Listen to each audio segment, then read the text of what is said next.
Conditions were perfect. Everyone had a hard week like I did. I mean, we put in 5 splitties in the one place yesterday, so it was a full 8-person deal to finish that deal off at the end of the day. Hot just wasn't in for it. And then you go, you know what? Now I'm heading to the racetrack. All of that gets forgotten on the trip to the track. Well, as soon as you hit the gate and you roll in and you go, this is now the relief, the release. This is where you can be in a different mindset and realise you can concentrate on something else other than the rest of your life. But for the next 2 days, 3 days, whatever we've been doing this for, this is our life. The life we wish we could lead every day. But guess what? When you do it a few times a year on a special weekend, makes the rest of the year that much easier to do. Don't you agree? I agree with you, mate. Like you, Mark, you work hard. When you get to throw your drags to back down the track, what's it like when you get yourself prepared to go racing on the track again? Is it still the hobby? Is it the thing you want to take your mind to? Is it a happy place for you? Or do you still look at it and go, geez, I hate this thing? That's a really good question. Yeah, because last night I'm talking to a few people going, I'm sure you sit down, like Ryan Holtz, I reckon Ryan sits down and looks at this Tirana some nights and just goes, yeah, that is the ultimate thing I've always wished I owned. I can't believe my dream sits in front of me. And then look past it the next day going, God, I've got to pull this damn thing apart tomorrow. I was about to say, it depends on how the race meet went. You kind of chained to it. If you want to go and get the ultimate obsession, as I said, not everyone's going to afford a Concorde aircraft or a Lamborghini, but when you can look at a Billet 2J powered LC and go, that's all me in that car. Yes, every day you probably feel like it's a surreal experience, but guess what? Ryan still goes to work on Monday. Ryan then knows if the damn thing's going to give him any thrill, there's a lot of thrash to go with the thrill. And the bigger the thrill, the bigger the thrash, mate. You just watch what's coming down the track. That sounds here like a today. good line on That's a T-shirt, sticker number 4. Like T-shirt. We did 3 new stickers for 2026 just in testing last night. One where it says, old cars are cool, new cars suck. That's just a sticker, right? Yep. Just a sticker. Forget what the other 2 were. But the joys of the RCE live stream this year, Mark, thanks to RCE, every round of Kenda this year, those ideas that were flung up last night in testing will be back there on the stream. So anyone watching and sending messages through the stream today, go back and find those 2 little Easter eggs, the first 3 stickers we thought we could do for this year. Oh, that's right, a new one. Certified, what do we call it? Certified eternal classic, an eternal classic sticker. Because we're talking about different cars that are now etched in Australian history. Tiranas, Capris, Ford Escorts, you know what I mean? You know that level of Aussie car that we saw that we've raced with for years, it's already certified tough. So there's a certified tough sticker and an eternal classic sticker. Because one, you got to agree. You can put that on with pride to know that I own or race or we still see getting used automobiles from the 60s, the 70s, the 80s, Aussie cars especially, getting used by people still and handing them down. And the new generations are going to need to use them as well. When's the next cool car coming out that we don't already have? Every time you turn up at a track, you're waiting to see it, aren't you? You're waiting to see it. Very true. The next tough something that I haven't seen before. And this is happening still. And this is how I keep judging why I would still stay nearly 30 years in doing this. To say, well, have I seen it all? Has it plateaued? Has the growth stopped? Has the interest waned? Where is the scene at health-wise? And then every year you just turn up and go, man, here they are again. And who are these new people? And I haven't seen that before. And then you know that it's worked. What we've watched and called and seen for years up till now has inspired other people to turn up and bump in. And we've got some new bumpers coming in that you'll see this afternoon that weren't here before. And yes, not all of them are turboed. So they're not citizens of Bump City, but they're going to be in the civilization, the bump civilization. So I didn't get out here last night. What were some of the highlights of last night, just from the testing? Oh, look, in performance, Ryan Holtz went 425. Really? Yeah, That's in that car. Yep. That was an epic run and had to steer it. So it was a good drive. I think it's 3-speed in that car. Or did he go to glide? But anyway, that thing's a rocket ship. When the power got fed in there, down the track, he did have to steer that thing. Guy King went like 62 or 79 in the little Corolla. And we've got to give out some awards this weekend, including Power Wheelie and everything. And I can tell you, that Barra-powered Corolla left the line, that left-hand front wheel on the last run, it was in the air like it was the run before. It wasn't on the ground, but the thing was walking towards the 330. But then the thing just he drove it back, and I'm thinking, well, it must have had about 3 slivers of right-hand front tyre on the ground for him to even point the little Corolla back. But that went 155 plus mile an hour in the 8th. That I called that a certified sendmobile. Certified Sendmobile. Certified Sendmobile. Here we go. Look at this. This is spot on to the front. Honestly, you want to talk about commitment to 275, and again, they like to call themselves 275 Kings. That's what it says on the spot on trailer. That's what it says on the license plate, I think. Well, they're 275 Kings. They're supporting the bracket this weekend as well. So Outlaw 275 brought to us by Spot On Performance and Fabrication and RC Metalcraft. Yeah, this is what you can expect out of Spot On. Andy, of course, Public Enemy 3.0. There was the first inception of it, the second inception of it, and then he decided to. There's so many things on the car that are already done. How do you really know until you maybe, I don't know, cut everything out and build it again? And that's what he did. Saved over 600 pounds out of Public Enemy with that rebuild. That's impressive. That thing went down to, I forget exactly where it is now, but it's in about 2,500. But that's twin turbo Noonan Hemi. Back to a 3-speed. He's had liberty in it. And what about Ryan Holt's Captain Risky? Billet 2J in this iconic Tirana shaped Pro Mod. We're going to go to Bump City. First pairing at Q1 this afternoon. 2026 Kenda bumping in at the bank.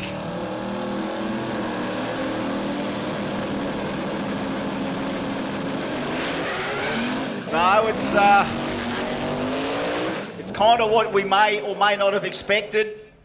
And love all that drama, love that little taste, then the anticlimax. You got to take it all in. Look at the tree, both guys off the button, 035, 31 to 031. 35. Yeah, that's impressive. So to me, that ain't a wasted run at all. Because guess what these guys do, especially Eddie and anyone at Spot On, when it's time to race, there's not a 12-second reaction time to get the number. It's a tree. They go back to what it's about. It's about leaving on time. It's about actually getting the jump on your opponent. How's that? 036, 031 off the button, both ready. Same thing happened. Here they are, extending the suspension on the car. And Ryan's thing's quite obvious. It is a lighter car.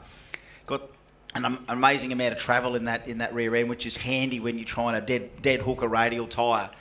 And both of those you saw them identical at the same time. Knocked the 275 off. I wish we could, this is one thing I always think, what can we improve next year? Someone give me a permanent TT out there. Where's my TT? You know what I mean? Track temp. Can we whack it on the top of the big screen in the corner? I think that'll be the... All you electronics freaks out there that want to donate to the track, give us a real-time track temperature readout board that we can mount on the top of the big screen so we can always tell what the track temp is. Because, if we get this cloud cover that's coming, Mark, that'll knock a lot off. Speaking to one of the tuners earlier, they said this is going to be the biggest challenge during the day is obviously the heat for the radial races. It came around for him last night as the sun went down. Here he is. Got Paul Mahate in front of him, Stephen Ham on the Simon O'Carroll driving the Kraken. Got himself 3-second territory last year with this car with the man. Has become so passionate about radial racing. He told us years ago when he started tipping money in as a sponsor. I could do anything else I wanted in the sport. I love drag racing, but radial racing's it for me. Mind you, he also said that nitrous was, he loves nitrous, and look where he is now. So he's gone from a guy that was doing it all with big block nitrous and then decided, well, if you can't beat him, with the stick you got, buy the stick they've got. And look, screw blowing, Noonan Hemi, 5-speed. There we go. Grumsy, 128 Fahrenheit with cloud cover, 137 in the sun. We don't need a weather station when we've got Grumsy down there. Yeah, that's not ideal for the radial guys. Simon O'Carroll moving forward here. Well, he only needs to beat a 6:39 to get the number 1 spot here in qualifying. It'll be session number 1. If you want to see where a team is as far as the tune and getting ready to race, or swing for numbers, or get a banker in the bank at the bank, let's see.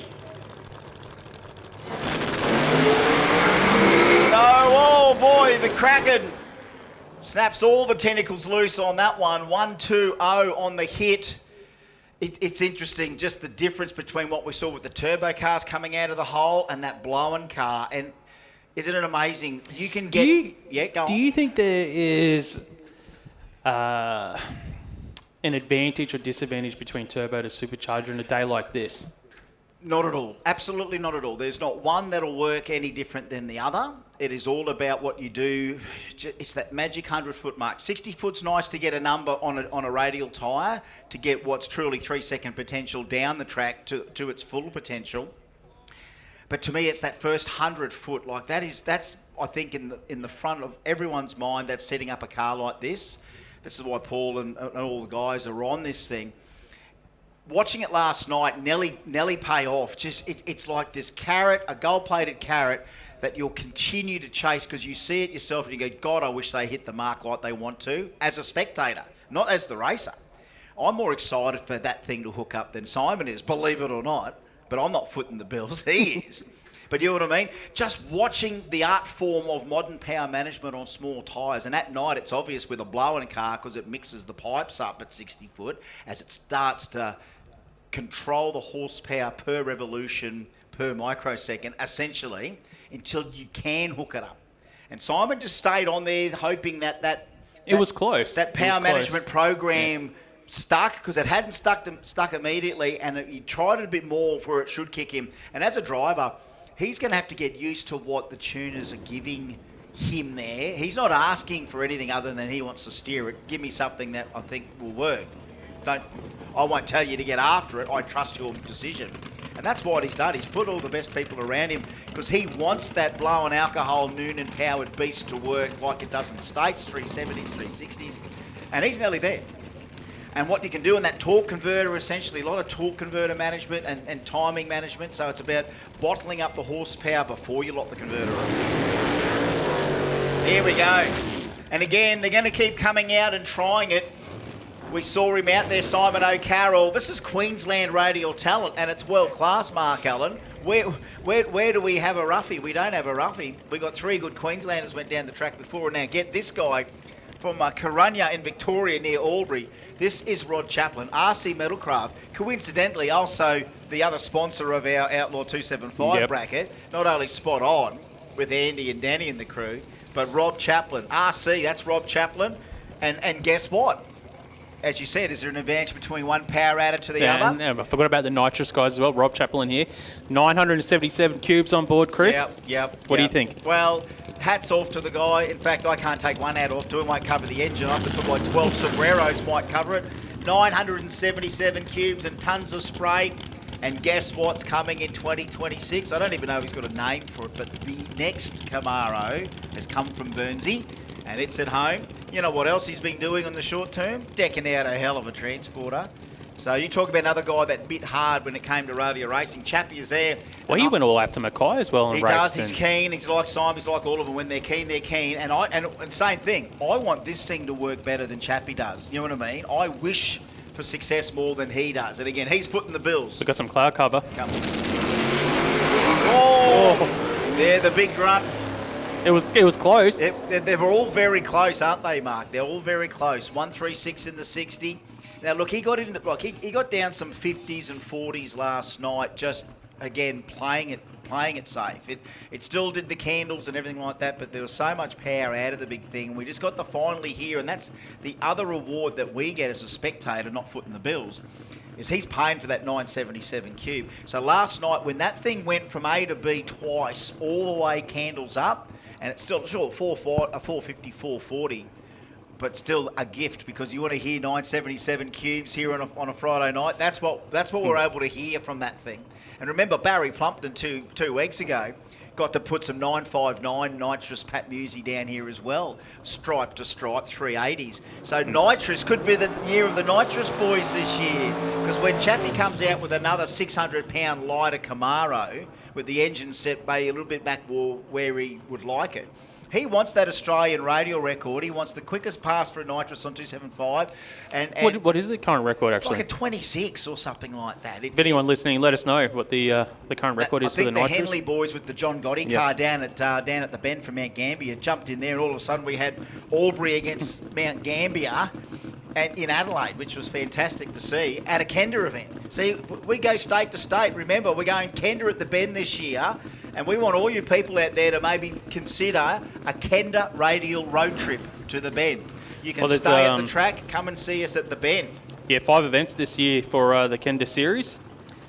They'll be in there somewhere, Mark. We'll look them up. You can look it up. Here he is, the Black Ute. The Black Ute. It is here, another Queensland Radial legend in my book. 2026, here he is again, the Black Ute. Is that Kevy back there with the Black Ute? It is Kevy, yeah, Kevy behind him. He's on a 275 though, James Horan. He's not in OG315, so that Hemi-powered Hilux. Good to see the Black Ute every single time. Built the car himself, torque converter, everything. Has he run on 275s before? He's tried it. Whoa. That'll do it. That'll be top quality anyway. 541 for James Horan. Look at the light. 033 off the tree. So that's an 031 from Colsey, 036 from Ryan, 033 there from the Black Ute. And look, James is one of those guys that. Well, you got further than anyone else. Well, you know what's going to need to happen, and this is what happens to that guy more than most, is that he's still willing to send it a bit further down. He still likes to drive it. The guy's had 1,000 million runs in it. You know what I mean? So for him to send it again, that's what it might be the difference between 3 wins from 3 tonight, or 1 from 3, or 2 from 3. The ability to react to the adversity, and he just did it then anyway. Some guys have got the reflex to lift and just give it up, and other guys like James, it's like, well, I'll try it. And if I have to fix it, I'll fix it, because, he knows every nut and bolt. Here we go, 235. Outlaw 235, brought to us by Haltech. It's almost like Toowoomba 235. That's nearly what it is. I see the Seng boys went 440s yesterday. That's impressive in those conditions. No, well, Caleb got the 440 out of it here, and here he is, the VT. Obviously, we won't be seeing Jaden in the VH, the boys. As much as I never underestimate that they would thrash and could put it back together if they wanted it to, but I mean, when it does that, you'll just regroup another day. Scott Cortina now, the Gazzard brothers, the Leaf Spring Kings, pro-charged 481X against Turbo LS in the VT. That's nothing in common, do they, except the 235 tyre on the back. Weight, definitely completely different. Everything different except the tyre. There we go, small tyre. And again, just playing the percentage. Look at that, 511. You know what, in any conditions, 511. Cortina, they tried. Cortina goes 076 off the tree. 131 in the 60 for him. 133 there for Caleb. And it's not the first time we've seen a Seng in hot conditions do what it's needed to do to get down in a hot condition. And there it is again. So that's kind of been one thing I remember from the old days of Terry and the old APSA days, X275 days. We'd get to a condition like this in the day where it's warm, track temp's not quite there, they're still knocking the tyres off, some of them, or all of them are, they're nearly there, like we've just nearly said 6 times already. Nelly. All right, we need K525 to the lanes for Q1. K525, OG315 and OG275 to the lanes for Quali 1, please. OG275, OG315, K525 to the lanes for Q1. It's good to see Matt McCarthy back out here in the Next Level Racing. Tirana, qualifying session number 1 here for Outlaw 235. And man, anyone that can get a car down the track in these conditions, and you're going to respect the tuner. Well, look at it this way.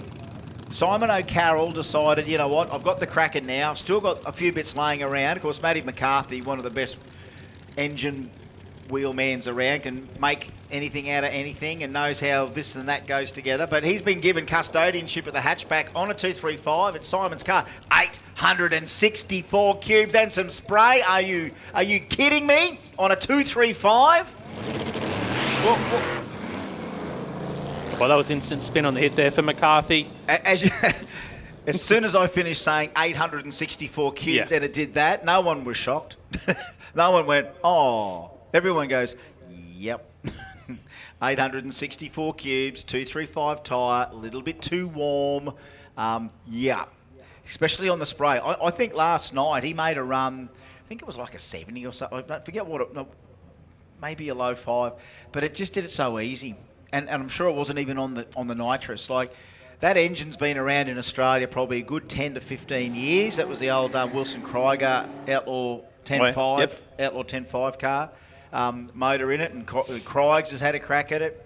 I think Stu had it at one stage there, because he had the Camaro at some stage there.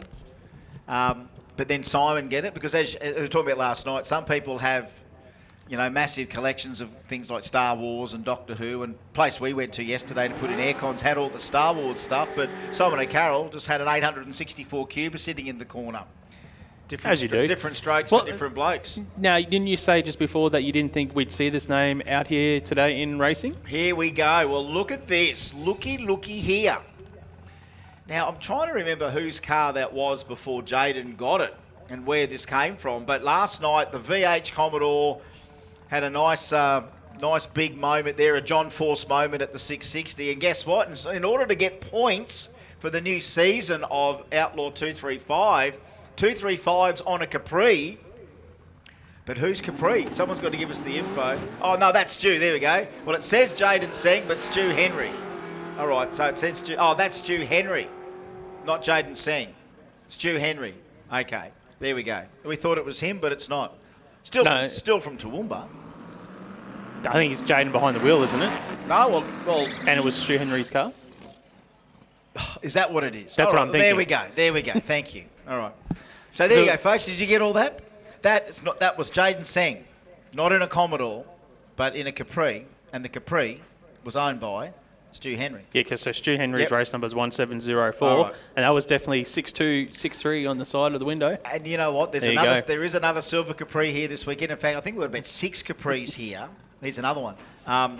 But if I saw the NV9 plates, I would have known straight away it was Stu's car. That's the only thing. If you miss sometimes the plate, you can get that mistaken identity. First one of the day, won't be the last. Ben O'Neill from Munrooban. Here we go. Outlaw 235.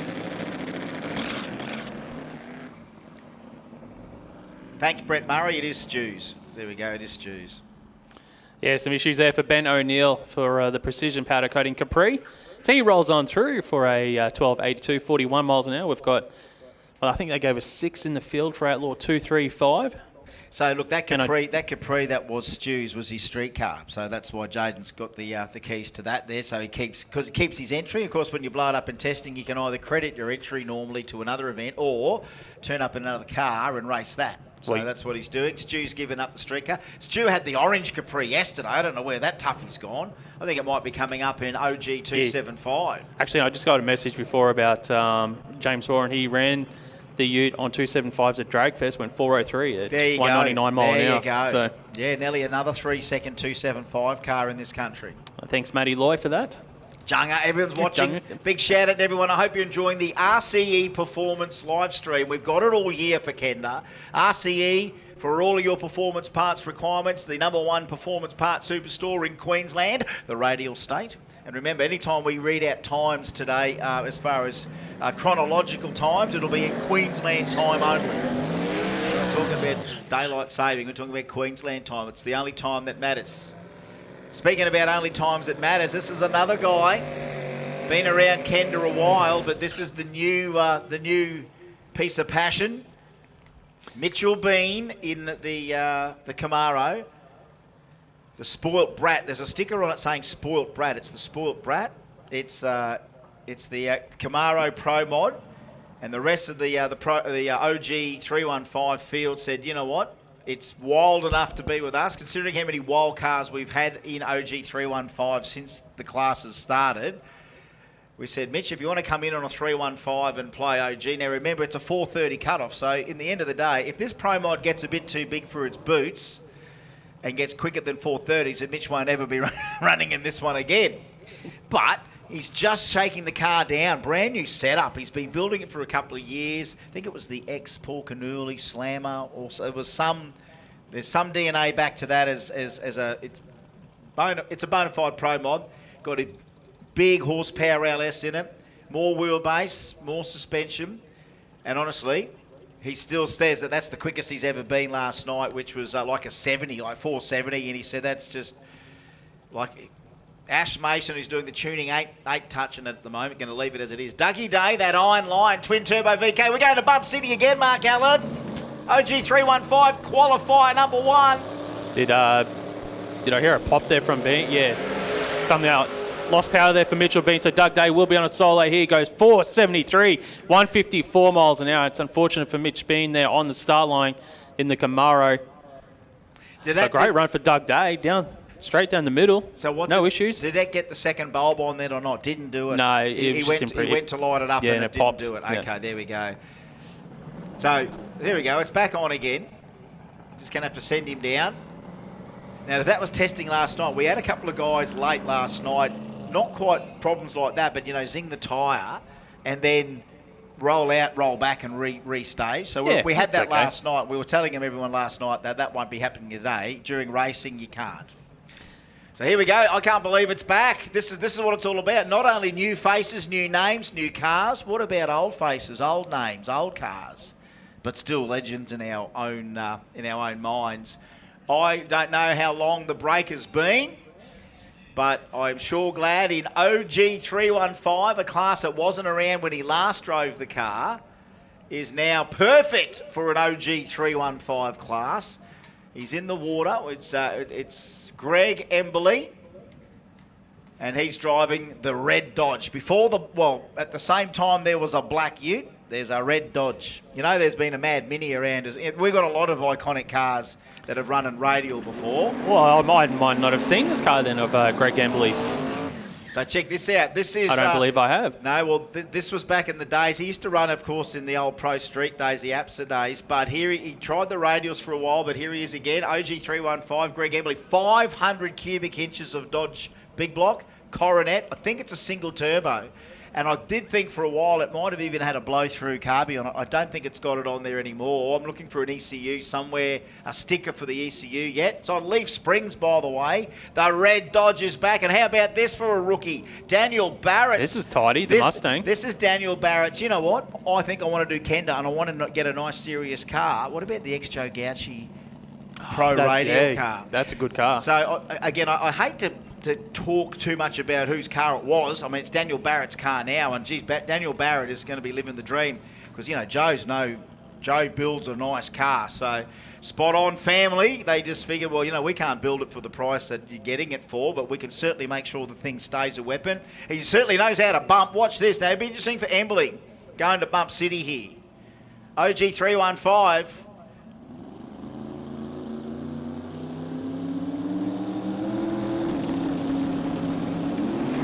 Whoa, just caught it, drives it. Look, that's one thing he did last night, Daniel Barrett. Good pass, 518, 163 mile an hour. 163. Good speed. And Greg Emberley, look, the red Dodge didn't want to light it all up on the line there, but still got a nice little settler. He's in the field. He got a quali in. He's a 698. Daniel Barrett grabbed the tyre out here, didn't it? Sort of 60 foot out. It was trying to hassle the tyre.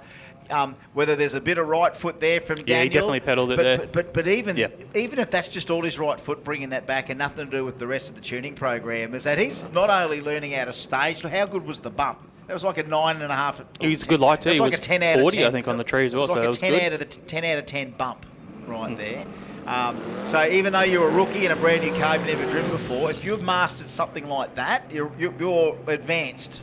That will bring a close, I think, to qualifying for OG315. Big thank you to RLC Engine Reconditioning and Kazz Industries supporting the bracket.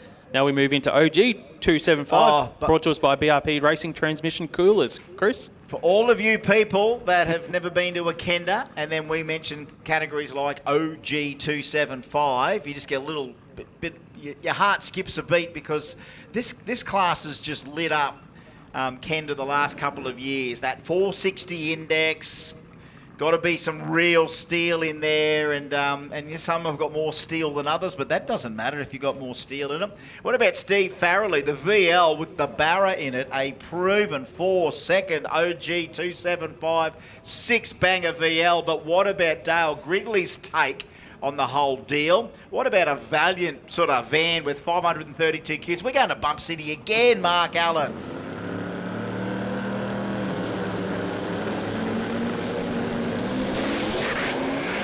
Whoa.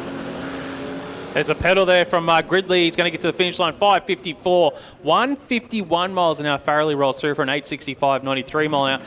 Gridley was out. It was stuck, and then it spun about 30, 40 metres out. He pedalled it and still goes through for that 554. Some guys have got just in that mindset, aren't they? You know what? I've lost the tyre, but let me fight it to the line because this might be what it takes to win tonight. Here's a call for the next categories to the lanes. Renegade, Ruckus, Rebels, Rumble to the lanes, please. So 550 Renegade, 580 Ruckus, 640 Rebels, 700 Rumble to the lanes, please. All right, here we go. More OG275, and it is another six-banger versus V8 battle.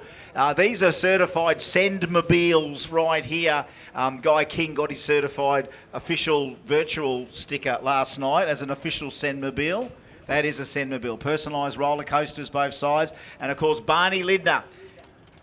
Big Barney, big cubes, bit of nitrous, small tyre, ready to go.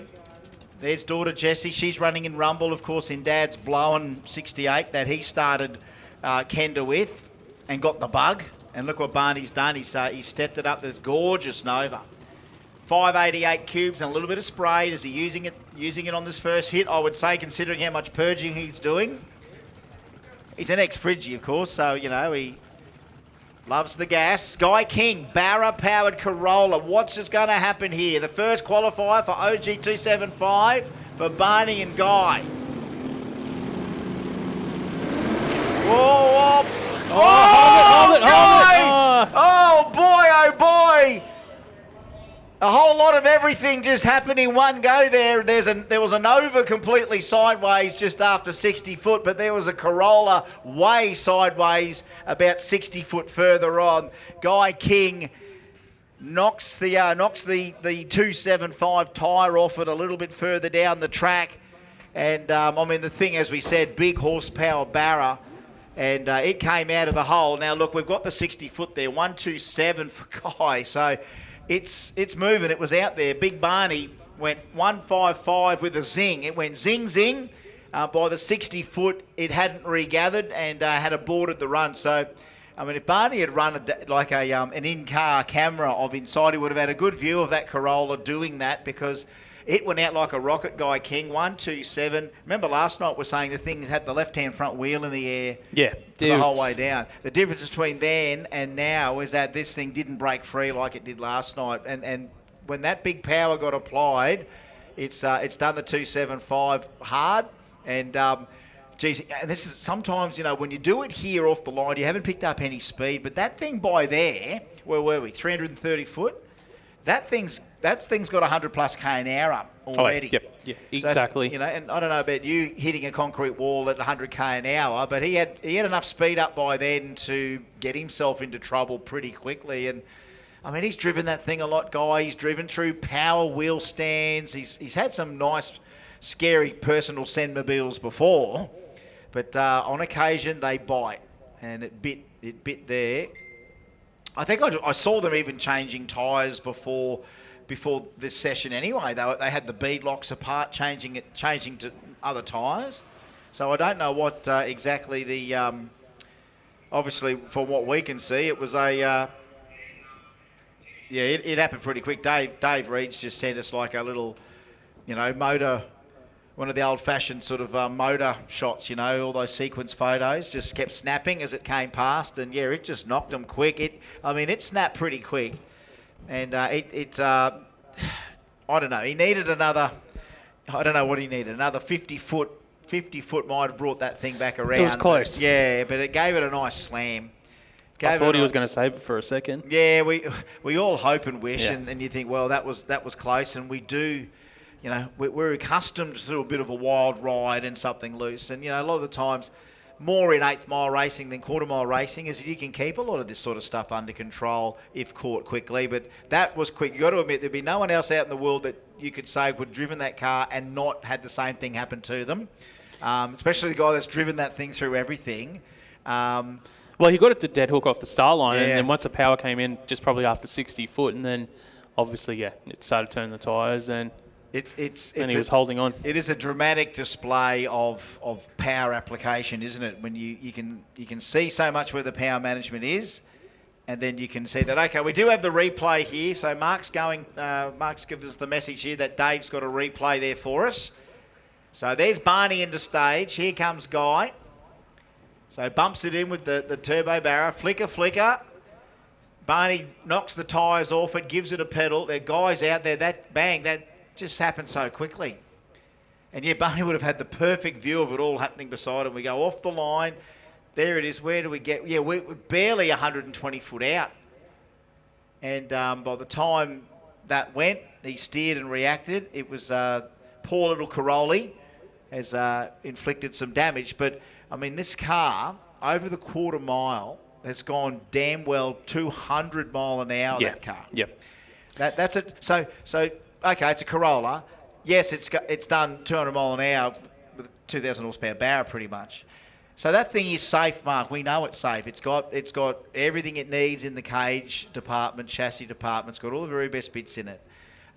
So that shove was a fairly decent shove. Now, obviously, we're trying to get the little thing off and moving or whatever it is. Obviously, not too much care towards Guy's way, because I guess he is okay. He was walking around looking at it. So it's about maybe if it has pushed something in, whether we can steer it straight, or we haven't seen a tilt tray turn up yet. So it's a hell of a bash.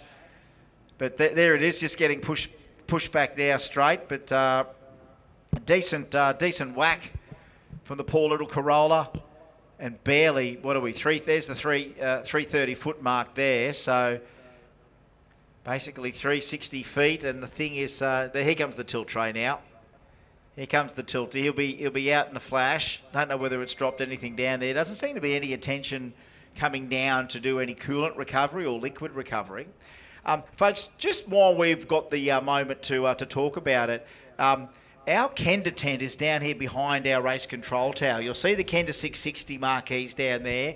We've got Lauren down there with all the great Kenda merchandise, and we've got a bit of a sale throughout today. Yep. For our 2025 stuff. So brand new season coming up, and hold on to your hats for that. But we'd love to get you into some of this amazing Kenda gear from 2025. One of our great seasons last year, especially.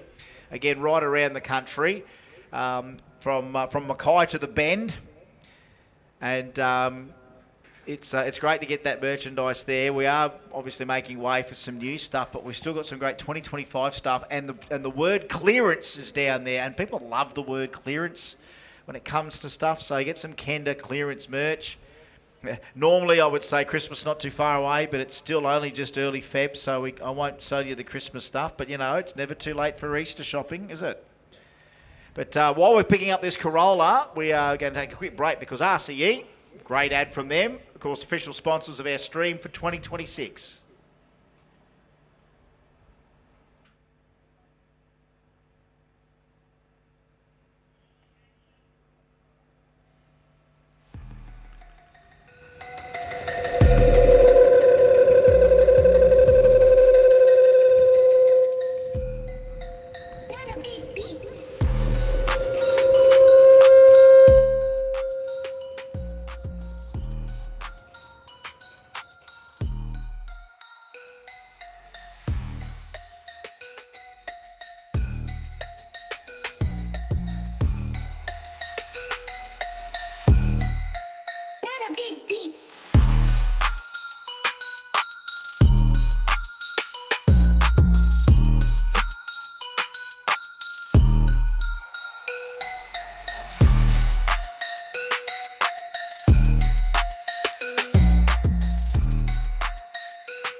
Honestly, if you want to start your radial journey to be bumping in with all of our great friends in the Radial, Drag and Drive and whatever else community that's out there that's got to do with a bit of horsepower and performance, RCE can definitely hook you up with all the bits and pieces. Yeah, I was just looking at our minor awards that we got today. So we've got the Hard Luck 6 Boost Award, which, we've got to worry about that later on. So you've got the Power Management Solutions Power Wheelie minor award. That's $500 for the winner of that. The Diverse Project Group Announcer's Choice, Chris and I will look after later on. $500 winner for that. Trim South Queensland Standout LS Powered Car, $500. Yep. Performance Wholesale Most Consistent Package, $300 voucher from Performance Wholesale. Obviously, that's in racing, and you've got to bring your time slips up to me, and we'll see who's got the most consistent car over the 3 rounds of racing. Bolt King of the Bling, $500 winner. Yeah, there's a lot of that. Yeah. Pure Bliss Beauty Bar, Crew Style Award, $500 winner for that. And I think Lauren's keeping an eye out for that as well. So we will, but obviously she'll help with the rest. Yeah, one of my favourite ones. Best reaction time in racing, $300 from Platz's Auto Electrics. That's right. As well. Anywhere between round 1 and round 3 of the And Chicago final. Shootout tonight, or the final. Or the final. Could win the best reaction time. And we've seen some good lights from our Outlaw cars so far. And where will it all end up? You watch. It'll be a mixture of brilliance and Bradbury here today. Just another call for our category should be in the lanes. That's the rest of them. Renegades, Ruckus, Rebels and Rumble. Rumble 640, Rebels 700, Ruckus 580 and Renegade 550 classes ready to roll. And also a big shout out to our series supporters as well. Race Products, Garage Night Wheels, Horsepower Solutions, the IDRP Group and VP Racing. The series supporters here this year for the Kenda 660 series. Bumping in at the bank. And we've got 5 rounds this championship as well this year. I've got the calendar here in front of me. So obviously we're here today for round 1. Then we move to the Bend on the 14th to the 16th of May. Then the 3rd round of the championships back here in June, the 25th to 27th of June here at Willowbank Raceway. Then we go up to Mackay for the 30th of July to 1st of August for that event. And then we're back here for the final round at the 3rd to the 5th of September here at Willowbank. So 5 rounds. What was that August round there, Mark? August is up in Mackay, so it's 30th Mackay, of July to 1st of August. That's right, 30th of July, August 1. And then back here at Willowbank for the Riot, 3rd to the 5th of September. 3rd to the 5th of September is Riot. I should know all that. I know I've got the list there, just haven't written it down. Well, I took screen grabs of it all I've for got us, the so. screen grab too, but you know how many photos ago that would be on my phone? It'd be like 250. Sometimes I think those sort of notes I need to just take at the last moment, so it's the last photo on my phone, not sifting through another 250 photos. It's a big thing winning the belts, you know. It's prestige, respect. It's another thing that just makes these races so much more inspired because, you know, you can have a trophy, you know, you can have, I don't know, a plaque, a pennant. Remember the old pennants when you're a kid playing footy? What do you want as an achievement that you know, you, Mark, you've got some trophies, mate. You've got some championships. You've got quite a lot of, you know. Yeah, that's right.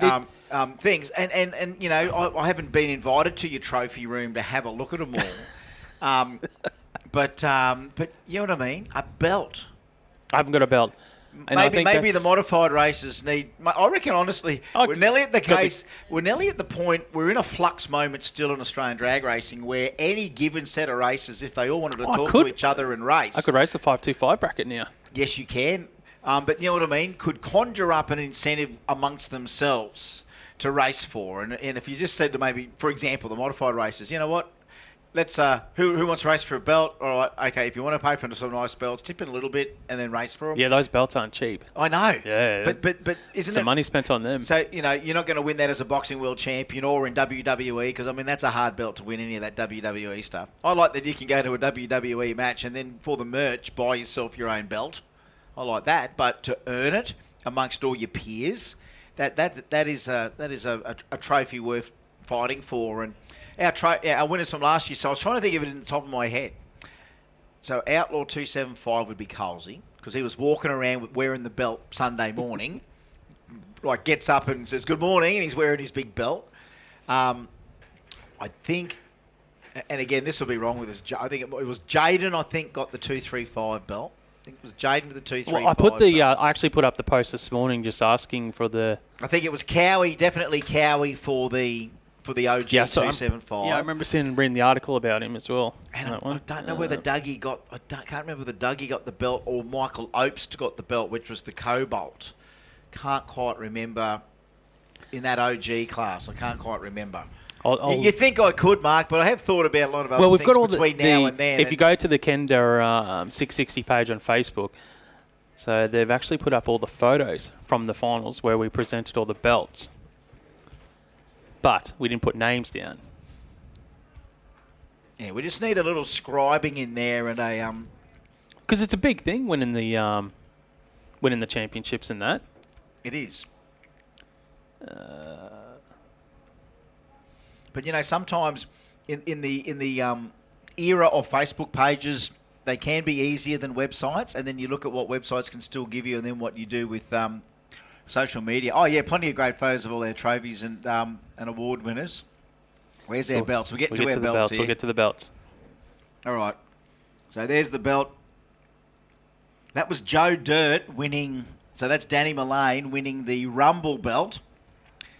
That was a big one. Timmy Morton. Yeah, Timmy Morton with his belt. Oh, that's right. That was a good final there with Troy Hutton. Yes, with Hutton. Yeah, Yep. Yeah, that's right. So Timmy Morton got that belt. Ash Pemberton, I think. Yep, with the Renegades. Right, Ash got that. Cowie got Cowie. that one. And that was a good one there. Aaron for OG 315. That's what that'll be. Aaron for OG 315. Invader. All right, that's what that'll be for last year. And the Sang boys, yeah. So I think it was Jaden, and then Colsey holding up the belt there. So that's what our belt winners were. And that was that. Look, and one. So how many of those champs are here this weekend defending their belts for the championship? You know what? We haven't seen them all yet. I'll let you. I won't know until I see the full field to tell you who's not here and who's here. But normally a guy that I didn't see in testing last night, and he might be able to. I haven't seen. Normally he would come and see me by now, and I haven't seen him. But that was those Joe Dirt. So big shout out to everyone watching on the live stream. We'll be back underway with qualifying very, very shortly. Make sure you share the live stream, like and subscribe the page as well there on YouTube. We are live there on which page is it we're on live on? Is it the Kenda page, isn't it, on YouTube? Yes. It is, I think, on YouTube under IDRP. IDRP, sorry, even if IDRP. you search on YouTube, Kenda 660 Live, and you will get it. Yeah, make sure you subscribe, share the feed, get as many people watching as possible. Let us know where you're watching from. I know you like to usually have the comments up here whilst we're calling the racing. We are now getting back into OG 275, brought to us by BRP Racing Transmission Coolers. You're in the market looking for a transmission cooler, why don't you check out BRP Racing? Moving into our next pairing, it will be Daniel Hookham and Scotty Hipwell.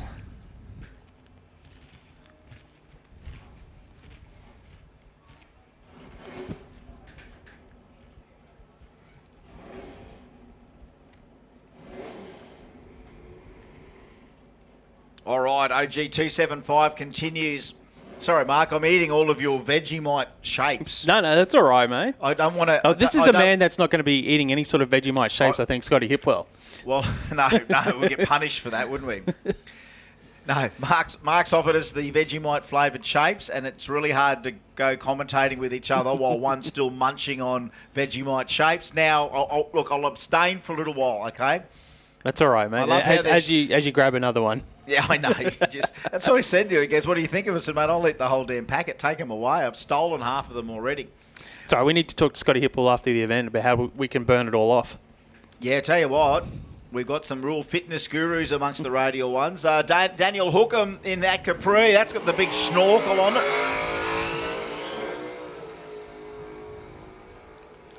Well, he goes through for a 623, 116 miles an hour for Hookham. And Scotty Hipwell, he had some issues there on the hit in the, well, it says Mustang on here. That wasn't a Mustang, was it? That was the... No, that was the car I think he was intending to have in 235. Yep. But he messaged me just before qualifying to say, can I swap classes? The car I was supposed to be using wasn't ready, but this was the spare UC he was testing with last night. Decided to use that in the OG 275 class. Yeah, well, this and it's interesting. I saw Cowie walking around yesterday and thinking, well, the winner of the belt, the most dominating performance, I think, by an OG 275 car yet, that Tirana.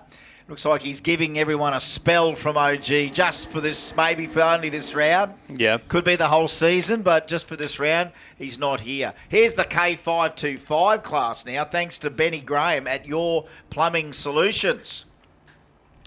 So OG 275 was BRP Racing transmission coolers. Our OG 315 class was RLC Engine Reconditioning and Kazz Industries. Haltech gets us for Outlaw 235. Outlaw 275 is RC Metalcraft and Spot On Performance. But this one, our Magic K525 class, is now Benny Graham and Your Plumbing Solutions. Rodney Williams, hot rod. No more blowing and injected crossflow hot rod. Twin turbo. Even got EFI, dirty EFI on it, hot rod. 366 cubic inches of Windsor. Phil Penny, 2JZ. The Rising Force Honda Iconic S600. Well, what makes the 525 class special is that any vehicle can race in this class. It's just a 525 heads-up index class. And that means if you put some radials on a dragster, you can come race here in 525. Anything goes, any tyre, doesn't matter. Oh, Phil. He gets back on it, Phil, and Hot Rod's there too, trying to hit the 525, 539 and a 691. Look at Phil off the line, the little Honda 037 off the tree. I think he has a little 235 on that car. I was going to say, he usually runs in 235, doesn't he, Phil Penny? I think Hot Rod's got a 315 on that. Yeah. So look, it's amazing when you look at the performances of the various cars and how they fit in with respected brackets and realise that just one class change, i.e. another fixed index quicker than 550 and now the 525, but then open it up to anything. Yep. Not a sedan, can be a dragster, an altered funny car. We've drawn the line at motorbikes. We have nowhere you could not do, or could you? Could we get a motorbike in there at 525? Well, we'd have to see. We got one, couldn't he, go on track? I know, he was in a real awkward spot, wasn't he, with the car? It wasn't quick enough for the OG class, but, probably just a little bit too quick for the 525 class, so he does have to slow it down slightly to run in the 520s. And who's our competitor in the other lane? It says 2867. That'll be great, Scotty. Yep. Scotty goes 629.1. That's uncharacteristic for one. That machine's normally got all of its systems checked and rechecked. But just this particular time, the mighty HT does not perform the way we've seen it before in epic proportions. I think that thing's been nearly 5 O's when pushed. Definitely 5 1s. Yeah. Pushed. Again, traditional small block Chev, 4,000 pound street car on leaf springs. Built all by him. I love that. It's got a dual fuel system where it can be on pump gas until X amount of, I think he talks about boost or RPM. I think it's actually to do with RPM.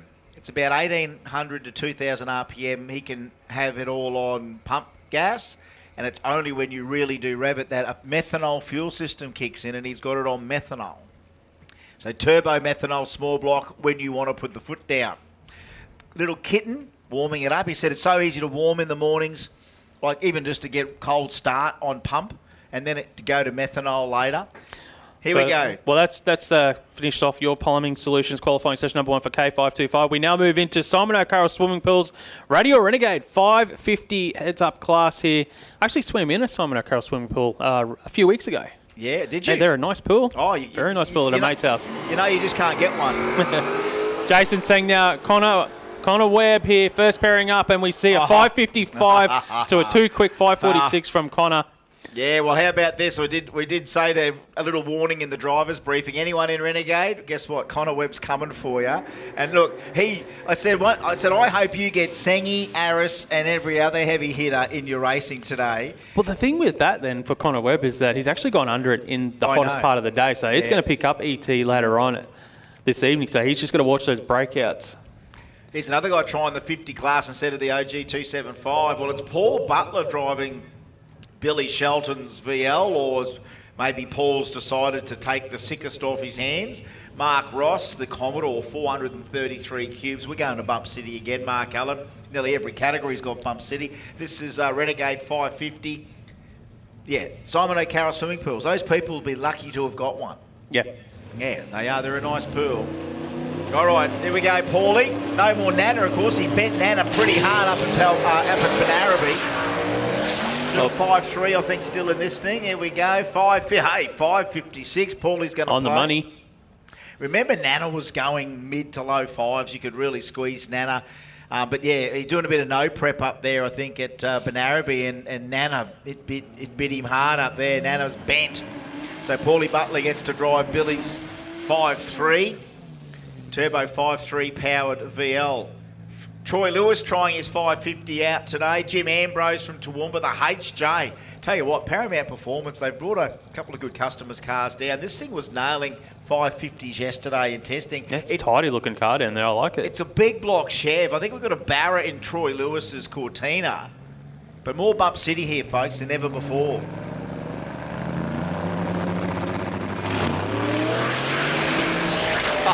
It's got some. Sits down, doesn't it? It's got some. The big HJ, 553, 135 mile an hour. What an absolute weapon. You know what? That was staunch. Yeah, very staunch.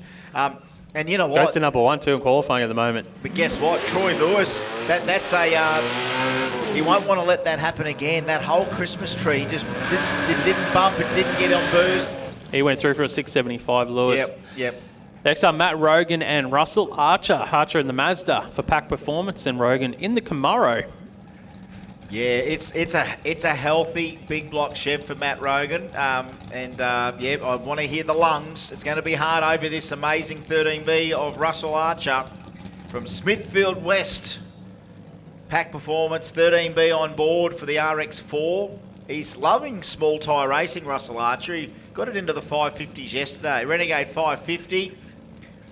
All engine against boosted 13B. How about that 593 from the 13B in Orlando with an Aussie billet ink components in it? Almost like the rotary version of a Nunu.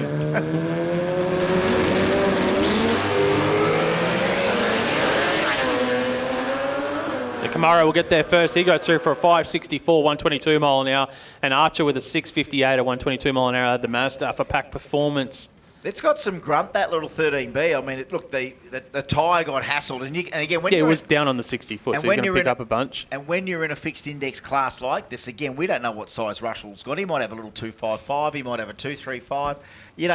Whatever you can fit under him, it doesn't matter. The 550 is what we're interested in. But just hassles those tyres again. It's got the grunt to do it. Yeah, the basic rules of the 550 class is get to the finish line first, don't go quicker than 5.50 seconds, and you get the win. So next up, it'll be Mitchell Sloan and Michael Todd. Todd in the Tirana. And just another call for Ruckus 580s, Rebel 700 and Rumble 640 to the lanes for Q1, please. Yeah, how about this? Mitchell Sloan from Bridgie. The VN, 416 cubes, all engine by the sound. Sounds amazing and just goes to show you can run anything in Renegade. That blowing Tirana of Michael Todd.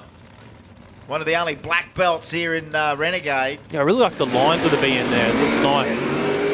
Yeah, Sloan out there with the 312 reaction time. He goes across the finish line with a 569, 125 miles an hour. Michael Todd was actually quicker. He went 557, 132 miles an hour. He'll go into the top half of the field. But he can't be doing those 663 lights during racing, Mark. Not at all. As much as that 57 looked impressive, it's the very slow reaction time which could see him not taking too many wins tonight. Mate, you want to have a chop at the tree, try and win some cash as well for that best reaction time. $300 you can pick up from Platz's Auto Electrics. Aris Cantolian now in the Camaro. Two of my favouritists, Renegade racers. I love them all. I mean, as Jeff Fennick says, I love yous all. But I've not seen such fierce competition out of too many other categories as tight as a 550 Renegade class. Aris Cantolian, it's taken over his life. I mean, he did all his drag racing years ago. You think he's retired. What do you do when you're retired? You're bored. You go drag racing again, don't you? So a Coppo Camaro, owned by Ali Ashafar before him. You remember him as the Hollywood director? Ash Pemberton, Queenslander, Pembo Air.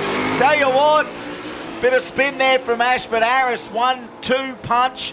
5.59 gets him in there. 6.21, I'd say Ash has just done a little bit of tyre spin there. You can see as both the Camaro and the VL left together, you saw the Camaro just stride ahead of the VL just for a moment, which showed Pembo's banging the tyres up. But Harris just loves the 550 class. I mean, we've already got 5 of them in the 550s. We've already got 5 in the 550s. It's Q1 here for the Renegade class. And now, that actually finished off the Renegade class. We're going to move now into Radial Ruckus, the 580 index class, brought to us by Radial Spool Imports. And you know what? This is the absolute opposite of a Bump City race right here. This is all Aspo engine stuff, and I love it. I'm not even going to talk over the lungs here, Mark.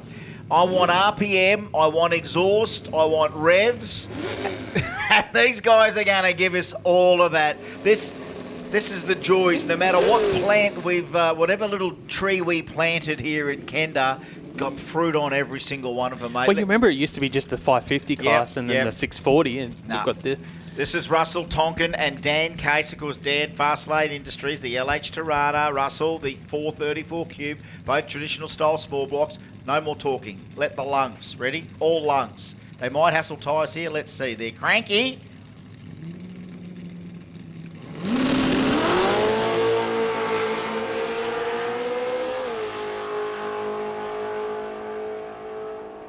Yeah, I had to let that go, man. You got to let that go. You got to let that go by itself, mate. I'm going to do that, folks. You don't mind if we don't talk during that stuff. We want to hear all of that, and it's the people actually on the live stream, the RCE live stream, that can hear it through our microphones as well. So, and you know what? I'm going to do it again this run, Mark. I'm going to we might have all of these Ruckus cars all motor. Bit of spray going around here though. This Falcon yesterday, Matt Britnell went 5.99 yesterday.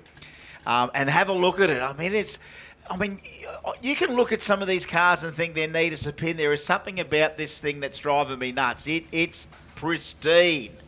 Adam ridden beside him, 440 cubes of crazy small/big block Ford.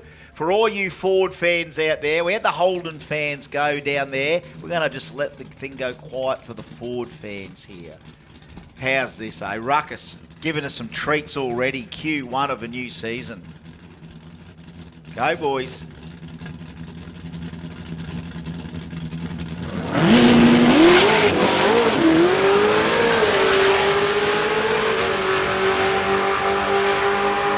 So was that the first Fanson member of the event? That is the first bump infringement we've seen.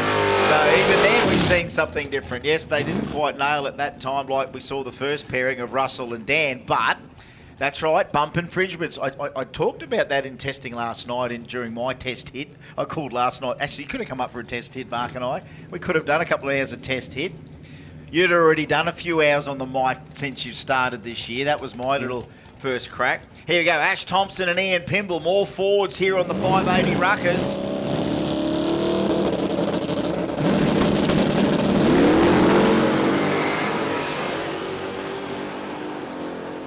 Tell you what, even the 580, hang on, he's gone a bit too quick there, Ash. 558, 587 though, Ian Pimble, that'll be number one, you'd say. Yeah, that'll be the number one spot at the moment here in qualifying for Pimble. But yeah, Thompson was way too quick on that 580 index. Next up, Bradley Lynch and Ryan Durant. Now, Durant was actually racing another car last night. They had some issues with the engine.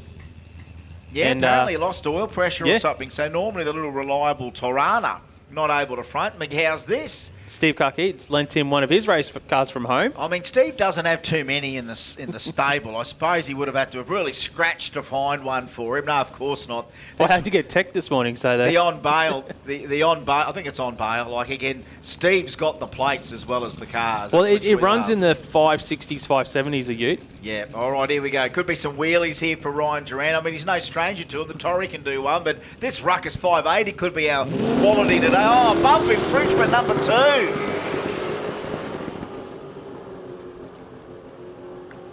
He'll get, look, he got something there, Brad Lynch, but it was a red light. He salvaged the run. Yeah, I mean, a massive bump infringement is when you roll and you get nothing. At least then he rolled, got a red light. Still a bump infringement. And Durant just rolls through for a 752 there. I wonder if it wasn't shifting or something. It wasn't. wasn't happy. It wasn't happy, was it? And I know that thing normally has a hit of spray, so Yeah, they had the spray on it. It did? Yeah. But I wonder sometimes,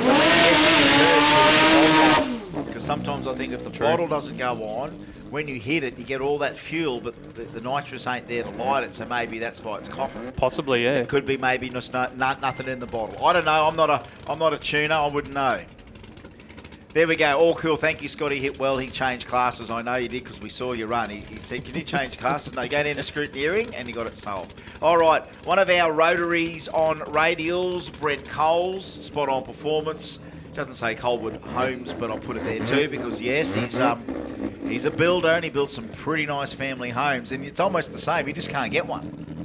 So we've got the house builders here, we've got the pool builders here as well. Yeah, the plumbers. We've got another pool builder coming up shortly we'll talk about. All right, here we go. This is still the 580 class, Rotor versus V8. Yeah, just got to get it in.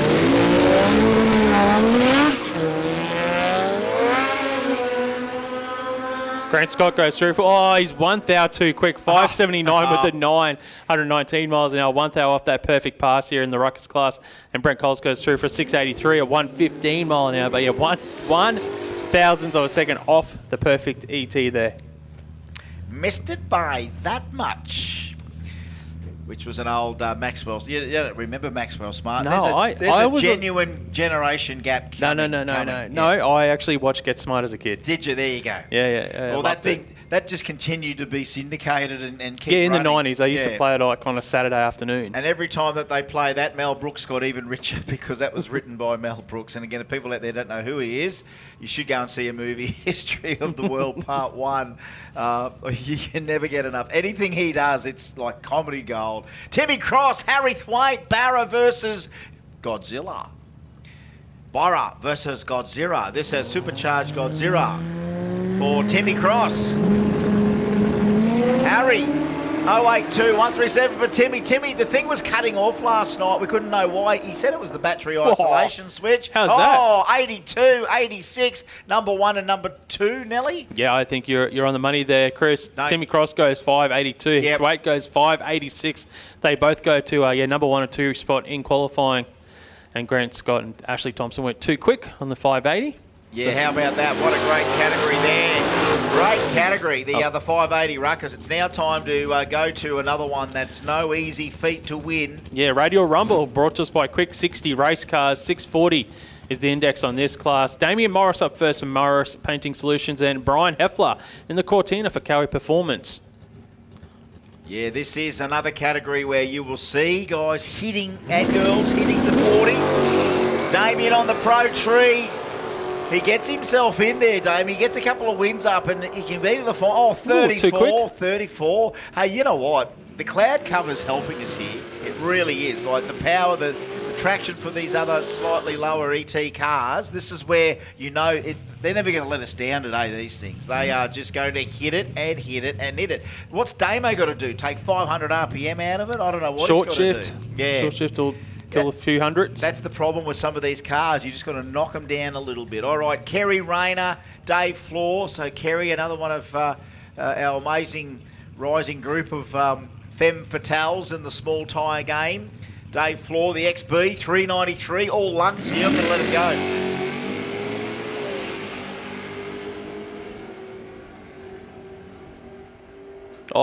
Yeah. Just too quick for Kerry Rayner. 638 at 108 miles an hour. Dave Floor goes through for a 704.98 mile an hour.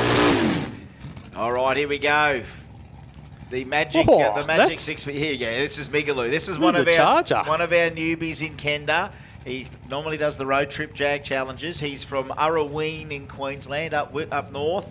528 cubes of charger. Randall Laurie, of course, remember Mr. Nuts. This is the other car. 555 cubes. I tell you what I love. We get a little blurb up here about the sponsors for each competitor. Duncan McKenna just put down, I wish. Yeah. Wish I had a sponsor. I wish.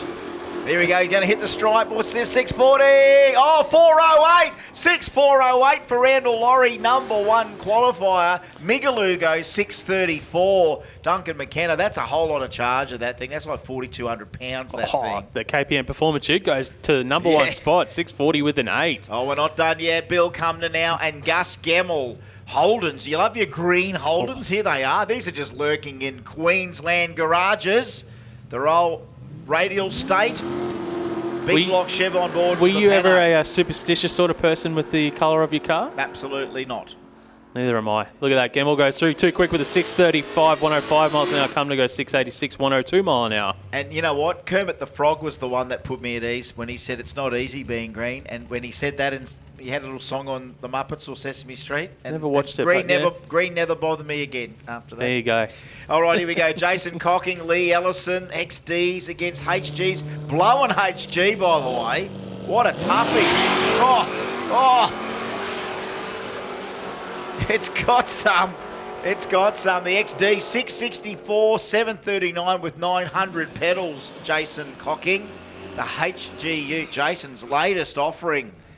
HGU. Speaking of superchargers, here's another supercharger right here. Young Jesse Lindner gets to drive the blowing small block Camaro. Father Barney out there with, of course, Barney's had his first hit. He's got a cap on, finally. He hasn't been wearing a hat. He's got a cap on. Jesse's first hit today. Paul Allen in the 68 Camaro beside. Check this out. Queensland garages. Hey! Pick the wheel up for Jesse. It's not a good reaction time, but let's check the ET to the stripe. 54. That's a safe one. 654. The light not so good. The hook pretty good. 673 there for the red one. Yeah, 12 cars down now here in a rumble. And we have got Sam Rosa in the FGX. Sammy gave me a bit of a rundown on the FG last night. It's a Coyote with a Harrop and some nitrous with a ZF. So I'm loving that because this shape is around and when it's a little underutilised. I do love it. I like the shape and the line with it to the rear spoiler, and it looks good. It's a beautiful setup. I do like it. He's getting into it. Thank you, Pup, for your messaging. 639, ninth out too quick for Sam Rosa. 639 with the 111 miles an hour. Trying to hit that 640, 639 with a 1. It's coming from all angles again, Mark. I mean, here we are going, wow, new season, 2026, what can we expect? And here we are going, man, this is deja vu. The best stuff we can see. It's qualifying session number 1 for all of our brackets now. We have got some, looks like we've still got another rumble car here, Ute for Macca McKinnon. Macca McKinnon from Karaki, is that right? Karaki in New South Wales, 351 XD. Welcome to Kenda, Macca. That's a nice looking XD down there. Macca McKinnon. I'll pick the wheels up. Macca McKinnon, goes through 684, 100 mile an hour. 100 neat. You couldn't get any more neat than that. That's the ton in the eighth. Look at that. You'd be proud back in the day to do 100 mile an hour in the quarter. You do it 100 mile an hour to the eighth. And you know what? Every time that car comes back, Macca gets my silence because I want to hear Macca's pipes again. Hey, you build these things to be tough, but they give out so much. Some of these cars, the noise. We got to remember. We got to keep these noises. But they're going to push us to try and make us get rid of noise in cars. Cars cannot be quiet. Cars must be noisy. I'm with you on that one, mate. Noisy. I tell you what, though, I like to keep a little list of cars that I like. Yes. Throughout the day, just for the announcer's choice, and then whittle it down. Could be Macca McKinnon yet. Well, my list is getting a lot longer. It's getting longer the more cars that come out at the moment here in this first session of qualifying. Excuse my English. We're into Rebels, and where did this Bluebird come from? Charlie Gregory.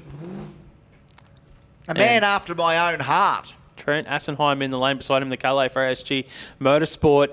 Oh, Trenty boy. He's just getting the computer to reset here at the moment.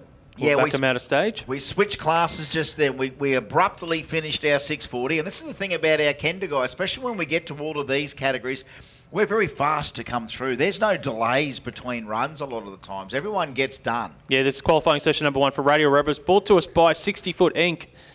$1,000 to the winner tonight in this class. Of runner-up gets $500. We see Assenheim get out with a 405 light. Gregory was a little bit quicker with a 311 reaction time. It is the 700 heads-up index class, and we see Gregory go through for a 760, 95 miles an hour. Assenheim goes through for a 797. That was a quick switch on the screen there. Barely got to see any of the ETs, and they're gone. And you know what?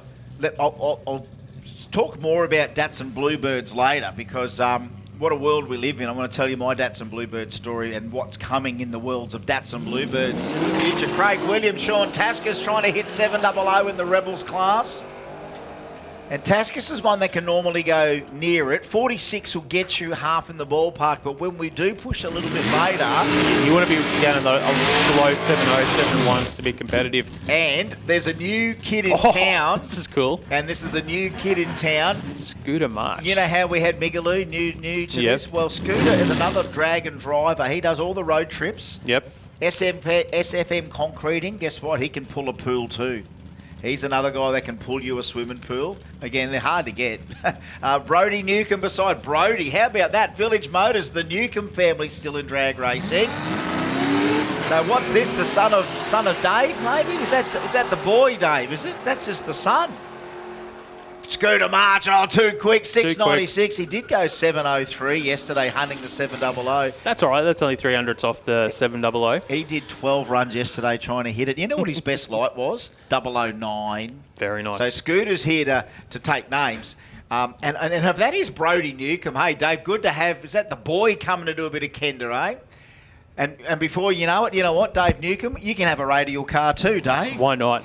I mean, if he still had that Mustang, that'd be a mint thing on small tyres. Reese Platzer, Ben Taylor, check this out, hits the stripe. Oh, 722, that's not bad. 676, that's ridiculous on a 700. It's a little bit too quick. Yeah, so we're going to see lots in Rebel today, and at the moment, it's Reese Platzer, I'd say, at number one. Remember, Reese is giving us 722. Yep. Reese might get his reaction time money back. Sean O'Halloran and Ben Jack, they're coming from everywhere. Holders and forwards, heads up 700. Love it. I love that Rebels has exploded here at Kenda in 2026. I'm loving that. You know, we're getting some good numbers here. I'm loving it. But can someone hit right on 700? 739, 769. They're in the sevens. They're a bunch of sevens, and I don't think we're done yet. Have a look at this guy come up here. Well, He's obvious. We got the champ. Well, the two drivers that finished 1 and 2 in the championship. How's this to start the new season? Both guys that finished Rebels just about deadlocked. Here they are for the first Q1 of 2026. Troy Hutton, Tim Morton. Do we have a new number one? Not that there's any awards for that. Just a shot across the bow of the field. Let's have a look here. Reaction times as well. Oh, he's gone. They're both in deep. What's going on? Tim Morton, 048. Now, wasn't this the barrel with the turbo and the blower? I can't remember. You can't do that, Timmy Morton. 703, 102 mile an hour. That was off a deep stage as well, so he killed a little bit of VT. Hutton goes 712, 96 mile an hour, and that's why those two drivers were 1 and 2 in the championship last year for the Kenda Series. 703, 712. There we go. And this guy, well, you can never underestimate Phil Petrovic. He's been to the pointy end in the past of Rebels, 700. And this will finish the first quali session, folks, for all of our Kenda guys today. So we get the second session coming up after some prep. All right, Phil, Pro Tree. Got some lungs on this thing. And 718 finishes round one of all of our qualifying. Q1 in the can, Q2 not too far away, Q3. The conditions are going to ripen here, Mark Allen. They're only going to get better. They're going to have a little bit of data on board from their first lap, so I think we'll see obviously some drastic improvements, especially in those Outlaw 235 and 275 classes. Yeah. So I'm just writing some bit of data log down myself. Hey, folks, while we've got this opportunity, we're going to do the prep. We'll call out the next round of everything shortly for Q2, but everyone's getting out of the sun, which I don't blame you, but, you know, go down and grab that great merchandise. Now, remember, the Kenda clearance is on, so go down and get some stuff from the Kenda tent right now. Well, it's a hot day, mate. They've got bucket hats down there and shirts. Well, let's see how much is left because it's been selling out well, and, of course, on sunny days, the hats go. But check the rest of that discounted clearance Kenda merchandise as we do a little bit of prep on the track, doing a couple of little things. We're going to get an RCE ad up here shortly just to lead us into a little break while we do the track prep. But just want to let you know about a couple of things. We're going to keep some data here, Mark Allen, for that. And again, this will be interesting to see how it goes for the rest of the day. Q1 took from 1:30 to 2:50. So what is that? An hour and hour and 20. Yeah, to we get had the field through. One stoppage there. Well, that's right. We did have the and unfortunately, poor Guy King with the Corolla, the big Send, the Sendmobile got sent. I'd be interested to know what sort of damage they had on that because Look, in the end, it wasn't like a hard tap on the wall. He almost saved it. Yeah, well, you know what? If that's going to be something, if you're looking for something to just do in the next, maybe 10 to 15, because we do a bit of scraping, we remove some of the excess rubber that's just been put down because of the hot, sunny conditions. So we can see all that happening on the start line now. Justin's got the big scraper out, and it's a scrape and a reapply. So as we talked about last night, it's the membrane on the track that we're trying to maintain its smoothness and its stickiness, and we're doing that right now. This is a Kenda trademark. Get a quali in, prep it again, quali in, prep it again, qualifier in, and then you go to racing. Do the same deal. So we just quali, prep, round one. It's consistent 2, as well 3. for the drivers with the tune-ups and all that as And well. I don't mind light and shade, quiet and noise. Now's the time to have a bit of quiet, and we'll get some noise again here shortly. Grab that merchant. Yeah, no, that's not true, Janie. That's not true. It's not about anything to do with Janie. It's to do with the track prep, and this is what we do when it's Kenda time. And you'll appreciate it all by the end, I can assure you. So we'll be back soon. RCE's got some great ads on there, and we'll be back with more sort of live stream as the prep continues.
change or you will lose. A little pride you have. Maybe I've been blind. Forget your words, forget the pain. Now I separate myself from you.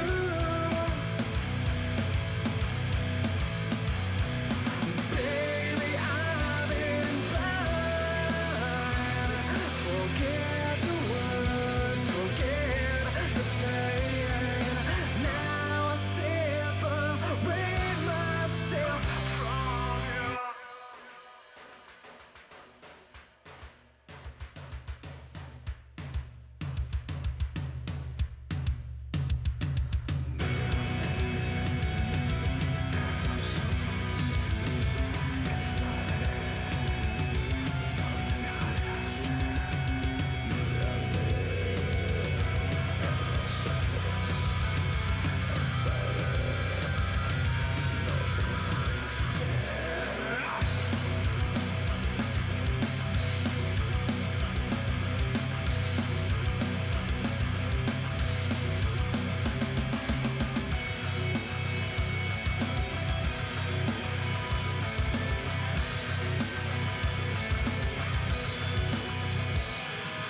Maybe I've been blind. Forget the words, forget the pain. Now I separate myself from you.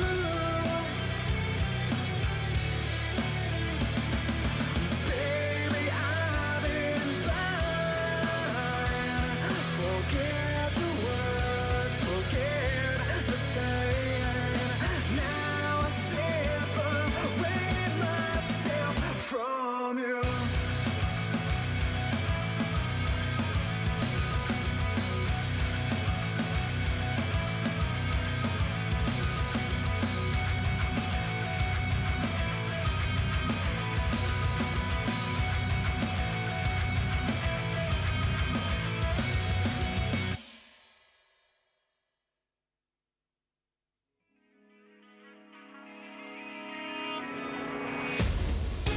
Change is coming in the air tonight.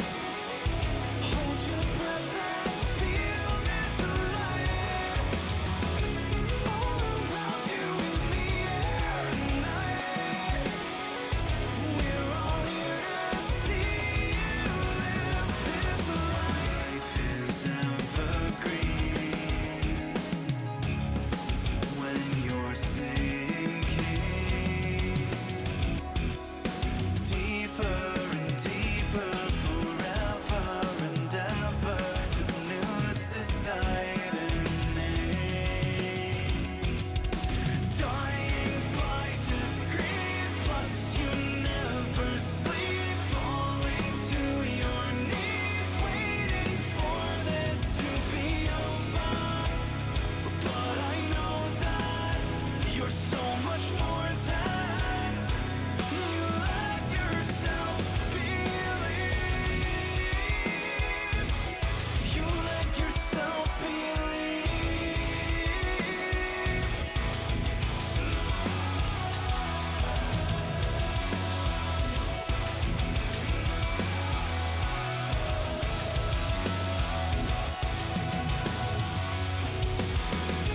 Change is coming in the air tonight.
Lovely. All right, here we go. So our prep has been done. The beautiful Queensland Saturday afternoon. We've still got a few of our punters here basking in the brilliant afternoon sun. Good to see you folks there patiently waiting. You know we're going to reward you with some more of this great qualifying here shortly. This is the RCE Performance live stream for 2026 Kenda 660 series. We need Outlaw 235 and Outlaw 275 Q2 to the lanes, please. Outlaw 275, Outlaw 235 Q2 to the lanes. Of course, all of our other categories that follow up after that, you know to be getting ready. Don't roll, but we'll call you as soon as we can. But again, as we said earlier on today and what we've done with previous Kendas, it's all a bit of a practice run each qualifying session. It's about coming when you're called, getting into the right lanes and knowing who your fellow competitors are in each class. Because by the end of the third qualifying session, hopefully pulling down each respected lane acquaints you with who your fields are over this evening when we start seeding everyone off after Q3. Was fielding a few questions there before in regards to the seeding, because again, more questions come up about, so how does the seeding work? Well, I do refer to it as the Colonel Sanders method, and that is 11 secret herbs and spices that continue. And you watch, you and I'll say that right now, Mark Allen. I bet you and I, when we get those seeding sheets come out, we'll both look at each other and go, you can't write this stuff. We say it every year. You can't write this stuff. It writes itself. We get twists, we get turns, we get matchups that we didn't expect. Well, it's a custom seating sheet that Justin and Scott originally created back in the start of the Kenda series. Yep. Yeah, it's to keep it and it's still on old technology. Like it's still like I think it's still like on I think it's still on an Excel spreadsheet. And I'm laughing. It's to keep it all competitive. And I'm laughing as if I could do an Excel spreadsheet. I couldn't do it. Does anyone do Excel spreadsheets any day? You still do them? Yeah, mate. Yeah, I work with spreadsheets. Yeah. Do you? Yeah. Oh. One day I'd like to learn how to do it. Ever put in a Mitsubishi air conditioner? No. Let's just call it evens then. You can do a spreadsheet. I can put in a split. I can't do that. And here we are, two blokes able to have a good conversation. And you know what? It's funny. We started the day talking about insurance, and then we're talking about How food. are we getting onto Excel spreadsheets, mate? I don't know. We're just talking Actually, about a lot of drag races use Excel spreadsheets for all this stuff. Yeah. I used to do a little bit of that when I was in with my first dragster. I would go home. Remember the old traditional little white time slip that you used to get? I would go to work at the Ford dealership, and we had an office, so we had a big photocopier. I would put each time slip in time order, obviously from first run to last run, and lay them beside each other and photocopy them as a batch. Yep. So then when you came out on the sheet, it literally had every time slip right beside each other. So, yeah, you can nearly just draw a ruler through it, and that's all I do. But, mate, that is like in the 90s I did that. Not a lot of racing done sort of since then. Mate, I was even looking back, and as we talked about, you know, your trophy room, which I haven't seen yet, but I don't have a trophy room, but I do have a couple of little things. Like, I know I'm not going to probably ever win a belt, but like these guys have won in the past. But when you wake up and you realise that the national record that you set in your... I've never set a national record, mate. Well, okay, you've won, you know, you've won some pretty decent events and track championships. I haven't done that. But I do have an Australian national drag racing record in C-modified altered, being a very old and slow record. So when I wake up every morning and before I go to work, I have to dive in for, you know, your first set of socks and jocks for the week, and then I look up on the mantelpiece there, and there's my national records sitting there. Every day I get to see that remind myself that I've achieved that. And then I look at the date, and it's like 2019. You know what I mean? Is that long ago like already? 6 years ago. Like 6 years ago, you know what it's like to try and get a race car together. Constant preparation. Pre-COVID. Hustle. Yeah, well, it was pre-COVID. Yep. And, of course, mind you, a couple of years before I actually set the record, sanctioning bodies changed. And the national record that I'd always traditionally wanted to chase, I couldn't set unless I went to well, at that stage, nowhere, because no one was running quarter mile under the old Andra system. So how do I reset an Andra national record over the quarter mile for a category that I always had my heart set on, little four-banger altered class, and then have nowhere that I could set that record? So that locked me up there before I'd finished the car. It's not the first car that my friend and I built for Modified Eliminator. Modified Eliminator used to be 0 to 11.99. So What still is? Or is it 10.99 now? No, it's 10.99 now. 10.99, yeah. But halfway through building a little Aspo 4-cylinder dragster, where me and my friend thought we can go 1160s in this thing, and then they go, well, we're changing it to 10.99. I rang up in protest. I'm howling over the phone to Dennis. And Dennis goes, just put a V8 in it, and pretty much hung up on me. So, that record pursuit, or even just to compete, was sort of dashed. And we ended up using that car later with a turbo and went 10s with the thing. But that then the sanction changed, and I couldn't set that traditional sanction. So guess what? The record that I wanted to shift the name off and put my own name there was now a minimum.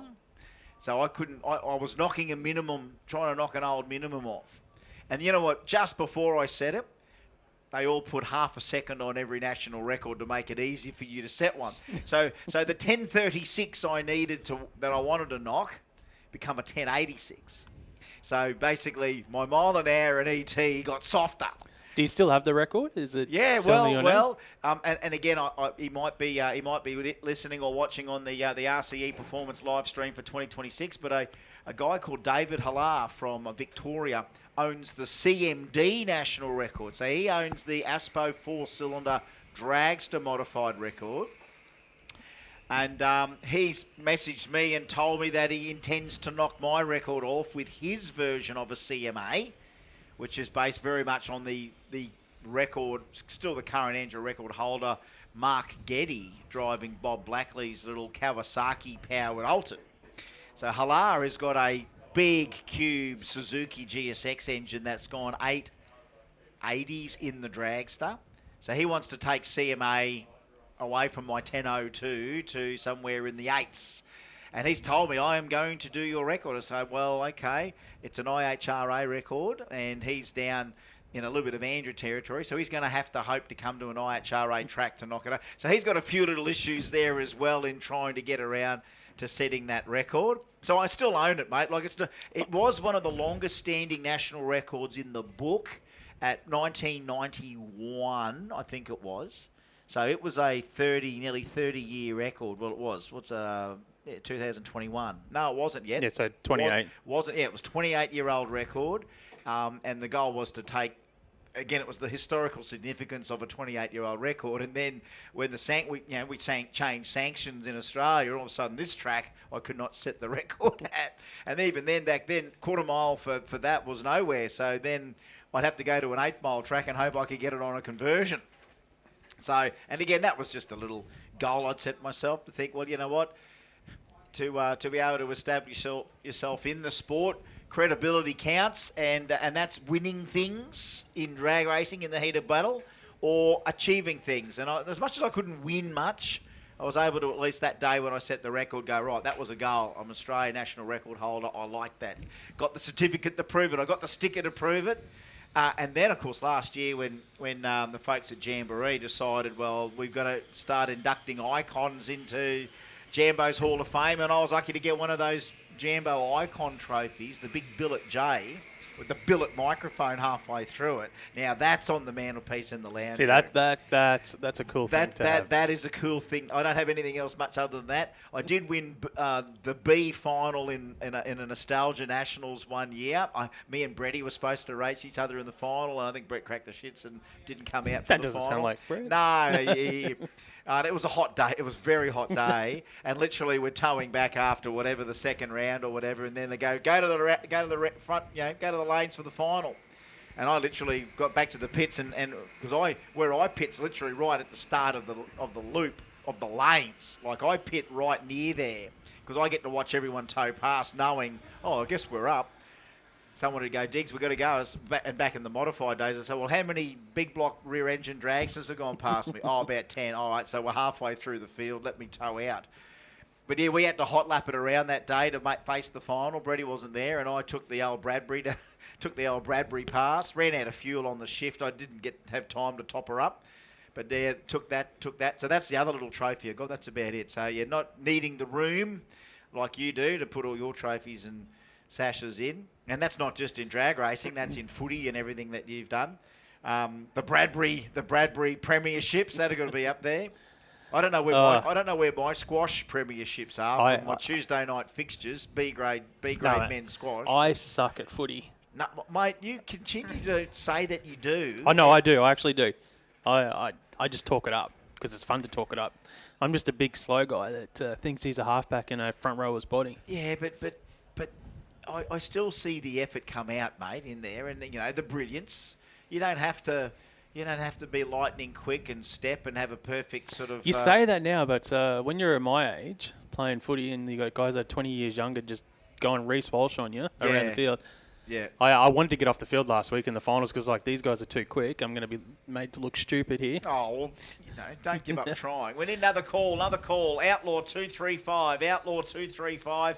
Outlaw 275 to the lanes, please. What I think you do bring up a good point, Chris, is that the good thing about the Kenda Series, obviously there's a lot of prize money involved and cash and all that, but I think the prestige of winning one of those belts far outweighs the cash incentives and what you get from winning one of those. And even back to what we talked about with records, no one in these classes are still chasing. Yes, they'd love to say on the quickest ever Outlaw 275 car in this country, or on the quickest Outlaw 315 car, or on the quickest OG 275 car.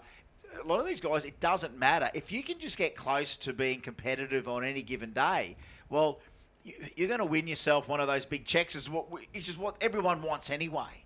So trophies are here and trophies are there and achievements all come and go and ET and record lists are good.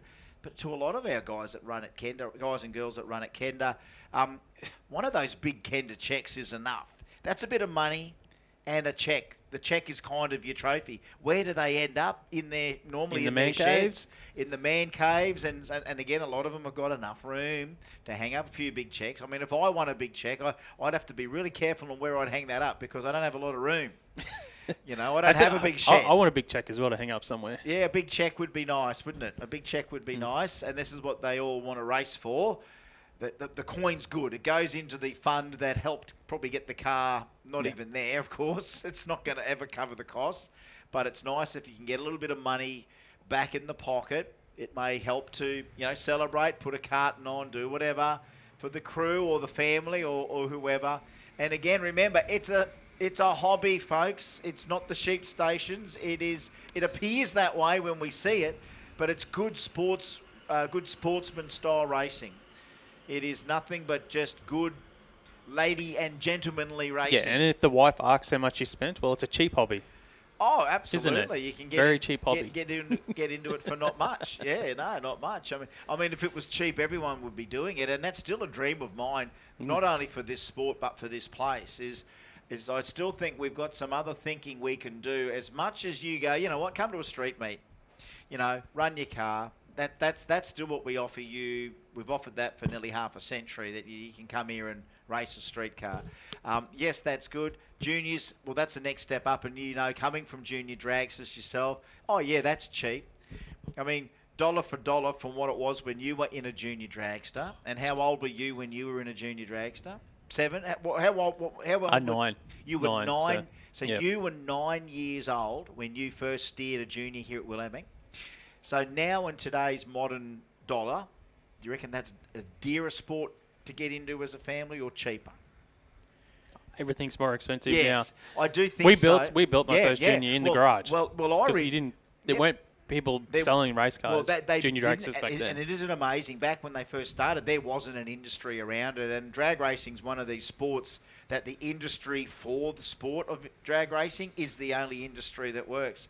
Nothing that's ever come out of drag racing industry seemed to have worked in real life. It stays as a drag racing only service.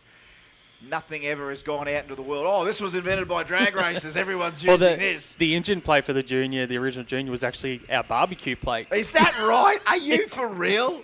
Got cut up. I love that. Like, It weighs something like 400 pounds without me in it. And to put it in perspective, juniors are about 200, 225 now. is that right? Is that how light they are now? The juniors? Is that right? So it was a heavy junior drag. So that But one. but I love that back in the day, and again, the expectations weren't that high either. If you just built one and turned up, no matter how fast or slow it went, it was there, and the kid was learning. Dad probably built it. The uncle probably built it. The granddad.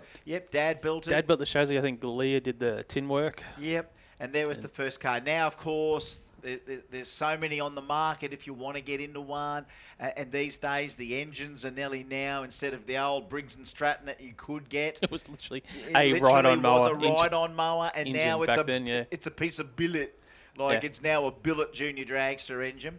And you know, at least that sort of clutch part of the car never changed. It's, you know, it's still Went one thing that 33 seconds over the quarter mile, that first junior yeah, drag. So, right. 'Cause, come on. yeah, the quarter mile, half a minute. 33 seconds at 30 mile an hour on my Could've- first pass. Probably Yeah. could have run that in less time than that, couldn't you?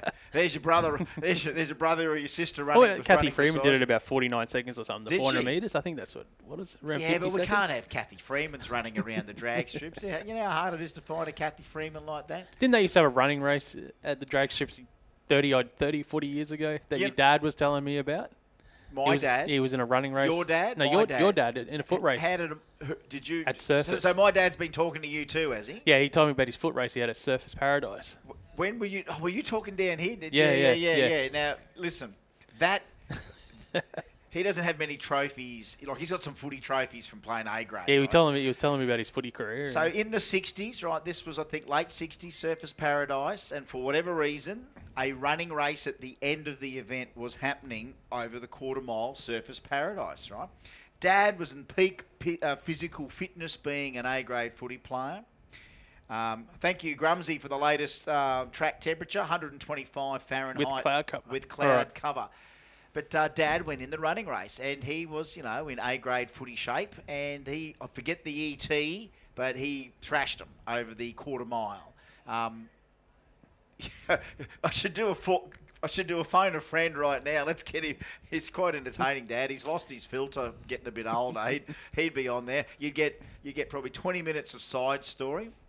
Just the ET, Dad. I just want the ET. Tell me what it was, you know. But can you imagine? So is that how we get on the tangents with you? You got it from your dad Well, with the side stories? yeah, but he's 81, mate. Like, he's 81 and he had a stroke 2 years ago. So you can't say that I inherited that.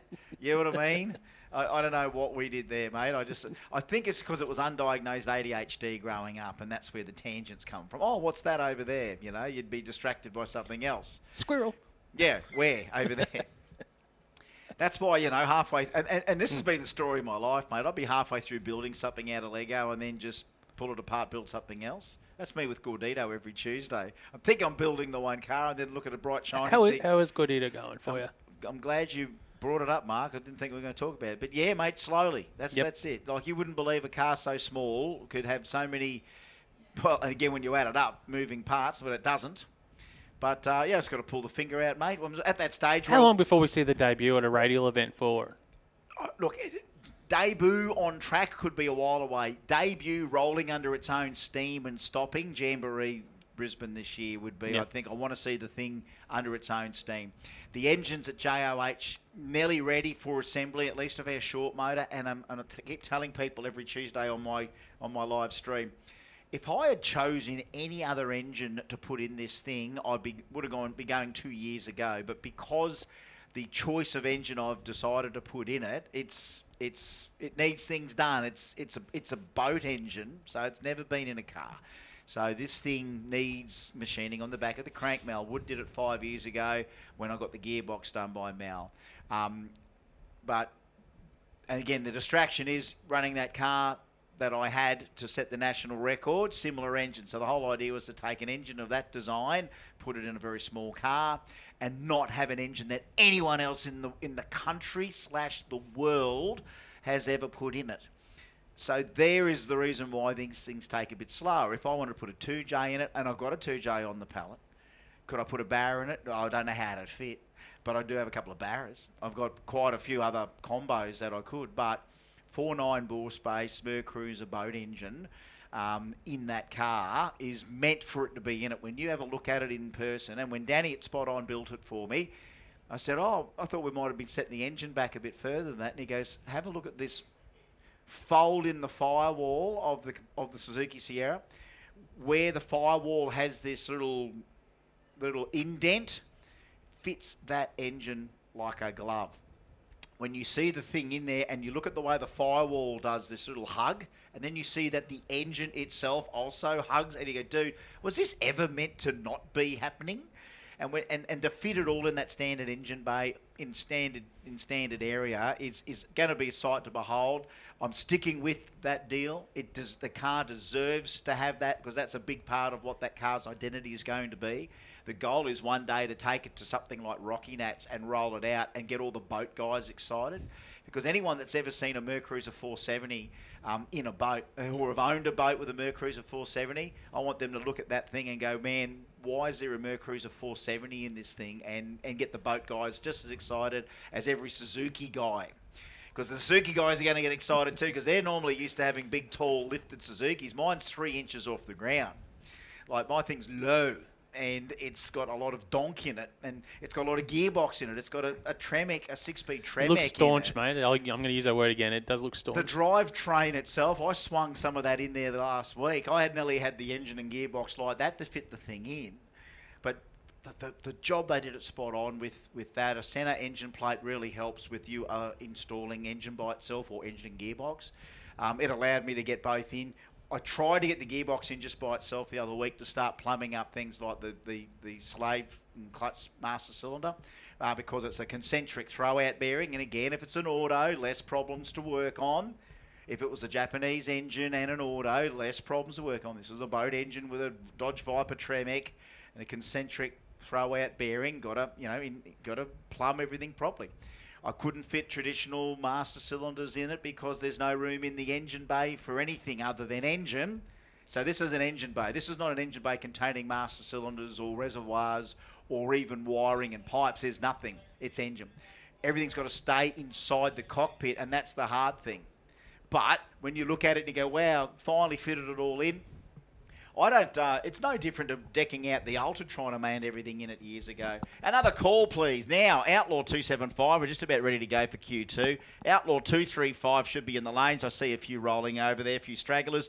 And now, OG 315. And I think I saw the black ute just tow there. Oh, sorry, he's in 275, isn't he? He's in 275 this weekend. So he's in 275. So every time I see him, I keep thinking, oh man, he does kick ass in OG 315. But OG 315. To the lanes, please. So long story short, Mark, yeah, look, I'm nibbling on it every Tuesday, mate. Yeah, I always see the live stream is I I do get on a bit of a rant sometimes, mate. I treat it as an afternoon of, I normally, before I go live, I'm on that thing 2 or 3 hours, 4 hours before I go on.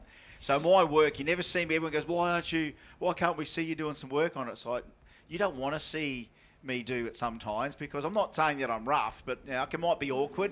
All right, here we go into qualifying session number 2 for Outlaw. 275, brought to us by Spot On Performance and Fabrication, RC Metalcraft.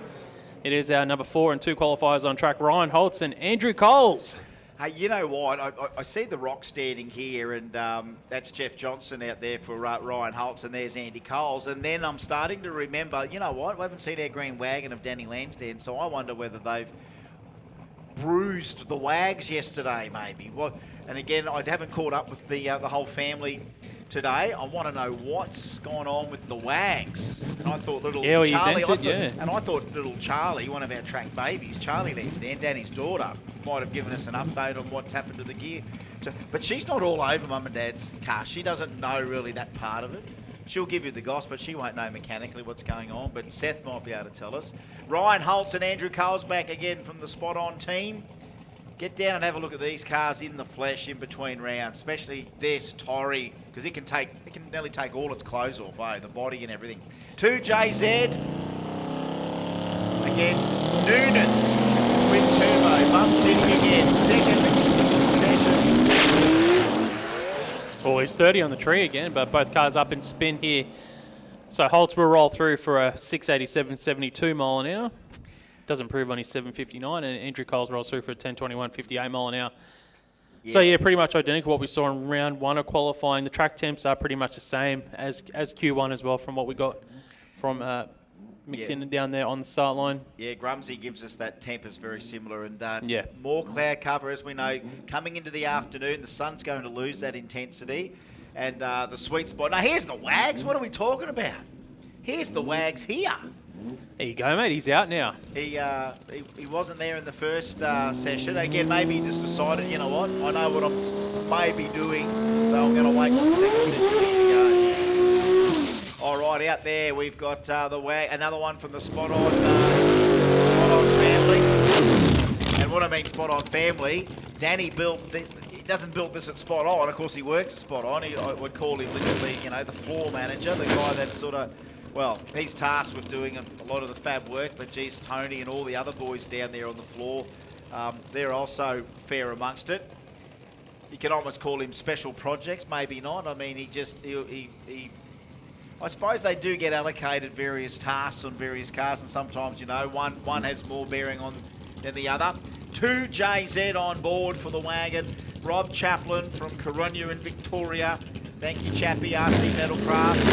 Between him and Spot On Performance, the sponsors of Outlaw 275, does 977 cubic inches with 5 kits on a Pat Musey. Mark Allen, have any chance of making the 275 stick for this session? Oh, I don't know. It's going to be... It's tough, mate. It's going to be tough. I've learned that we still can't get our hopes up, and then if you don't get your hopes up and then something happens, it's a bigger surprise. Let's just see. Here we go. They were close. So like, yeah, a lot of the drivers were close to getting it down, but... All right, here we go. Q2. Oh, yeah, Nelly. Oh, 2 big hits at it. Look, that's enough a little bit. Oh, hang on a sec. Here goes Wags for a hit. 467. There it is. 467 in the heat, 157 mile an hour, 122 in the 60 foot. Have a look at Chappie on the tree, 033 on the tree. Just came out of the hole.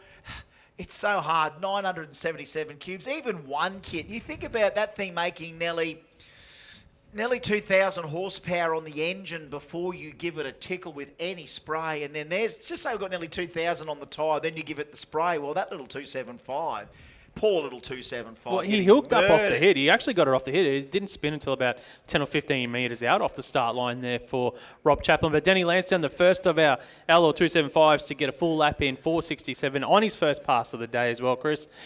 That's a great lap. Good lap there. So what have we got? And we've still got Black Ute and everything to come just yet. So hold on to your hats. Another call to the staging lanes. The following categories for Q2. K525 to the lanes, please. OG315 should be there. OG275, you start rolling. And Renegades 550 get to the lanes, please, for Q2. Q2, Renegades to the lanes. OG275, OG315. And K525. Yeah, so that's interesting. Outlaw 275. It'll be interesting to see. We're just looking at looking up the staging lanes there. There's a few names that we've seen in Q1 and we're going to see here in Q2. We have not seen the Kraken just yet and the Black Ute, but we did see the Black Ute going up the return road here before. Here it comes now. And so what have we got there? So leading the pack is 2JZ powered VL, trailed by twin turbo Hemi Hilux, followed by 977 cube Musi Camaro, followed by twin turbo Noonan Hemi Mustang, followed by 2JZ LC Tirana, followed by screw blowing Noonan Camaro. So quality much? Hey? A little bit of everything for everyone. Queensland radial cars, but of course bar Chappie, but the rest... Yeah. All of those combos. What's the common denominator? Well, Noonans and 2Js at the moment. There's Noonans and 2Js and a big fat Musi in the middle. Here he is. James Horan from Olimba in Queensland. This is another one of these, I would call, certified badass cars. If we do another certified badass sticker. The other sticker, of course, if we said old cars are cool, new cars suck. The other one would be certified, certified or authentic classic. Sendmobile. This Rockstar. Rockstar. This is all of that. The FKN BLK UTE. His sponsor's still Drain Care. I saw Drain. Look at that, the new Drain. I like the new Drain Care sticker on the back there. That's a faster Drain Care sticker than I used to have on the old van when I was working for Matty. And big shout out to Matty. Hope you're watching on the live stream, or more importantly, better in the future, get out here and take it all in, mate. I reckon you can get some radial racing. That'll maybe you could use the 55 and an engine swap. What's the toughie, the Chevelle? He's got a few in the collection. Could be a good radial car coming out from Matty from Drain Care. But James Horan, what do you do now when the Wags is at 467 in Outlaw 275, the Black Ute? How does he respond? Same lane as the wagon. Well, I tell you what, it goes 4. I'll tell you what, haven't we got a battle on? 475, 160 mile an hour. It grabbed that 275. They got it down. And it wrestled it. You could hear it just knowing there's another 1,500 plus horsepower there if you want it, and it just had to take it, and it took it well. So that's it. Danny Lansdowne improves. James Horan improves. Chappie has a bit of a pedal and a squeeze. Colesy goes two from two in the Zings. So does Captain Risky and the Kraken. We didn't see him. Not this round. So we move now into Outlaw 235, brought to us by Haltech. Looking at the qualifying order chart so far, number one qualifies Caleb Sang, that's on track at the moment. He ran a 5.11 in Q1. And he's taken on Jaden Sang, who's a number 3 qualifier at the moment with a 7.39. Brother on brother. All right, another call, K525. K525 to the lanes, please. OG315 and OG275 to the lanes, please. And Renegade 550. Q2 to the lanes, please. All right. So Jaden in Stu's streetcar. So that's not even the NV9 one. This is the real streetcar. Stu's got, God, he loves his Caprice. He loves his Caprice. Outlaw 235 now. Don't know how many cubes in the Capri. Twin turbo LS here for the VT.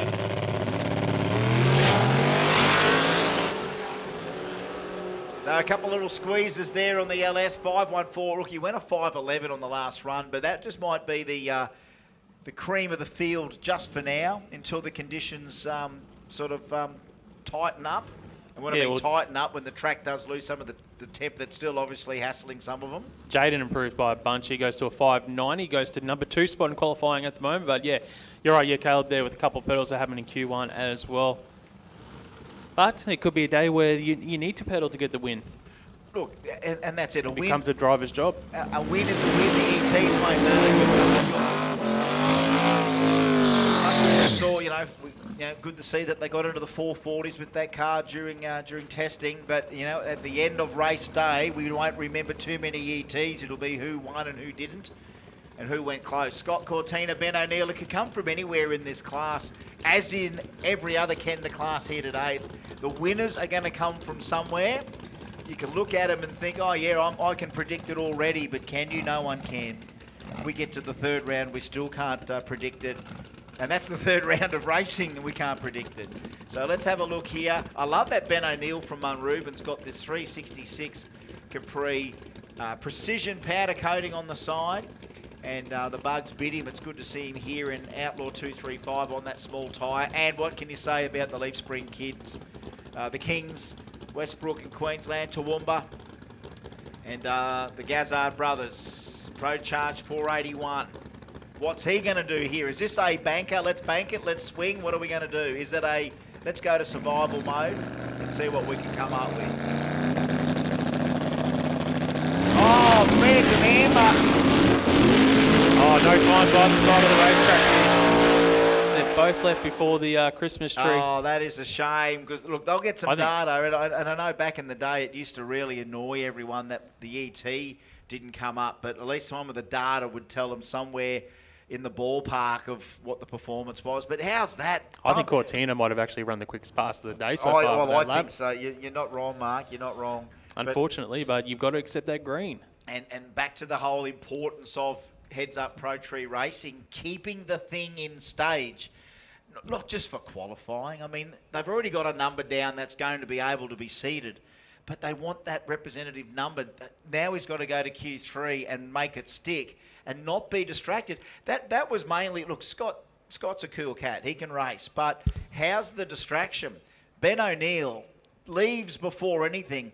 And Scott reacts off Ben, right? He does. Yeah. He's probably thinking that, oh, I've got a green light, I've got to go. Yep. Scott reacts off Ben just in the moment, and it's that moment. It's that drama. Let's not wait 4 seconds during the run. Let's wait for the 2 seconds that little drama unfolds coming into stage. And you'll find the drama's just as big in that 2 second moment when something goes wrong with the staging. If they're in racing, they both lose in that round. That's it. They would be both gone. So if we were in, the first or second or third round of Chicago shootout and we're trying to count wins, that's all we try and do. We don't add points. We count wins. So you might be there going, wow, if I can just beat this guy, I've got a chance of getting into the final. And you get a no win. So it's not like you lost, but you got a no win. It's worse. It's a loss, but it's a no win. So you've got to stay in stage. You've got to retain your composure. You've got to ignore everything else, including the other lane. And I suppose with that time, not we're going to have a sun break too much in the short term because we're still so high in the sky with the sun, but just to react to your opponent leaving, thinking, oh, well, where am I looking? and he's just gone on reflex there, Scott. And you know what? He's not the first, and he won't be the last. Absolutely. Another call, OG275 to the lanes, please. OG275, you can roll to the lanes, please. Renegade should be on their way. OG315 as well. And K525, Q2, the lanes are yours. So I know we're sort of rustling them up. So the red Dodge I can see here in the lanes ready to come out. Now I had some word, I think Corey Dark got onto me here. And this is the best thing about having, a good group of people in the right places that keep us updated. And this is still 500 cubic inches. It is still, here we go. Sorry, Corey Hamilton, not Corey Dark. Corey, I knew it was a Corey. Corey Hamilton. It's now twin turbo, twin blow through carbs. So he's still mechanically boosting. So turbo into carb. So keep it. And you know what? That's the stuff you should go down and have a look at in between rounds. And he's pitted sort of right back down towards the highway. So if you wanted to go straight back down behind the drag strip here, a couple of roads down, you'll see the red Dodge. Go and see the twin turbo 500 cuber blowing into the carburetors. It's a dirt. People still treat the C word as a dirty word, the carburetor. It's a carby. Oh, it's got a carby on it. People go, yuck. Don't be carbist, man. That's anti-carb. that's hate speech bagging carbies, man. You can't bag any power adder. You can't bag any one particular way of induction. You cannot discriminate these days, mate.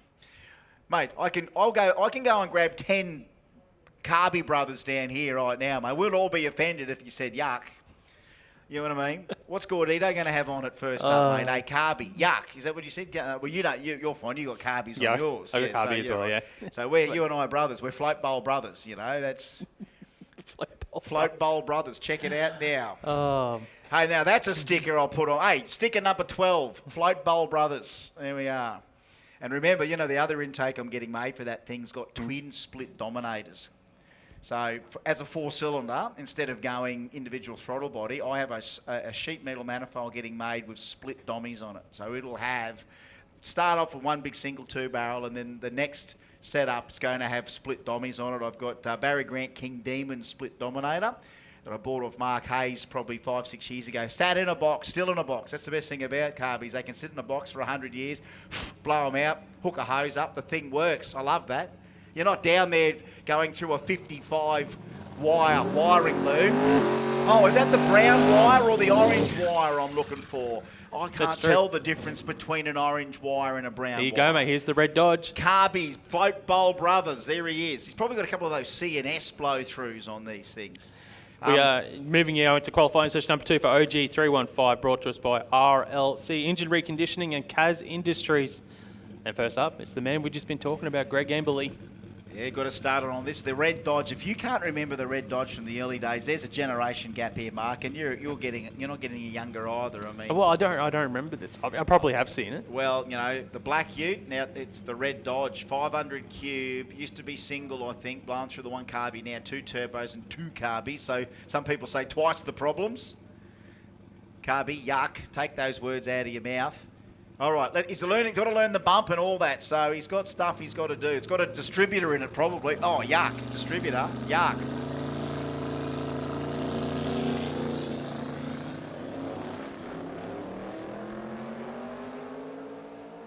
So there's some there. It's not perfect. 679 at 124 mile an hour. You still got to light the wick. Still got to light the wick on. You the could thing. hear the power come on there towards the end. And that's 124 mile an hour. And it's not like, I mean, there are ways of, boost enrichment with mechanical things like carburetors, and that's all that is. That's the transition from vacuum to boost in the manifold, and then the carburetor is obviously very good when air is drawn through it and the fuel distributed at the same time through a venturi. But it's that transition between vacuum and boost that the carby guys have more problem with than the FI guys do. Can be fixed. Remember the old Mad Mini ran the carby on it still for years. So he's a float bowl brother, right? So it's just fuel. And of course injectors will deliver it, EFI will inject it the smallest amount at the right time. Carbies kind of give you a bit of a storage facility. There you go. Eat some of that, There we go. Yeah, there we go. The old, Brett Murray says the old combo. That's right. I remember it. 200 mile an hour. Red Dodge went 200 mile an hour with that old combo. So there we go. There we go. So here we go. Stu Henry, the Capri's got a 460 cube LS7 aspirated combo from Tremaine's. Thank you, Stu. Are you a float bowl brother though? Is that EFI or have you got a carburetor on it? Another float bowl brother. OG 275 to the lanes. Renegades and Ruckus to the lanes, please. Renegade 550 to the lanes, please. Ruckus 580 to the lanes, please. Mitchell Bean on the start line in the Camaro for wiring tuning solutions. Now, what happened in the first session for Mitch? He coughed on the start line, didn't he, as he went in stage and it shut itself down. So here he is trying to get a lap down here, Q2 for OG 315. Currently... Sorry. Yeah, you're right. I was about to say Doug Day's the number one qualifier at the moment, the 473.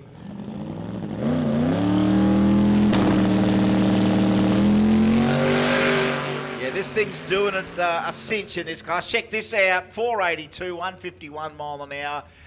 Any given day, we're in the ballpark. Now, him and Dougie, ET-wise, might be very close to each other. Daniel Barrett in the Mustang is only just starting to find his legs.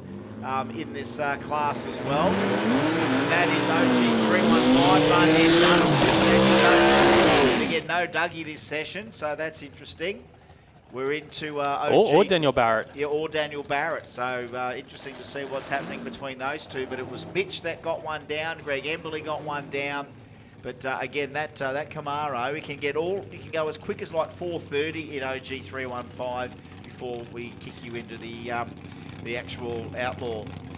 Steve Farrelly, Daniel Hookham, not ideal for both guys after the first session. Farrelly blows the 275s off the back of the Barra-powered VL Commodore. Meanwhile, Hookham, of course, is known for that fantastic Coyote twin-turbo Commodore Dragon drive car. Oh, he's EFI. Stu's EFI on the LS7. Of course, it's an LS7. EFI, sorry. There we go. Carolyn Hayes, she's watching. Can't beat Carbies. They're a controlled fuel leak, according to Mark. Oh, that's true. That's all good. Right. Daniel Hooker with the 14. The Capri. Oh, Farrelly! Oh, hold on to it, son! Oh, the lungs of Hookham. I can't get enough of that. 610 at 115 mile an hour. But Steve Farrelly hassles the 275s again, and we see He had a moment. daylight under the back of the Barrador. Daylight under the back there. That was one of those oops moments. That's two Barra-powered cars in distress. It was Guy King and now Farrelly with the Barra grunt. And we're going for a look there to the 660 to make sure everything's A-OK. Steve normally does, of course, wear the fire suit and undies, which means any liquids coming out of that area have been retained. None of that should have got to the track.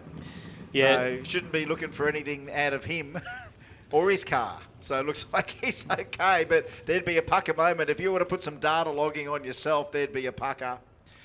Well, it's funny you should say that because our watches now, if you've got the smart watches, it actually tracks everything, what your body's doing, your heart rate and all that. So my heart rate does increase when I'm on track. I see that your phone, your watch has a text from Terry. Is that a text from Terry? He was just asking who's at the Kenda Day. Oh, well, all of us, Terry. Anyone who's important's out here. Oh, All the cool people. who's here, mate? It's the who's who. I've seen many. I could name drop for hours. There's yeah. We're here, mate. That's all that matters. That's right. We are in the middle of qualifying for OG275. Just wanted to Just shout say, out to say the Queensland Radial family's here. Yes. exactly, yeah, Queensland Radial family. We are in Q2 of OG275, brought to us by BRP Racing Transmission Coolers.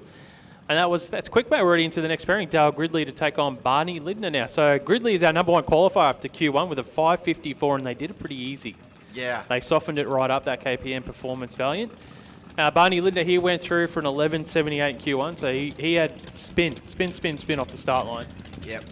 And look, Jessie's guiding Dad back there. And look, Jessie doesn't run funny, but she's learned, because the track's so sticky, you can't run on the ball of your feet. You've got to run on your tiptoes, or else you will stick to the track. So she's had to go on the tiptoes there.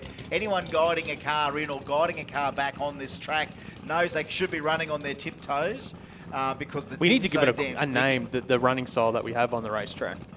Tricky tacky tippy toe. Tricky tappy. Okay, we'll put that in the pile of names, and we'll see what else people come up with. All right, here we go. Big Barney going in. Oh, hasses the tyre again. This time he hits the tree. 061 and 504. Gridley improves by half a second there. 504, 157 mile an hour. Lindner rolls through for a 794 at 95 miles an hour. So Gridley consolidates that number one spot at the moment here in OG 275. And you know what? Barney knows that he can probably leave on the engine and do the 20 or the 30 or the 40 that the car will do without the spray. But he's still out there with the hope that, you know, when that does get hooked up, it's deep into that low 5 second zone. I'm not a crew chief, can't tell the boss what to do, but, you know, sometimes I think even in conditions like that, don't need the bottle, but at the end of the day, two from two zings. I do hope that he gets a big one to hook up in the last session and into racing tonight. And how many times have we seen people have horrific qualifying efforts and then go click, click, click? 3 rounds of racing. Scott Hipwell, where does he come in all of this? OG 275. Oh, boy. Oh. And that's the sort of pedal that's going to need to happen tonight, I think, Mark. But They're the ones that make me nervous when you're in it for a little bit. Yeah. The tyre's up a little bit there. Yeah. At 594, he goes to number 2 qualifier with that lap. There we go. So Gridley, Hipwell, Hookham, Lindner, Farrelly. So, and that brings it close to OG 275. Big thank you to BRP Racing Transmission Coolers. Now we move into Your Plumbing Solutions, K525. thank you, Benny Graham. Great sponsor, Your Plumbing Solutions. And Benny, I thought Benny might have been out with the Mustang back on radials and blowing LS action, but still sponsoring the category. I'm sure he'll be back later in the year. Could be in this class too. One, good Nick. Craig Scottney. One hit 525 last night in testing. You know that. He hit 25 in testing. He hit it on the number, did he? Let's see what he does here. How did he shoot in that first one? Was the tree not going? Hold the file. No, did they get it? The tree, no, there we go. We got it. The tree just had a little lag there. Had a little fart. Look, that'll do. 548, 554 on the 525 index, but They were up on the button for a long time, yeah. I'm not too sure what happened there with the tree. Just once in a while, it does just give you that little hesitation where you think it's just going to crap itself and then it throws. So, and you know what? We got Pete on the button down there. We know how wide Pete is to the tree himself, being a racer himself. Well, you seen him actually start to move. He was about to let him know. Because he threw it. He thought it... Well, he'd flicked the button, and it wasn't happening. So he was running himself forward to say, boys, I've already thrown it, it doesn't come. The computer system's not happy with the heat either, just like the rest of us. It happens. All right, here we go. Second time round today. We saw Hot Rod Williams and Phil Penny have a crack here before. K525, brought to us by Your Plumbing Solutions. 2JZ. Well, sorry, it's a turbo with a Honda attached to it. It's the 2JZ powered Honda of Nambucca Heads' own Phil Penny, the Rising Force. Beautiful Honda S600. I just don't know when the new car will eventually come. You should see the car Phil Penny has built as an Encore. It'll blow your mind. Rodney Williams, this is his new car. 366 cubes for Hot Rod. All the way from Dolby. Nambucca Heads and Dolby bumping in here on 525.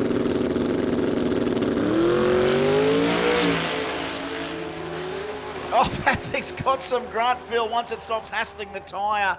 5.39. He went 5.39 with a 9 first session. He just went 5.39 with a 6. Yeah, 3,000 split there. That's pretty good for Hot Rod. We do have that most consistent award later on in racing. Yeah, watch out, Hot Rod. No, Hot Rod's basically saying, watch out, K525. Hot Rod, well, remember, he used to carve up in Rumble, the 640 class in Rumble he used to carve up. Now here he is in the 525 class, another carrot dangled in front of him. Him and Juan coming into the class, keeping the class alive. And remember, K525, great class. All right, here we go. Simon O'Carroll Swimming Pools Renegade 550 class. And this is, hey, who did he hit first? Did he hit Sengi first? Right, he did. Now he's got Aris. It's almost like he's hitting the heavyweights in qualifying. Well, he's got to slow it down a little bit. He went 5.46 in that first session. Aris, who was 5.59, so he'll probably try and look to improve. He would probably run into the low 550s here. Here we go. Connor and Aris, probably for the first time ever. Side by side, 550 qualifying for Renegade. And he's gapped. Oh, wheels Connor, up. How's the wheelie and the pedal and the stripe? Oh, 61 to a 52. So a clean run above 550, but less than a clean run when it comes to the wheelie. Dave, can we? I don't know. Can we get a replay on that? Here's the replay. Here we go. Here's the replay. Hits the tree, Aris and Moose. And they hit the tree just about now. And the nitrous sniffing. Yes!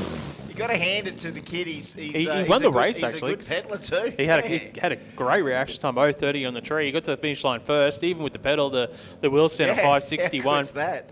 All right. And Aris went to number 1 spot with the 52 as well. That's what we didn't touch on. So next up, Paul Butler in the VL to take on Russell Archer in the Mazda. Yeah, look, as much as they look like they're nearly identical, when you look at Connor and Paul Butler's car, the two VLs in there, one is the full tube, sort of top sportsman style car. This is still very much street machine, drag and drive style stuff. Russell Archer, of course, again, the 13B powered RX4. We want Russell to kick some ass here. I want him to get that tyre hooked up. Oh, just sits there and spins once. Sits there and spins one. He's going to pedal it from there. It's got plenty after that. 6.30, 5.60 for Paul Butler. 5.56 the first round. 5.60 the second round. And look at the light there from Russell. 0.19 off the button. Great light, yeah, great reaction time. One of the best we've seen today so far. Next up here in Renegades, brought to us by Simon O'Carroll Swimming Pools. Matt Rogan in the Camaro to take on Troy Lewis, the Cortina. Now look, I'm going to, because there's an aspirated engine in this pairing, it doesn't look tough. I still have a soft spot for those 83 Camaros. You know what I mean? I'm a big fan of them as well. I do love them, in drag racing especially. Look at the scoop on that. I'm going to let this go. As much as we've got some Barra goodness in Troy Lewis's car, just for this run, hopefully Rogan can hook this thing up. I want to hear the lungs. 7 seconds.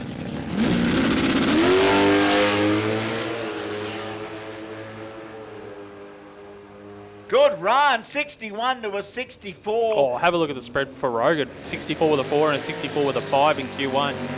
You can nearly fight with that, Mark. You can nearly fight with that consistency. That'll come good. If nothing changes into the evening, that's the 50 stuff right there. I'm worried about the guys being so sharp in the heat, how they go when we cool off. Because you know what? Last night the air came off and the power was there. I think naturally you're going to pick up at like 4 or 500s for these guys. Here we go, Ash Pemberton, Mitchell Sloan, Ash Pemberton. I said to him, if I was ever a selector for a Queensland Radial team, I want Ash Pemberton in my team. Because he showed us what he could do not only at Benaraby, but what he can do at Palmyra. He's from Shore, up near Mackay. He's a Bridgie, he puts in Mitsubishis every day. Oh, off the tree, Ash Pemberton. That's why he should be in the Queensland Radial team. Goes through 4.47 though. A little bit quick, but that's okay. You can slow that down. 5.47 for Pemberton. Sloan goes through for a 5.74, 120 miles, and it doesn't improve on his earlier 5.69. That field is starting to really tighten up here in Renegades. Yeah. The champ is on track. Jason Zhang in the KPM Performance Tirana to take on Michael Todd, also in the Tirana. How good is this? You think you can back a guy he's unbackable. You think you've got to leave a guy alone that's unbackable, but every season, every round is different. I think that Renegades is probably the toughest class to win in the Kenda series. I agree. Any of them are, but yeah, when it comes to what we get as far When you as talk of the sheer volume and how and competitive Rumble, everyone is. Well, as we've said before, Yep. this and Rumble, and Justin in the past has rewarded that by having shootouts in both of these classes, including 25 grand in Rumble. Remember the Rumble in That the was jungle? incredible. 64 cars. The best racing we've ever seen until now. Here we go. Michael Todd, Jason Seng, Q2 for Renegade, 550.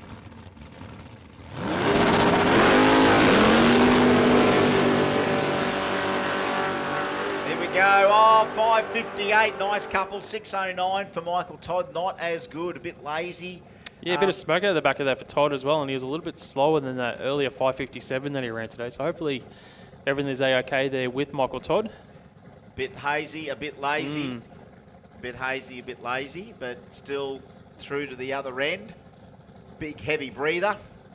Speaking of heavy breathers, big block Chev in a HJ Holden sitting in the water with a 553 already. Jim Ambrose, welcome to Renegade for 2026. I'm glad you stopped by.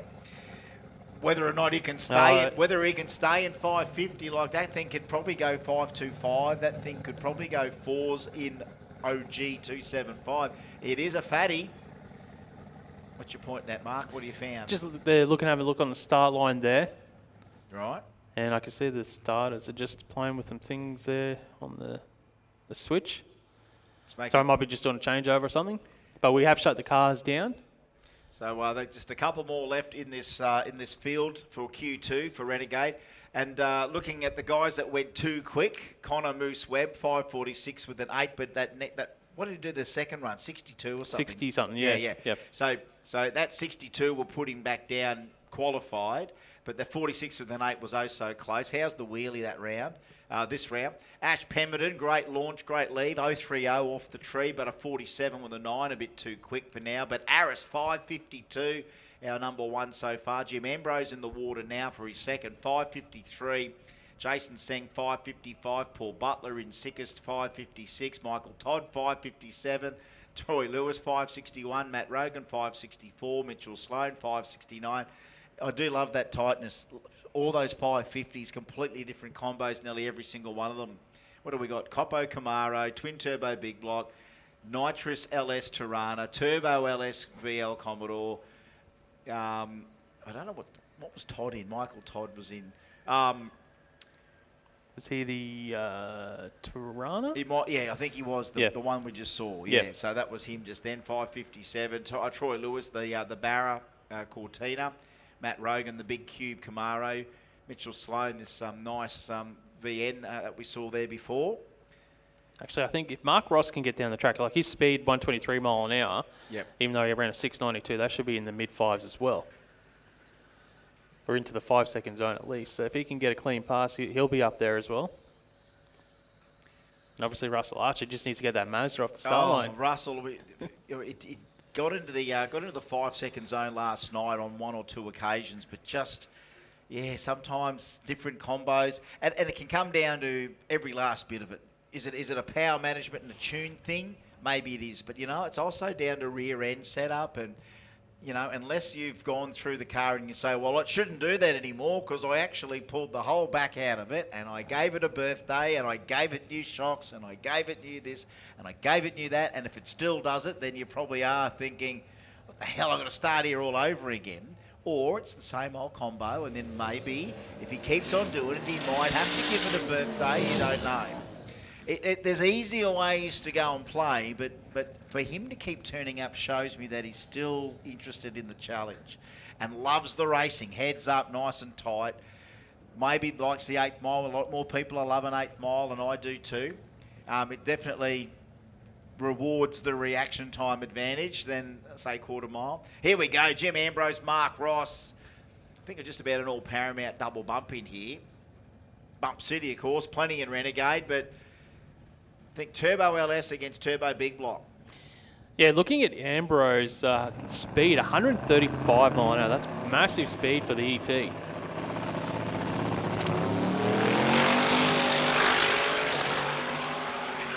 Yeah, they got plenty on tap. Oh, 5-5-0 with a 9. 5-5-0 with a 9. Got to give that a clap. Number one qualifier. Very nice from Jim Ambrose. Number one qualifier. Welcome to Renegade. We got a new, shouldn't say new sheriff in town. He's still a deputy.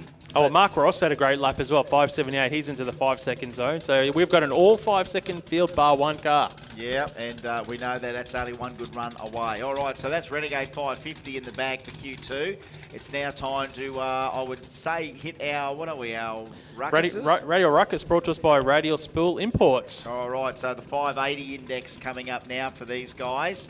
And the first pair, Adam Wren back here with the XC Falcon, 440 cubes. Ash Thompson, 5.8 over there in the other lane in the Ute, 5.8. Yeah, Ash went a little bit too quick in Q1 with that 558. Got to slow down front 580s, obviously, in the Ruckus class. See if they get this Ford Ute to slow down. Obviously, Wren's got to pick up a bit of ET. Only went 670 in Q1. Ash is too quick here, too quick. 549 with a 9. Should be in the Renegade class. I wonder whether maybe he still thinks he is. You know what I mean? Well, if someone's written RR, oh, nice burnout, boys. Nice burnout. Yeah, you know what I mean? If it's got RR on his window, maybe he thinks he's in Renegade. Adam Wren went through for his quickest pass so far of the day as well, 6.33 beside Thompson. Next up, Russell Tonkin and Ryan Durant. Yeah, but he's on 5.49 with a 9. Like, he's 1 thou off number one qualifier in Renegade. That's why we've got to write RUK. We can't just write RR because that's every class we've got. Well, it means he would have lined up in the wrong lane as well both times in the staging lanes. Yeah, RR. It should be RUK, REB, RUM. You know, that's how we know. All right, here we go. The Ryan Durant steering one of the Car Keats family's cars and all, what are we, HK battle. I'm going to let them eat here again. ASPO, RPM, let's let them eat.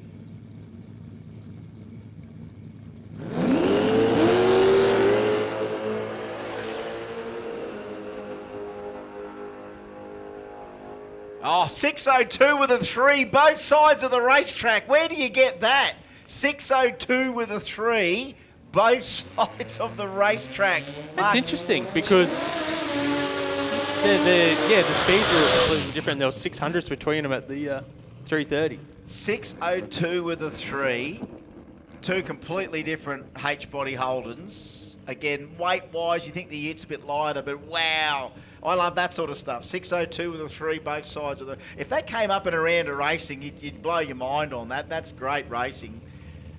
The margins, I can't wait for the margins tonight, Mark. They're going to be tight in some of these rounds. Brad Lynch and Brent Coles, both, look at this, they both qualified with a 683 and a 0. What is this telling us, Mark? This is a close field. Very tight, close field. We just saw two guys run identical ETs. The next two guys qualifying ran exactly the same ET in round 1 of qualifying. But they need to improve, get this start line sorted.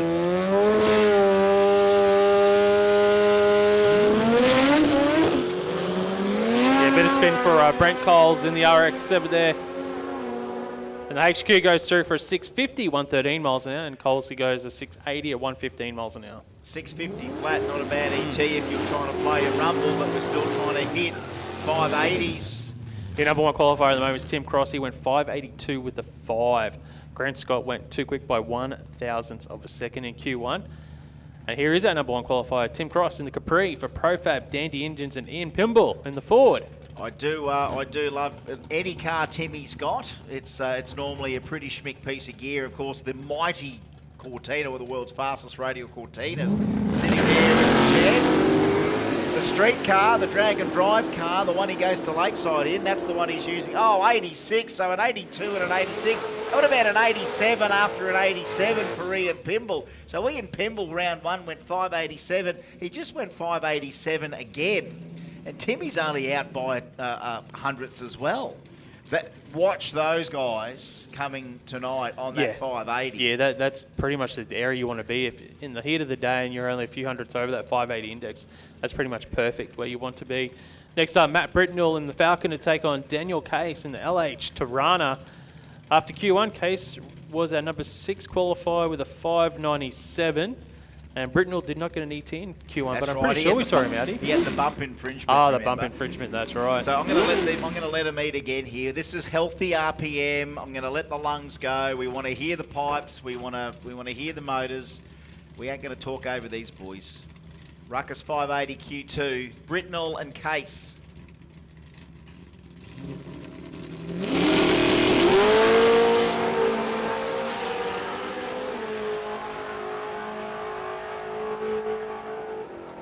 Yeah, strong, very strong. 588 and a 5. He ran a 599 last night, Britnell, with that car. 599, 588.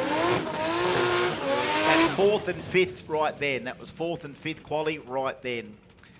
Just sounds the good.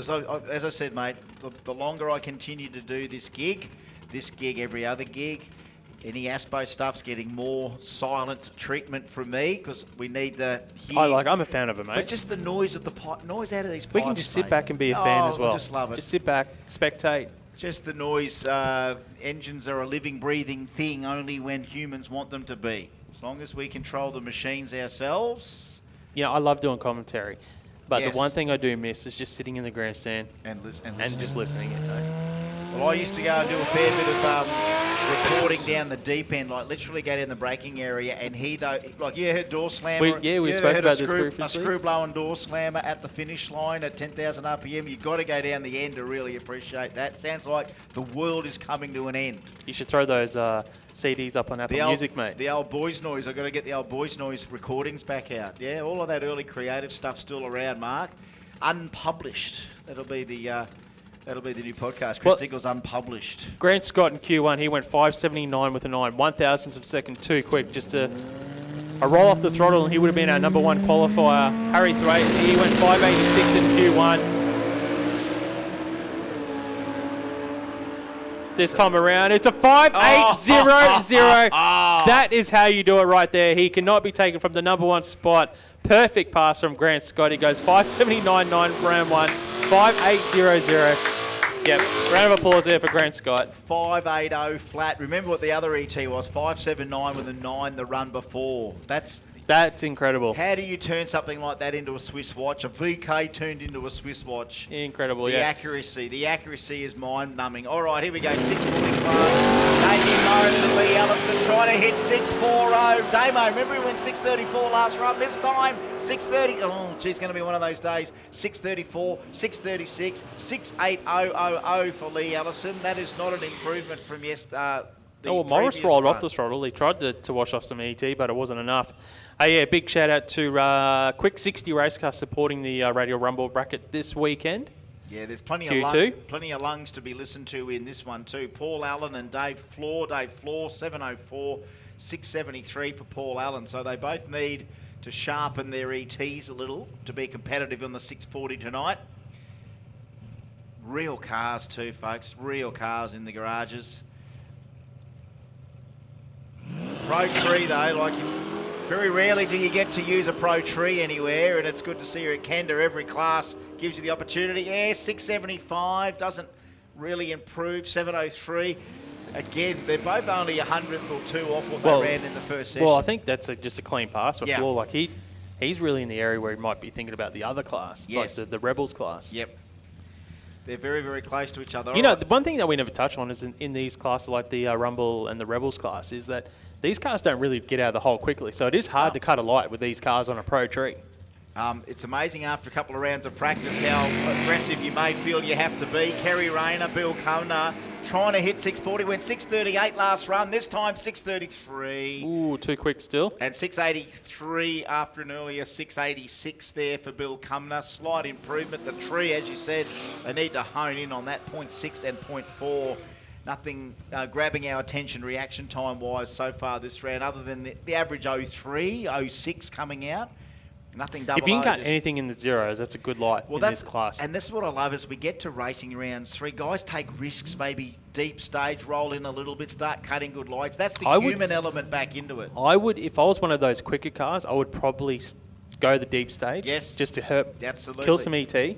Damo might have to do that next round. Hot Rod used to use it as a bit of a trick. All right, Gus Gamble went 6.35. He wants to be 6.40 on the brakes. He's on the brakes, indicator on. That doesn't need to help. Normally help. 6.63. That'll do. That's on the right side of the 6.40. 7.15. Definitely on the right side there for our mate Macca. Could have let Macca's. That had some nice pipes on it too, Macca's. If we get Macca by himself again, I need to hear the pipes on that one of Macca McKinnon. Sam Rosa now, Randall Laurie. Well, Mr. 640 perfect, 6.408. And Sam Rosa, Mr. 6.39 with a 1. So he missed the 6.40 too hot, a 6.39 with a 1. Randall Laurie, the utility, the 1-tonner, 555 cubes, 6.40 with an 8. Hard to budge out of that spot, Mark. And as we said, there's no award for top quality. Well, there's 7,000 but isn't it area good, there. But isn't it good to see them nearly hitting it hard, like hitting it so right in the middle of the nail, right in the middle of the eyes, right between the eyes, qualifying right on these magic numbers. All right, no one wants to barge. Here we go, shallow, nice and shallow. Here we go, Sam Rose, a Coyote on board the Harem. Clean greens, 063 for Randall Laurie, hits the stripe, 6.45, 6.38.7. Yeah, once, Laurie. Yeah, 6.35. So listen to the blower. I am loving what I'm hearing out of that car. Look at this side-by-side supercharged 640 cars. Here we go. You can't plan this stuff. You randomly roll up in the staging lanes for your next qualifying session. We don't seed anything in quali, and you get to two blowing cars against each other. Jason Cocking and Jesse Lidner. Jesse, the... Has it always been this colour? Jason's ute? I don't know. Maybe it hasn't. But it's got the new combo on. I think it is an EFI. It might be one of those Joe Blows on it. That's looking I mint. think it's got one of the Joe Blows. Have a listen to this thing if you're down track. Can't hear it here.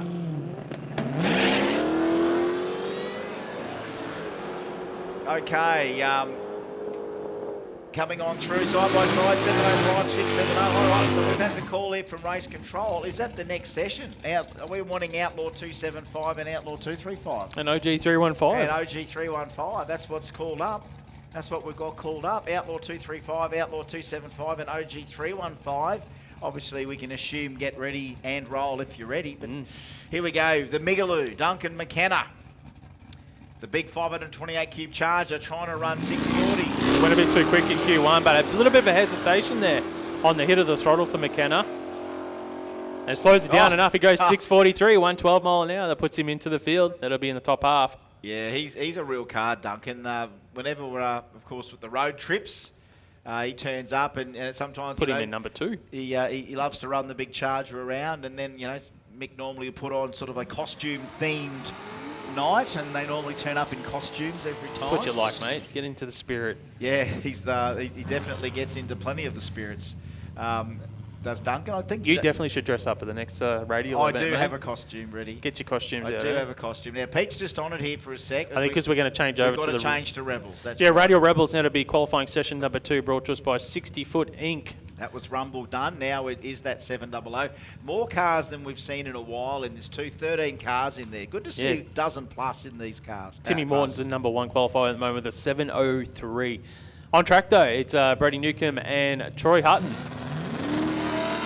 Good to see Bodie. 052 on the tree here, chip off the old block, and Troy Hutton hits the stripe. 701. There you go. 701 on the 700 and 686 too quick for Bodie, but getting the hang of the Commodore, getting a hang of the Commie.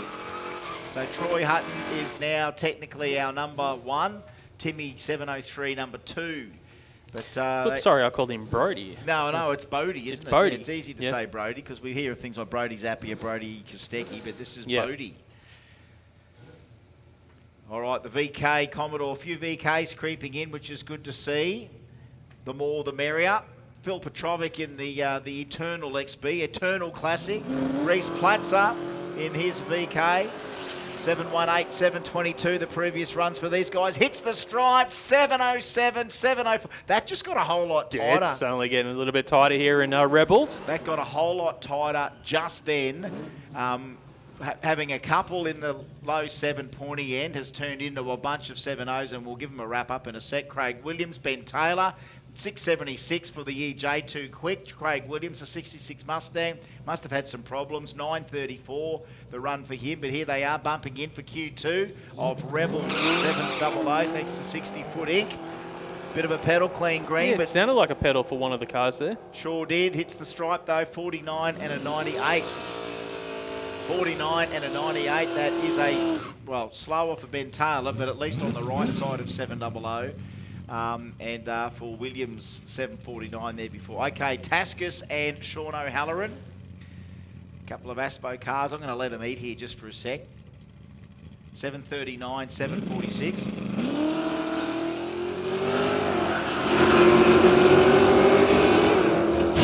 Hits the stripe, 732, 770. The 7-0s are coming out. I'll wait till the end of the round to read them out, Mark. Yeah, Halloran was the 732 and the 08 for Sean Taskus there. And just another call to start coming to the lanes. We are going to do a little prep as we do. Outlaw 275 and OG 315 to the lanes, please. I didn't quite write down exactly what time we started. I actually looked at it, Q2. so we started at the on time 3:39 p.m. 3:39. All Yeah, right. Shane, Scooter March on track to take on Ben Jack. Jack in the Ford Ute. He's got to slow it down a little bit, Scooter. Old Frankie. Now, whether he goes a tap on the brakes near the finish line, let's have a look. So, 704, Scooter March. 765 for Ben Jack. And we ain't done with the class yet, so we can't give you all the 7-0s just yet, but we'll give you all the 7-0s after this pairing. How about that in this great Rebels, the most amount of Rebels we've seen in a while. Trent Assenheim and Charlie Gregory now. ASG Motorsport cars and another Bluebird story to come, let me tell you. I know about a few of the mighty Bluebirds. I had one a few years ago with a V8 in it as well. But here they are trying to hit the 700. They've been 760 and 797. They've given them a tweak and it goes 770 and an 804. Yeah, both drivers going a little bit slower than the first pass. We've got Tim here coming up in a sec. Timmy, But, what can he do to get that number one spot back? The Datsun Bluebird, the nuggety Datsun Bluebird shape. I put a 308 in one with a turbo back in the early, like 2002 I did one of them. And now I know of nearly 4 ones coming out with LSs in them very, very soon, including that one. Matt McCarthy's done another one. Dully's doing one. So they're coming. The Bluebirds are coming. So Timmy Morton was number one qualifier at the start of this session. Needs to go quicker than a 7:01.2 if he wants to get that number one spot back. He's the champ. Tim Morton goes through, goes 7:02.8. So he'll stay number 2 at 102 mile an hour. He does pick up a little bit, but not enough to get that number one spot back here in Rebels. And that is concluding Q2 of everything. So, look, what did you say? 3:39 to 4:33. So we got that done in an hour and 6 that time. An hour and 6 for that session. That's the whole group in an hour and 6. Let me crack it out for you. Get this for the 700 class. Troy Hutton, 701. Tim Morton, 702. Reese Platzer, 704. Phil Petrovic, 707. Sean Taxis, 708. Sean O'Halloran, 732. So where's Scooter in all that? 696. So Scooter went on 09, which won't show up either. So there's 1, 2, 3, 4, 5, 6, 7 cars in the 7-0s in Rebels, which I think's unheard of so far. It's been a great second session. Q3 won't be too far away, but you know what we do? We're going to reapply that rubber. You can see them ready to heat up, scrape that start line, put all that rubber that they put basically where you're launching back in front. So there's going to be a little bit of an art form. If you're not hanging around to watch what they do between rounds, get down to the pits, grab that Kenda merchandise. It's clearance. We've got some 2025 clearance at the right price. Grab yourself or your loved one a gift from there. Go and check out the pits. If you want to go see the Red Dodge, it's right down the back here towards the highway. Go and see twin turbos and carbies. If no one, Daddy, what's a carbie? Now's the chance to go and show them a couple of our float bowl brothers. And we'll have another ad and a break and back with more. Cup of tea and a lie down. Yes, JP, we have started to call 275 for round 3, JP. We have started to call OG 275 Whilst we have to a chance round, Outlaw 275 to round 3. We have started to call that, but you would imagine we got some prep in between for now. I might take a quick break here, Chris, and I'll be back on shortly with you. All right, thanks very much. And yeah, JP, that's right. So the call, it'll be Q3. It'll be Q3. The race control has put the 3 categories up, which is Outlaw 275, Outlaw 235, and OG 315. Yes to the lanes. Yes, the prep is happening now. So you know you've got some minutes to do all that. If not, you know, if we've got our bracket marshals around or whatever, keep in contact with them. But you're not going to miss the boat just yet because that prep is occurring right now. And if you look at your session as to when we're scheduled to go for Q3, we'll be very probably close to that as well. So now's the time to go and grab that stuff. And you know what? It's going to be even better in the next 10 to 15 minutes as the sun starts to come down. And who knows, in the next hour or so, down towards the horizon, we're going to get some super comfortable conditions, and you know what it's going to be like. If we get more of a taste of what it's going to be tonight in round 3 coming up, don't go too far. Get your friends and family out here to watch the rest of it this afternoon and tonight, and they will not be disappointed. And a big shout out to everyone watching on our RCE Performance live stream. Thanks to RCE, one of our great live stream partners for 2026. Breaking back with more here for Kenda 660, bumping in the bank soon. Let my bones become so feeble.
When it feels like you have reached the end, doesn't matter if you're falling down again. If it comes down to your final breath, will it matter if you're all alone in the end?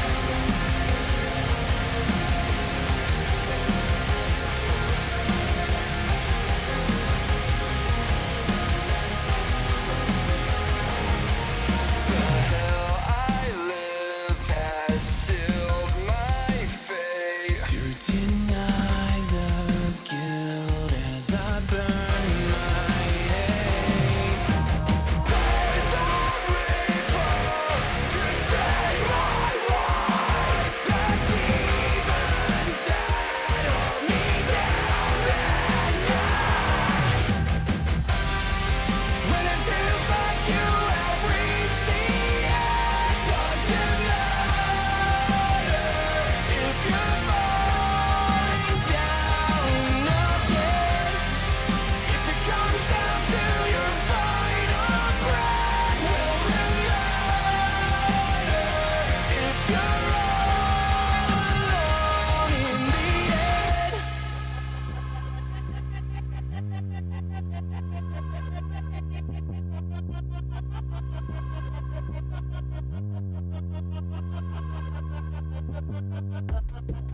Are you standing on the edge?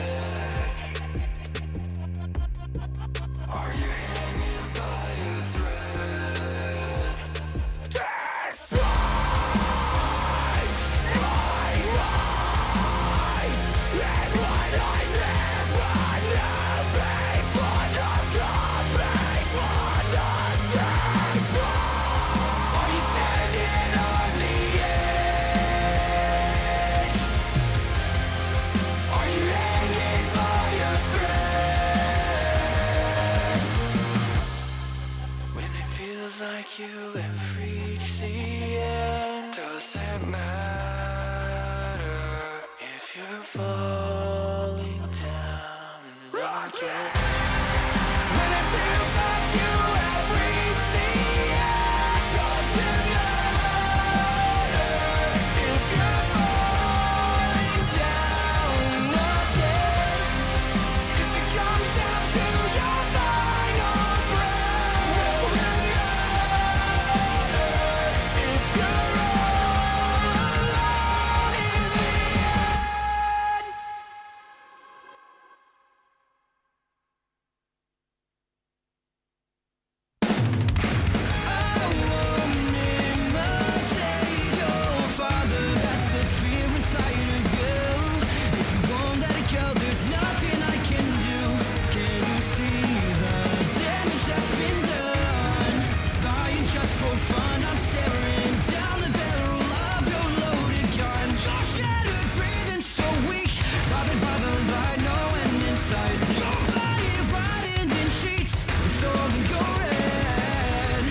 What are you thinking now? I can pull the words right from your mouth. Just listen, no need to speak. Hold on to what you have left. The tailing's weightless now. You ripped yourself right from my back. The tailing's freedom now. It's time to show my days. For in their scoreless house, the space that you were raised in. The tailing weightless now. The tailing weightless now. It wasn't me who hurt you. Go on and face the truth. The subtle happiness you tasted. Was it worth the life you wasted?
I knew you long before I met you, dear.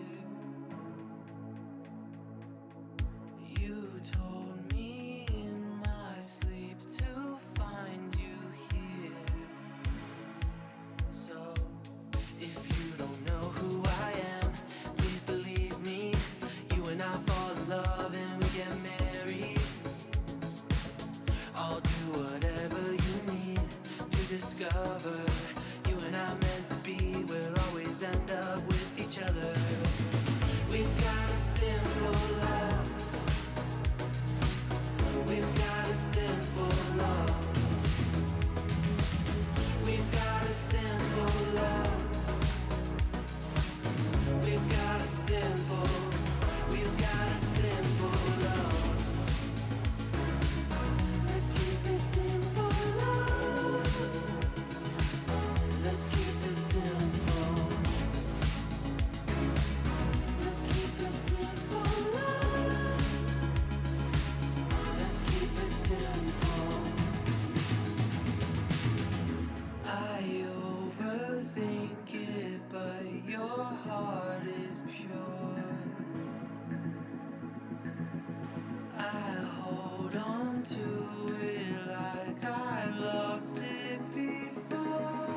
All right, just a call for all of our Outlaw 235, Outlaw 275, OG 315 and OG 275 teams to the lanes, please. So we need OG 315, OG 275, Outlaw 275 and Outlaw 235 to the lanes, please.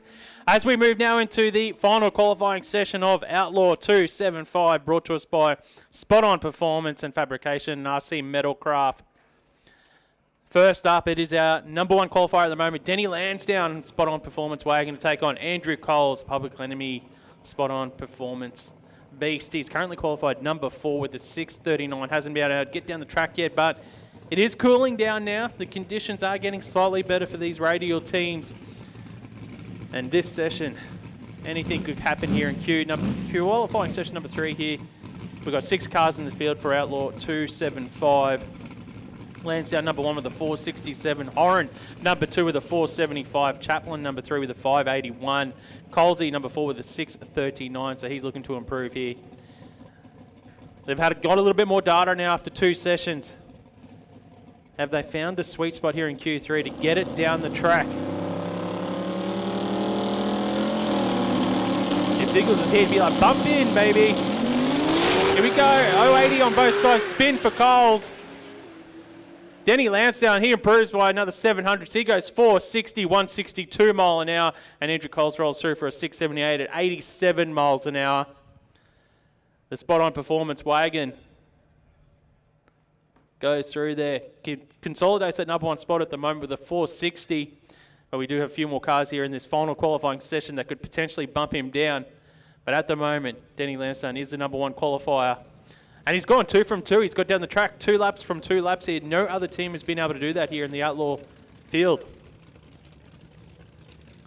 So that's really impressive, actually, when you think about it, what Denny Lansdowne has been able to achieve. He didn't even get out here in Q1, so he's only been on track in Q2 and Q3, but both times he got down the racing surface. And it's what has been a bit of a challenging day so far, especially for our Outlaw racers.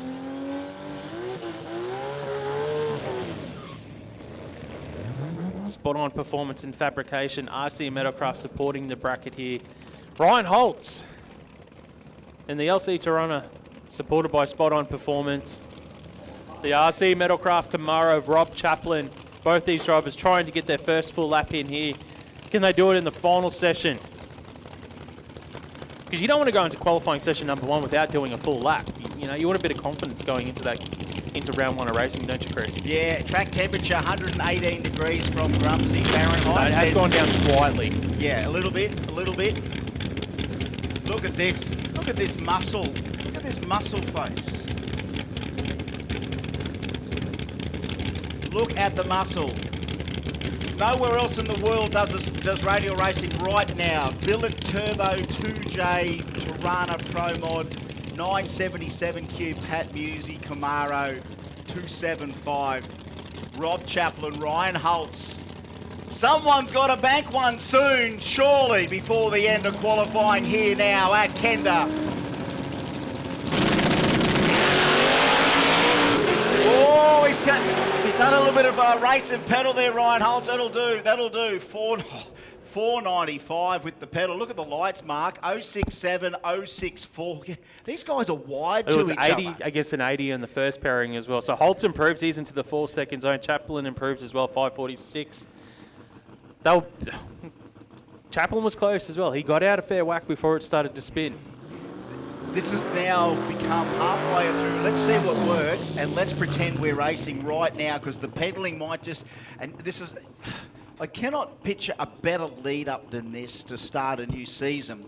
Is that we saw potential, not quite there. Potential starting to be realised. More potential in Q3 and more near misses. But that's the pedals that they're doing now already is where we're going to end up tonight. Excitement. Door handle to door handle. Bumper to bumper. Tyre to tyre. Top bowl. Who's cool enough from here on in to not fudge a run? Here's a bet. Is there a fudged run this session, Mark? Do you predict right now that we are going to see a fudged run because of the tree between now and the end of Q3? I reckon there's going to be another bump and fridge, because as people start to hone in, they start to hone in on that pro tree focus. It's 2 minutes of the most 2 seconds of the most extreme pressure you can have. And here's the Black Ute. He's done it 100 times, James Horriman. And let's just see what his final shot is. They babied it down in that second session to get it down the track. The Black Ute from Olimba.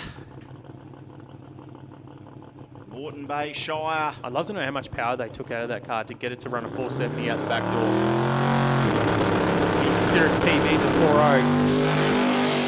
4.0. Okay, just this took is going to it be out. good. Beautiful. Takes it out 66, 466, 172 mile an hour for James Horan. That tightens everything up, but He'll stay in the number 2 spot with that. it still doesn't add up when you look at it because I just love it. I love what I see. It's a 2J VL wagon, twin turbo Hemi Hilux, 2JZ Tirana, Pat Musi Camaro, Noonan Hemi Camaro, Noonan Hemi Camaro. Sorry, did I say Noonan Hemi Camaro? This is his last shot in Q3, the Kraken.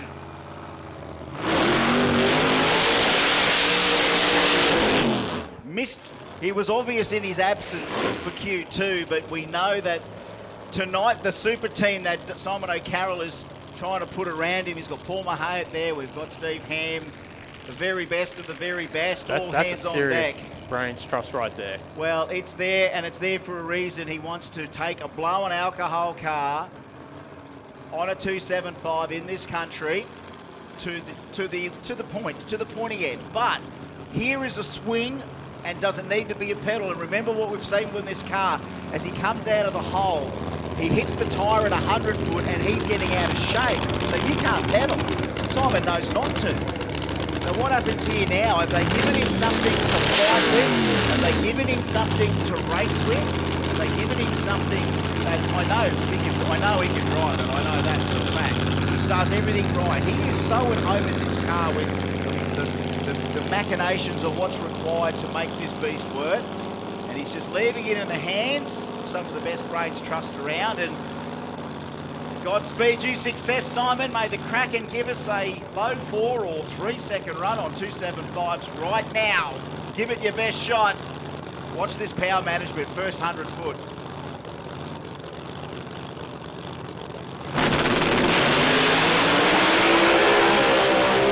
Oh, baby! 417, 189 mile an hour, and look at that. That is a symphony of mechanical mastery.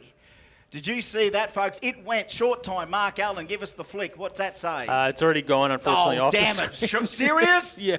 I think it was a 120-something, I think.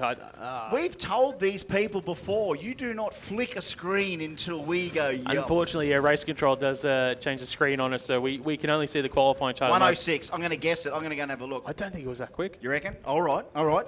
There's a packet of shapes on it that it was a 106. Could be, you never know. All right, O'Carroll, yeah, 417 goes to the number 1 spot here in qualifying on the last pass of the session. And that closes out Outlaw 275, brought to us by Spot On Performance and Fabrication, RC Metalcraft. Chris is going to look at the short time for us.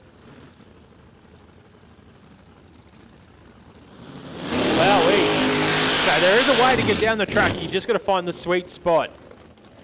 Scotty Cortina now moving into Outlaw 235. Final qualifying session brought to us by Haltech. Chris Diggle. What was it? I do owe you a packet of shapes. It was 115. There you go, 115. Yeah. But I just love highlighting and again sitting here with the sun on it to just watch that. That's taking 4,000 horsepower and dead hooking that tyre, driving the suspension and controlling it, and then it gets to a point where it decides, all right, we're hooked up, bang, bang, bang, lock the converter, bang, bang, bang through that Liberty.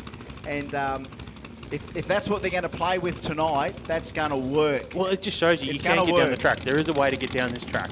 And you know what? This guy's on the receiving end of a bit of track time now too. Matthew McCarthy. How do you take 864 cubes and put it on a 235 with a bit of spray? Well, take confidence out of the pass of Simon O'Carroll because it just held a 115 60 foot. Yep. All right. So that lane is good. We know Scott Cortinas is good. It's feeling like it's a round of racing, but it's Q3. Like the intensity turns up when you see cars like Scott Cortina ready to go because he knows the way to the pointy end of anything. Well, he had the infringement in Q2, so he's only got the 1 lap down so far. But I believe that pass in Q2 was probably the quickest pass of the day so far in the 235s. All right, you can see Stretch Martin out there just making sure Matty McCarthy can find that top bulb, and he can do the rest, unloading 864 cubes against 481X Pro-Charged HG from the Gazzard brothers on 235. Okay, tell you what, on the 235, a 480. 480 on the 235, last qualifying of the afternoon. 480, 158, 135 in the 60-foot. 052 off the button there for Scott Cortina. Matty McCarthy had troubles with the 235 straight off the bat. Yeah, Cortina goes to the number 1 spot with that 480 at 158 miles an hour. He bumps down Caleb Seng, who goes to number 2 with a 511. Jaden Seng third with a 590. McCarthy, who we just seen go down with that 9-second pass, he's number 4. And Ben O'Neill rounds out the field at the moment here in Outlaw 235 as we see the Seng brothers against each other here in the final session. Caleb will be in the left lane. Jaden will be in the right lane. Haltech Outlaw 235 still dishes up some of the best feats that you can see on this with any combo.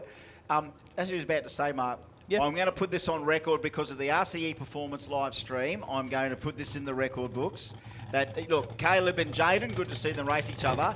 Jaden was a little bit too quick on the return road here getting to the lanes. I just want to chip you on your speed to the lanes, Jaden, because you nearly took out old Diggs, and here I am with red pants and a red thing, and you didn't see me, did you? Well, I'm just saying, slow down on those lanes. Are you sure? And Jaden, you weren't late. Are you sure he didn't see you? No, he didn't, because I went, oi, and he didn't look. So, and he was just zoned in on getting here to the lanes. He didn't have to rush, Jaden. As much as we called you, it wasn't a rush. All right, here we go. Brother on brother, 235. Jaden in Stu Henry's 600 cube sort of street car. Little wheelie there. Little wheelie, 138 in the 60 for Caleb, 129 there for Jaden. Hey, he improves again. Ladies and gentlemen, you cannot write this script. You know what the two brothers just did when they left the line? I saw that, yes. Identical reaction time. So both brothers just went 076 just then, hitting each other on the tree. 076, both sides of the tree, just then. This is a sign to me. This is a big sign. I believe in visions and things occurring, and it's so good to see that in 2026, numbers are lining up everywhere.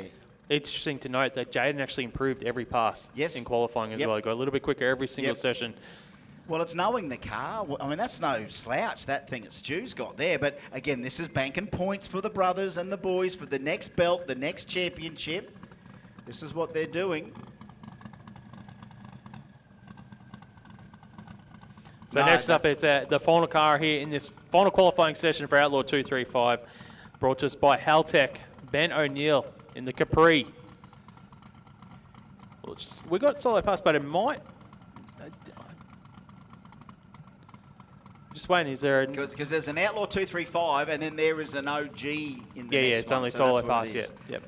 They were getting confused there. So yeah, Ben O'Neill, solo pass here to finish off qualifying session number 3, as we just mentioned. Hasn't got a clean pass yet today. Can he do it here in the final run? Take a bit of confidence going into round 1 of racing. Whoa, catching it. Wheels up.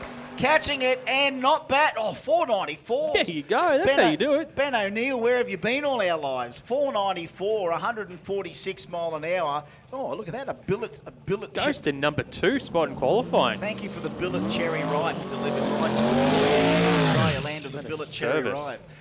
That is some good numbers coming in 235 to finish off. Mouth-watering to consider Ben O'Neill first hit at Haltech Outlaw 235. It's now time for OG 315. Big shout out to RLC Engine Reconditioning and Kazz Industries supporting the OG 315 class this weekend. Okay, attention in the pits. K525 to the lanes. Renegade 550 to the lanes. Ruckus 580 to the lanes for Q3, please. Q3, attention in the pits. K525 to the lanes for Q3. Renegade 550. Ruckus 580 to the lanes, please, for Q3. Over. Hey, you know how actually about the superstitions before on the colour of the cars? Yes. Well, one chocolate I refuse to buy on race day or eat is a cherry ripe. Because of the red light? The red light curse, isn't it? Yeah. No, We've just been given cherry ripes up here, and that's the one chocolate on a race day that I avoid. And then you've got the other one when it's a hot day racing called the salted caramel. You don't want that either. You know, everything's hot and sulky and soaky.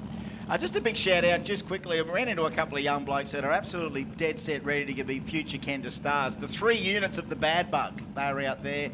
Coops and his mates, little Crossy Junior in there. 3 units of the Bad Bug, telling Diggs that they're ready to go to Kenda, and are they asking, am I ready for them? Are you ready for us? Well, any time, Junior.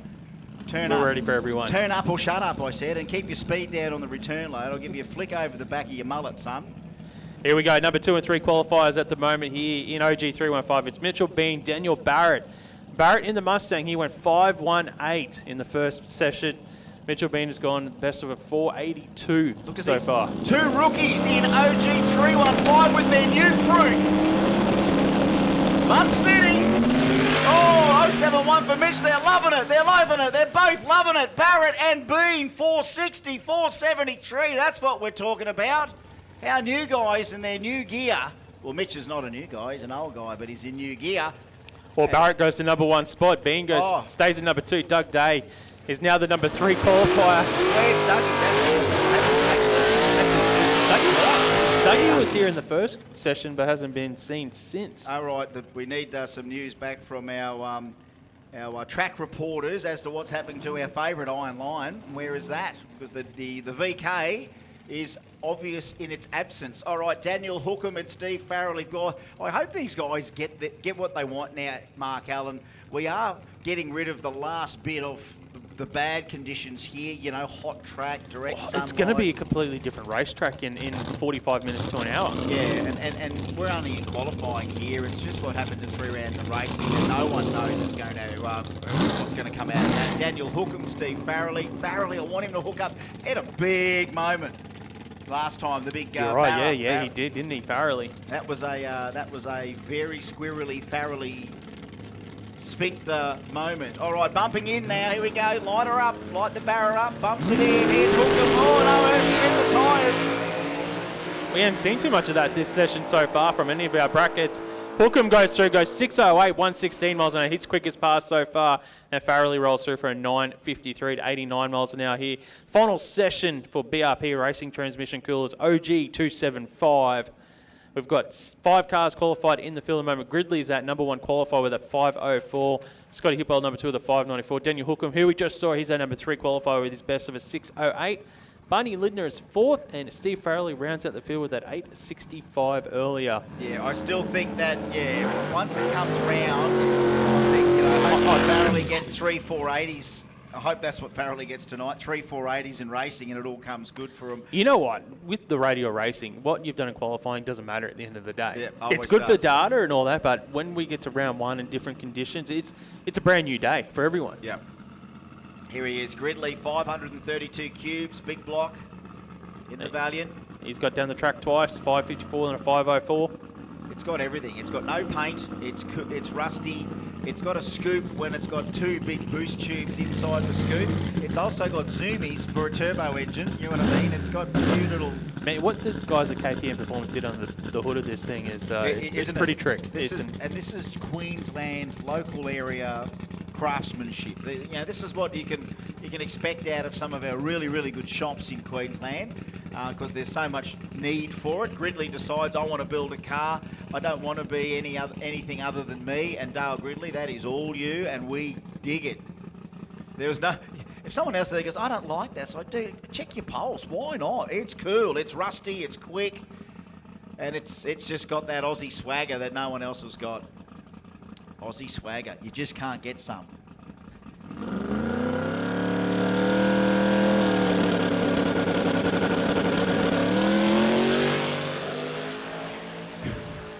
It's good to watch that thing disappear. 495, 158 mile an hour. What a treat, folks, eh? What a treat. Watch that thing. Trying to work out its shape and dimensions, and off it goes down there, hell quick. He's the number 1 qualifier there. Doug Gridley, the most consistent in qualifying as well. Here's another sticker. Rusty's quick. Rusty's quick. That's another good one. Yeah. Go with our barrel, our float bowl brothers. Scotty Hipwell. Rusty's quick. Rusty's quick. Good sticker for that one anyway. All right, Scotty Hipwell, the UC Tirana. 477 cubes, I think I saw. It could be a big LS in this. normally we'd know if it's got a big block in this stuff, and you don't see too many big blocks in Tiranas. There's probably an obvious reason why. The LS such a perfect package in any one of these iconic body shapes, and the Tirana is there as an Aussie icon body. Forever will be the Tirana, forever used in motorsport and remembered for that in motorsport. Not your school teacher's car that she drove to work on a Tuesday. It was Peter Brock 05 and everything else. The modern version of our Tirana Heroes. Oh, little wheelie. Little wheelie. Not bad. 132 in the 60. They're starting to hit their mark, Mark Allen. 509, 141. Very nice. He gets that number 2 spot qualifying. Scotty Hipwell. He improves by nearly a full second there with that 509. Yeah, that's crazy. That's crazy. It's starting to get really tight here now in OG 275. Next up, Barney Lidner in the Nova. All right. He's the boss man. He's got to just get one here. Just want him to get one. You just don't know sometimes whether the moment's right, because there is a moment for this car when it does give out the race car love, and then there's the fine line with all that grunt. You must go to sleep with the right foot, just thinking of the right foot with this thing. Like every time you focus, getting this thing to the line and how it's going to react. To tame the beast, turn it into a race weapon for tonight. There's the spray. Got to give it the nitrous on the big 588. Here we go, OG 275, Big Barney Lidner, last round, Q3. Can you get the beautiful Nova down? Yeah! Oh, he's going to put one in the books, and it's a good, 515. Got to be happy with that. 515, 139. That's going to move him up. That should move him to number 3 spot there, Wow. Barney Lidner. And it's the thing, it's been the tail of the tape so far in Q3. Everyone improving. 495, Son. 509, 515. Get a grip on this racing service here at Willowbank Raceway, and that brings a close to our BRP Racing Transmission Coolers OG 275 class. We now move into the final session of your Plumbing Solutions K525. Attention in the pits, attention in the pits. It's time for Q3 for Renegade 550, Ruckus 580, Rebels 640 and Rumble 700. Can you go to the lanes please now for Q3? Renegade 550, Ruckus 580, Rebels 640 and Rumble 700 to the lanes please for Q3. Someone's going to hit the 25 eventually here. I want Phil Penny to not hassle the tyre on this thing. I want Juan Kudnik to get the performance that he wants out of it. We're going to Bump City again now. Phil can run into the fours, can't he, from Absolutely, memory? Yeah. absolutely. Little tyre on it, little 235, I think. God, it's a blessing to have these cars in our universe. So both these drivers can potentially actually go quicker than that 525. When you're talking about previous performance anyway. All right, Phil gets it soft. Out it comes now, the big 2J power, 1430. Oh, 14 for one. It's got some 14 in it. It got up and moved, didn't it? Why couldn't he? All of a sudden, it's got some 14 in it. He wants a 25 in it, and it's got some 14 in it. He got too much power for it. Phil Penny, though, he goes 530, which I think that's the number 1 spot. Number 1. Jesus 1, number 1. He'll tell you that too. I tell you what, he's a devout Christian, and you can't help but get soaked up in that. You might think he is a blessing. He is a gift from God. One race car we haven't seen yet today in the K525 class is the Mad Dog Drake. Yeah, he I was thought here it in was the pits. I saw it in the pits when I drove in this morning. I thought he was in. I thought he was coming. Craig Scottney now, Rodney Williams. So from Maryborough is Craig Scottney. Guess how many cubes, Mark? 600 in the Cortina. Rodney Williams all the way from Dolby, of course. His RAW Automotive shop there. The Falcon Ute, the first time he's put an EFI on it. He's playing with a small block Windsor twin turbo. I do think he's on a 315. It don't matter. 525 is the 5.25 index that they're trying to hit tonight.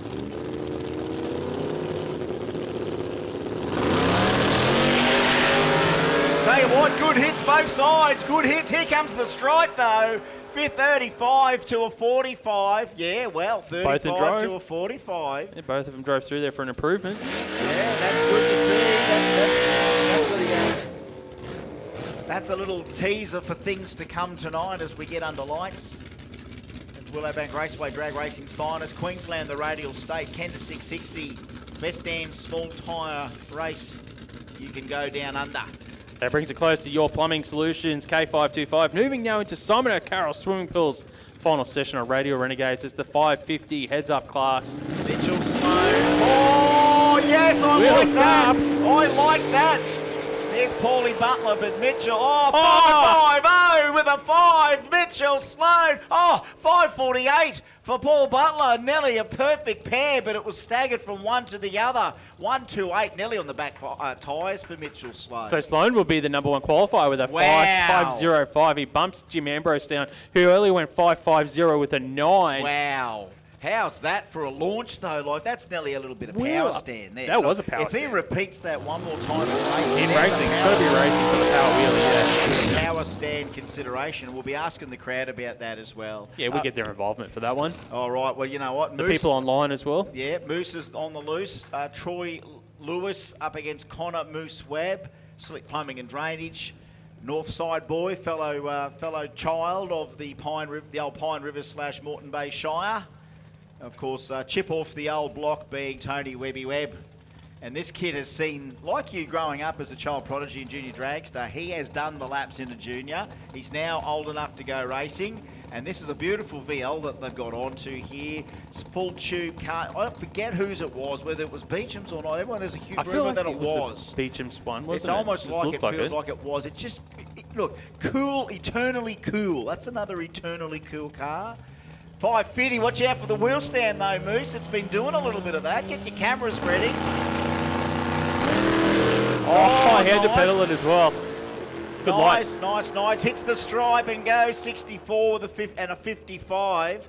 So he's gone 61 with a pedal, 64 with a pedal, and 46 where I think it actually came out perfect. So, you know, he'll get there. He's cutting his teeth. It's a new class. There's so much potential in the car. Well, the guy on the other lane, Troy Lewis, he joined the 550 brigade. He went 555. He jumped up a few spots as well. Just makes the field even tighter here in Renegade. Next pairing up is Aris Catolian to take on Russell Archer. Now, if Archer can get into the 5s, that gives us an all 5-second field. Wow, that's great. The 52 and the 59 from Aris just continues to deliver, but I'm praying. I've got the legs crossed, the fingers crossed, the eyes crossed, and I can't keep doing this for too long. I need Russell Archer to get this thing hooked up, not only for me but for him, because it's a reward to see the rotor tearing up here in the Renegade class, going to Bump City with basically the ball. Yeah, got it. Didn't quite spin it. And he's going to power it though, but again, just costing too much time, just trying to recover. There you go, there's Aris's first 540 of the day. Hopefully his last. He probably just naturally picked that up with the improvement in the weather. Yeah. And he's one of these guys that will be on the weather station. He will be making adjustments. He is, you know, one thing about hitting the pointy end of a fixed index class, it doesn't get any less harder to try and keep the setup on point. Well, I've just been told Connor's car is not Beecham's car. It's not. Kid Hunter has that car. Oh, okay, There you cool. go. All right, there you go. Yeah, there we go, Kid Hunter. All right, Jim Ambrose now. He was the number 1 qualifier at the start of this session with a 5.509, which he did in Q2. There's HJ. Gets out. The power comes on. It's got a huge top end for a 550 It car, does. 135 mile an hour. Goes Yeah. 557 this time, 136 mile an hour. Doesn't improve, but you know what? He ran in the 550s 3 from 3 times. So he's one to watch. For a guy, Good light as well, 34 on the tree. For a guy that's just hitting Renegade for the first time, he's got the bump sorted, he's got the launch sorted, reaction he's time got is the good. tune-up sorted, and the thing has got a ton left in that big block Chev. Sometimes I think you can go and swing with all of it or just play for as long as you smart. can. It's really smart. Play with it as long as you can before you're willing to step it up. He's hit the ground running anyway for the Renegade class, Jim Ambrose. He's definitely one to watch here tonight.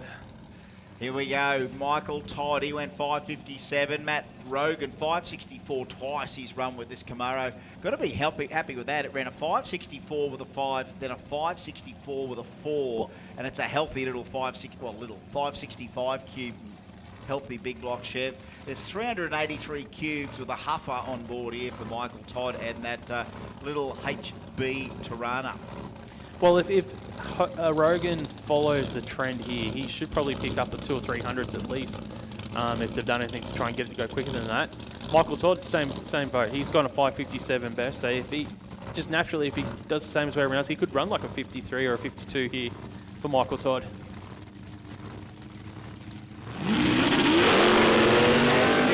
Spin for Rogan. He did hassle the tyre, did young Rogan, but 34 he picks up a little bit too Michael much. Todd. It's got some potential. Yeah, it does.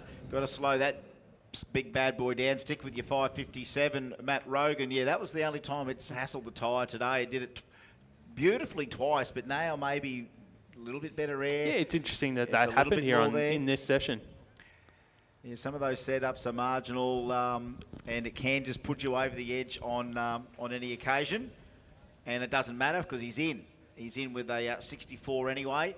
550 with a 5 for slow was pretty crazy. Ambrose 550 with a 9 was awesome last session. Troy Lewis 555 with a 6. Jason Seng 555 with an 8. And just delivers each time. I'm trying to remember, we had the little shootout. I think it was a $5 grand shootout up there at Gladstone, where we saw Disco Dean go a few rounds. Ash Pemberton went all the way to the final, I think, and just came up short. I think Nana won that night, so Paulie Butler. And just appreciate, we've just got this groundswell of natural talent, and it's not like we ask them to, go out and train and be a talented drag racer, but it's more keep bringing your car back, keep getting better at it, and then you do have that sort of professional level. And on any given night in this class, the 640 class, we see it. We see like pro performances out of punters pretty much in their beautiful cars. It's one thing that I've noticed over the years now with the Radial series is the progression of the teams and how, especially in these like performance or sportsman class, you could say with the index classes, how tight they've gotten at the top of the field with hitting that number, the 550 or 640, whatever it is, but their driving has improved dramatically as well when you're talking to Starline, because they're looking, okay, I've lost this, you lose races, you start to look, okay, why am I not winning races? And obviously reaction time straight up, they get better. So that's one of the things, you're right, it's progressed, that the drivers have gotten better, they've gotten sharper, that the racing gets tighter. And they've got combos that they're either sticking with or tweaking on every year, so that's always going to be a little bit more on point each time you use it. Here's Ash Pemberton and Sengi. Now, I don't know whether they both race each other, but these are two of my favourite. Again, if we had a Queensland Renegade team, if I had to send 8 Queensland Radial cars to the Bend to race in a OG 275 or Renegade 550, probably the Renegade will bring a lot more people in. But that's just a dream of mine for the future, where you have a Queensland, New South Wales, Victorian, South Australian. Would Sengi be your captain of the team for the Renegade? Him and Ash, he'd be the vice captain. We'd send the guys into the 550 battle. 2 Queenslanders bumping in. 0-2-0 for Ash Pemberton. 0-8-5. That's why they're my boys. 48 for Ash, can't keep it clean. 552 for Sengi. Semi felt pretty much under the heat of battle there between the two. Whole shot there, didn't quite get Ash there too quick at the end. Well, Ash has been pretty consistent. He went 47 with a 9 and then a 48 with a 0. And the other good thing, got to slow down to a 200. And the other good thing about Sengi, he stayed on the top of the 50s for the last 3 runs today. So he's on point, hasn't gone wrong. Aris has now gone wrong. We've seen Moose easily do it if he had to. If he throws a wheel stand in, maybe in the future, hot it up and do a bigger wheelie, and it still might run 550. Another one here for Mark Ross, 578 with a 5, trying to hit the 550. The quality of the fields are incredible. But yeah, I do think if we ever did do a State of Origin in a couple of different categories, like an OG 275 team and a Renegade team, again, we're lucky. We've actually, because the whole concept's been born in Queensland, that's probably why we've... You could always just go like that concept, but you go 2 from each bracket or something. Yeah, that's what you do. You do that. All right, Mark Ross, he gets to punt it in here, trying to get into that 550 zone. Oh, slow spin, wasn't it? Slow spin, just couldn't get that tyre hooked up. And, of course, in any of these fixed index classes, you can have any tyre you want in size. Ruckus, Rebels and Rumble to the lanes, please. Can we have Ruckus 580, final call, Q3. Rebels, last call, Q3 to the lanes, please. Rumble 700, last call, Q3 to the lanes, please. Rumble, Rebels and Ruckus, pretty prees. All right. Ash Thompson, Russell Tonkin. We are into the 580 zone here now, the Ruckus 580. Yeah, big shout out to Radial Spool Imports supporting the bracket here this weekend. Yeah, Thompson's been way too quick so far today for this 580 class. Russell Tonkin, though, he's gone a best of a 6023 in that Holden. you what, he's off the button. 086 there for Ash Thompson. I think he's going to find a nice number right now. 66. Ooh, that's a bit evil. Ooh, 566 with a 6. Green All the car too. sixes. Green Yeah. car as well. 566 with a 6. 6019 beside him for Russ. That is super tough, hot street car, that thing, Russell Tonkin. But Ash Thompson, 549. Little too quick. The 66 with a 6. Still something to try and work out. Bradley Lynch and Tim Cross now. Lynchy's had this a fair few years, and it just continues to deliver. I mean, once you've got probably the perfect car, why wouldn't you just use it as much as you can and race it as much as you can? And he has. Same with Timmy. He doesn't sort of garage things for long before he's out racing him somewhere. And in Queensland, we've got so many great places you can stretch the legs on these things, you know, plenty of times to Lakeside on the north side, and Timmy hangs, that's almost like it's home turf. I think Timmy's only about probably 4 Ks from the track, so you think this Capri doesn't get a flogging on the other side of town. It has got that Godzilla 7.3 with the blower on it. Lynchy 415 cubes. 580 Mark Allen, what have we got?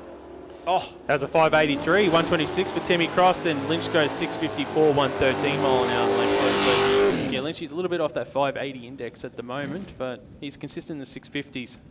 yeah, Timmy's, well, remember Grant Scott, 79 with a 9. Haven't seen him yet again. Well, no, remember Scott went 5800. He did. So he's not on there, though. Yeah, because he went, because it shows Yeah, that that's quickest his pass. quicker. Yeah. That's right. You're damn right. You're damn right. I just forgot that for a sec. He did just go 0.01 after that, 001 after that. Yeah, so Grant Scott has gone perfect in this class today. All right. It is Ryan Durant and Ian Pimble. Pimble 5'8". Pimble, check this out for 2 time slips today for Pimble in the XD. 587.0, 587.3. For Ryan Durant, honestly, I didn't think it had any gas in it the first run. Second run, 602 at 117. And there's more in it. Wasn't missing on that last run. It was sounding pretty sweet. I'm going to let him eat here. Up here.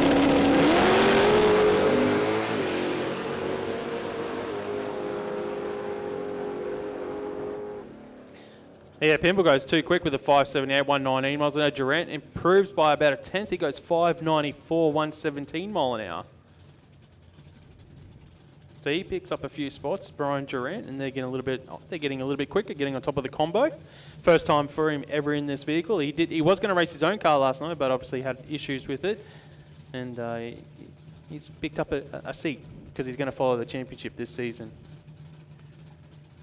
All right, so just a little tiny mop up there. Another shout out going out. Big g'day to Bluey Arnold. Speaking of Queensland teams, he was years ago. We did a State of Origin Wild Bunch, and we asked whether Bluey could run the Camaro in the Queensland team, and he turned up. He was like the Fatty Vorton. He was like the Fatty Vorton of the team, you know, being redhead and everything. But a big shout out to Reggie and Bluey Arnold. Enjoying the stream. I think you're here. I hope you're here. If not, you're on the stream. Let's try and be here. Next up here, the next pairing, it'll be Adam Rinn and Harry Thwaite. Thwaite in the Cortina for next level performance. Barra power on board. He's run a best of a 586 today. Adam's best in his Ford is a 633 so far.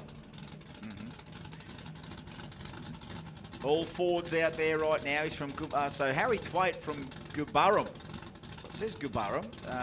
That is, of course, not North Queensland, but Central Queensland. He's another one of these ex-JD races. Yeah, and he's got a hell of a little weapon here, the Barra Powered Cortina. They're a natural-born killer in this combo. Adam Rinn beside him with the 440 cube Aussie XC Falcon. I mean, get this thing hooked up, man. I love the whole vibe of the traditional Aussie street car. They'll live forever, you know, if these guys keep loving them. All right, heads up, Pro Tree boys, let's go. Q3.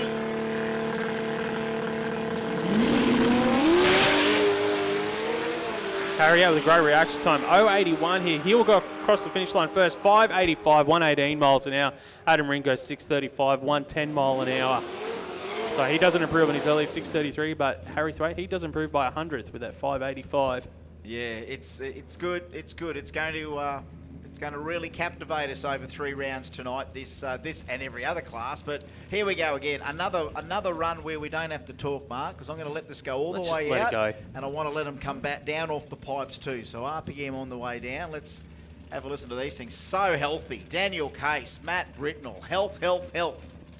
You want healthy engines with no artificial colours or flavours? Maybe the fuel might be a little flavoured, but let's have a listen. Round 3, Q3 for 580 Ruckus.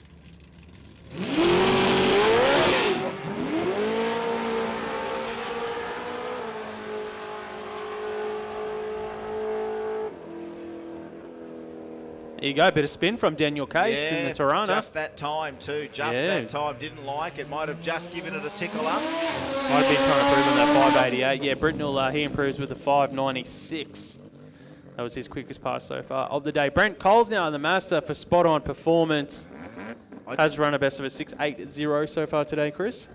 I was hoping I could get the 60 foot for that Falcon, because that was pretty impressive, you know, leaf spring sort of thing, real street suspension. Super healthy. And yeah, this guy can improve into the 5 second zone. Yeah, so it's 2 680s. Just, I mean, when this thing comes on boost, the 13B, you can tell when it's got horsepower to burn. It's got the 3-speed in it. Stall this thing up, get it to bump, and hopefully Brent Coles can get those tyres to hook up right now in the 580 class. Yeah, well, the speed is showing that it should definitely be in the low 6s, high 5s, dipping into the high 5s. So it's just, as you said, got to get that first half of the racetrack right. That's the challenge for the spot-on performance master of Brent Coles.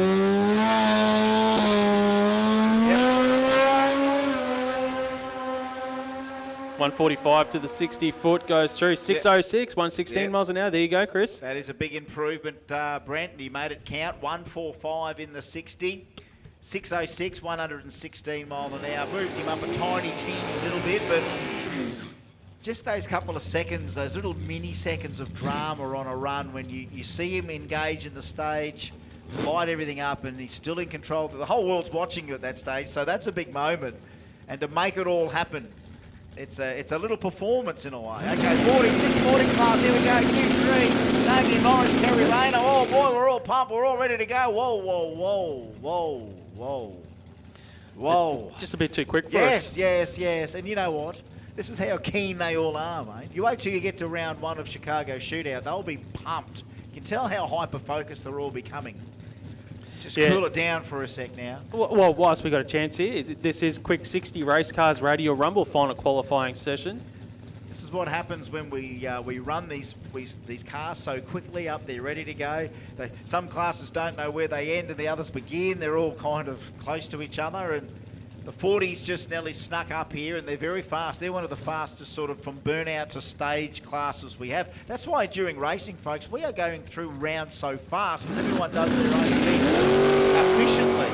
Clean greens, identical. Reaction time 107 for Damien. Looking for a 640 something. 37. Oh, that goes with his 36 and his 34. 651 for Kerry Rayner. Goes with the 638 and the 633. So at least Kerry's found some ground to sit on. It's called the brakes because he washed off. Did he? Yeah, what's that? 13 mile an hour from the previous runs. So this is a new car. It's not just the same car. It's a new car. So it's a new car. There you go. It does have a Joe Blow EFI blower set on it. That's why we're getting the old huff out of it. Sounds good. I wish I was down the other end to hear this thing coming through, because she will have a... Listen, let's see if it gets a gulp off the line here. Let's have a listen if it gets a big gulp. One of our cameras might pick it up. Mac has got good lungs too. Let's just listen to everything here.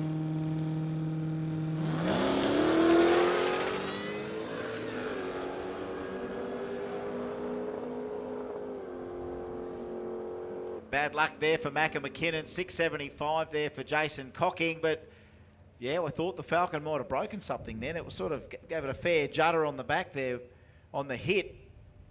But yeah, that's a sweet sanding Joe Blow EFI setup. I think he's down the coast too now, Joe Shembry. So I think that's... he's in Queensland here somewhere, yeah. So that's a Queensland supercharger business, which is nice to have. He's brought out his car a couple of times to the QDRCs. And that's another thing that'll never go away, Mark, the supercharger. Like There's going to be generations of kids to come that want that blown and injected fantasy. Honestly, even looking at Summernats, the first thing that we have in Australia when it comes to car culture, when that hits us sort of just after the beginning of the new year, and blower, never go away, the blowers, more blowers than anyone. And it's never going to go away. I always keep saying, got to be blown to be known. Mind you, when you got Harrops, you can be blowing and not make it known. Sam Rosa, he's got one on the Coyote in the FG. We are into Rumble 640. Dave Floor beside him, the XB Fairmont. 703, 704, 638, 639 for the FG. Yeah, Rumble's the biggest class here this weekend. And Rosa, he's gone a little bit too quick so far, 38 and a 39 in qualifying. He needs to run on that 640 index. Dave Flores run a best of a 703, so he needs to pick up a little bit if he wants to be competitive later on. We see Rosa go through with a 661, gets into the field 109 mile an hour, and Dave Flores does get into the sixes, a 699, 100 mile an hour, so he does improve a little bit in that XP Fairmont. At least that's a clean one for Sam, and he can go from there. All right. I could tell that was Jesse coming up there because Dad was standing out in front. Barney, after he's finally getting like a 5.15 in the bag for the Nova, now it's time to Jesse to maybe get a 40 now. She's gone 7.05, which might have been a little zing, 6.54. And that's enough to play with, but we know it's 40s. Last night it went 49 twice, and it went 45 twice. Randall Laurie's already gone 4.08, 6.408, and 6.456 in that 555 cubic inch one-tonner. KPM Performance. Jesse Lindner, 68 Camaro, blowing 383, Pro Tree. Well, we're seeing Jesse run into the 630, 640s in this car. 063 light for Jesse, good light on the Pro Tree, hits the stripe right now and goes 668, okay, 668, 645 at 110 there for Randall Laurie. So two 645s and a 640. Do you reckon Randall Laurie's ready for Rumble tonight? He's ready to rumble. And Jesse, yeah, just falling off a 668. Yeah, it's run a little bit off today. It's been inconsistent for Jesse. Maybe the tyres, the 60-footer, it might be in the 60-footer. All right, this is going to be a good one too. Maybe, well, not Moby Dick, he's the other one, Migaloo, the good one. Duncan McKenna and Gus Gamble, check this out. Rumble 640, the big Dodge. We're going to get up out of the hole. Trying to hit the 640, he's gone 643, and he goes 651, 645 for Gus. That's the tightest one he's run today. He's gone a 35 and a 663. So the 645 is good for the Tirana for round one coming up soon. Bill Cumner, Lee Ellison, whole lot of Holden versus Ford in this, and I love it. Bill Cumner, the big block, 498 cubes in the Sandman panel van. Lee Ellison, the XD, a healthy XD, 664. Billy, a couple of 680s in quali so far today. Oh, Billy, good line. Oh, well, I thought it was a good line. Tunnicker's Lee Ellison went 1 second. Billy went half of that. See, didn't it? It's a false hole shot. That's another sticker, false hole shot. A false hole shot. 690, a 678 and a 675. But it's not often you can say you had the hole shot with a 515 reaction time. No, well, what a false hole shot. That's what we call it. Just like I called it the tricky tacky tippy toey. That's what you call it. I'm pretty sure we've got to get a better name for that. The tricky tacky ticky, the tippy toey, the tricky tracky tippy toey. That's the name of the walk. Sean Taskus now to take on Charlie Gregory in the Bluebird. All right, we're in the Rebel 640. Someone trying to hit something close in the 6. Oh, this is Rebel, sorry. Just changed on me. Oh, 04, thank you. 856 for Gregory in the Bluey after earlier going a 760, but a 708 and a 704 for Sean Taskus. That's not a bad spread so far. Yeah, 60-foot ink supporting the Radial Rebels class here. This weekend, 13 cars in the field so far. Next pairing up is Bodie Newcomb in the Commodore for Village Motors to take on Troy Hutton in the HK. I was just having a chat to Troy out the back here, and what do you have to say? Oh, he's got so many laps on this car. Like, he's in 3 championships last year. He said I competed in 3 championships with this car. You know, Sportsman, Super Street Racing. Oh, what's going on here? Pete's running up for a sec. I thought he had something there, something he detected.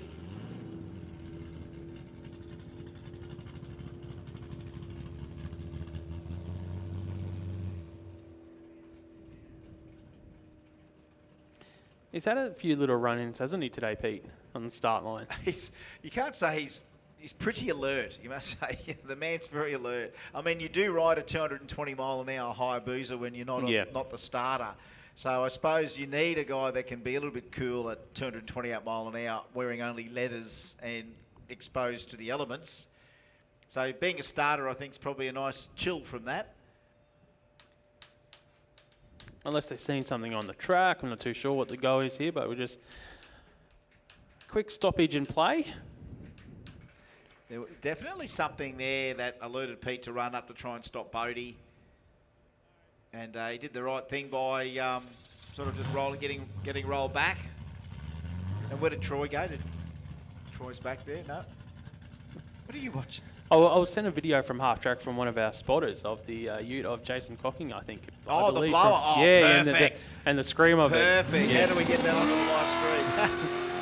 All right, Bodie's going to have a crack here. Yeah, no, that's good. Someone try and upload that to the RCE Performance live stream. That blower from the end, 690 for Bodie after an earlier 686. So trying to run that 700. It's got to be. It's got a certain burnout style. Does our Scooter March? You can tell that was Scooter. Pretty healthy Clevo, I think, in this is what it's got. 434 cubes for Scooter. SFM Concrete Spraying, Craig Williams, 66 Mustang. Not really a good line there for Scooter, but trying to hit 700. Let's have a look. 97 with a 7. Ooh, just a little bit too quick there for Scooter. The 040, he'll stick with the 040. That's not bad, the 040. He's ready for racing. His first ever Kenda round of Chicago Shootout will be coming up. Yeah, Craig Williams went a little bit quicker as well. He went 7:38 on that pass, so he's into a number 10 spot in qualifying. Next up, Reese Platzer and Filip Petrovic.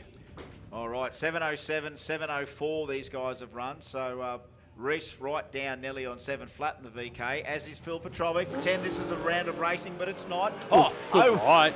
016 for Reese. If Reese does that again in racing, he might end up winning his own reaction time money. 703 and a 705. Tell you what, that's a good race. That is a great package. And that's just a little teaser, folks, about what's going to happen in 3 rounds. Remember, this is the last, basically, nearly the last couple of pairings for the end of qualifying, and then we're going to go racing for keeps after the break. Petrovic was his quickest pass of the day as well with that 7:05 just then. Next up, Ben Jack and Timmy Morton in the Commodore. Jack in the Ute. Timmy Morton has run a best of a 7:028 so far. Ben Jack has run a best of a 7:65 in the Ute. Timmy out with an 0:79 light. 6:45 for Ben Jack. Tim Morton, can he go to that number 1 spot? Needs to go better than a 7:01. He goes, a little bit too quick. 6:99 with the 102 mile an hour, and Ben Jack runs his quickest pass of the day, 7:61, 93 mile an hour. But Timmy Morton, he's set up. He's ready for racing. That's 6:99 with 7. That's pretty much spot on. You won't change anything from that. All right, a few more pairings here to finish off Q3. And did you get a time of when we started, Mark? You probably didn't. No, I didn't this time around, but that's all right. That's all right. Normally we're good. We're about an hour getting everyone through. That's pretty good in quality. Let's see how we go in racing. Ben Taylor, 067 for Sean O'Halloran, 7:44 and a 7:08. That's the best representative time for Ben Taylor so far out of 3 rounds of quali. And we'll go into the field. I can turn this video. I can turn this video on that I got from Brett Farnell Half Track, and you'll hear the scream through my microphone. All right, try and get that.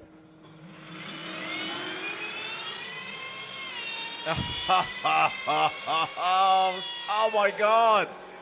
How good is that? How good was that? I mean, it's piercing. Yeah. But that's a good. I could handle that probably for nearly 24 hours in a row. That stuff. There's nothing better than a whining blower. Is there, Brooksy? There's nothing better than a whining blower. How's this for impatience? And again, I shouldn't be calling out people for this, but Connor Webb is already on to me going, where are the pairings for racing? Just hold up, mate. Hold up, buddy. Just because you finished your little Renegade Q3, and now where's the pairings? Mate, we had to do the Rumbles, we had to do the Rebels. We've done the Rebels now, and now everyone has done more or less 3 qualifiers each. So that means now we are going to be opening up the Colonel Sanders 11 Secret Herbs and Spices seeding system that's going to put every That car... means I need to make sure I've got a good pen then for us. Yeah, you better get to warm some Yeah. pens up, Mark, because once we go into that, those pairings will come up thick and fast, and we've got to ask them to nearly slow down every time. Because it just, you watch, it's happened to, like, quali took us a bit longer because of the hold up, but to go nearly every round of quali in an hour, you know where we'll be at the right time of the night in prime conditions, and someone's going to win these Kenda checks tonight, no doubt about it. It's that's the taste. Q3 just about got everyone a taste, and guess what? My call of no bump of a bump infringement didn't happen. So I did say, what's the bet we see someone stuff up on the line? And I don't think we saw that, did we?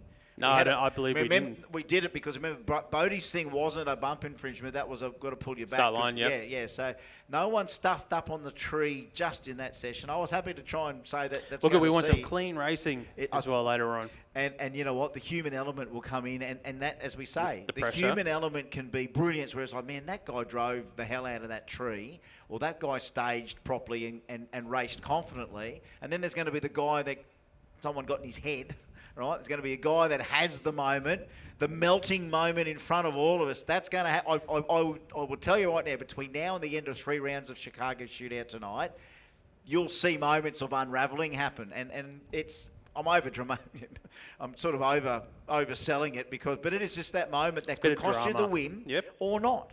And in order to be nearly perfect to get, well, we're not going to say you can just roll up here for the first time ever and beat anyone here at Kenda. You normally got to do a Kenda apprenticeship before you might end up getting one of them big checks, because this is the hottest, the tastiest, the sweetest flavour of radial heads-up racing we've got.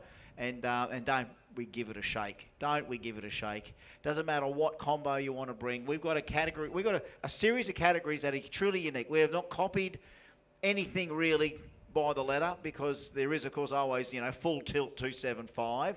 There's full tilt 315. There's full tilt 235, and we've got all that. But then we've got these index classes that really pulls the pack in tight, and the quality's still there. So we've built quite the homegrown, entry level to the top for anyone. And entry level doesn't mean to be a child. It's just a guy or a girl that's found the sport and there's somewhere to fit and it works and you can get good at it. Speaking of full tilt 275, little bird tells me, because the track babies are running around, right? So little Miss Track Baby, let's just call her the annoying little track baby that, occasionally gets, to ride in Dad's green VL wagon. But she's given us the hot tip and said, oh, this is so-and-so. So I met the kid, one of the kids, and again, the name's just escaped me for the moment, but surname Schloss. So Grantley's here somewhere, and if we got the chance, we're going to do some prep. We'll be doing some calling out for our categories to go racing shortly, folks. And when I mean shortly, you know how long it takes between prep sessions. So you've got a spare moment to go and grab some more Kenda merchandise. Get yourself something to eat. We've got 3 rounds of Chicago Shootout. The best thing about tonight is everyone that races tonight keeps racing for 3 rounds. So you're going to see the same cars for a good few hours yet. And then if you want to see how it all ends, you'll have to be like us, stay right to the end and see who deserves it. What else are we doing on a Saturday night? Why not stick around and enjoy it all? So we'll be definitely in with the cream of the radial crop here in the next 3 rounds of Chicago Shootout. All the pairings are starting to get crunched. As we said to all competitors, that if you are broken, you need to come and tell us like now. It's almost nearly too late anyway if you're broken to come and tell us, because we may have already considered you for seeding, but we did tell everyone at the driver's briefing, if you have broken something during qualifying and won't be racing, and we still will get maybe the occasional little drama story where someone will come up and say, we're out. And we'll be shuffling the seeding sheets and then reseeding to suit. So hopefully we don't see too many unknown or mystery solo runs in the next 3 rounds of Chicago Shootout tonight. Very simple, the Chicago Shootout. If you win, you win. If you lose, you lose. At the end of 3 rounds, if you're 3 wins from 3 wins, you could very well expect to maybe be in the final, except if maybe 4 or 5 other people in your class did the same. We then take the 2 quickest ETs from the races in round 3. Is that all the seeding already? Is that there already, Mark? Wow, we've really pepped things up this year. Don't tell me we're starting to use AI. We've got to keep AI out of this. We're not using AI there, were we? That came in a bit too quick for me. I'm a bit sus on that. A bit sus how quick that came through. We used to slave over this stuff for an hour back in the day. AI. How did AI know no one's broken? Hey, remember I only just mentioned it, and you come in with the seating. What do you mean? I'll have to have a look at all this. I'll read out a little bit of that shortly as we take that little quick break. We'll be back, but we're just doing that prep. We haven't called anyone out for the lanes yet to start 3 rounds of Chicago Shootout, so you got that moment to get that merch, get that food. Here's the sun nearly in the perfect spot coming over the horizon. And as I said, whisper on the street, Mr. Grantley Schloss is in the house, and love him up for a chat sometime between now and the end of the night. And Grantley, if you are listening to us out there, probably ideal, don't have to do it now. It'd be good to come and have a chat before round 3 of the shootout tonight. You know what, so round 3 of everything tonight, you know what I mean? Or, because I know when we go to finals and you start crunching numbers, that moment's not a big moment. So I reckon we need a yarn to him during that last prep break before round 3 and get Mr. Grantley Schloss up to the top of the tower for a chat about what he's been doing for Australia and radial racing. And again, he's not even trying to be a hero. He's a bloke that just got the radial bug and wants to race at the pointy end, gone to the States and done it. And he's done amazingly well. If you've seen, he won the championship last year. Like, that's the best 275 racer in the world. So effectively, he's like a world champ. He's like a Volkanovski to us in a way. He's a world champ in 275 that we didn't think we would have had 2 years ago. Saw it at Kenda, had a bit of a go at Kenda, still got a little hatchback that he can use in Kenda. If he ever wanted to bring that thing over here, that he races over there, well, he'd carve up. But, you know, he's living the ultimate dream of taking it to the Yanks, taking it to the world's best. A little bit of an America's Cup moment. But America's Cup was basically one moment when it happened. Grantley delivered that America's Cup moment more than once. In other words, slayed them all and did it again this year. Was it 2 weeks ago? So we need to talk to that guy before the end of the night. So all those people watching on the RCE Performance live stream, we'll try and get him, just penciling it in, because he's a probably busy man now that he's so world famous. I mean, it's not going to go to his head. He's a pretty humble bloke, just loves racing and the top bulb and bumping in and doing all that with his Pro-Charge Proline setup.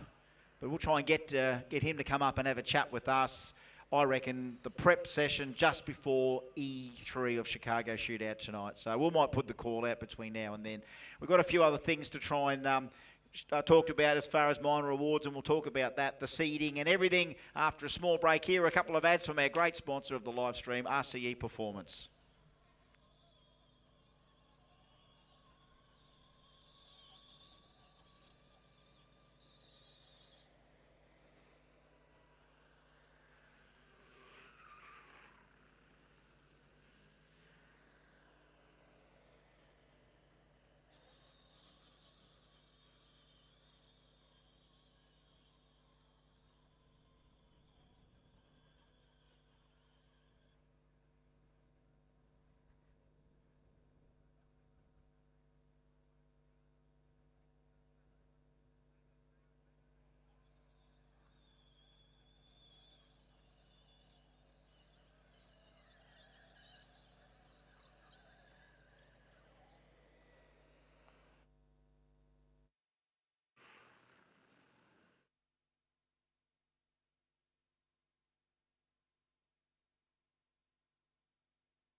cling to the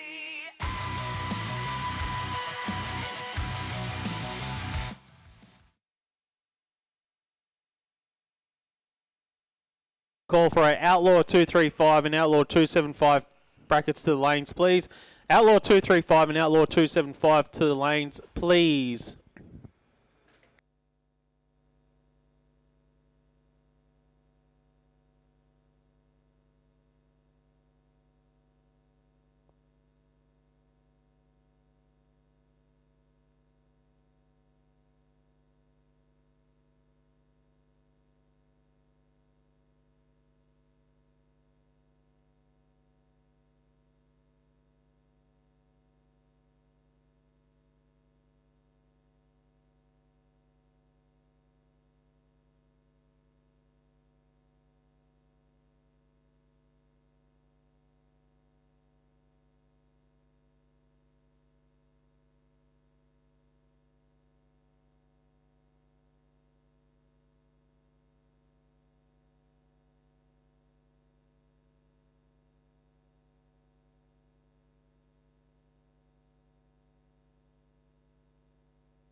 I suppose I ignored every warning, stepped unhealthily close to the edge.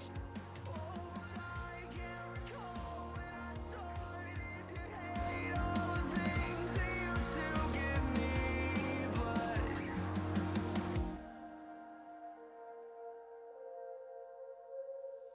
Can you please stay tonight?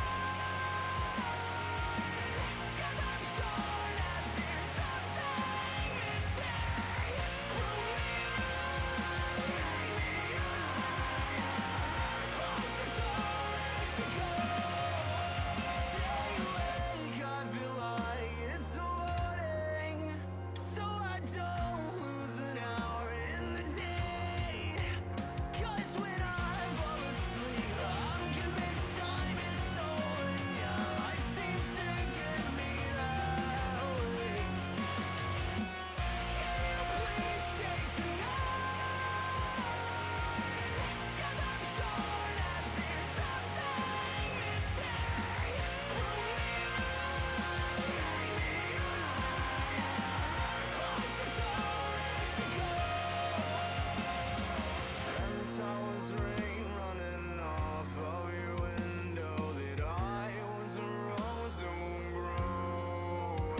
I the only one asking why?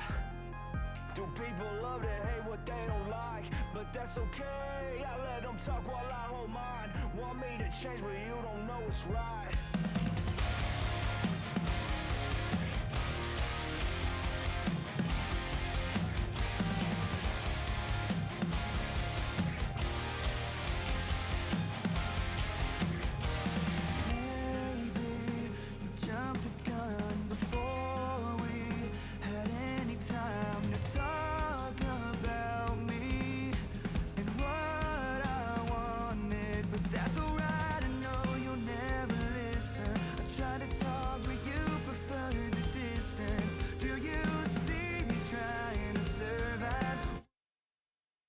Chris Diggles and what's your name again? Mark Allen, 9-time, multi-time drag racing champion, child prodigy, a man all about the numbers, the top bulb.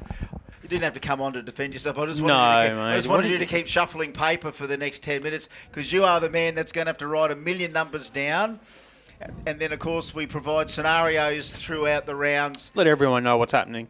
So live on the RCE live stream this whole 2026. And here we are, round one, bumping in at the bank. About to go 3 rounds of Chicago Shootout. The first time we're doing it in 2026. And that amazing seeding that we're able to do with the pairings gives us great battles. It is a little bit like a UFC style, you know, it's racer on racer. One race, second race, third race. So you're basically fighting over 3 bouts. You know, three times you face up against someone and throw the first punch, keep swinging, and maybe within 5 or 6 seconds you might have the win light on and you go tick, that's 1 from 1, and we move on from there. It is heads up battles in every category. The seeding has been done. Can we rattle through them just for a sec, Mark? What are we looking at? Maybe just in the first one, Outlaw 275. Outlaw 275, first round matchups. We've got O'Carroll and Chaplin. Oh, the 2 Camaros together, right? Yeah, Lansdowne and Coles. Oh boy, the spot on brotherhood. Yeah, spot on performance there. And Horan and Holtz. Oh, snap! Are you serious? Yeah. Captain Risky against the Black Ute. The Wags against Public Enemy. 977 Cubes against the Kraken's Noonan. Yeah, wow. O'Carroll, getting down the track on that last pass of the session in Outlaw 275 to get that #1 spot in qualifying as well. So what happens in round 2? Who faces what? Okay, so... I wasn't sure if you were going to go to round 2. Well, just wait for it. Well, I want to spell the whole night out for those guys. So, so round 2, O'Carroll and Holtz. So the Kraken against Captain Risky, the Wagon against Chappie, and the Black Ute against Public Enemy. So Noonan Hemi, twin turbo Hemi. 2J against Musey. You don't see that every day. 2J against Musey. 2J against Noonan. 2J's punching all the Noonans and Museys in round 2 in 275. Round 3, the Black Ute goes against the Kraken. The 2J brothers in round 3, Lansdowne and Holt. So one of the brothers must take the dive for the final if needed. And Chaplin and Coles, the 2 sponsors of the category, the last pairing in round 3 to see who goes to the final. It looks like we've got a fire up here for round 1 of Outlaw 275, brought to us by Spot On Performance and Fabrication and RC Metalcraft.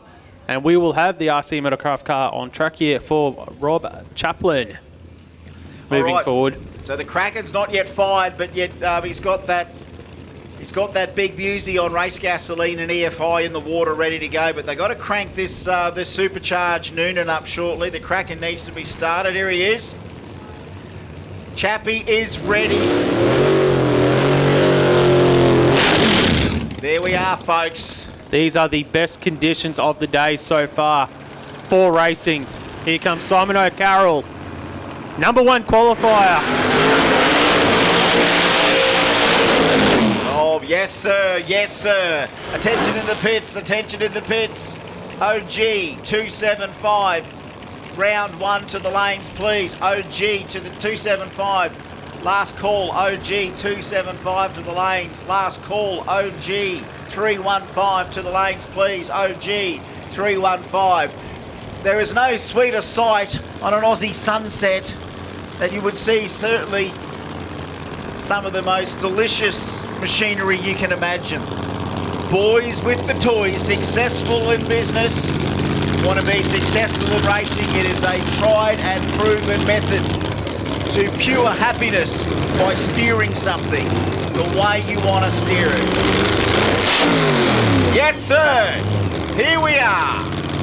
2026 round 1. Camaro against Camaro.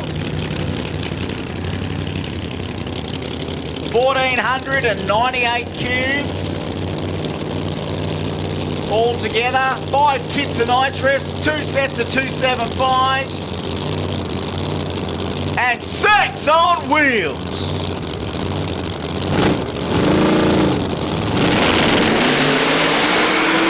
Oh, it's a good one for both. There's the Kraken. Oh, hey, I like it. 417 for the Kraken. 116 in the 60 foot for Simon. 121 to the 60 for Chappie. Look at Chappie, 044. Chappie was on the light. 044 for Chappie off the tree. The candle's out there.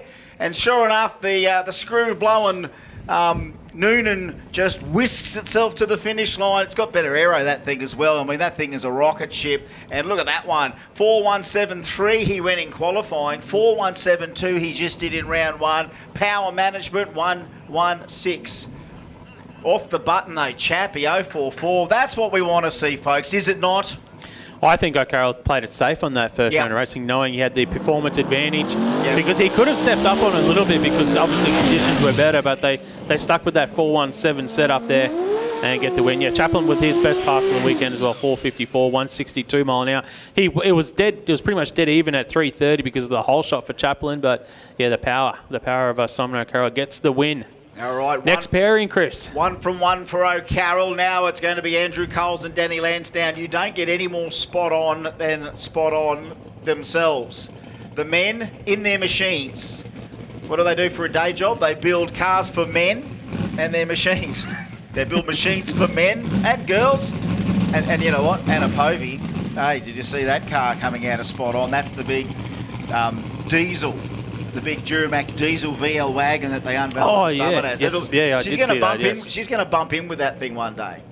But out of the spot-on stable. And Andrew Coles, Danny Lansdowne are exactly that company day after day. And you know what? They bring to the racetrack what they do in the workshop.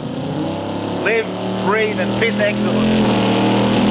Bump City, baby! Yeah, boys, go get some! Oh, Colesy, no! But hey, Wags! Yes, sir. Oh, 59 for the wagon tonight. 59. Colesy better off the button. 099, but Zingsville, that's 4 from 4 today for Colesy. And Danny, the wagon, starting to come on. 122 in the 60 foot.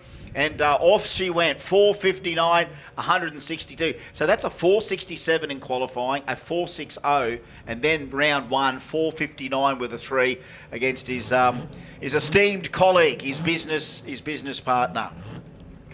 That's the stuff that they're on about. That's the stuff.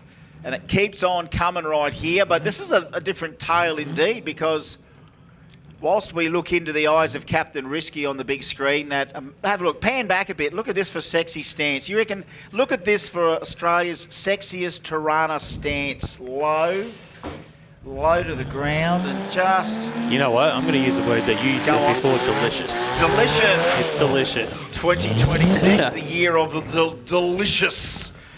And again, the Tirana is another eternal classic. Let's put that in the books. That's an eternal classic. I have bad thoughts when I look at this car. You know what? Not the Ryan wants you to feel that way, but I'm glad you can talk to me about it and thousands of others that does bad things to you. And don't tell my heart, my achy breaky heart. This is what Ryan's always wanted in his life, and we talked about it before. He must sit there sometimes and go, "Damn, that thing nasty," like that's what I mean. I do that to Gordito on a good night. I catch a glance of it one, and I go, "Damn, you nasty," I'd be saying this is the nastiest GDR ever built in this country. I'm going to go on record to say that. 6-banger GDRs. GDRs were 6-bangers. Hello, beautiful. What's your name? Okay, this is all yours, Captain Risky. I don't know where the black ute just went. Looks like it's going to be a solo pass.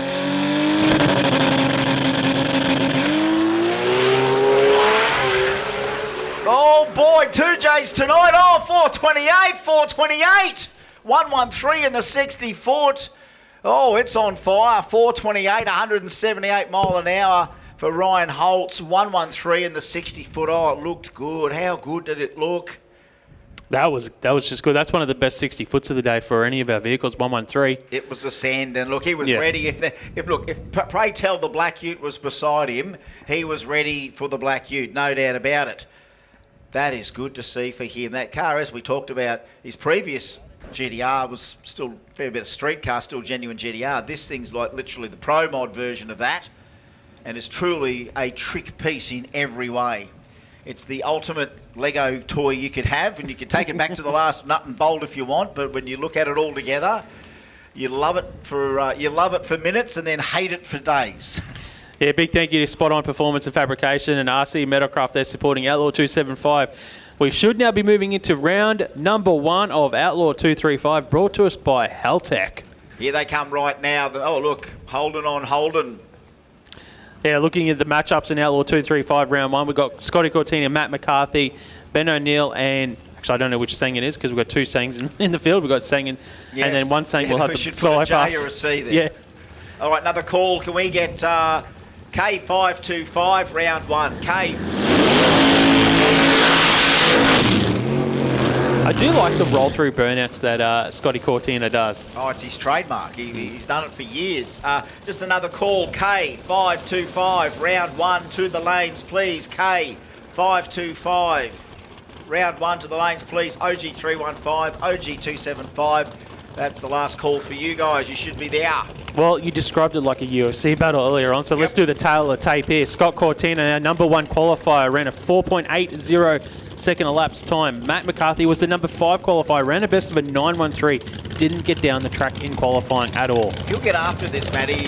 It's a hell of a plaything to be able to throw something together like this out of Simon O'Carroll's loose bits. And, good to see it living on. I'm into repurposing and reusing the equipment, and Simon had a handy hatchback laying around, and it's got 864 cubic inches, and it's got Cortina Pro-Charged Proline 481X. What do you give us round 1 on a small tire? What is the intent of Scott Cortina and the Gazzard brothers here? He's been more time on a 235 than Matty McCarthy.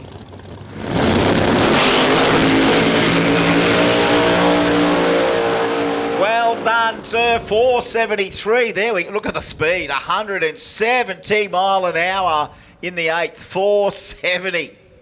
473, 170 mile an hour for your average HG 4-door. Yeah, well, McCarthy, the same thing, same issue again. Just instant spin on the hit there for McCarthy. Yeah, Scott Cortina picks up another 700s from when he ran in qualifying. And, they're here. They're ready to race. Like, they're going to be tough to beat tonight, Scotty Cortina. Next up, it will be Ben O'Neill and Caleb Singh in the VT for Paramount Automotive Performance. Now, this is the tail of the tape for round 1 here. Ben O'Neill, pretty much virtually no time on a 235, just coming on with the Capri, getting the hang of the new rig and the new setup. But Caleb Sang, a million runs in this car. He knows every nut and bolt because he's had to pull it apart and put it back together a million times. That's what Dad Terry would want him to do if you want to keep playing with these things. So, Caleb Sang. But will you play it safe? I wouldn't underestimate Ben O'Neill. Ben O'Neill out-qualified him. He went 494 against Seng's 511. So here we go. This matters. This is a race that matters straight away. Round 1. Do you win one or do you lose one? How do you start the new season? Let's go. Preferably with a win. And we're going to do it with Bump City as well.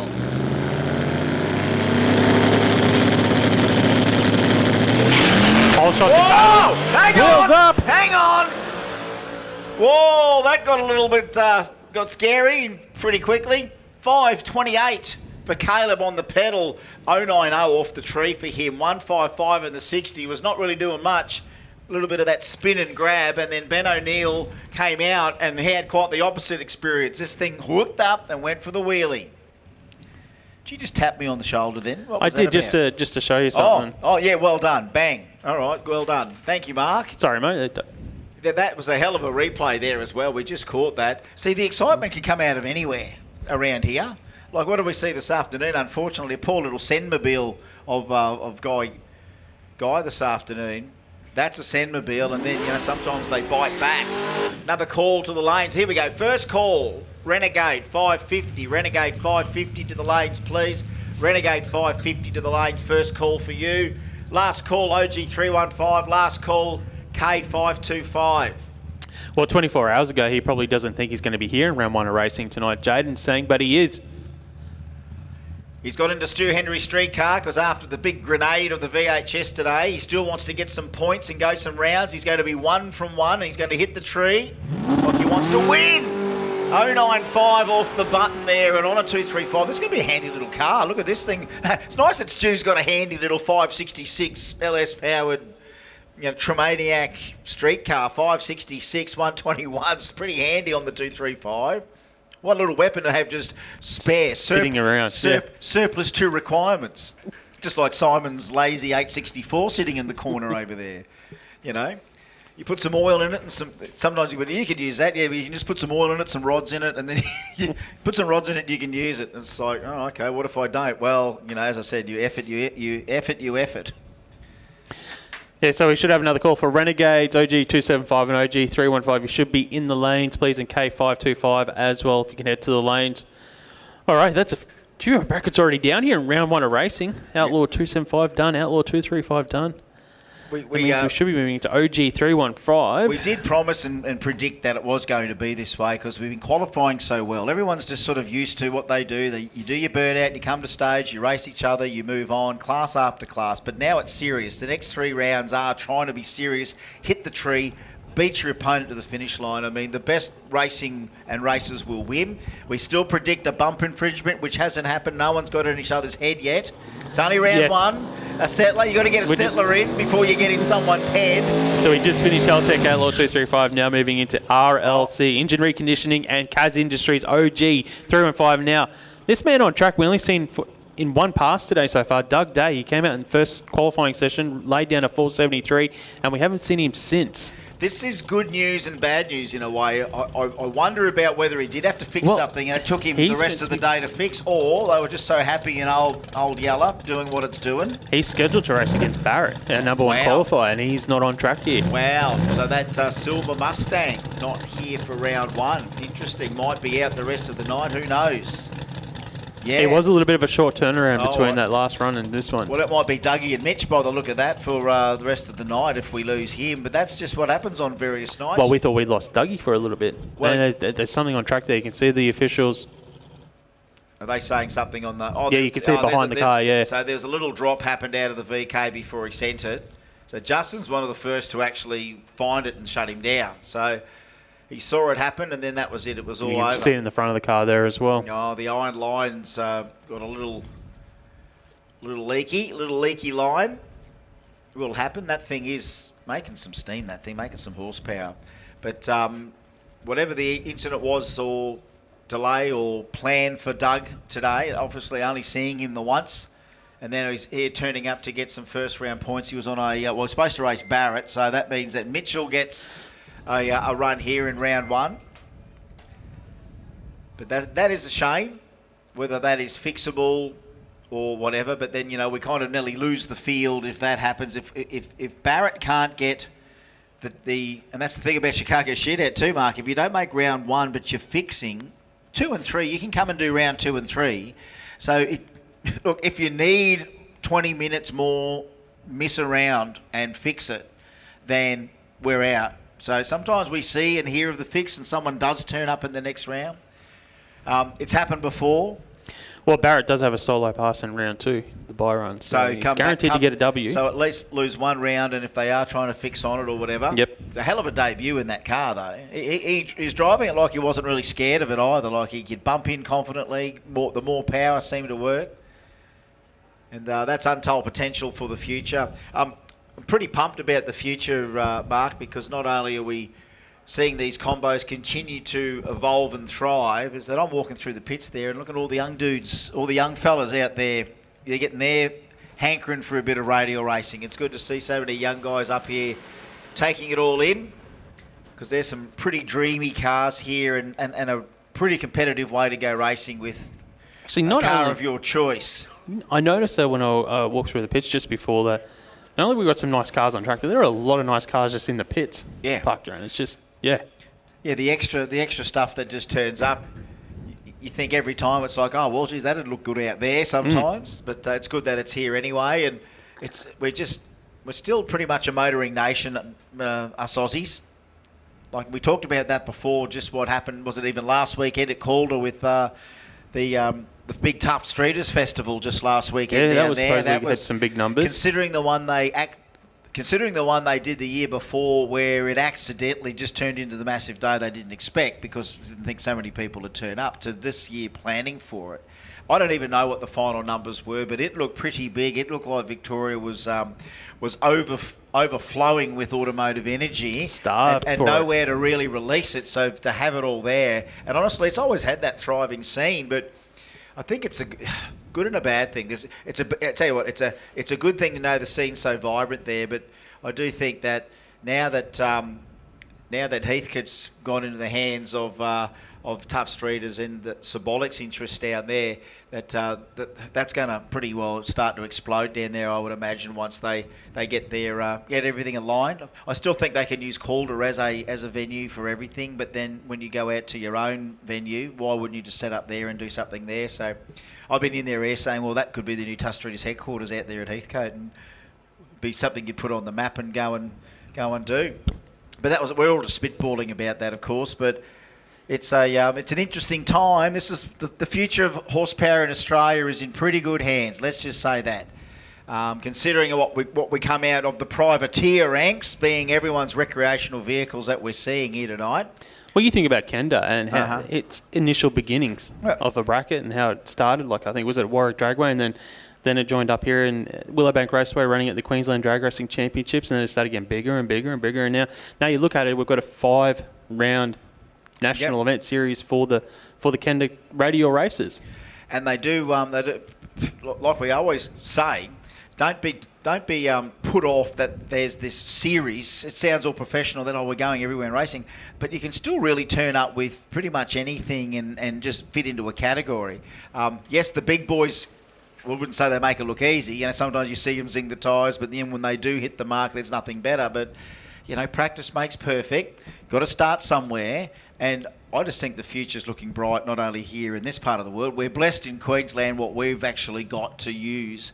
But when Victoria gets what it can truly get, especially when you've got a drag strip attached to anything, I'm excited about that because I want to be there too. You want to be in these places with these people and realise that as much as this is a counterculture, the automotive game, it's cool enough culture for new growth and new interests, and promoters like Justin and Colin and, you know, the emerging future promoters of the auto culture, that, you know, we're in good hands. The industry's sound, and as long as numbers keep coming up on the board, man, I'll keep doing this. And I don't think if they want to get AI to replace commentators in the future, good luck to them. Here comes... They can use your voice as well. Here comes Mitchell Bean in the Camaro. The Camaro, an amazing machine. This is a 1968 model, although it's been altered in its body by becoming a inverted commas pro mod. Mitchell has a car with an LS engine and turbochargers. It sucks when you hear that. Like, it feels like it's so condescending when you get this AI voiceovers on YouTube. You do that too well, mate. Yes, I do. Yes, do I. Mitchell Bean on track here. Final pass in OG 315. And it'll do something like the car of Mitchell B. Not so smart now, are we, in AI? You know, I can do Tai Chi for 7 minutes a day. Now I look younger. Have you seen that ad come up? No, I Oh haven't. my God, I might give you later. I'm just looking at his race number. I know, I'm ready to. I'm looking at Mitchell Bean's race number. My kids would be going stupid at the moment. 6-7. His race number. All right, Mitchell, he's going to get one here. OG 315. So he might just be getting a few laps in here tonight. I like it. I like it. That's a nice run for Mitchell. Oh, 61. So, I mean, that's what Dougie's been into there. So Mitch is down into that sort of territory already. Really just baby steps with the car, and it's working a treat. 119 in the 60-foot. Is Mitchell been facing the tree, bumping in good enough? What about 037 off the button? Actually, we should probably keep an eye on the reaction time side of things. Let's go 03. Well, that's right, we should. Yeah. We've been distracted by every other shiny thing we've seen here. We better look for lights tonight, thanks to Platzers. Dale Gridley, Steve Farrelly. There's a potential race right here. I am hoping that the plumber with his Barra-powered VL gets one that sticks here. 480s you can deliver out of this car. It's tough with the Barra power. What about Dale Gridley's Aussie take on a radial car? 532 cubic inches. Twin turbo big block Chrysler Patina Dodge delivery, I guess. He's from Olimba in North Brizzy.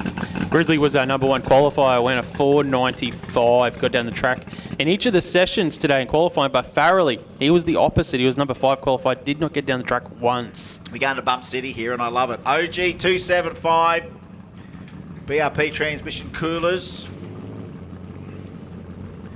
Bump City.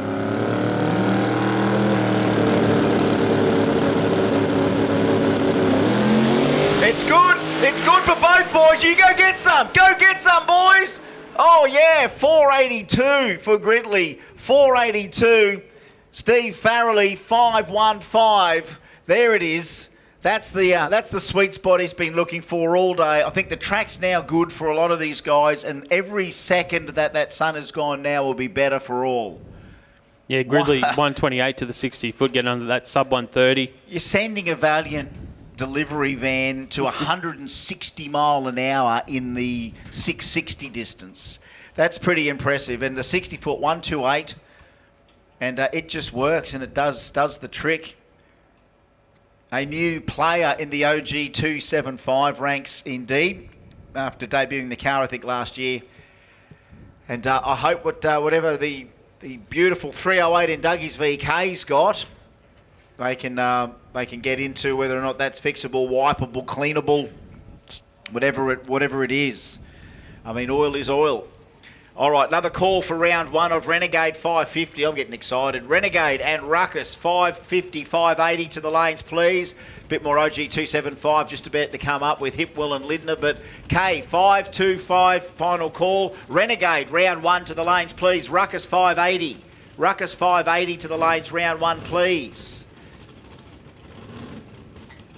Here he is.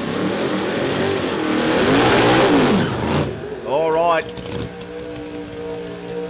Found the mark in the last run after 2 big zings from the big 588.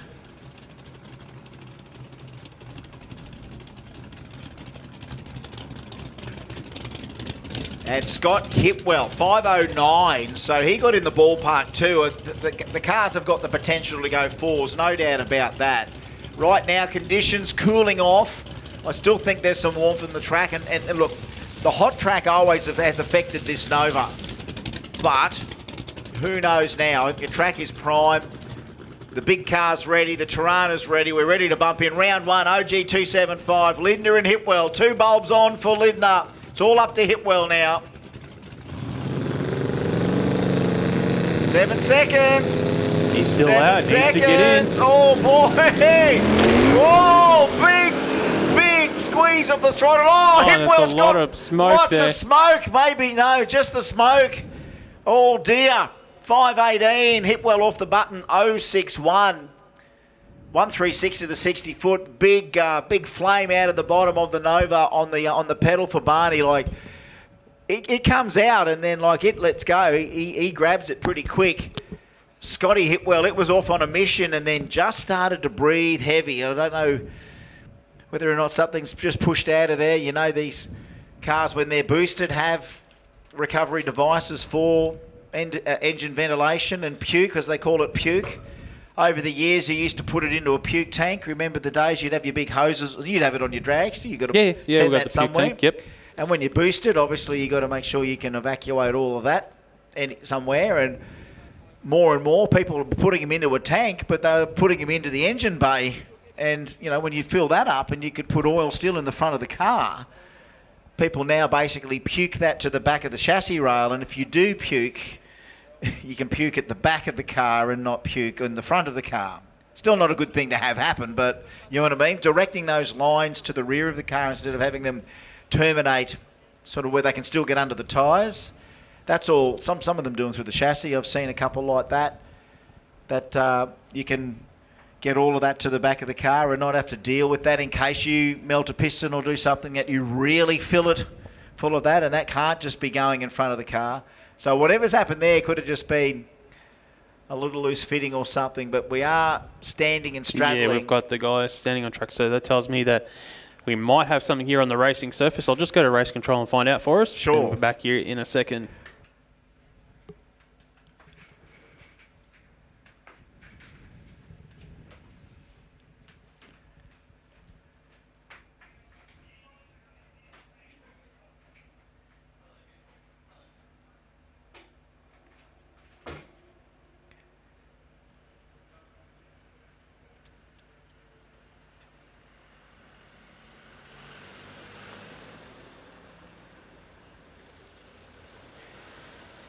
Yep.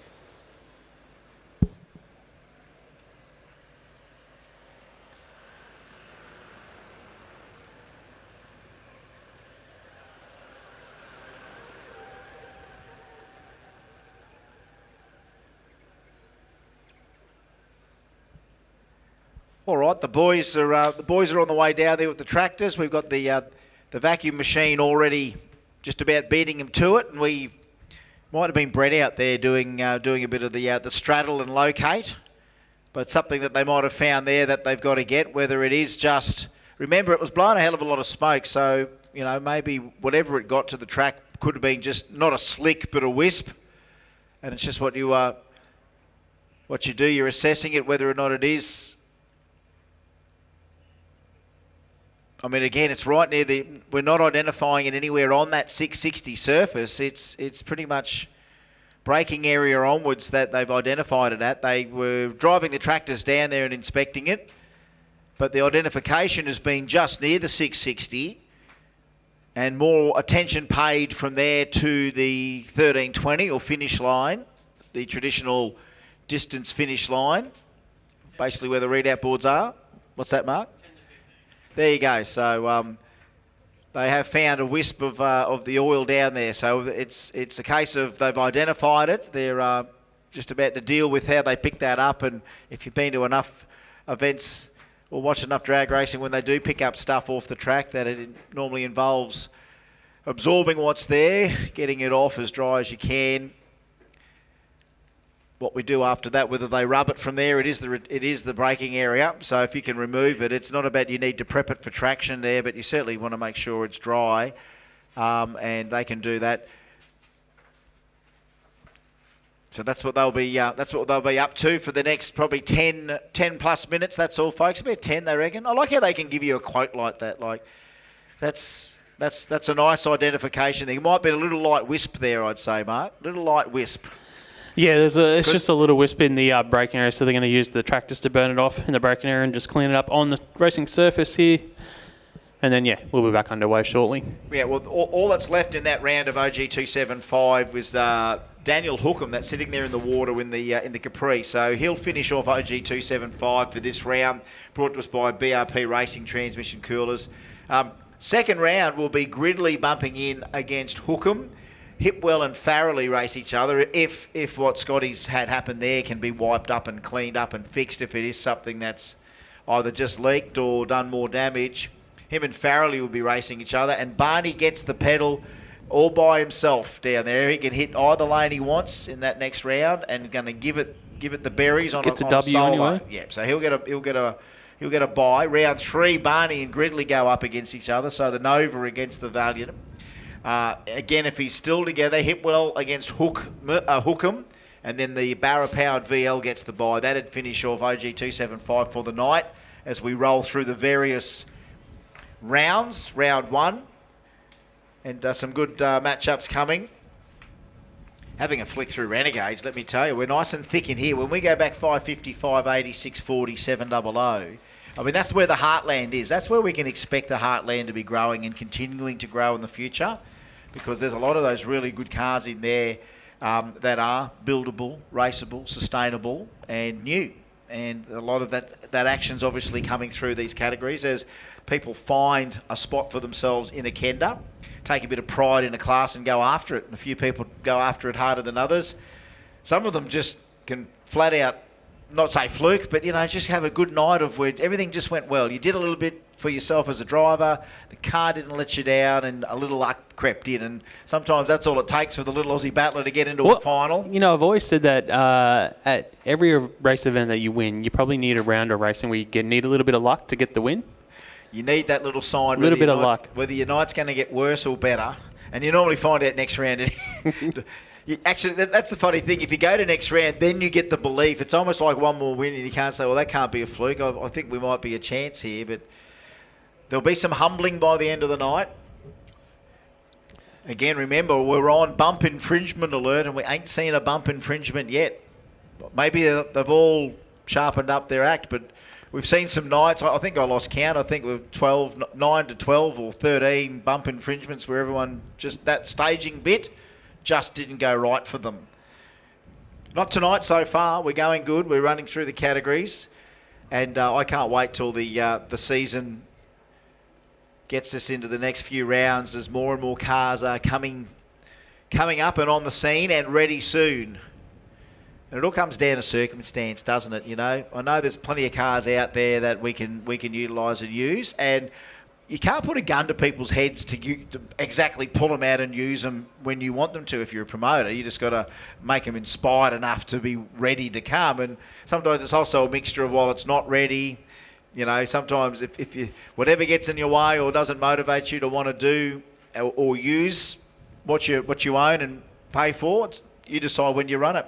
And you've got to appreciate everyone's decision and choice to do that when they can. And it's a gift when it comes out because it's like, right, now there's the intent to use it again and the fire's in the belly.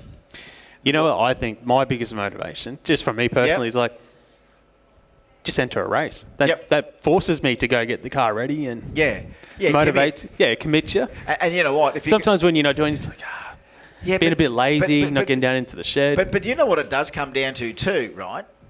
Is it ain't cheap to even enter and run. You know what I mean? The licence ain't that cheap. There's a lot of other overheads and expenses that you have to sort of make. That's true. That's true. You're feeding your crew, things like that. Well, it spikes a little bit. Like, I'm not going to try and guess what it would cost me to go racing for one weekend, but, by the time you bought your food and you did this and you bought some more fuel and you might have given it an oil change and you had to fix this and here it is again and, all right, I'm up about $1,200 here. Then I enter $300. Okay, now I'm up to $1,500. And all I want to do is have a couple of runs where nothing goes wrong and I don't hate it. I just got a text message from Jane Casos. Yes. She's made a comment on us about entering an event to motivate. Yes. She's like, that's just like running a marathon. You should just enter one and then you have to race. Oh, look, hey, if she's trying to shame you and me just because she enters marathons for a hobby, or just, I think, honestly, in the future, I think I'm going to start entering. If you don't have to know how the story ends. I'll just say, mate, I entered 6 marathons last year. That's all I have to say. How'd you go? True. Well, I entered them. I didn't turn up on the day. I thought they said 9 o'clock. I turned up at 9. They started at 7. Well, you got to start and you got to run, and that's what you got to do. And the same with drag racing. You've got to turn up and come down the lanes and do it. And I've got a million ideas on how to make it more accessible for everyone to face the tree and do what you do in a dragster in 7 seconds. And maybe what I'll do one day, when I'm not a scaredy cat. I'd love to send something hard. I've got plenty of ideas of how to probably do it, but I'm a scaredy cat. I don't want to do it just yet. I don't want to make a fool out of myself any more than I probably already am. But I want to get back into those beams as well, mate. There'll be, I'll make you guys talk about me.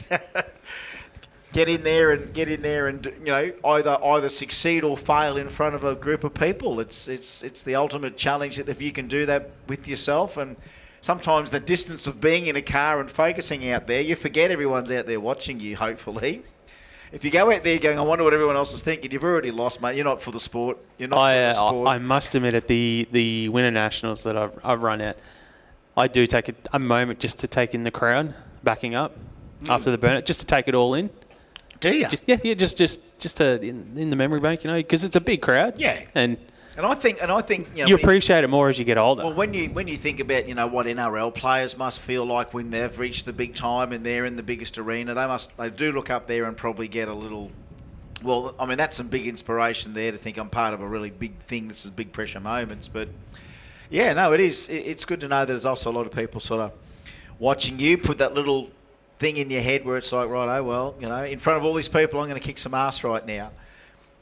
And be willing to do that. Drag racing allows you to try and fail quite a lot, and as long as you keep racing, if you get beat a couple of times and then get butthurt, you don't want to come back. Here's a because you question can't win for a you. race. What other sport in the world can you be a plumber and on the weekends potentially do something in front of 15,000 people? Absolutely.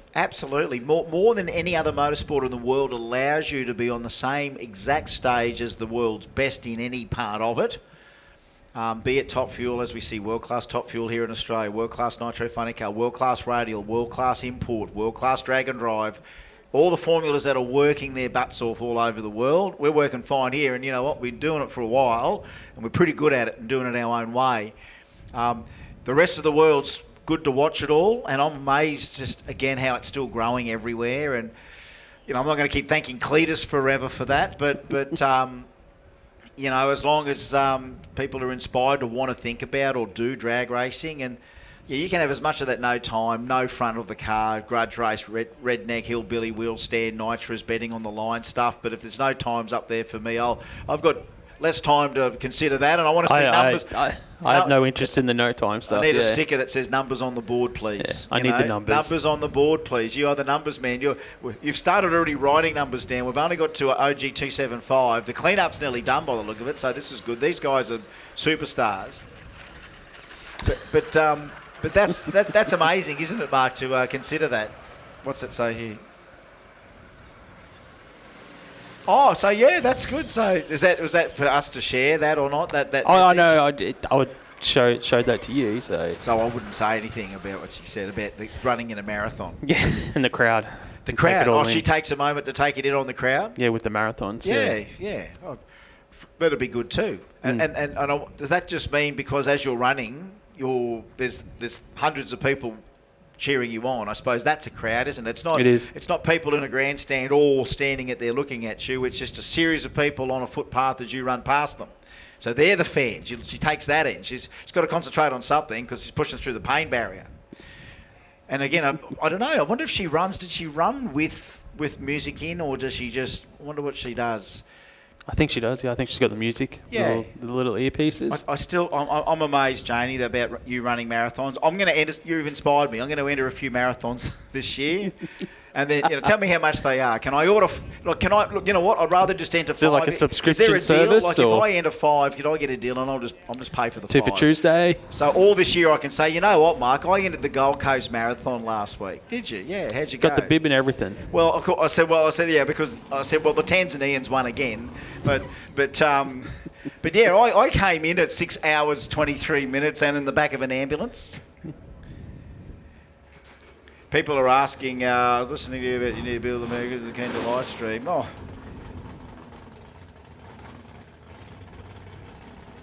Oh, that's crazy. Michael Noyes, listen to us on the live stream, and now I've got another Mercruiser brother.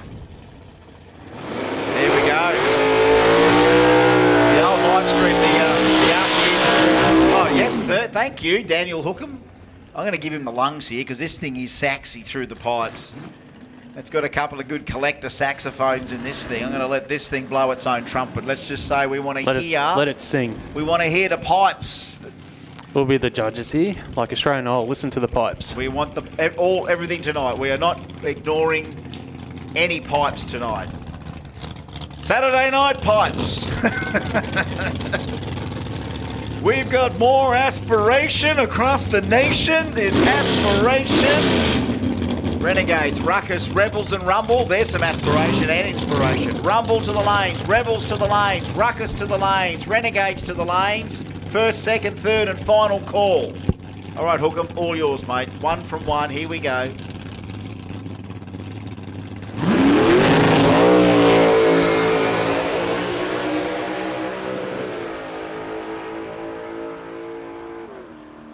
Sounds so sweet. A 601 with a 118 mile an hour.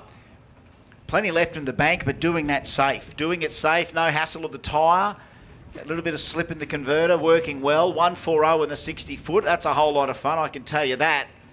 And a 601. That's the end of OG 275, round number 1. As we said, the pairing's all ready for the next round. Big Barney gets the bye, right? K525, your plumbing solutions.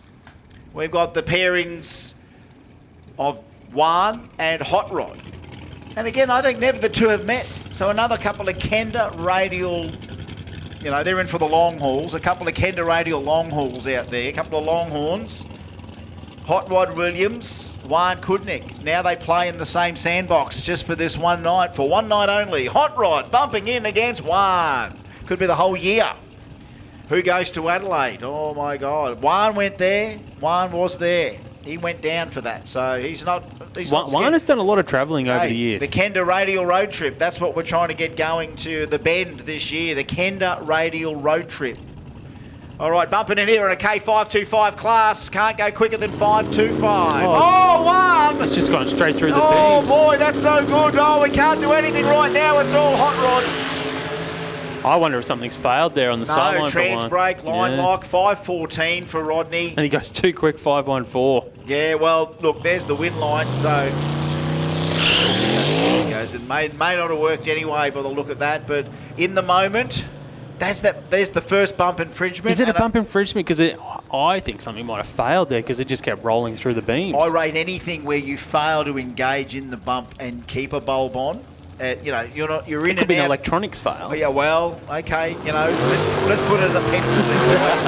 We're not even counting bump infringements, but that could have been the first one. Just something out of his control, you may think. And I think something out of his control. But remember, that's still an infringement. I know, it's still an infringement. mechanical. It's an electronic infringement. It's not maybe a personal infringement. Here we go. Look at this for a matchup. 600 cubic inches in the Cortina from Maryborough. Craig Scotney bumping in against the Turbo 2JZ Honda S600 from Nambucca Heads. That is amazing country. Maryborough to Nambucca. Here we go. This is an Aussie radial race. You know why? Because it's got like 2J against Big Block Ford for one. Nowhere else in the world do we race like this. K525, I love it, I love it, I love it. Yeah, Scotty went 5:45 in qualifying. Penny went 5:30. So he was the quicker of the two.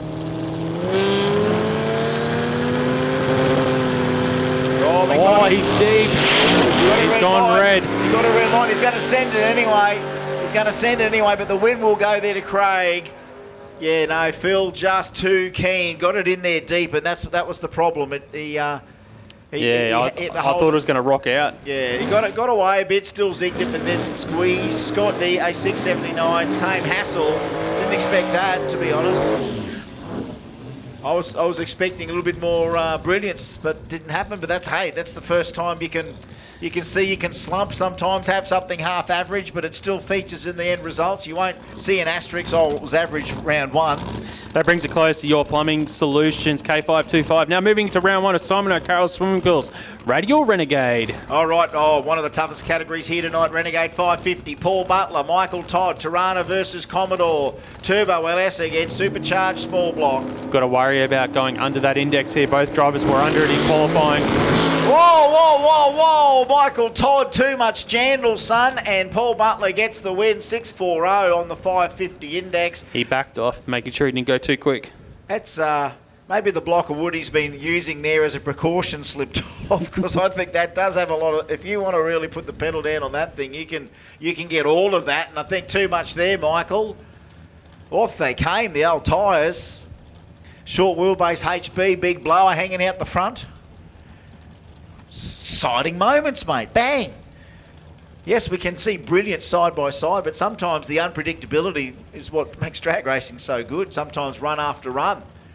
It's almost like a binge watch of a drama series that continues to give you a twist and turn that just says next episode, next episode, next episode. Bang, next thing you know, folks, in 3 hours we're going to crown some champions. Nearly in about 3 hours of doing this tonight, and we Well, we appreciate your patience and appreciation for being here. As for everyone watching on the live stream right around the world. Here we go, 550. Here's the young gun. Who to get in round number 1, Connor Webb. None other than, well, number 1 qualifier, Mitchell Sloan. Oh, hey, folks, I just want to know, if this goes the way it could go, you want to be taking the camera and filming this, because these guys are the wheelie merchants of the day. Mitchell Sloan's wheelie in the last quali. Connor Webb's wheelie in the last one. This could be a double wheelie in round 1 right now. It'll take something special to beat Ben O'Neill's that we had here in round 1 as well. Ben O'Neill as well. Yeah, but that was right up there. Yeah, that was there. Just because we've got the power wheel stand award to think about. Yeah, well, that's the power wheel stand. These are the lift and load. All right, folks. Mate, get it on, eh? Get the cameras up in case they both go airborne here. I want more people snapping photos of this leave than anyone, because I do think what we've seen today, if there's wheelies involved, it could be zingies or it could be wheelies. 550 Renegade, they're trying to slow them down. Let's see. Mitchell Sloan went 5.505.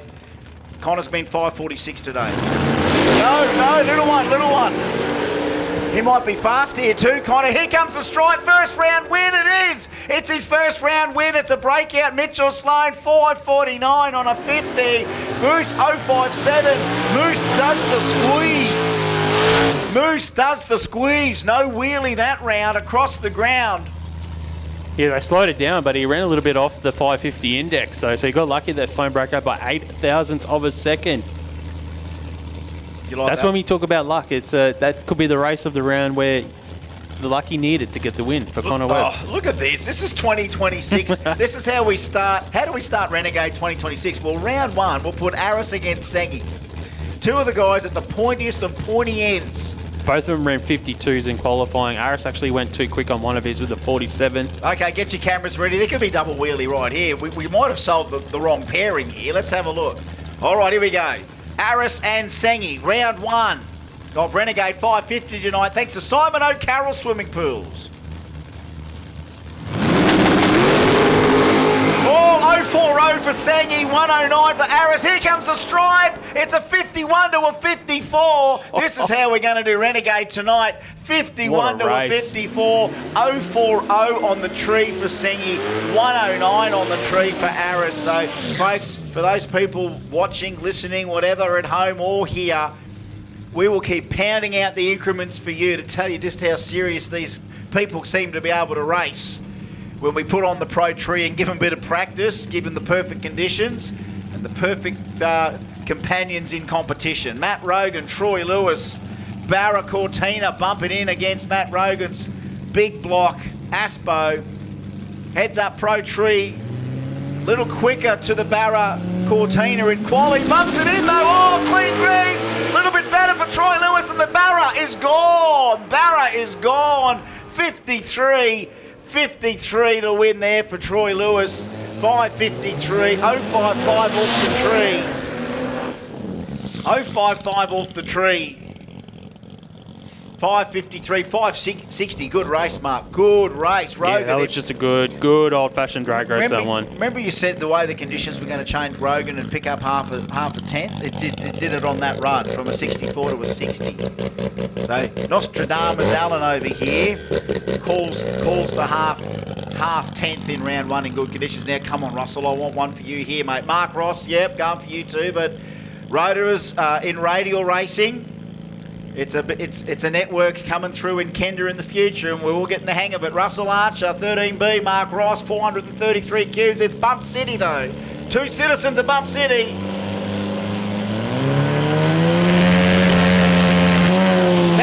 That's Elliott. He's got to send it from here, but that LS just might be a little bit too quick. 6.11 for Mark Ross, but nearly got it, Russell. It came out with really slow wheel speed, and that probably the rubber band effect after that with the auto didn't quite catch him. 6.20, 122 mile an hour, still very similar horsepower to weight by the look of it. Now this guy already got my attention tonight, Mark Allen. Jim Ambrose, first hit in Renegade 550. Actually, yeah, he really caught my eye in qualifying. Yeah, really good reaction times. Obviously, he went 5.50. Well, let's see how he goes when he's got one of Queensland's finest.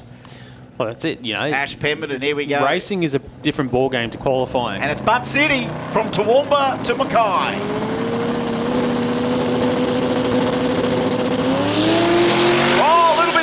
Ash 064 to Ambrose 084 to the stripe. Who's got it? Pembo 49 to a 47. Double breakout. These boys are serious. Have a look at the win margin. Yep. 0.001 of a second across the finish line between the two drivers. That's crazy. That's crazy. I'm trying to get a photo of that. That's a Ash Pemberton 129 in the 60, 146 for Jim Ambrose. Super soft, but 135 out the back end for the big block. Yeah, Pemberton had 200ths on the tree advantage. Wow. And then he was 19th out quicker, slower to the finish line for that 1,000s. Okay, Renegade gone. I reckon if Timmy's on screen there, this will be Ruckus. So it looks like we're into that. So that's the first round, amazing round of Renegade 550, thanks to Simon O'Carroll Swimming Pools. There's a few lungs I'm going to let loose here now, Mark, because I'm got to let this Falcon go all night. He's got a hell of a battle here against Timmy Cross. Yeah, big shout out to Radial Spool Imports supporting the bracket here for Radial Ruckus round 1 of racing. Timmy Cross from Narangba, the Moreton Bay Shire. Matt Britnell from Westbrook, I think from the Toowoomba or Southern Downs Shire. 5'9", 5'8". So they're on the 580 index here. Matt Britnell getting a bit of spray up this Falcon. I'm hoping that is one stout aspirated Ford. Timmy Cross, he's got the modern Ford engine, the Godzilla with the, I think, the Harrop on it. It's a handy little car. Going to let these things breathe on this run. Round 1, Ruckus 580.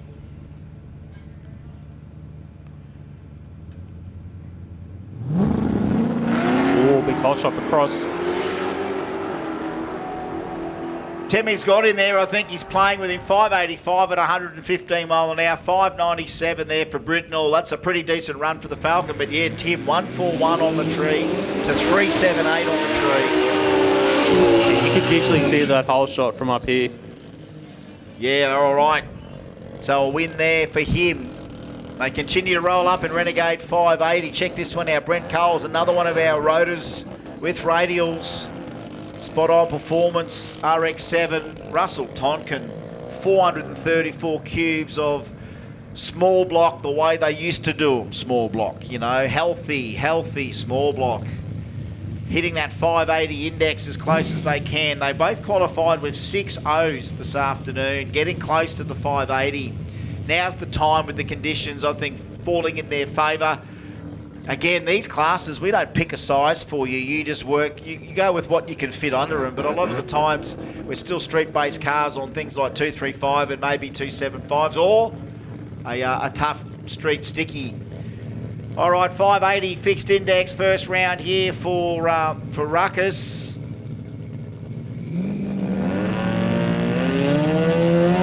it in. Made it all work, made it all work. And I tell you what, the Holden's in trouble. The Holden's in trouble because Colsey found the mojo. 595 beats a 599. 067 off the tree for Brent. Russell goes 137 to the 60 with the street car, 141 for the RX7. So, and look at this at 330 foot, 387 to 388. Nearly perfect parity in measured elapsed time from two completely different vehicles. Two blokes, two completely different cars, identical to the 330 foot.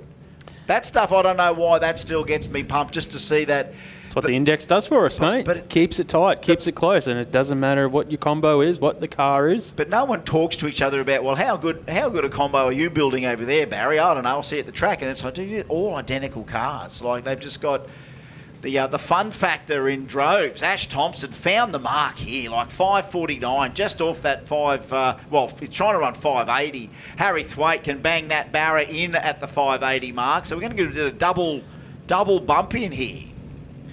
Bit of bump city here. Oh, Ash needs to slow it down after running 549 in qualifying.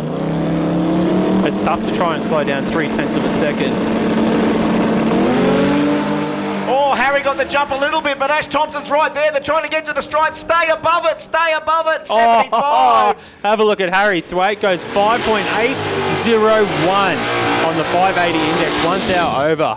Yeah, look at that, 5801 there, Harry Thwaite, 103 off the tree to 124 for Thompson. It was tied at the lights at 330 foot, 378 or 374, and then that 75 too quick for Ash Thompson out the back, 5801 Harry Thwaite goes 1 from 1. Doesn't get any easier right now for these gentlemen.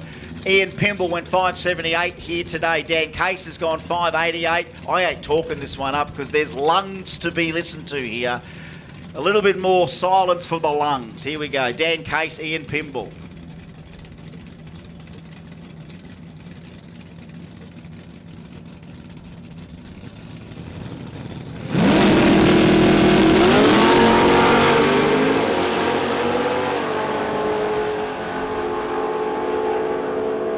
Oh, how's that? 584, 578, another double breakout. Have a look at the win margin for Daniel Case. Oh, take a photo of that. Okay. Balls to the wall. Let's just call this balls to the wall already, some of these races. 0.001 of a second win margin for Daniel Case. He had the whole shot. Pimble was quicker, but Case got to the finish line first by 0.001. Second race tonight that we've seen with a 1,000th win margin. Is that right already? Yep, that's the second time tonight. Sorry, Mark. Across the finish line, 1,000. Practicing much, have we, these guys? Not at all. It's basically... So what was the gap from our last event to this event, from 2025 to 20... Months and September? months... October, November, yeah. 6 months. 6 months off. Look where we are. We've got quality in various bunches for the moment this year. Outlaw 235 and Outlaw 275. Check that out. Round 2 to the lanes, please. Outlaw 235, first call. Outlaw 275, first call. Round 2 to the lanes, please. All right, Ryan Durant in the Carkeet family ute. Grant Scott, there's more lungs to be listened here to. I'm just going to, again, we just let these guys go. Heads up, Pro Tree, round 1. Hit that 580.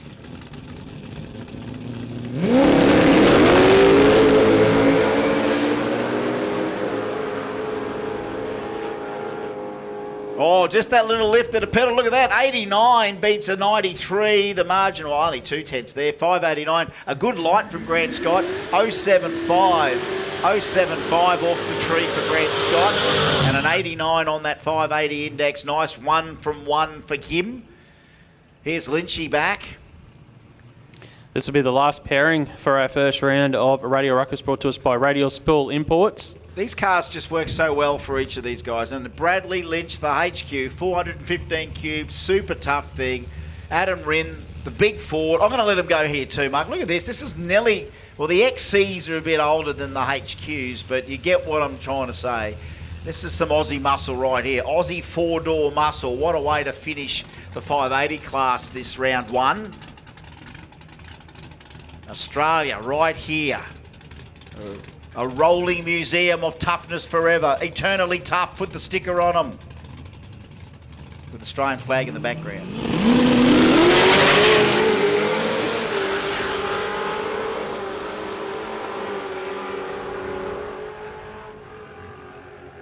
Bradley Lynch gets the win, 6.05, beats a 6.35 from Adam Rinn. Oh, they sound so good even on the pipe. You know, when they roll down on the engine there, I love it when that engine can make that noise and it's got no fuel or spark making it run anymore because you've got no throttle on it. That thing's literally just the air going through it and it sounds like that. Love when they run them down like that. She's making no power when she's got it all closed. All right. Other than what God gave it.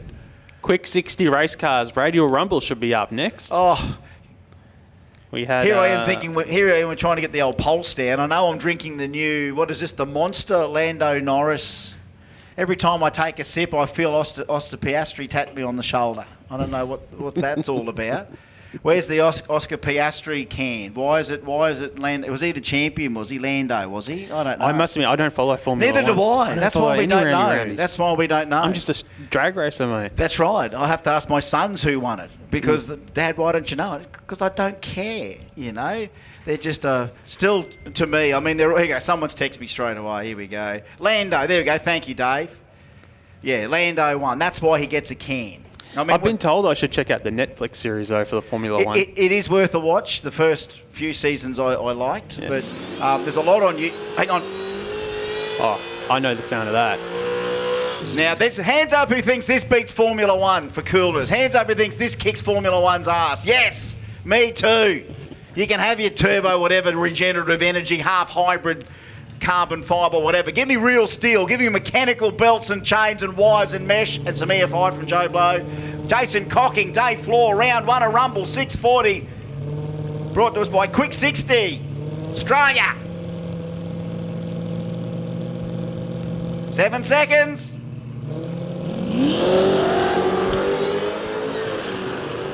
Clean green a bit better there for the Falcon, but it's all performance out of the blower. 6.60 on the 640, 6.99 on the 640. Dave Floor, that's about as quick as he's been all day, but Jason Cocking just knocking on the door of that Joe Blow power.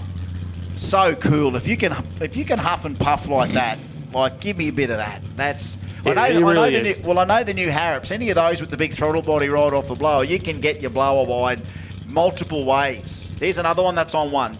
Sam Rosa got the Harrop on here. Kerry Rayner, it's all lungs. I'm going to let the lungs go here. I just want to hear the lungs over the blowing coyote. Let's have a listen. Sam Rosa, Kerry Rayner, 640.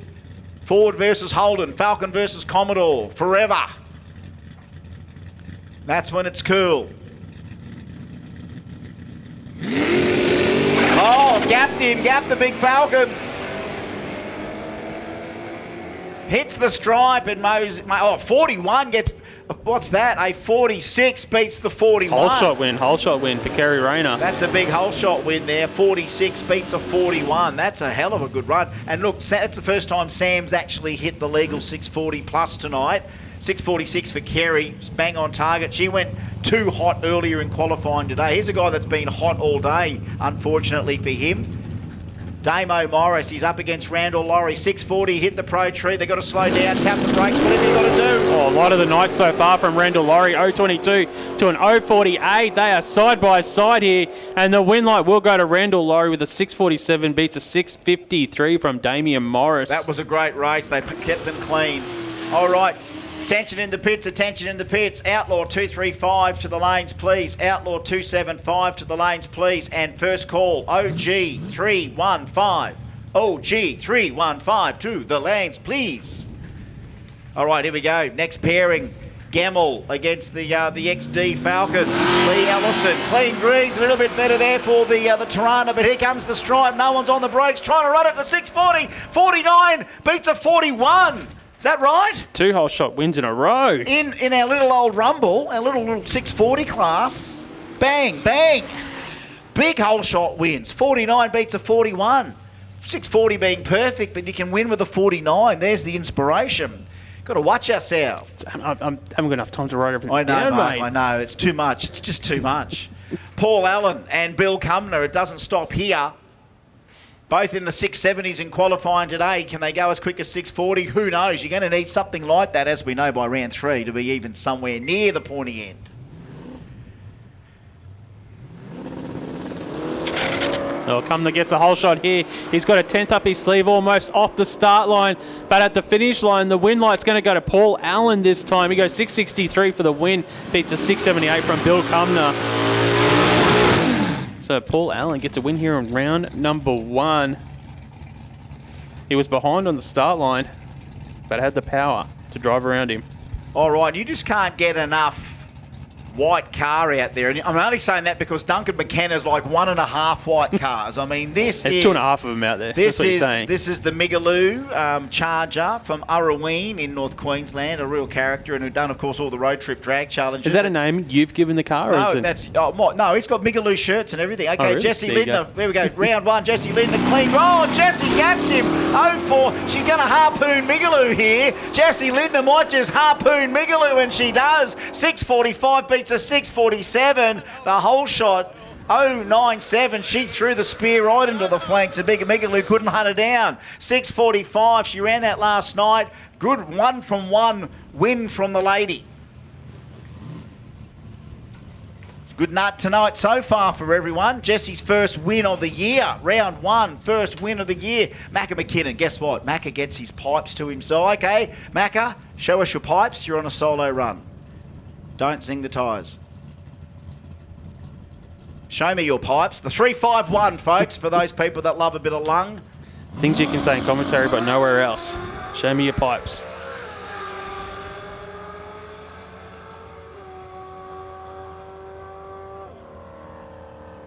Yeah, Lord have mercy, man. I love it all, man. Hey, remember, he paid for it, not us. You know what I mean? We get to enjoy that. He paid for all of that. How much did you tip in to listen to that? None. Nothing. This is what I love about it. Now, this is for free. These are the experiences we have to sell you, folks. We can sell you a day's racing, but how about I give you a series of experiences over a number of hours and call it drag racing? This is going to be a big one. Baptism of fire now for another rookie, Scooter. Scooter March. He can do it. He can spray a good pool too, Scooter. He's into pool building as well. The pool boys. So we should be moving into Radio Rebels. This what it is. 60-foot ink. This doesn't get any lighter in this neck of the woods. Taskus and Scooter. Oh, clean green. Hey, he got away with a reaction time better than Sean Taskus. Watch out. Frankie's in front, but got to watch out the 700. A little lift. 708. Scooter March gets his first win ever in a Kenda. Round 1. 08 beats a 710 by 85 thousandths. That's a big scalp. That was a big scalp. Is that I said, look, show me a sign. Taskus is a national champion in I know. traditional drag racing, so he's a good racer. And Scooter's done 9 million runs at a road trip, so he's had some practice too. All right, here we go. Tim Morton, Phil Petrovic. Doesn't get any lighter here. 700 Rebels class. 60-foot ink. It gets tight down here. Clean green. Oh, a little bit better. Tim Morton on the whole shot. Phil Petrovic in deep trouble here against a bloke like this. Round number 1 on the brakes and everything's have some insurance. 709 beats a 705. Not only a spanking, a drubbing, a kick in the pants and a slap, Phil. See you in round 2 maybe. Timmy Morton fires his first shot of the year in this Rebel 700 class, and it's a good one. Here's another tight one here. Benny Oliver and Ben Taylor. Holden. Troy Hutton, 701, 676, a bit too quick for the EJ Holden. These Holdens, eternally classic. Reaction time, Ben Taylor's got one on Troy Hutton. Got to trust your car to the 8th. Oh, we can't get him. 703, 697, too quick for Ben Taylor. How do you lose it, Mark? I don't know. How do you lose it? He got there by 700ths first, but he broke out by 21,000 still. Yeah. It's just not enough closing of the gap sometimes. It's how well you can watch your opponent. All right, the Blueies out there. Charlie Gregory. What about Craig Williams? 700. Haven't gone close to that, both of these guys, so it's anyone's business. He's got a 6-litre LS in the Bluebird. That's a kid after my heart, I can tell you. Got the P plate on it too. See the P plate? Green P's. LS Bluebird, 755. Won't get his first win yet, Charlie Gregory, but I like where you're going, kid. What a car. We're going to have plenty of extra little bits of fruit growing from the eternal branches of the radial basin, which is southeast Queensland. All of this is very good prophetic expression. All right, Reese Platzer, Brody Newcomb, go, okay, let's have a look here. Bodie coming in, Pro Tree, anyone moves? No, it's always telling the whole shot on Reese Platzer, watch out. Bodie Newcomb might get his first ever win here at a Kenda round 1. No! Oh no, he breaks up by 7 thousandths. Man! He washed off 12 mile an hour as well. Platzer gets the win. Bang! 699 on a 700. Bodie so close. You know what, we've grown both together with this experience, Bodie. That's the moment when you realise you can learn and grow from it and be back next round. Chicago Shootout, 3 chances at hitting the tree against opponents. Sean O'Halloran, Trent Assenheim. Got the big Calais up against the Kingswood. Holden, 700. Pro Tree, clean green. O'Halloran, 037. 037 to Trent Assenheim's 222. No tap of the brakes, doesn't need it. 739 to a 794. 739 to a 794. Another call, OG315 to the lanes, please, for the next round. OG315. It does say here on our race control, Outlaw 235, Outlaw 275, and OG315. That should leave one car here to finish off the first round of racing for our 60-foot Ink Radial Rebels. That's a hell of a class, let me tell you. That's hell of a class. Ben Jack. All right, 1 from 1 coming from Benny. 3 760s already today. So he is, 0.6 off an ideal 700.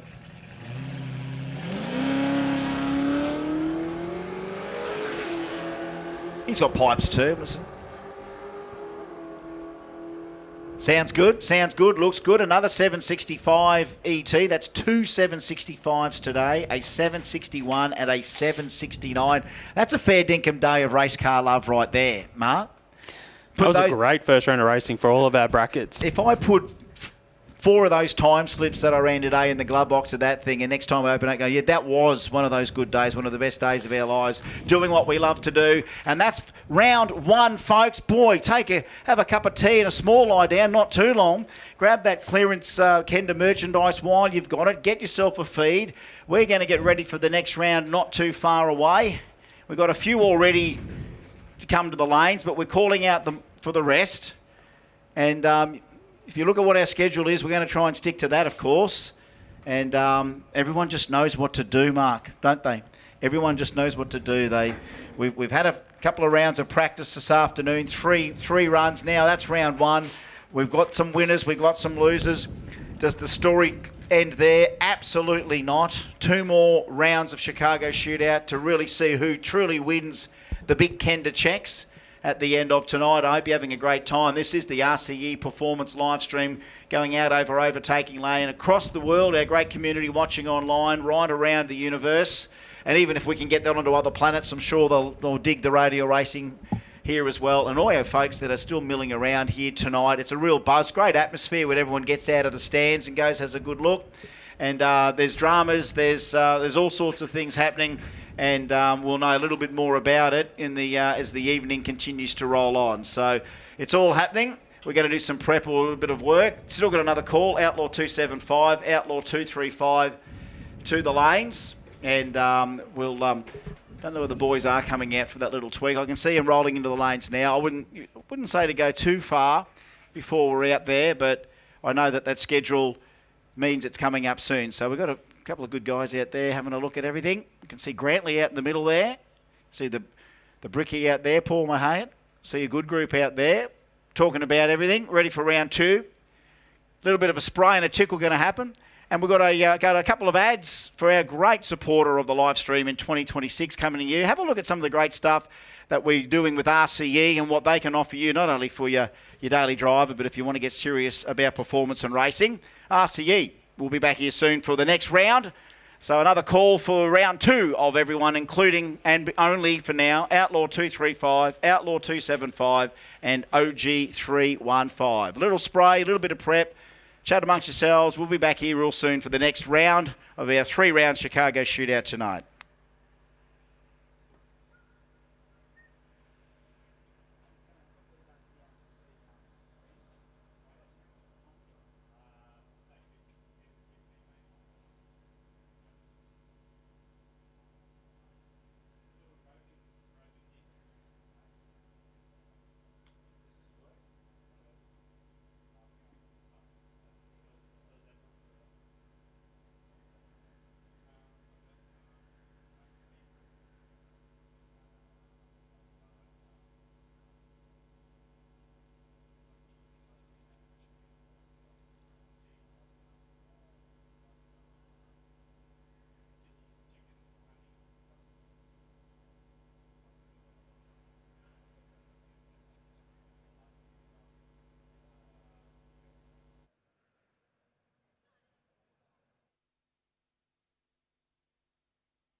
275, Outlaw 275.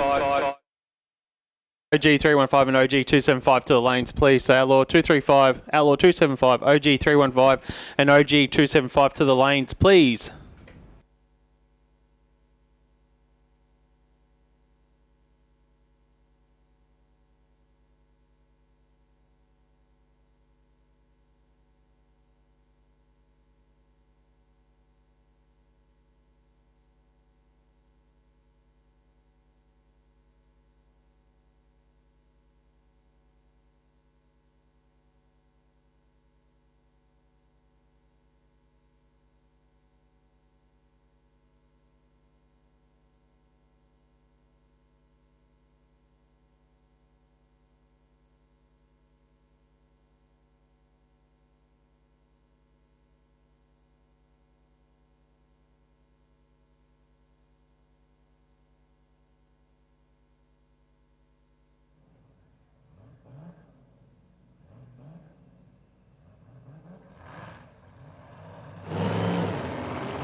All right, we're fired up. Moving into round number 2 of Outlaw 275.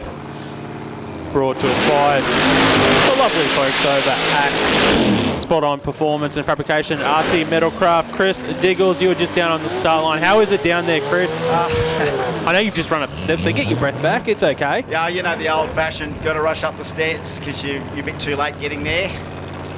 Look, went and had a chat to Grantley, see if he can come up before round 3.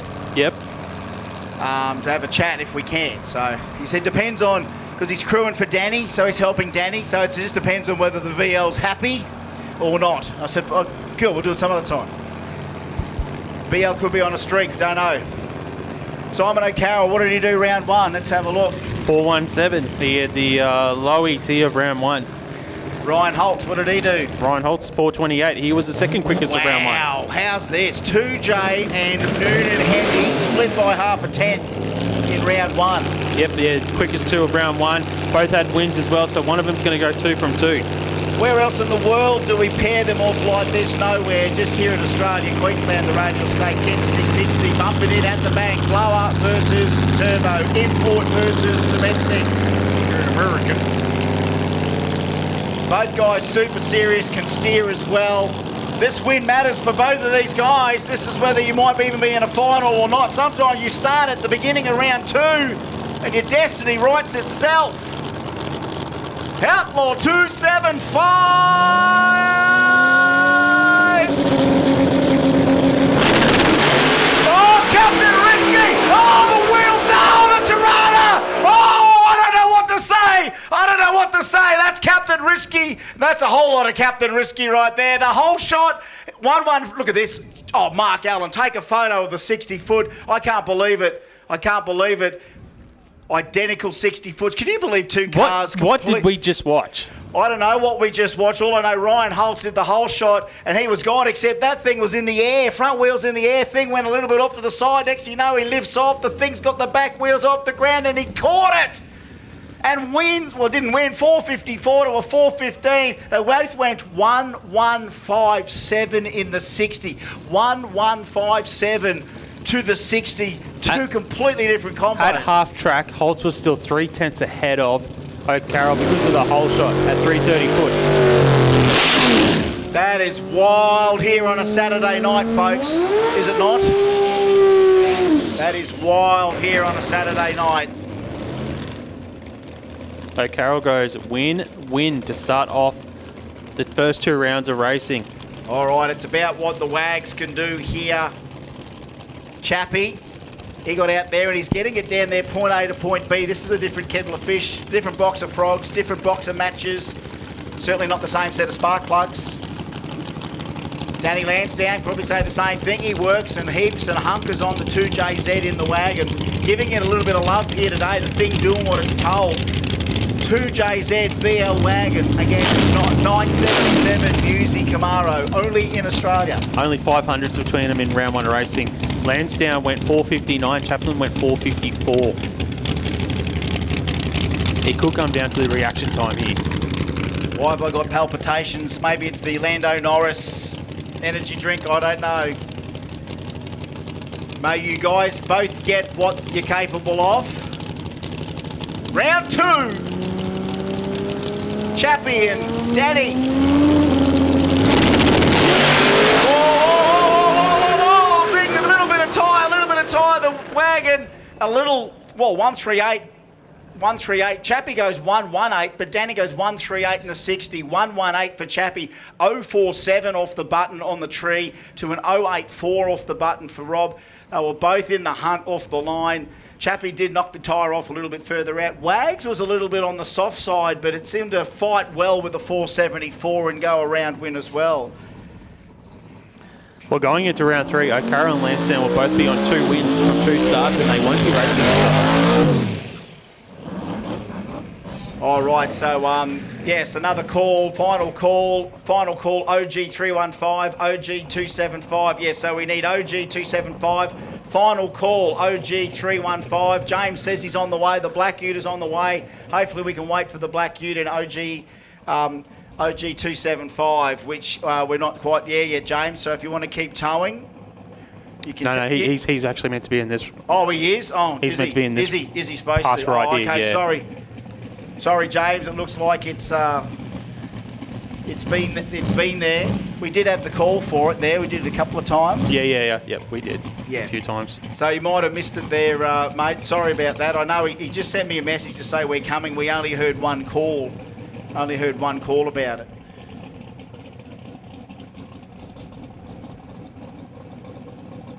No, mate, I don't know, to be honest. All right, so Andy gets a solo there. That was supposed to be getting Black Ute there. He's on his way. Oh, look, I tell you what, it did a whole lot of different things right and wrong and still came out with a number. Andrew Coles gets it down 111 in the 60-foot. 111. I think that is now the quickest 60-foot we've seen of the day. 111. Yeah, 1.111. All the ones. Yeah, 289 to 330, 425 at 182 mile an hour. That is the reward for the multiple zings it's had happen today. Yeah, just got a message from James Horan. It looked like the Black Ute was supposed to be up against him, but was not there. Didn't hear the call. I mean, we must have called because everyone else sort of rolled and was there. You called it, and then I also got on during the cleanup and gave him another call. And I'm trying to think where he's pitted today too, because normally you see a couple of the fellow cars towing or someone. So I don't know, mate. Calls were made. All right, now we move into round number 2 of Outlaw 235, brought to us by Haltech.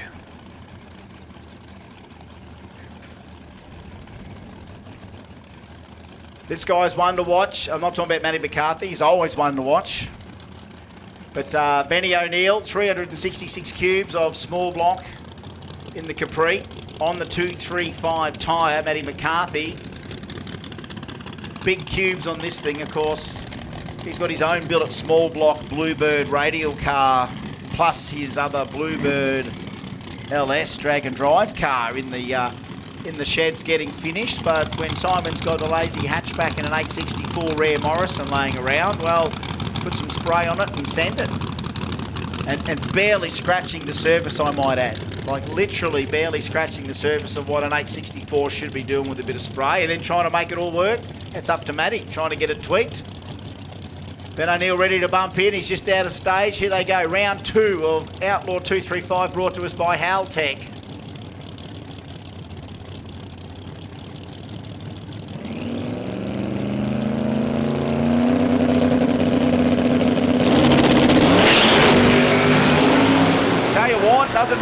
Doesn't mind it. 046 off the tree, 496. A great second round win there for Ben O'Neill. Put him down for a win. 046 for Ben O'Neill. Matty McCarthy just hassling the 235s one more time and still can't tame that big beast down. 496 there for Ben O'Neill. And we've got another contender. I mean, he could go either way with that car, I guess, because it could good little OG 275 car as well if he could fit the tyre under it. It's doing very well on the small tyre. And different combos seem to have, there's a wheelbase and horsepower coefficients when you use the different cars, but Capri's just lent themselves to being that sort of really good drag car. Slightly longer wheelbase, and they were natural born circuit car for the ones that raced them that way, but for drag racing, put a small block in one, and that's where the rest of it starts. Perfect for drag racing, as is combis. And Caleb Seng, round number 2, is he scheduled? He's on his own anyway, wasn't he? Yep. Yeah, he's got a scheduled solo pass here for Caleb. I don't think they're going to waste this opportunity. This is changing track conditions. It is a key round to have a solo in that gives you an opportunity to just dabble before round 3. Either try something, and I know they can be a try something and see if it sticks attitude sometimes. So let's just see. Does it have a little bit of that tyre, where the tyre, it's like they stop the tyre on the launch, control the wheel speed and then squeeze from there? Let's just see whether that happens. Well, he probably needs to take a little bit of a swing for it because he's going to have Cortina in the 3rd round. Let's just see if it gets caught, catches the tyre here early and then squeezes. Let's just see. Caleb Seng on a solo.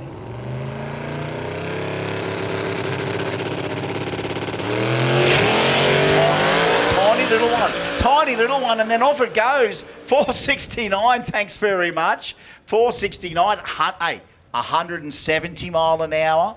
Hang on.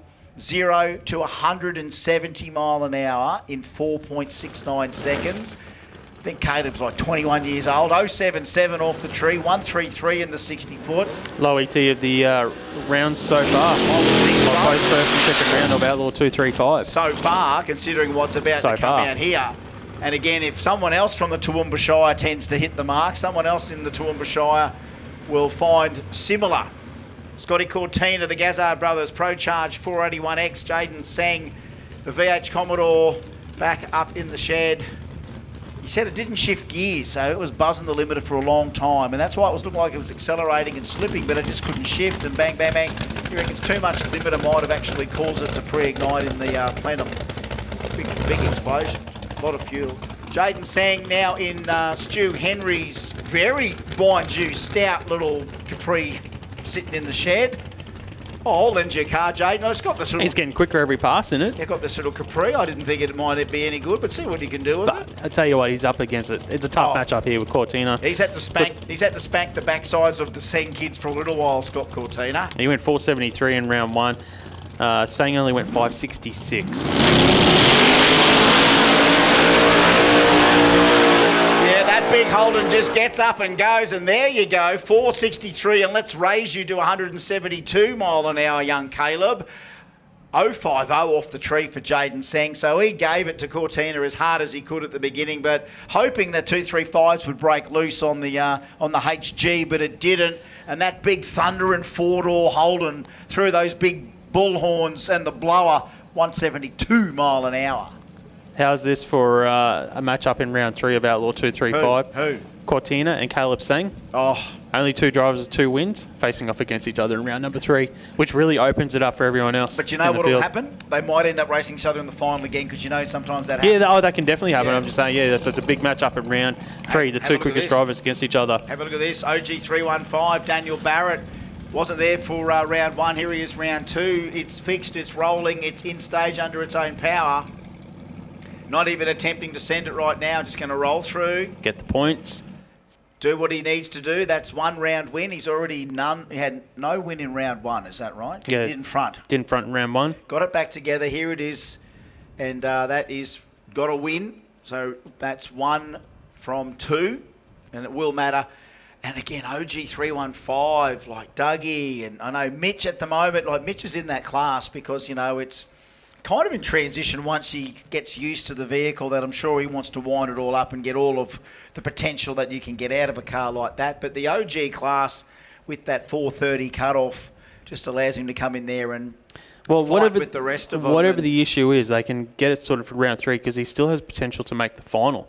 Yeah, absolutely. And this guy too, Daniel Barrett, like to debut at the first Kenda of 2026 in a fairly decent piece of fruit, being that Mustang with all the fruit. Well, up until the first round, it's been a pretty good debut event because he is our number 1 qualifier as well. Hey, just a shout out to Aaron Gregory. Aaron's just given us the shout out that, and it was me. It wasn't Mark. Aaron, he says, give a shout out to your sidekick that Charlie is not a guy, it's a girl. But really? I said it. But I'm sure I said it. So, Charlie, we will never make the mistake again. Your Bluebird. We apologise. The lady in the Bluebird, as we now know her. He called me a goose. You goose, he said. You goose. Thanks. Sorry, Dad. K525 to the lanes, please. Round 2. Renegades 550. Oh, God, Renegade. Every time I even say the word, I'm getting goosebumps. Renegades 550, round 2. Ruckus 580, round 2 to the lanes, please. So we do get a pairing, and again, hopefully everyone keeps their fruits and vegetables in the bag right now. Yeah, both had a win in round 1. Obviously, Doug Day, he staged, didn't get a time recorded because he had the leak. Yep. On the start line. Yeah, well, he turned up, and you can't take that away. I guess it was he was. I've written him down for a win anyway. Yeah, we're not official race control though. I don't know where this category end up now with Barrett sort of coming in there and whether he's there for round 3. Dougie's sort of here and hanging on by a thread. The old tried and proven VK combo. Look, so both full tube, small block cars on small tyres, and I love that. 2 more citizens of Bump City that we get to see, and it is all them right now. 308, Holden-based VK, and Mitchell Bean in the Camaro, LS-based. Great pairing here, round 2, OG315. And thank you, OG315, RLC Engine Reconditioning, that's Dougie, and Kazz Industries. Bump City! Engage.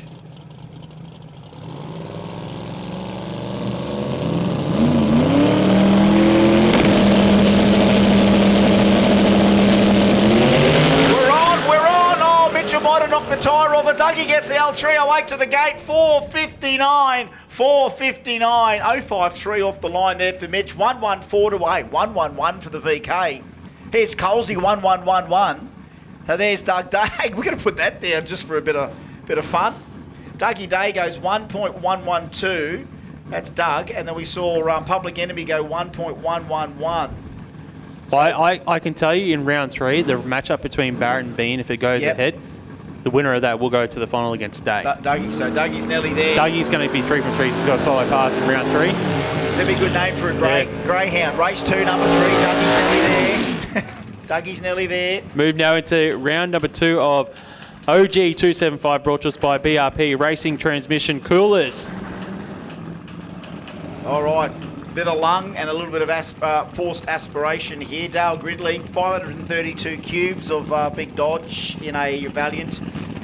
Turbos, you name it, 495 he ran. It's been impressive all day. Daniel Hookham, well, we know him for the Coyote Commodore that was unveiled at Summer Nats the year before. Did a bit of drag and drive in it, but I didn't know Hookham had another couple of toys hanging around in the shed. And what a healthy, handy little snorkel out. I'll call him Snorky, the healthy Capri. That's what we're going to call him. He's a growing boy with big lungs. Dale Gridley's got a couple of artificial ones pumping in here. No Bump City right now, side by side, but OG275 round 2. Gridley needs to get in. He's in. Oh, he's gone red by 11th hour. Good run though. Good run coming for Gridley. Oh, 483. Good run for him, nearly 160 mile an hour. 158.65, 128 in the 60, 011 minus, 011 minus on the tree for Gridley. So close to coming out on Hookham. Hookham goes 610, and that's what we show. You get the little underdog win. You get the little underdog win. Well, Farrelly was scheduled to race Hipwell in this round of racing, but it's going to be a solo pass at the moment for Farrelly by the looks of it. No Scotty Hipwell in the lane that we can see. So in round 1, Hipwell had a win. Farrelly didn't, so Farrelly's going to get a win here, so he'll go 1 from 2. He went 5.15 in round 1, the VL. That was his quickest pass of the day so far. Finally got it hooked up. Solo pass here. See if he can back it up. Potentially maybe trying to get to the 4-second zone here for Steve Farrelly. The VL... in it goes, out, 124 reaction time, 138 to the 60 foot. The power kicks in. Wow, he really buzzed that barra there in 5.13 at 149 mile an hour. 5.13, 149 mile an hour, 1.38 to the 60. That's starting to pay back off. I think Steve can forget his 3 qualies, the Sabo, if he gets another round with another full send. How does that feature towards a final? I don't know. Too early to call with some of the scenarios that are rolling through. Well, the thing in OG 275, there's only one driver that's gone through to round 3 with 2 wins, and that's Hookham.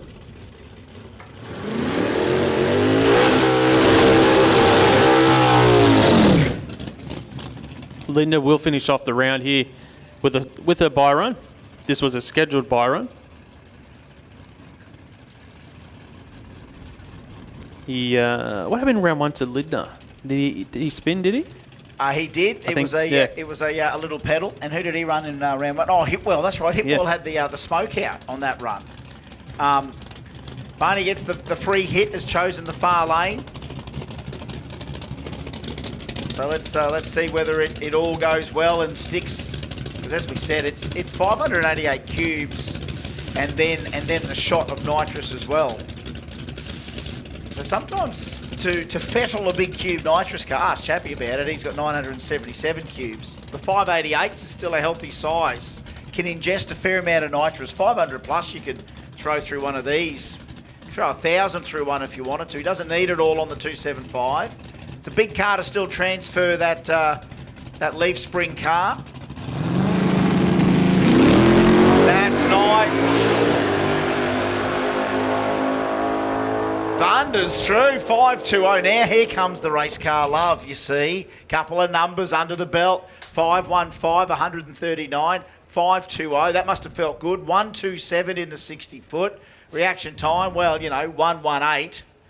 Not going to give him crap about that Monday morning when I'm sitting in the office when he's telling me which aircons to install today.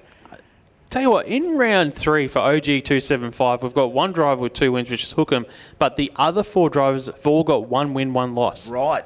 So it is really open. Throw them back up in the air again. Sometimes it works, don't we? We just throw It's going to come down to the low ET for whoever makes the final in that class. Is that right? Yeah. Okay. Well, and you know what? The way things are going, you could do something like Barney. You can go 515, 520, but there's a couple of 480s like Gridley. If Gridley can come and do the 80 and even Farrelly, and even Farrelly getting close, well, you just don't know who might be in that final after that. Of course, Chicago Shootout means 3 rounds of seeded pairings, or in some cases when someone doesn't turn up, or there's an odd amount of pairings.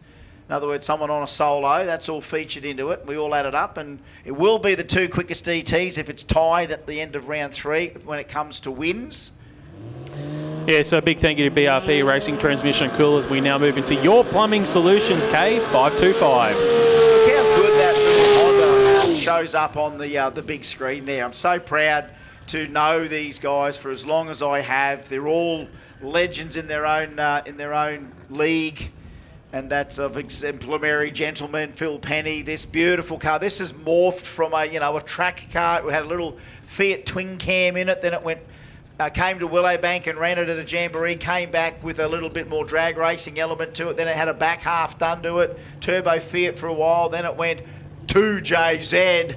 And the big turbo goes on it. It's 80 inches of wheelbase. It's called Rising Force. A man on a mission, Phil Penny. And what about Hot Rod Williams? He's a little bit of a larrikin. He's a little edgy. He backs himself up, loves the top bulb, and he's another man of similar ilk to Phil. Very, very good humans. I'm very honoured to know these people. These are great and beautiful people. Very, very skilled and talented, not only as drag racers, but builders of creations, of Sendmobiles. Gentlemen, send your Sendmobiles.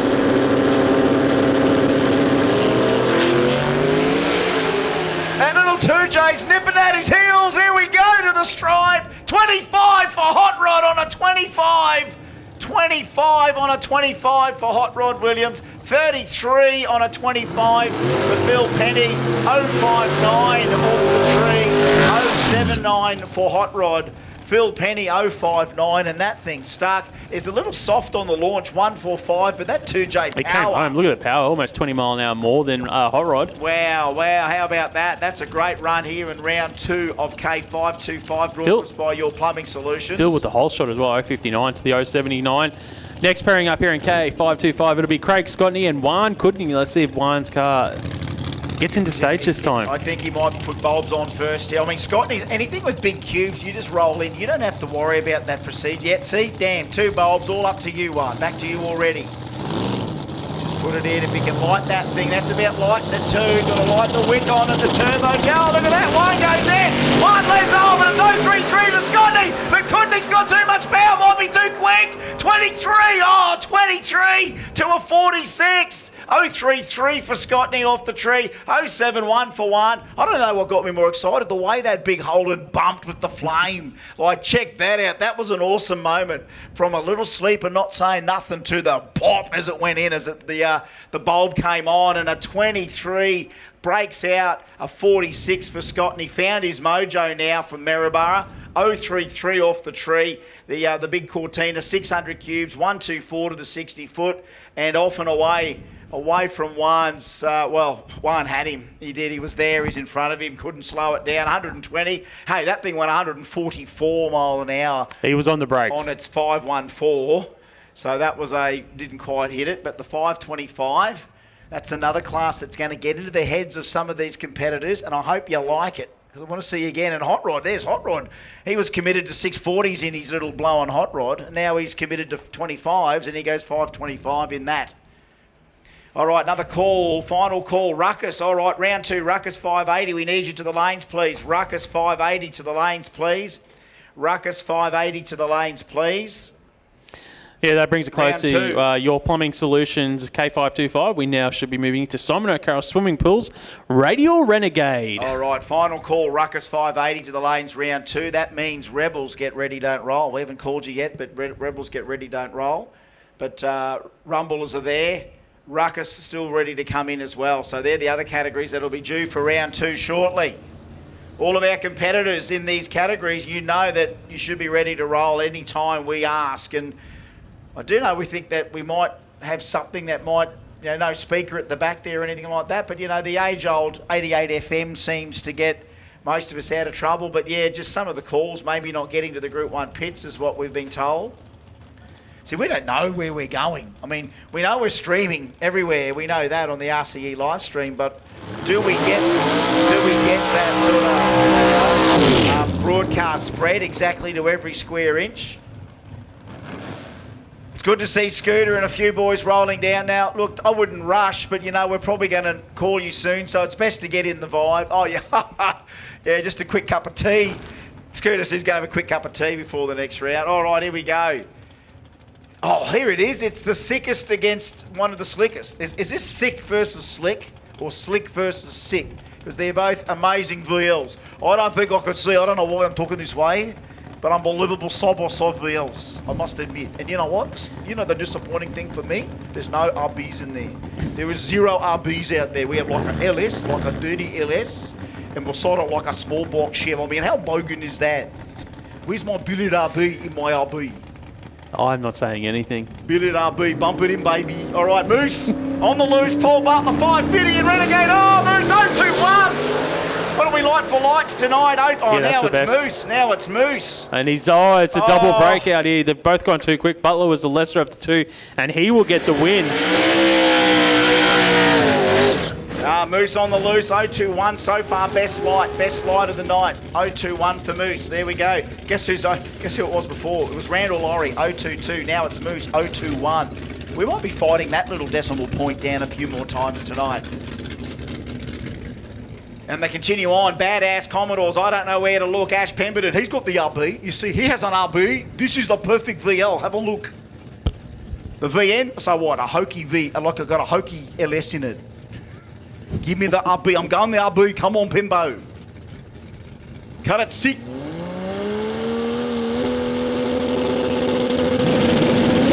Oh, whole shot. Whole shot. Watch out, Pimbo. You know you can go under 550. Watch out, Pimbo. 59 to a 48. He needed every bit of that, even though the whole shot 134 for Pimbo to a 275 Mitchell Sloan. But a 559 on a 548 breakout there. Tight races, Mark. Tight. And I'm so glad that like a traditional VL with an RB won it. Serious. Well, Pemberton goes 2 from 2. Unbelievable. with that win. So there you go. And you know what? It's cast. It's not even billet. Hey, cast is fast. Great stuff. All right. See, I told you I was getting goosebumps every time I see Renegade, and mind you, there's a lot of VLs in there. It's easy to get carried away. But we've still got a couple in here that we have not forgotten about, because this is still another one of these, and I'm sure by the end of the next 3 pages of the different categories, Ruckus and Rebels and Rumble, that we still don't know. There's no form guide here. There was zero form guide as to who you think might win tonight.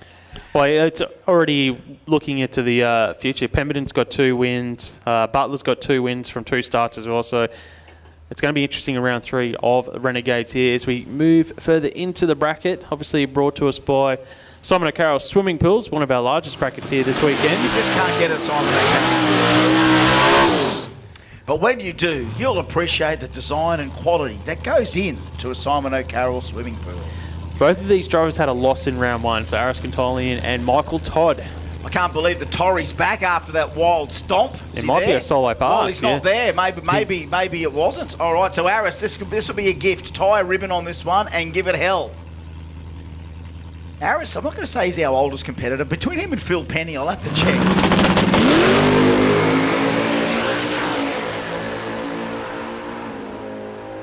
I want to listen to the lungs. 552, mind you, it's got a blower on it. 552, 127 mile an hour, 099 off the tree, 129, 60 foot for Aristides Cantolian. Northsider, Bridgeman Downs, 552.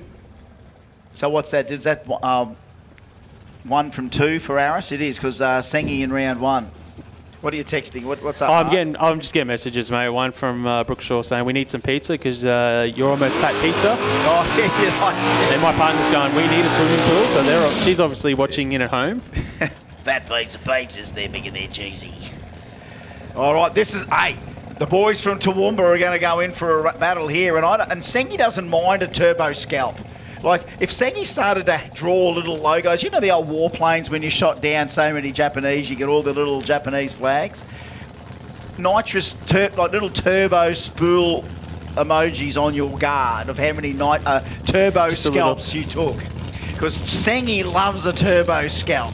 Well, I'll tell you what, this is going to be a tough match. I know Sengi's the champ here in Renegades, but Ambrose has been really impressive today in his debut event. Yeah, it is. If we were to give a rookie or a clean skin, or a yeah, like a rookie, random debutante, freshman, a million ways you can call it that. But here you go, Jim Ambrose going to fight a decent one here. The current belt holder for Renegade 550, Jason Seng. Round number 2, the boys have been close to perfect. The drama builds, heads up Pro Tree. Round 2.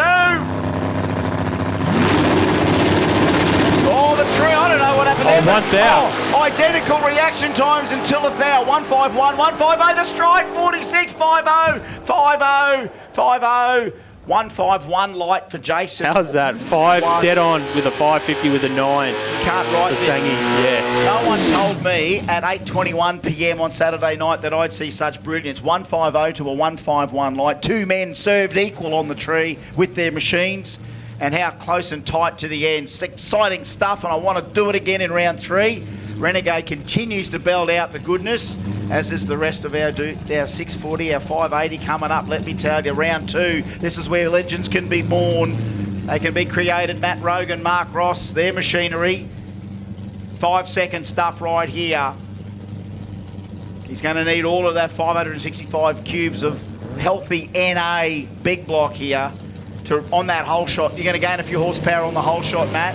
Oh, well, I'll tell you, oh, wow. All right. I haven't seen everything, but now I'm close to not seeing everything, but that happens. That's a bump infringement. He got away with it. See, that's a bump infringement where you didn't actually not get an ET. That's a Bradbury bump. That's a Bradbury bump. Okay, Rebels and Rumble now. Round 2 to the lanes. Rebels and Rumble. Rumble and Rebels. Rebels and Rumble. To the lanes, please. 64700 to the lanes, please. That is, what did we call that? A Bradbury bump. That's a Bradbury bump. Well, he lost though, so Bradbury's still associated with winning. I've seen people win with the Bradbury bump. It's like, oh, hang on a sec, how many times have we saw it flicker and then pulled it off? By the time it stopped flickering, you can throw the tree. It's between when the starter throws the tree and whether that registers or not. Those bulbs, those flickers sometimes get us heart attacks. All right, Russell Archer, Troy Lewis, 13B versus Barra. I love it. Renegade 550. Time to engage, gentlemen. Go to Bump City for us.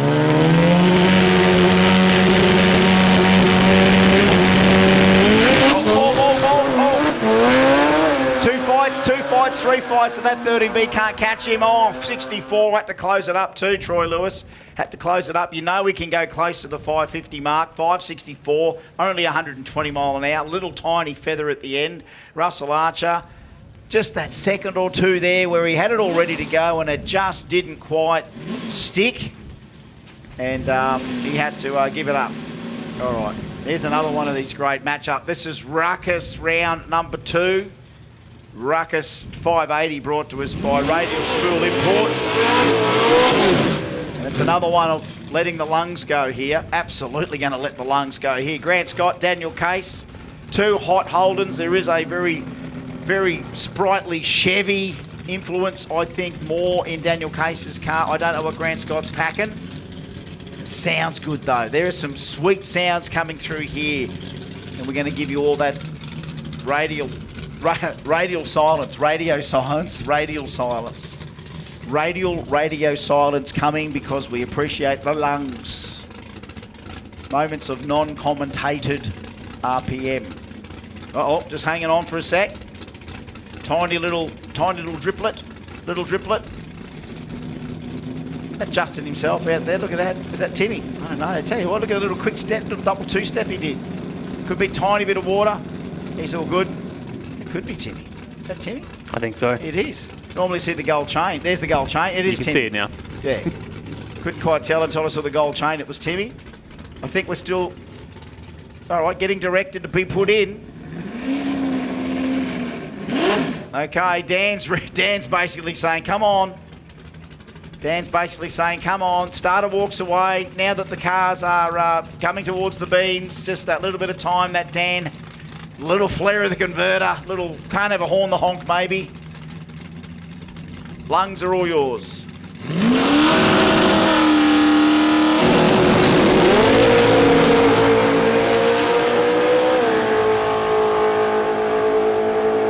Oh, tap of the brakes, Daniel Case, thank you very much. Oh, 85 to an 84. 074 gap there for Daniel Case. 074 gap there for Daniel Case and a tap. A little love tap, 585, closes up and win, 584 beside him. What a great race. Remember, Grant Scott went 580 flat today, so that's a big scalp to take at the right time. It was a whole shot win, yeah. And just that moment, that extra 30 seconds to get that car, I don't know, mopped up, and they're still finding maybe it is a little driplet, you would assume, of coolant. We are asking to turn them around, not like immediately, but we're semi-close to nearly needing to do that. So another call for round 2 of Rebels. Rebel 640 to the lanes, please. Rumble 700 to the lanes, please, for round number 2. How quick are they on the mops? How good are these blokes? Just don't let the missus see, mate. Well, I mean, Tim's in the kitchen business, so I guess he can do a pretty good mop. Okay, here we go. A bit of forced induction forward power both sides, but no barriers to be seen. It is V8s everywhere. Supercharged V8s and now a bit of turbo there for Ash Thompson. The 580 index. I think both these guys could tap 550s if they wanted to, but happy in this one. Timmy Cross, Ash Thompson, how have they gone for round 1 wins? Thompson had a loss. Tell you what, he just gapped Timmy a tiny bit, but you've got to get to that 580 and not go too quick. Wow, there you go. We've handed it back. Oh, that 58. Remember, he ran a 58 this afternoon. There's another one that's come up to bite him on the bum. No win for Ash Thompson that round. Timmy Cross plays the good game. 593. The car behaves, doesn't overbehave, doesn't underbehave, and Timmy does the rest. Little gap from Ash Thompson, not by much. 132 off the tree, 147 for Timmy. Yeah, Timmy had a win in round 1 as well, so he's gone 2 from 2. All right, well, here's another guy in the box seat going in round 3. Be Timmy and Harry very soon. First prediction of the night, Timmy Harry, just saying it. It's possible. Yeah. Harry had a win in round 1. He's got to get a win here and a win in round 3.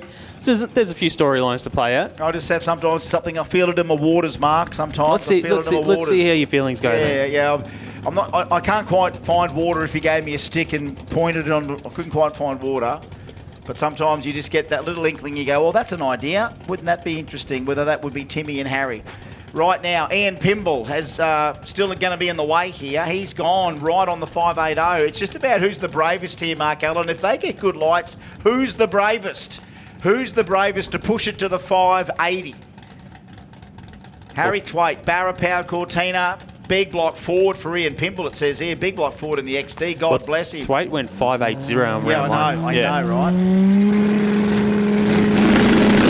Oh, he's been schooled by Ian Pimble. Whole shot the Pimble. Let's not... 580. It goes 84. 84. Take a picture of that. Take a picture of that. Any class. Any class you want, folks. Any class you want. Take that. How many times we've seen that? A couple of times. 84 with a 0 at the stripe, both sides of the racetrack. Barra and big block forward in Cortinas and XDs. The amount of identical things we've seen today from our races, it's been crazy. I don't think I've ever seen as many. You've got to take the numbers. My mother always used to believe in numerology, and I still believe a little bit of that. I believe in a little bit of everything, but the big chunk, if you did what I believed in into a pie chart, drag racing's 98% of the pie chart. You said you had a feeling for Harry Thwaite later on, but he just had a loss there, so that's going to make it very difficult for him. Goes to prove I have the power, okay? I have power over destiny. All right, Russell Tonkin, Bradley Lynch, let him eat. Hole shot, not much of a hole shot considering they're both pretty bad reaction times. Right to the stripe, no one tapping the brakes. 02 beats a 23. That's all he's been. He's been as quick as he's gone. 601, 602, 602, 603. Russell Tonkin. Brad Lynch got it to 623. Oh, nice skid there, Ryan. So some of these round wins will slip under the radar ultimately by the end. But you've got to remember the moments when it did happen. Right now, Russell has got himself into... a situation. Let's see how he goes in round 3. Matt Britnell, Ryan Durant, letting the lungs breathe here too, Mark. There's too much pipe work out there not to let it breathe. Well, both these drivers are looking for their first win of the day. Let them go. Nitrous small blocks. Let's go. 580, side by side, nitrous small blocks. Ford versus Holden. Nearly the same time period on the showroom as well. If imagine back in the days when these were rotating around on Holden's showrooms, that you'd think that here in the year 2026, they are still as cool as ever, and they get cooler every year. They will remain cool forever. They are eternally tough. All yours, boys. God bless this country.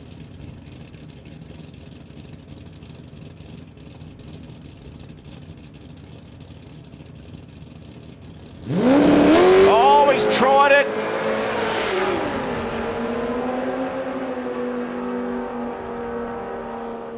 Couldn't hold back the commentary when he went for the tree, Ryan. 162 for Matt Britnell, 598, all in the fives today.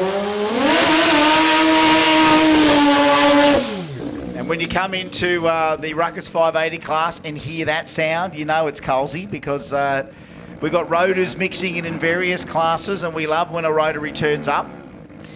It unites, the world is united by this little engine. Like, it is a worldwide phenomenon, massive. It's almost religious in Puerto Rico, religious in Australia. He was actually meant to race Adam Rinn. Oh, right, so no Adam.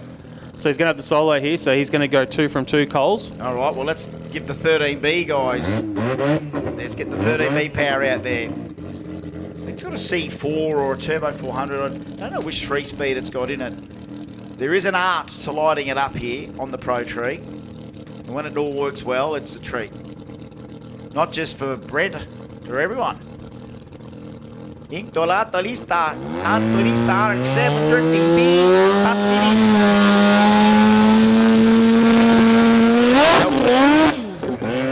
Well, at least he's on a solo pass. Slipperita traction all'estino do slipper. I don't know where that comes from. Esta linta buzzy tire ding dong. 12.90 and a win. Brent Cole's there. So tried it on. Any other accents you want to throw at us tonight? Or? The year is young. The year is young. It's a C4. Thanks, Benny. It's a C4 in the 13B. Well, we've seen the RB. We're talking about the RB with the RB30 in the VL. Talking about the Spanish rotary guys. Well, Puerto Rican, of course. Bit of moppage happening in that far lane, maybe from Breno. Yeah, that'll be the last pass in Radial Spool Imports Radial Ruckus. So we should be moving into quick 60 race cars. Radial Rumble. All right, Rumble and Rebels left for round 2 of everything. So Rebels and Rumble will be the last 2 categories of round 2, and it's exciting because we do that little bit of prep, we get that little break in. It is the last break before round 3. We did talk about trying to get Grantley up after they finish if Danny doesn't need any thrashing done. So for round 3 of everything, we thought at the end of these categories whether Grantley can come up, we'll see, because that is truly. Amazing to hear the yarn from the bloke himself. Damien Morris, Sam Rosa, both guys desperate to stay on the 640 side of things. Ford versus Holden, FG Falcon against, well, it says HQ Holden, but I think, doesn't Damo got like a HZ front or something on it? I don't think it's got the HQ front on it, yeah. It's always been like a HZ, HX front. All right, the FG with the Coyote on board. Stay on the right side of 640, boys. Tell you, not much in the reaction times. A little bit better to Damo. No one's tapping the brakes. Everyone's hitting the stride. No one's tapping. No one's lifting. 4.0. Wow. Sam Rosa, 6.409. Damien couldn't keep in front of him. And you know what? He had a little hole shot and everything, Damien. He couldn't do it. The car ran right on it, Sam Rosa. That's a squeeze at the end. That is a squeeze. That's our first squeeze of the night. Gus Gemmell, Kerry Rayner. 630s they've run. They've been too hot here as well. You've got to stay on 640, people. Oh, clean green. Oh, a bit better to the Tirana. No one tapping the brakes. Rolling over the finish line. 38 gets beaten by 48. There's another squeeze over there. And you had to, because the reaction time was definitely in Gus Gemmell's favour. So Kerry Rayner paid the price. Another squeeze. We start lighting up the breakout lights in here. There's no such thing. I'm just saying that there's no set of breakout lights. It's just that something lights up red here on the screen. Paul Allen, Dave Floor, 640. Camaro versus the mighty Falcon. Are we an A or a B? Can't quite see. It might be a B. It's a B. 393. It's an XB with a 393. Pro Tree. Well, Allen's got the whole shot in the Camaro. He's got a 10th up his sleeve here across the finish line. He gets the win, goes 684 to a 698 from Floor. So Paul Allen gets the W here in round number 2. Is that 2 from 2 for Paul Allen? I'll tell you in a second, mate. Sorry I asked the question so fast. I just popped into my mind. It is 2 from 2 for him. Yep. All right, starting to make a little bit of sense. Starting to, throw a few little scenarios out there. This will be an interesting one. Know both these guys, Randall Laurie, Duncan McKenna. Randall, the 555 Q1 tonner. How sexy and sweet does that look? And nowhere else in the world do we ever hear a guy or anyone saying, look at this 1 tonner. Imagine going to Street Week Sweden with a 1 tonner and making them say 1 tonner in Sweden. Well, you remember Chris Anafan that ran in the Wild Bunch? He took a 1 tonner when he moved to the States. So he's got his 1 tonner over there, which he's raced. Well, that's got to be one of the rarest Australian cars to use anywhere else in the world, the 1 tonner. Duncan McKenna. What about the big Charger? Migaloo. You know why it's called Migaloo? Because of that. Got harpooned in the first round, unfortunately, by Jesse Lindner. Jesse picking on Migaloo.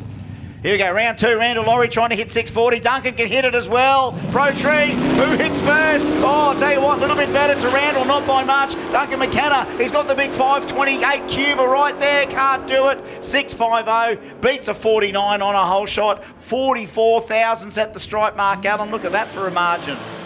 Oh, yeah, 0.004 of a second. Yeah, McKenna was quicker. Whole shot win. 4th for Laurie, yeah. 4th out. 4th out at the stripe. Randall Laurie. 4th out the stripe, 49 gets beaten by 5.0. That's the sharpness we've got all the way down in each Kenda category. This is round 2. Round 3 gets tighter, and then it'll be coming up after we finish our Rebels shortly. But Rumble still giving us the love.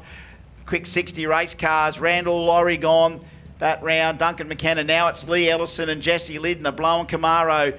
Aspo XD Falcon. Round 2. She moves a little earlier. Jessie's got the whole shot right now. She's out in front. Here comes the XD at the stripe. No one's tapping the brakes. No one's lifting. And Jessie goes 2 from 2. And it's a breakout for Lee Ellison. 39 to a 42. Jessie, by virtue of the reaction time advantage, was able to hold her nerve and go 42 on the 40 and fend out Ellison right beside him. 39 with an 8. That's a win. That's 2 from 2 for Miss Lidner. Is that right? You would be correct, mate. Oh, she harpooned Migaloo. She bashed up an XD. What's next? Bill Cumner gets a solo here. 678, 683, 686 in quali. What does he do here in round number 2? A 673. So he's got himself a win. Rumble 640. We punch these rounds so quick it's not funny, Mark. This is why I love this racing so much. It's tight, close racing, fast. Fast food when it comes to delicious drag racing. Jason Cocking was meant to be in this race. Oh no, so blowing you gone. Okay, Macca, show us your pipes. Macca, all yours. Macca McKinnon.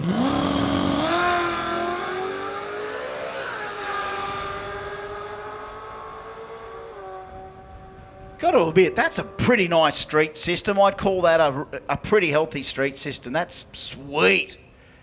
I mean, here we can accept it, but of course, if you heard that out on the street, you'd have the lady next door ringing you or something, because you can't hear that out under noise anywhere else other than a drag strip. Let's face it, let's keep it safe, keep the big noises in here. So now we move into the Radial Rebels, brought to us by 60 Foot Inc. Attention in the pits, round 3 now. Outlaw 275, Outlaw 235, OG 315. First call, round 3 to the ladies, please. Tim Morton, Ben Taylor, this matters. Rolls through deep stage 037. That Barra, tell you what, is getting held up here by Ben Taylor, but watch out for that breakout. Oh, 90, 7010. 7010, that's a big squeeze out there. Ben Taylor got pushed. Tim Morton 037, 010, 7010. No wonder I couldn't keep him out. Next pairing, Trent Assenheim, Craig Williams, Mustang Commodore. I don't think anyone's had a win out of these two yet, but now we're going to have a result. Going to have a result here now. Someone's going to get a win. Here comes the Mustang to the stripe. 700, 726 will do. 726, sharpening up a little bit. Mustang finding its feet. That's maybe the end of Rumble 640. Because here's the 700 class. Yeah, we're in the 700 class for a couple of passes. I know, mate. I was just, Scooter distracted me. So, sorry. I just kept seeing 40 cars, 640 cars everywhere, and then realised that we're to the 700 Rebels. This is the final category for round 2 of Chicago Shootout. We've already done the first call for round 3 of Outlaw 235, Outlaw 275 and OG 315. Clean green. Reese Platt's a little bit better reaction time, but why is he behind Frankie? He's out there to the stripe. No one tapping the brakes, and he can't get it back. A 15 for Reese Platzer. The whole shot over Scooter. Scooter takes a hit there, 713. Couldn't keep in front of him. 24,000's at the stripe, so that's still pretty tight, considering who he took on in round 1. Here he is now, Taskus and Petrovic. They'll be looking for a bit of redemption. Both guys smarting from round 1. Going to get a bit of redemption right here, a bit of radial redemption. Taxis and Petrovic, clean green, 099 for Petrovic. 099, and out he goes. No tapping on the brakes. Taskus could be none from 2 tonight. There it is. 713 beats a 710 mark. Here's them whole shot wins. That's what we told you. They're coming from somewhere. They're coming from everywhere. Hello, little track babies. I can see the spot on track babies waving to us down there. How long have you been waving? Probably 2 hours waving there. Didn't see us there. Sorry, didn't see you there. Stand up. Oh, Bodie Newcomb, Troy Hutton. I tell you what, this is one of the guys. Bodie, clean green. Oh, Troy Hutton. He'd be ashamed of that. Bodie might put Troy Hutton to sleep just for round 2. Oh, tap. 0-2. Bodie Newcomb, first scalp. It's none other than Troy Hutton. I think Hutton threw himself off with the deep stage. I think he jumped further. I think so. Wow, Bodie Newcomb gets a win. And now this is Charlie, of course, now not a guy. Charlie, a girl.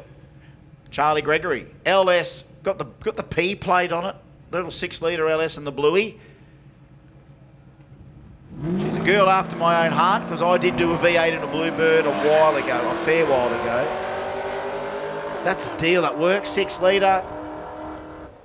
765 for Charlie. She'll be happy with that. And I don't know, round one, how did Charlie go round one? Had a loss. Okay, so that's... First win of the day. She'll go into round 3, 1 from 2. Here's another one that's just been rolling around, and Sean O'Halloran will have to race him this time. Ben Jack had the solo last round, Ben, so now Sean O'Halloran has to be his opposition. 700 Rebels, just about the finish of round 2. Yeah, both had a win in round 1. Oh, huge hole shot for O'Halloran, yeah. Big spank there, pretty big spank. And there we go, Sean O'Halloran, 732, puts pay to Ben Jack. So Ben will be, I think, 1 from 2 now. Sean O'Halloran, 732. There you go, Marky. That's everything, mate. That is everything completed here. That is round 2, folks. That is round 2. Round 3 coming up very, very soon. We'll do what we normally do when we get that little, I would assume what we say, you know, a 10 plus, 15 minute plus little prep, getting everyone ready. We've already called Outlaw 235, Outlaw 275 and OG 315 to the lanes. There we go. So there's some news. Not only is Bodie Newcomb out there having a go at drag racing, Dave looks like he's got his Mustang back. So I wonder what he'll be doing with that. His old pro stocker. You know what we should say? We should try and lobby Dave. Okay, Dave, you can come back and go pro stock, or you could turn that into one wicked RVW style car. Like come out here and hit the pro tree with a state-of-the-art tube car with a little bit of health underneath the bonnet. Mate, I remember for years, of course, you know, we'd see Aaron Tremaine hanging out, of course, with the Six Boost team, and Aaron's no stranger to coming to radial events, and I used to always give Aaron crap. I said, man, come on, put a radial on a pro stocker. What's the worst can happen? Or if you can nail something like that, it might be hard with the clutch. It is only a small clutch in the car, those things, and how would you fettle all that power and then realise that the thing could potentially still be very, very quick? Well, yeah, the pro stock cars go 440s to half track. And you know what? Even if you did try the old tricky pro flights in them, then you might be able to, you know, tune something into something like that so the clutch isn't the variable. But interesting to see. Oh, no, the Mara. Oh, so Dave has bought back the old, what says there, the old pro car back from Paul Beach. And I said, I thought it was the Mustang that says, no, it's the Monaro. Wow. Yeah. Do you remember that one? Yep, I do. Yeah, okay. Well, he wants back. Because it was white and yellow? What's it? I think so. Yeah. We'll have to... I can't someone remember might now. have It's a been a photo while. of it. Yeah. That's telling me there's a little bit of lifestyle change, that you still love drag racing enough, but there's new lifestyle choices you can make with a car on how you race it and use it. Drag and drive, cars and coffees, lakeside, no prep, Kenda, Jambo, whatever.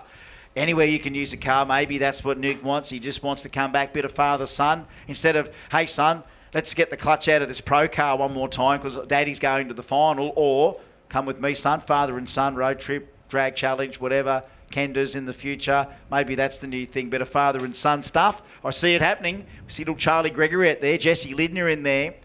You know, we've got the kids coming through. Heaven forbid if Seth Lansdowne ever gets hold of anything as well, or Harry Coles. I'm thinking of that already. So you kids aren't going to grow up and not probably come and drop the hammer one day. And I'll be blessed if I can get to the days that we're calling these people. Connor Webb, you know, all these guys, Harry Thwaite, all in there. They're good. These are the people popping up now, which gives me so much young guns, mate. So much great hope for the future, that we're in very good hands if we keep doing what we keep doing. And the quality, as you see, anyone that turns up, it's like we don't have a dunger amongst them. We really don't. And it's exciting to see that our first one of the year. And you know what? This is like clockwork. How's this? Here he is. You know what? I never doubted him for a sec, because he is this sort of, you know what? If I said something to someone, I keep my word. He's a man of his word. Grantley Schloss. Thank you, Grantley. Oh, Grantley's given Mark and I a shirt. We might have to, how do we whack a mic on him here? Maybe we'll try what we'll do, I'll jump off. You can. Oh, okay. I'll step. Okay. So whack them on, Grantley. Sit in the chair there, sir. He's given us the shirts. How's this? All right, I'll start off with this. Ladies and gentlemen, this is Grantley Slice. If you don't know who Grantley is, he's so far, I think, in Australian drag racing history, done more to win an international championship than any other Australian has, except for maybe Steve Harker, I can remember, in Top Alcohol Funny Car. Grantley, welcome back to Kenda. This is kind of where it all started. Tell us about what grabbed you on radial racing especially. Oh, I think it's just the people. It's the racing. It's just the vibe. It's a great environment, and it's just something a little bit different too, you know. Like, So growing up, I mean, look, Grantley's not 96, he's not 21, he's somewhere in between that. How old are you, Grantley? Can I ask that? 43. Wow, are you? Yeah, you're serious. dead Okay, set so the serious, man's, and he's got the big sort of beard. That he gets the nickname Lumberjack and everything like that. But 43, as a kid, when did you first go drag racing? If that's the case. First drag race would have come to was probably when I was about 12, which was a Winter Nationals here. Is that right? As a spectator, and I suppose from that's where I got hooked. And So Brizzy born and bred? Are you Kingaroy. Kingaroy. Peanut More you country. couldn't just when you think you can get any more Queenslander, that's Kingaroy. Is that right? Kingaroy boy. Yep, born and bred. Does anyone in did you get it? Come on, you got to get in the local paper since winning the world championship. Come on, Kingaroy boy turns good, eh? Who else is famous from Kingaroy that you can remember? You got to be on the map now. We got to get the Golden Grantley coming into Kingaroy, surely. Matt Hayden. Is that right? He's from Kingaroy, Kingaroy. the cricketer. Carl Rackerman. Carl Another Rackerman, the big cricketer. There's So big how's that? footballers from out there. Australian cricketers on the world stage, and now Grantley, you've got the bug. What you've achieved in 275. Did you even think that you had half a chance of doing anything? No. When was it was never on the radar to do it, so Was it just by chance. Was it more like so the than first time you literally rolled in, tested it, and think anything we do else today, this weekend, it'll be just nice for the experience, and then you didn't accidentally chop them up. You got in the zone, and mate, you honestly, if it wasn't I mean, obviously, ultimate prep. The car's an absolute beast. That thing that you've got over there that you're racing with, but you've got to cut the lights. And whether the nickname Lumberjack means you're chopping the tree down, that nickname sort of came before, didn't. It came after that. That was is that still surreal to you? Oh, absolutely. As a dream? Mate. Absolutely. Is that right? Yeah. It was never a dream. It was just that far-fetched to think that. And, yeah, we just went there for the experience. And then, that first race to walk away with the win, it was just, unbelievable. But it didn't stop there. Look, honestly, we didn't know probably what your schedule would have been with the car. Was the intention to just go after the championship? Was it always that? No, it was never It wasn't. That. It was never So that. right from the beginning, it's like, let me just get some seat time in this car, and maybe I'll race it when I think I want to or can, because you're busy with work and everything. He's still working every day of the week. To then have to chase it. Did you feel you had to because you just got the points and you're leading the points?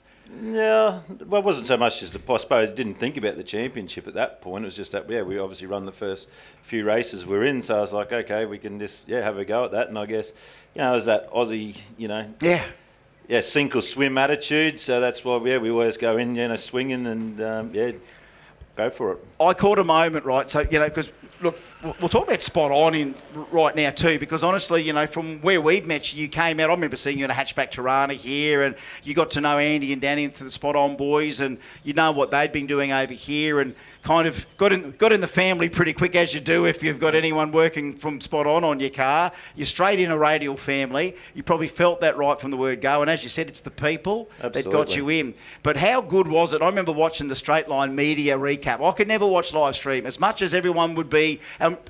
Me and O'Carroll were down there trying to stay awake at one Kenda. Oh, we've got Grantley coming up. So it's almost like watching the America's Cup or a rugby league test match, when the time difference means you've got to be there at 4 o'clock in the morning to watch.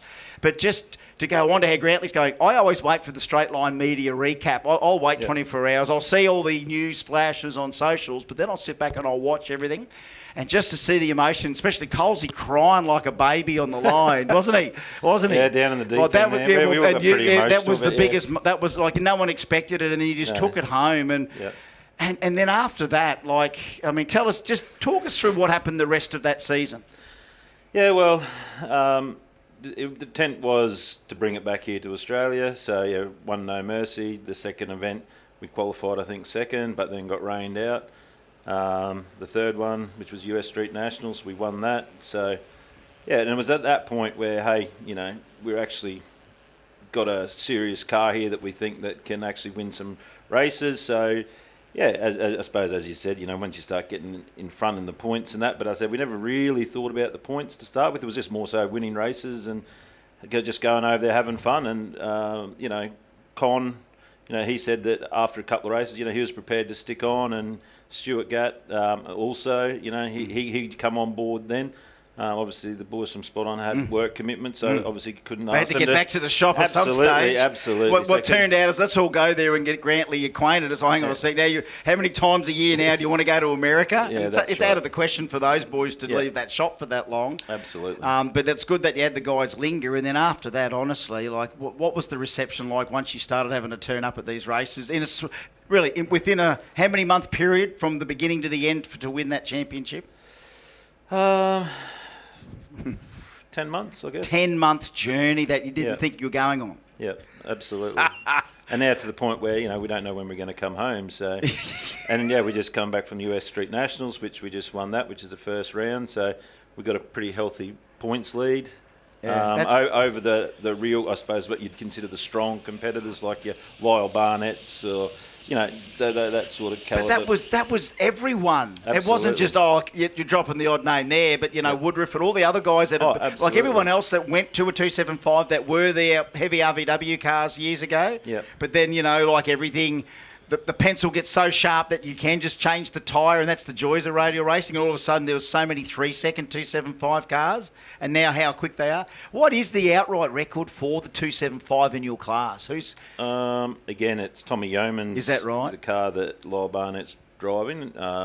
It's been 361 or 3601. That's what I thought. It was a 6-1 or an 0-1. Like that's madness on this sort of deal. Absolutely. But okay, weight wise, what does that Pro Charge and overfuels have to weigh under their rules over there? 28.25. So are you on that 28.25? Yep. That car's pretty much on it. Yep. Do you reckon you're one of the ones closest to the weight break, or in that it doesn't really matter? There's a lot on that, I suppose. Again, we were 27.75, but we upgraded to the latest version 2 Pro Charger, which obviously makes a lot more wind. So we got a 50 pound lead trophy. Yeah, lead trophy for that. So, but we're still it's definitely worth it that we see. We still again early stages of it and figuring the car back out again and the chassis and how it works. But it won't take long. I think next week we fly back over. Well, this Thursday coming, and we got lights out the following week. So hopefully there's some good weather there.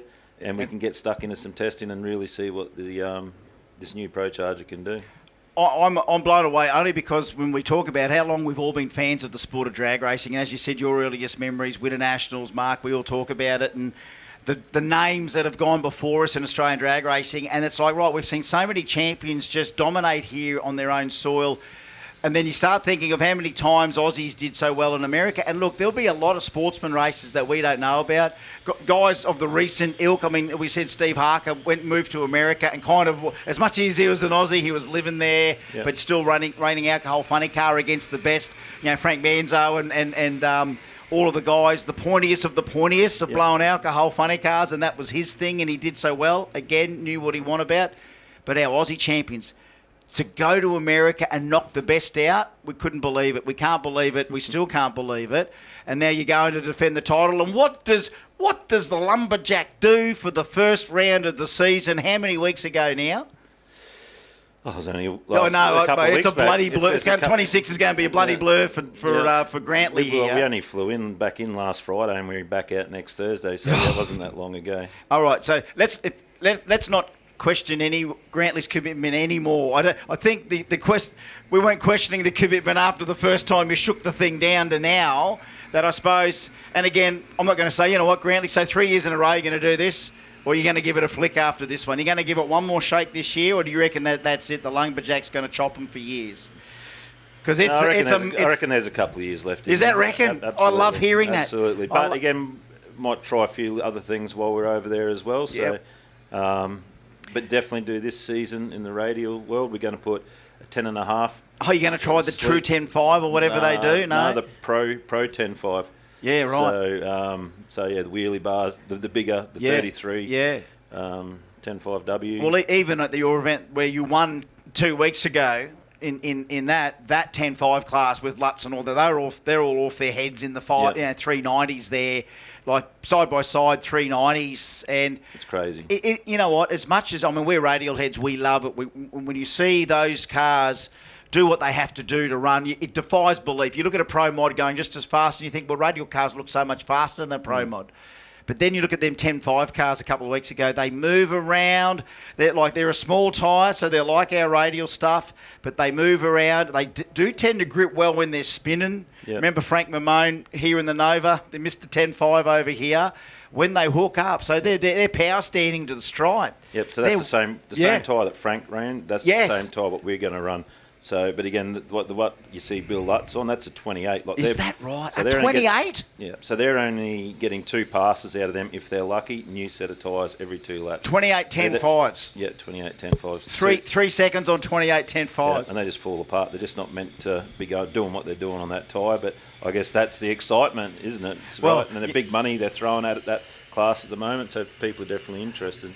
I like that somewhere in the sport. And remember, Wally Parks with NHRA, what he did to establish what became ultimately Top Fuel Championship drag racing is something that we can never not acknowledge. But then to just come into categories where the tyre became the control factor and it just levels fields and variety flourishes of every combo you could throw at it.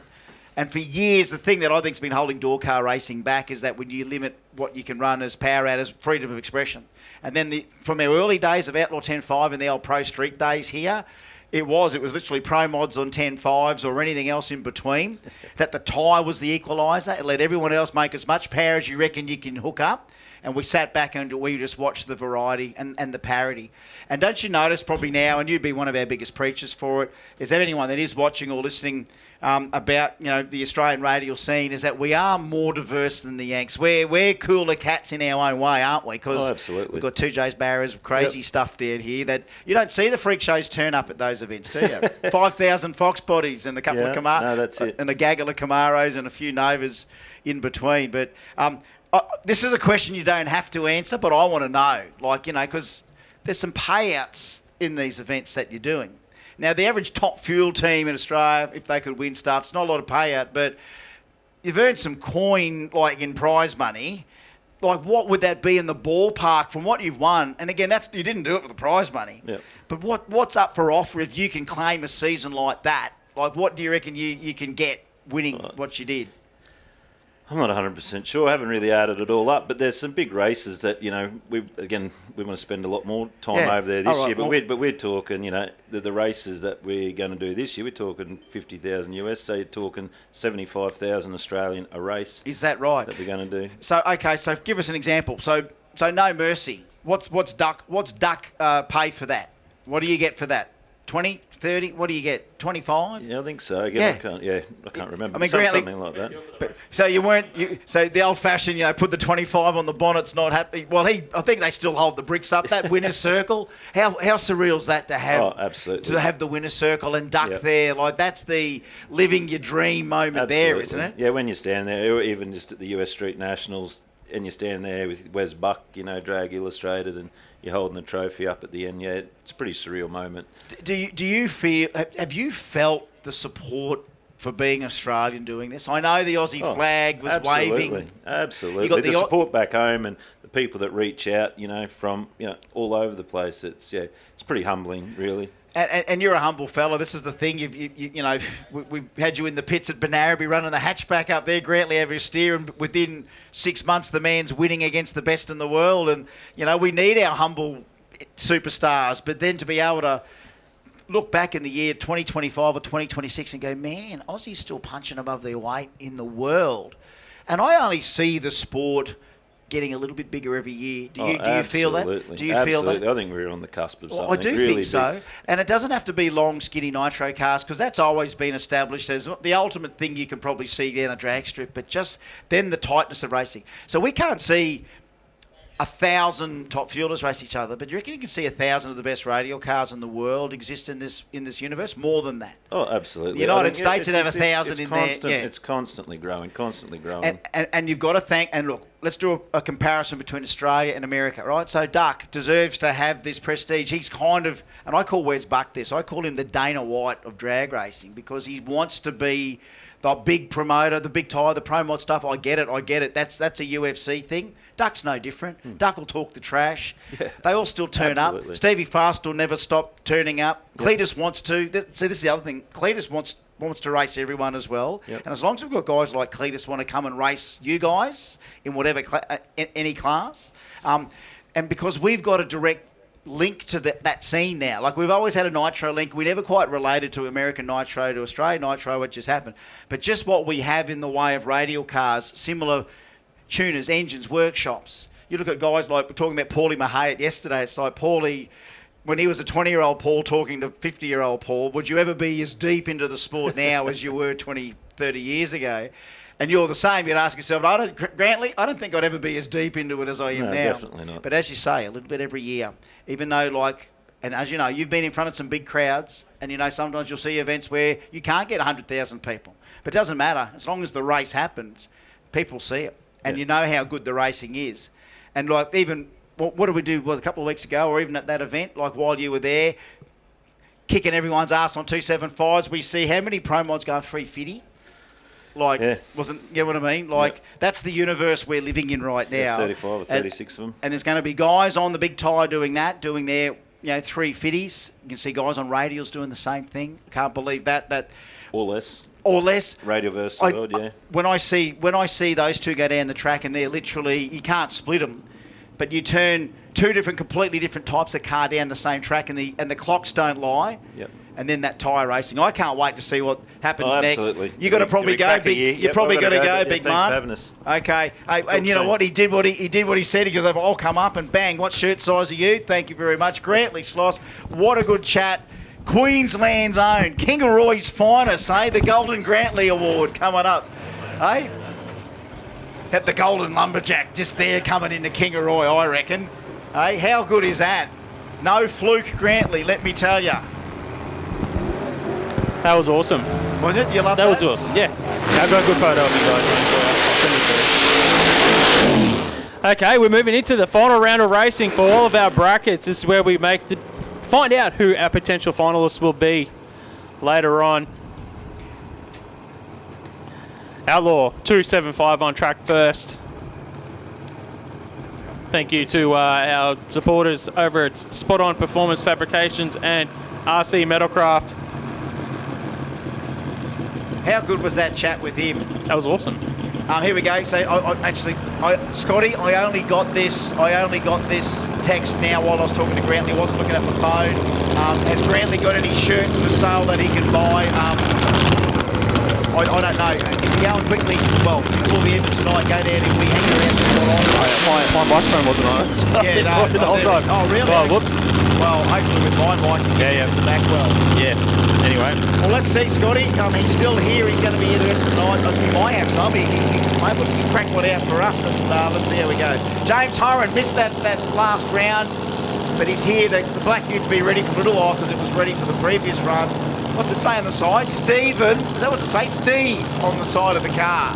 Simon O'Carroll beside him. Noonan Hemi against Twin Turbo Hemi. Outlaw 275, round number 3.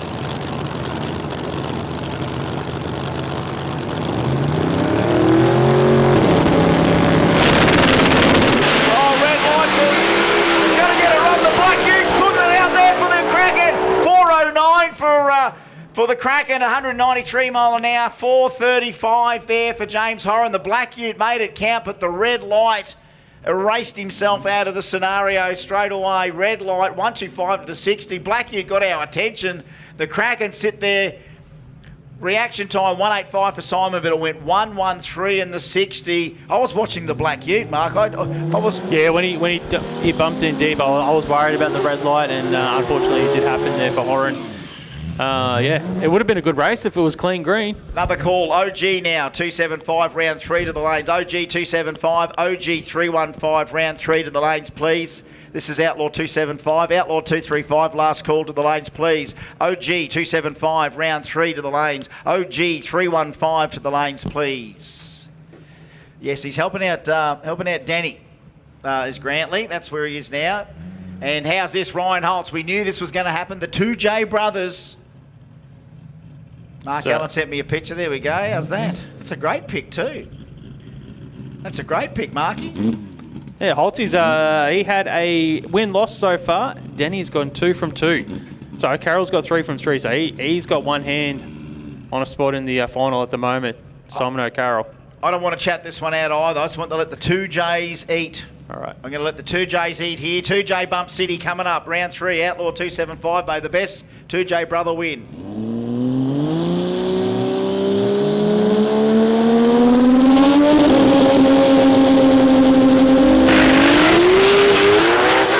Oh, how's the pedal? Hasn't Captain Risky got some?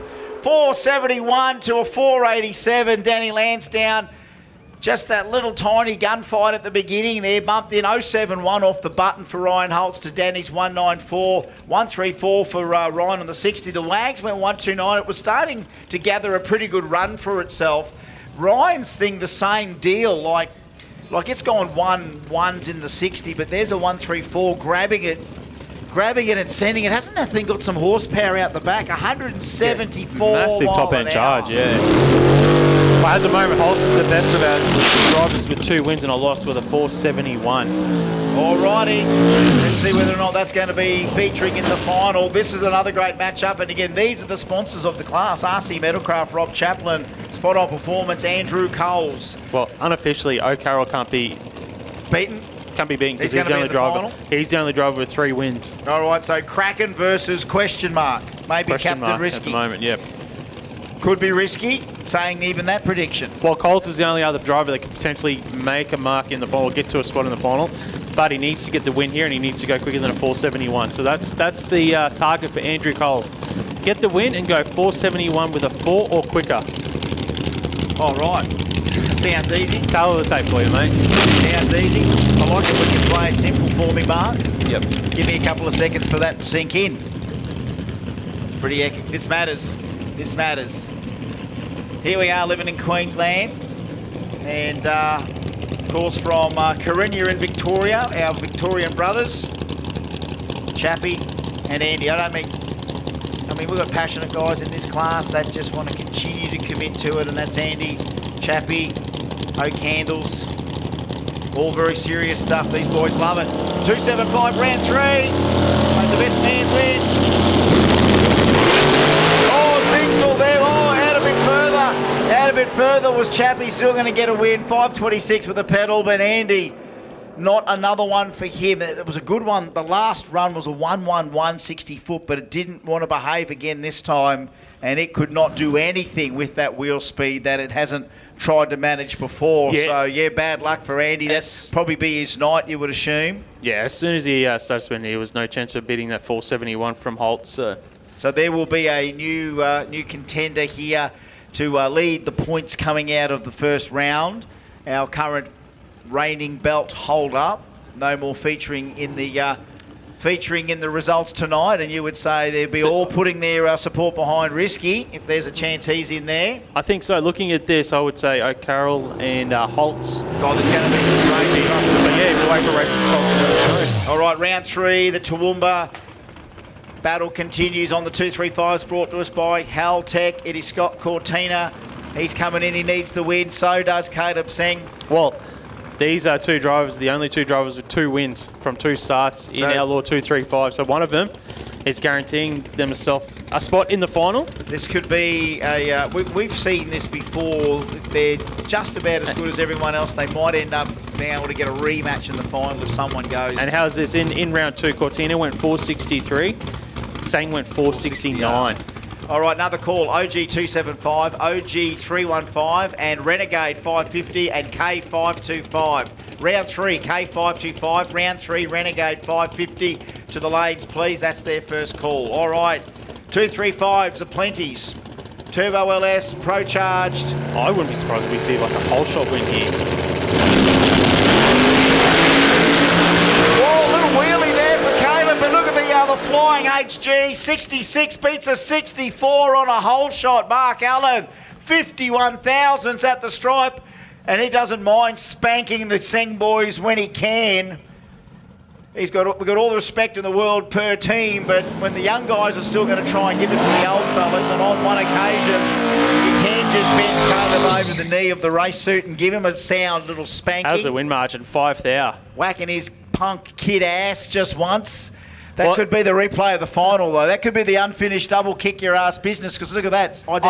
Identical 60 foots too. I may have said that it's going to be a whole shot win, but I was actually thinking it'd be Caleb. Yeah, me too. 132, 132, both cars to the 60 foot on a what a race. Yeah, on a 235, two completely different combos, tuned by completely different people. They could be in the final as well. There's a chance that Small tyre racing. Caleb can make the final still because of that ET that he's just run. Small tyre racing continues to impress the crap out of me year after year, Mark. That's just tidy stuff, very much identical in some of these increments. Ben O'Neill, Jaden Singh. Now, Jaden, watch out. Benny O'Neill's got a little machine here, Capri on Capri. So what they're fighting for here is whoever wins this race, and if they want a chance to get in the final, they need to run quicker than 464. By saying, okay, needs quicker than a 464 right now. By the look of it, he goes 481. That might be the end. 572 for Jaden. He got one win tonight, so he's got some points for it. But Ben O'Neill, you can say, can nearly pack it away and say, what a good weekend, good night, good start for Kenda with that combo on 235s, a name to be reckoned with, not only probably in 235, but could probably play at OG 275 and be very competitive. All right, another call to the lanes, please. Renegades to the lanes, round 3. Okay, already the Outlaw 275 final will be this. O'Carroll and Holtz, there we go. So that is the final of Outlaw 275. It is going to be Captain Risky. So we got that one right, so that's good. We got that one right. That's right. Thank you. Another call for Renegade, and that's round 3, Renegade. At K525, round 3. So Hot Rod 1, whoever else we've got in there. K525, Phil, get to the lanes. K525, round 3 to the lanes. Renegades 550, round 3 to the lanes. Moving them on now, Matty McCandles. 864 cubes, the track to himself, finish off the round at 235. This might be the night for Matty, but it's good to see he's making progress. It's just got so much of everything, this car, except tyre. Well, this has no bearing on the finals. I know, but I just hope it's a little tickle and hope it works for it. It only take one pass to change the weekend for him. Yeah. Good to see him getting a bit of steering. Oh, it did plant the suspension well that time. It did want to try and hook it up. I always still think the 864 cubes has got something getting in the way of it making that 235 work. I can't quite put my finger on it. Like, how do you tame the beast? You're only asking to tame the beast for maybe 60, 80, 100 foot. And then the rest of it, you know, hopefully it's hooked up. And it's amazing just how well these things stay hooked up once you dead hook them and you don't zing them all the way down the track. So Matty will finish off with that and put the hatchback back intact. And that'll bring the hatchback back intact. That'll bring close to Haltech Outlaw 235. We should move into RLC Engine Reconditioning, Kazz Industries, OG 315, tail of the tape at the moment. Doug Day's got 2 wins. Bean and Barrett have both got 1 win, 1 loss, and they will face off against each other if both of them make it here in this final round of racing, which we've got both drivers on our screen. All right, so I can see Mitch basically getting instructed to go back in the water by Ash Mason, and that when it is time to light it up, to give it some, because this thing is, you know, Mitch is not putting the hammer down. It's pretty simple. Win the race, and you'll go to the final against Doug Day. Okay, the 2 rookies in their mighty machines. Daniel Barrett. Barrett hasn't done a burnout, so no. That tells me it might be a bit of a wounded car, maybe because he did just stage in the semi-final in the second round. Yep. And reverse back. It's a good bit of kit, I can tell you. Really appreciate 2026 kicking off with the new cars, fresh names. So in this instance, you'd hope that your crew members for Mitchell Bean would just get in the window and say, hey, he didn't do a burnout, don't go red. Yeah, well, I don't know whether or not we're on the 2-way. You know, of course, some teams have got the 2-way communication. You can have it in the helmet, or whether, you know, we can get by with hand signals. Both have got their benefits. But it is a car that's going to go into stage, and Mitch is just getting himself ready as well. you must say, no matter what happens here with both guys, it's so good that we've got to this part of Kenda and they've got more laps under their belt, and 2026 looks good for both of these cars. Well, Barrett's going to get points anyway, no matter what here. And we're sure glad that you built them, and I'm sure glad that the fire burned so well, because we love them. Citizens of Bump City, unite. Although, Dan, I don't know. Might not be lighting it up just yet. Just putting it in. There we go. There you go. Wait there. No, there's technically a win to be had here. Someone needs to get to the finish line and win, yeah. There is a win to be had here. Someone needs to still win. And, we can't just push them both back as much as maybe the Mustang can only do that. Mitchell, I think, just got lost in the moment. I think he just got lost in the moment. I don't know what it was. He knew what he needed to do, but then when you see Daniel limp off, just for the gentlemen, yes, anyone? Mitch gets it. Won't get lane choice, I'd say, with an 18.39. Well, but that's we don't know yet. We don't know. But again, I think the thing's ready. I don't think that's wounded. I mean, obviously, you would say Daniel's got some issue that's not letting him run. That would be smart for Mitchell Bean, if he knew that. Yeah, and Barrett's wounded. Don't hurt the car because it's a short turnaround to the final. Yep, and yes, it's a solo. Well, in the final, we won't know. It depends. If you want to try and win the race, you will have to send it one more time, Mitch. But that was save the bacon sort of moment there. And you know what? Normally, you would see anyone in the spot-on team would probably give Mitch that notice, say, listen, we're going to stage it, but, we're not going to play secrets there. Okay, the second final to be determined tonight is Outlaw 235. It is Caleb and Cortina again. 2.0. Well, if you're in the UFC promotion, the final of Haltech Outlaw 235 tonight is a rematch. Caleb versus That's going to be a good Cortina, race in the final, 2.0. 200s between them in the third round. It was a whole shot win for Cortina. And the spanking, and I got a photo of the spanking. Let's have a look at that photo again of the Cortina spanking. Not that it's a spanking. 064 light to Caleb's 090, and this is the crazy stuff. 1329.60 for Caleb, 1326 for Scott, 318 for Caleb to the 330, 322 for Scott, and then 466 beats a 464 by 5 thousandths of a second. 5 thousandths of a second. And both side by side, 170 mile an hour. So we got that to look forward to for the final then, have we? What will it be? Will there be a 50? Are you going to be bold enough to spank you with a 50? Or do you put a 6-0 in it? Do you think Doug Day is going to do a full lap here, with the short turnaround? This is. I wouldn't be surprised if we see another we saw Mitch do it, and again, Dougie, we're questioning whether or not the pride of the Iron Lion is still in amazing upkeep, because we did see a little leak out of it. We did see it obvious for a round in qualifying, so I know that up in Mackay probably nearly cost him everything up there when he broke the gearbox up there in Mackay, and that could have been a round that changed the championship. But here he is. He looks like he's going to have a shot here. Tried something, 131 in the 60, and that was spinning as well, 131, 131 with a spin on the way out, 058 off the tree. So look, was Dougie going to have a crack?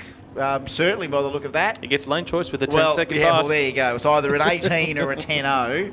So that will be Doug Day against Mitchell Bean. That brings a close to RLC Engine Reconditioning and Kazz Industries OG 315. We move into OG 275, brought to us by BRP Racing Transmission Coolers. All right, round 3, Chicago Shootout. You see how it's all been working, folks. Right now, scenarios are occurring. They're maturing. They're evolving. Every single driver in this round of racing has a chance to make the final. All 5. Is that right? All right. Every single driver. So every race has bearing on potential final spots. Well, Daniel Hookham, thanks for that. Well, Hookham was the only driver with 2 wins going into this round of racing. He's meant to be up against Scotty Hipwell. All right, no Scotty Hipwell. No Scotty Hipwell.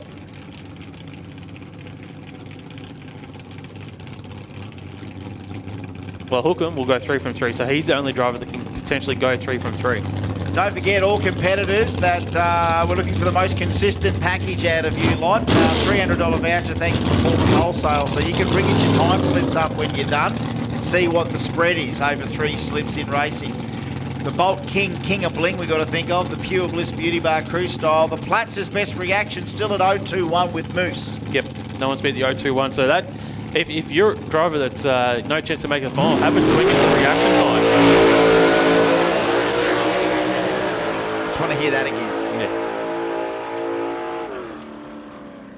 Yeah, thank you for the lungs one more time, Daniel Hookham. 6'10". Geez, that thing's run a lot of good numbers today in that low 6-second zone. He is an OG 275. He actually went that identical to the thousands in the second round as well, 6.100.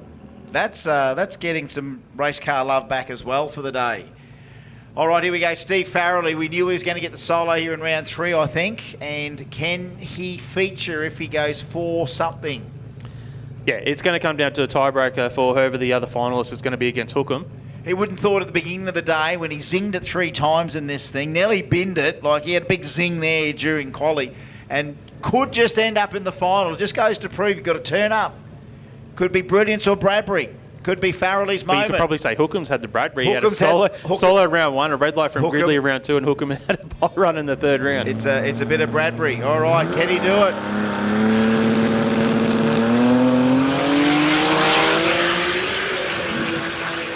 Big send here, 508. Oh, let's see how it goes. Farrelly, what's that? 2 from 3 or 1 from 3? 2 from 3. 2 from 3 and Yep. a 508. Yeah, it's all going to come down to the ET now. So whoever wins this race, Lindner, has to go quicker than a 508.4, and they potentially have a spot in the final against Hookham. Wow. Look, that's still a pretty tight thing Yeah, to that 508, try and it's- consider. A yeah. 508. And we know Gridley can go 490s. We know He went Barney 480 in the second round. Well, if Barney went 5-1 in that last run, so he's ready to be right there in case the this van slips up. 532 cubes twin turbo, 588 cubes in the Nova nitrous on board. Jessie Lindner, well, she's got to get back in the Camaro. She's 2 from 2, so Jessie's out there trying to get Dad into stage and has got to get back in the Camaro for Rumble for round 3. There's the big spray from Barney's Nova, Dale Gridley. Barney loves beating up turbo cars if he can.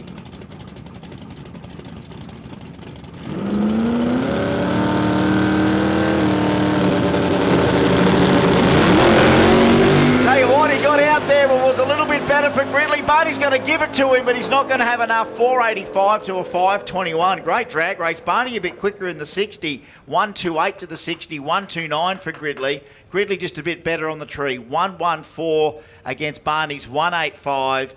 And 4/10 at the stripe. 85. And I'd say Gridley's done enough. Yeah, unofficially, I think Yep. Gridley 2 wins, 485 is the quickest of the drivers with 2 wins from 3 starts. So I think it'd be Hookham and Gridley, but we'll announce that once we get the official word from Control Tower. He's always nipping at the buds there, Barney, and just on any given day. And I know he had a Bradbury, he admits it, years ago in Sydney, Bradbury and OG 275 down there. So he's admitted it. He can get there on the Bradbury in the past. Not tonight. All right, Ruckus, Rumble, Renegade to the lanes for round 3, please. All right. Oh, what do I hear? Yes. It's another gift. The 2J gift keeps on giving. And it is 2 fine gentlemen. We gave you a rap about Hot Rod and Phil. This is Juan and Phil. Again, just very impressive blokes, I can tell you that. An honour to know them both. And as I said, Phil's kind of built this thing up over many years. So has Juan. You talk about history with cars. They're both they may nearly have 20 to 25 years with these cars. They could nearly be 30 years with these cars. Yeah, Juan's had that for a while since. Nearly. Yeah. Phil's had the Honda for a long time, and here they are still racing in 2026. That fills my soul. That warms my heart. Bit of Bump City too, different type of Bump City.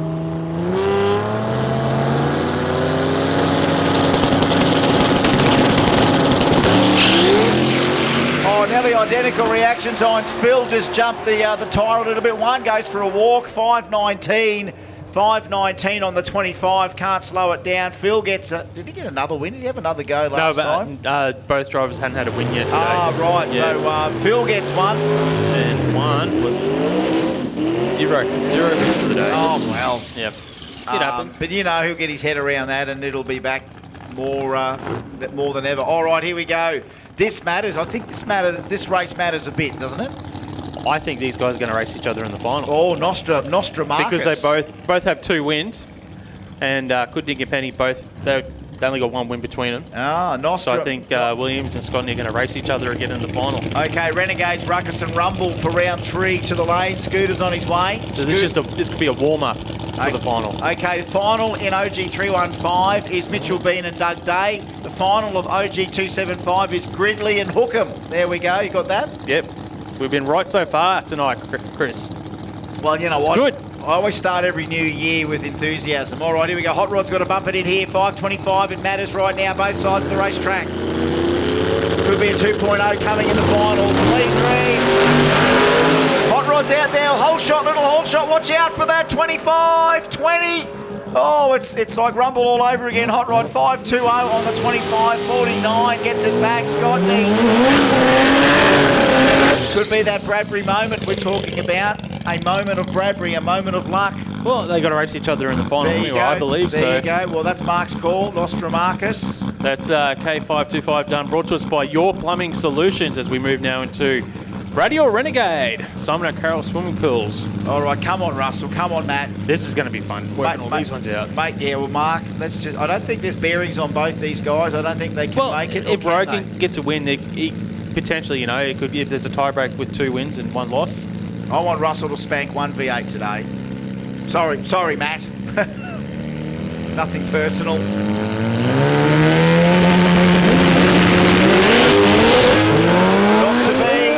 Not to be for the 13B. He's going to put it back in there. Good on you, Russell. 563. That car's done 564, 563, 563, 560, remember it ran before. So Matt Rogan, who knows? 550 is the index, as close to 550 in the final round is what we need if you think you can get to a final. 3 from 3 is going to make it academic. We're not quite at academic yet, not with some of these pairings, but Ash Pemberton's going to give himself a hot shot to be there. Well, he's had 2 wins today, okay. Pemberton. So that's the big thing in this race here, Ash Pemberton. He could go for 3 from 3, but we do have a bunch of drivers with 2 wins from 2 starts, and none of them are racing each other. Okay, Rebels, round 3 to the lanes, please. Rebel, round 3 to the lanes. You can't sleep on Michael Todd, though. He might not have had a win yet today, but he can run at that 550.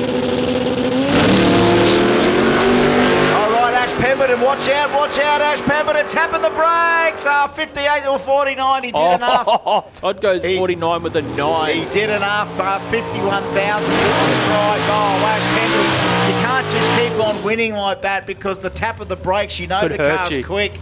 You know the car's quick.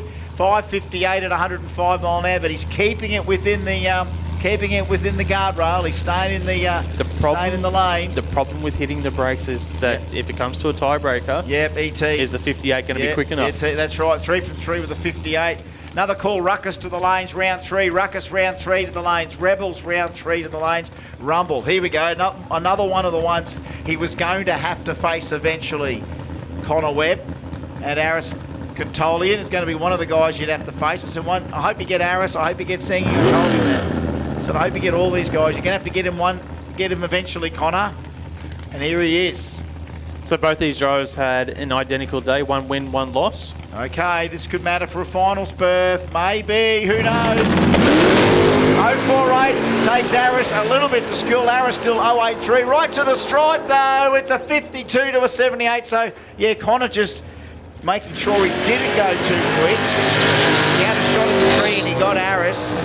But a 552 for Aris. So finishes with a 552 in round 3. If there is a tiebreaker, 552, we will consider it. That's where it's normally been before. All right. This race here, Jason Sang has got 2 wins from 2 starts. So if he gets a win here, he could be the second of our drivers with 3 wins here in round number 3, joining Ash Pemberton. Mitchell Sloan has not got a win yet in racing. You know what? I'm going to let these guys, going to let the pipes sing here because again, another cranky NA race. And in round 3 of Renegade, I'm going to let the NAs go here. May the best man win. This is going to be tight. This is why Sengi won the belt.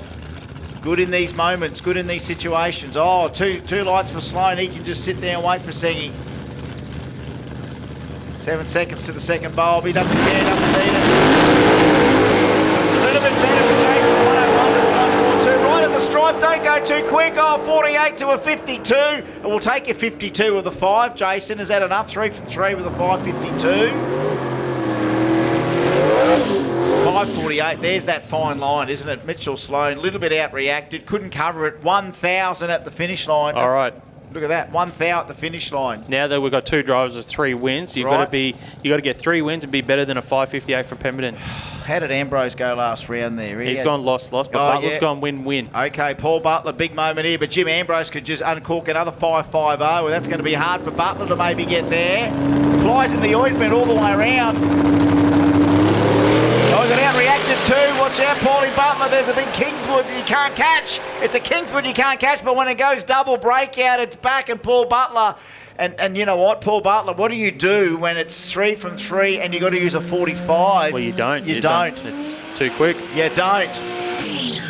This is a little side drama that we do get in these events is when you go perfect in wins, we can't take an illegal ET. Remember we had racing Jason Gisotti one year. He went 3 from 3 but went like a 49. We couldn't take the 49. Couldn't get him into the final if we tried. Troy Lewis has got 2 wins. He's going to get 3 from 3 here with this win here in round number 3. 5.58 with a 2, he's got to be better than. So 5.58 or with a 1. 5.58 to be in the final. He's got the best light of the night so far with an 0.20. Troy Lewis goes 5.57. Is it enough? It is enough. It is enough. Wow, Troy Lewis. 0.20 light all of a sudden. We had Randall Laurie at 0.22, Moose at 0.21, and now Troy Lewis at 0.20 for Platz's light of the night. Best reaction time in racing. $300 coming his way.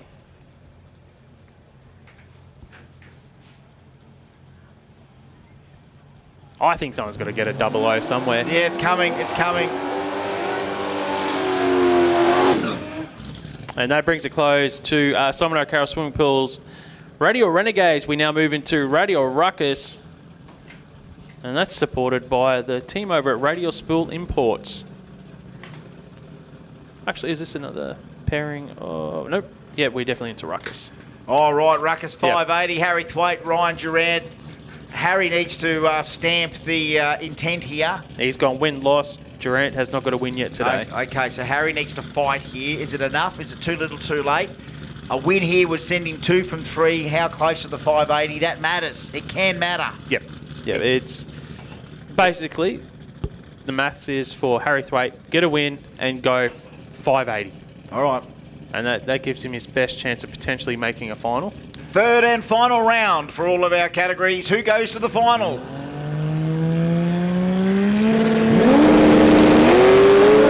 .73 for Harry Thwaite. He is out there. That barrel's making power. No one's tapping brakes. No one's lifting. 84. Never left. He goes. 84. 2 from 3 and a 584. Is that Harry? Ryan Durant, none. 1 from 3, I think. No wins for wins. Durant. Zip 593, 594, 602. Really got to steer the Carkeet family ute, and what a treasure. What a treat. 584 with a 0 for Harry Thwaite. Is it enough? We'll have to see the rest of these guys. Oh, I've got to let them sing again, Mark. I don't know. It's just that thing. It's an indulgence. Please, indulge me. I will never get sick at how strong Dan Case's Tirana sounds. Like, that's a strong Aspo small block. Matt Britnell's no slouch either. That thing's got a little bit of spray on it, but it's cranky. It's 5 seconds as well. Case has been pretty strong today. He's gone 2 from 2, so he could be the first driver to get 3 wins here in this round of racing for the Ruckus guys. So 580 is the index. Matt Britnell, bit of spray. Small block forward gets him into the 5s. Daniel Case, we know that Tirana. Drag and Drive Beast. RPM and Carbies is Dan's happy place. As we said, third round doesn't get any Less boring when you've got scenarios like this. I'm going to let them eat, let them sing. May the best man win. Gentlemen, your lungs, please.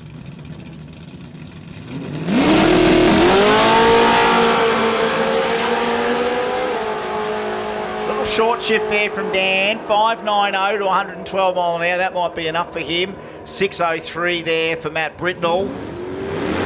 Just ducks out of the fives just for another moment. Might be the end of the night for Matt today. Dan Case, is that 3 from 3 with the 590? Yeah, Daniel Case, he's the first of our drivers to get 3 wins here. Oh, that's strong, that thing. It just didn't sound like he just took some RPM at it on that run, and it just gave him the safe 90. Here's Timmy Cross, Ian Pimble. Could it be Timmy and Dan? Could it be Pimble in there? Timmy Cross could be the second of our drivers to get 3 wins if he gets a win here against Pimble. All right, straight in, straight out. Oh, big hole shot. Tell you what, Timmy could be in trouble unless Pimble breaks out. Timmy, that luck, that Bradbury. No, 87 for Pimble. Strap one on Crossy. Could have just cost him. Could have cost him a place in the final, Mark. 587. Timmy's now 2 from 3, but a 592 in round 3. All right, the final of K525 will be Hot Rod against Scotney. So there we go, Maryborough versus Dolby. And Renegade will be Jason Seng against Lewis. So Troy could win the Cortina, and Jason Seng in the Tirana. There we go. So that's another great final coming up in Renegade. So we've got nearly all our finalists there, and of course, let's start making the call. I know it's hard considering we've got other categories to go. All finalists to the lanes, please. All finalists to the lanes as quick as you can. We are going to still do all our prep and everything, but you know what happens when we get to finals? We don't muck around. So O'Carroll and Holtz will be the final of 275. Cortina and Caleb Seng for Outlaw 235. Get ready for the lanes when you can. OG 315, Mitchell Bean, Doug Day. You'll be doing the same, I know. Hookham and Gridley, OG 275. Scotney and Hot Rod Williams in K525 to the finals, please, to the lanes. And Seng and Lewis when you can. All right, Russell Tonkin, RPM, all yours. Well, he's going to go 2 wins from 3 starts here. He needs a quick ET, though, if he wants to be in the calculations. He goes 601. Guys, he's won 115 miles an hour. He's gone 602, 603, and then that's the second 6019. You can tell me that thing's not sorted. He was consistent in racing, 99, 02, and an 01. So some of these cars are so sorted, Mark. We've still only got one driver with 3 wins, though. ETs, when you can't even split a tenth amongst them, like all your ETs then. When you can hit it that hard 4 or 5 times, that's some good stuff going in the glove box straight afterwards. Well, we still have a few drivers to come forward here in Ruckus, but that's seems to be a bit silent. Traffic's a little slow, mate. Traffic's a little slow. But we've got it rolling around because we know we're looking for the Rumblers, we're looking for the Rebels. We've had the 580s now. Strap yourself in, Mark. Are you ready for the 550s? Right, they'll be coming up soon. Not just yet. Grant Scott, last one of this round, is it? No, I've still got another pairing on the list as well, yeah. Okay, so Grant Scott's out there. He's the one that went 580 today, like 80 flat. So we could have a big comeback here in I think Ruckus. Mate, well, honestly, with right 2 wins, now... with only one driver on 3 wins. If Coles doesn't come back out in this round, we've still got the one more pairing. He's the only other driver that can go 3 from 3. Well, against look, Lynch. It's in Brent's best interest that the RX-7 gets out there right now. Grant Scott gets a freebie here. How's he look, Mark? Well, he wants to get a win here because it'll give him 2 from 3. But he needs to go better than 584.0 from Harry Thwaite to be in calculations. Oh, no, we can't Too count quick. that. There we go. 578. 580 would have put him nearly in there as the next. At the moment, I would have Dan Case as the only driver with 3 wins. Yep. The next best is Harry Thwaite with 2 wins and 1 loss with a 584.0. Right. Here's Lynchy, and I can't hear that 13B, so maybe no that Colsey. means if Colsey doesn't come out, that it is going to go to the countback for the drivers with 2 wins. All right. I love that. Again, we can't plan this at the beginning of the day, but when we get to the end of it, that's how it's going to be. People not turning up, can't get there, whatever. We make the call, we get them through to round 3. Lynchy gets one. Now, what can Lynchy do anything here, He hasn't run in the 5s yet today, so Okay. he would need to run his quickest pass by about 2.5 tenths. Oh, okay. No pressure then, Bradley. So Off you go. 583 with a 9 or better could get him a spot in the final, potentially. So 583 with a 9. Lynchy, what can he do? Last run of the day, 6060. Hope you have a lovely rest of your weekend, Bradley. That's you, sir. They're back in the clubhouse. Remember we used to talk about, oh, you're back in the clubhouse. Yeah. Nothing more you can do. Enjoy a gin on the balcony, and we'll see you at trophies. All right, that was Bradley Lynch. That was our 580s. Yeah, brought to us by Radial Spool Imports. We now move into Radial Rumble. Big thank you to Quick 60 Race Cars, supporting the Rumble bracket. Rumble ready to go. Yeah, we had Gemel, Lidner, Laurie, Alan McKinnon with 2 wins. Let's just have a look at what we got here, because I know we haven't seen the fitties yet, though, have we? Oh, no, we did. This is where we're at now. We did. I remember Ash in round 3 there. So, yeah, we did see all of that. This is from 580s to the 640s. This is the Rumblers. Just holding up for a moment as we're checking things out. Here come the numbers. So we check the next category in. Round number 3. That's it. Rumble. Duncan McKenna, Kerry Rayner. Both being slowing the beast down all day. Let's look for some tapping of the brakes if we get through the whole shot. Round 3, McKenna and Rayner for Rumble. Brought to us by Quick 60 Race Cars. Clean green. A little bit for the Commodore, but there's a lot of cubes there in that Charger. No one's tapping the brakes. Duncan McKenna, 48 beats a 56. It's not a bad one for Dunks. I don't know if he can do anything with it. That might be the end of the weekend for Migaloo. Next up, Damien Morris and Gus Gemmell. Gemmell, 2 wins from 2 starts. Morris, this is surprising, hasn't got a win yet today. Come on, Damo, just get the one in, mate. He's thrown the toys out before then if he can't get a win, but he's back here at the beginning of the season. Got to get one, got to get back on the horse, so let's see how he goes. Straps the whole shot on Gus Gemmell, whether he taps the brakes or whatever he does. Look at this closing in from Gemmell. There you go. Oh, 42 gets beaten by 49 by virtue of the whole shot by 74 thousandths at the stripe. So he was coming in fast, old Gus Gemmell. Damien was on the roll-off, definitely on the roll-off, no tappy. So he's more of a crafty racer. He won't show you that he's braking, but he might just lift so you don't know. He was doing the old womp. The old womp. Both these drivers have got 2 wins from 2 starts. All right. So one of them is going to go 3 from 3. All right, all the way from Karaki in New South Wales is Mac and McKinnon. I love your pipes. Paul Allen, the 68 Camaro, 632 cubes. Thank you very much. 640. Oh, not much between the reaction time side of things. 300's advantage for McKinnon. No one tapping the brakes, but it is a 72, clears a 92. Good evening, gentlemen. Thank you for your custom. Hope you enjoyed Rumble for 2026. Well, he's got 3 from 3, Who? Paul Allen. Paul Allen? Yeah, he goes 3 from 3 with that win. Okay, hang on. We might have more than 1 3 from 3, so 672 becomes the ET we start to Becomes think the of. ET, yes.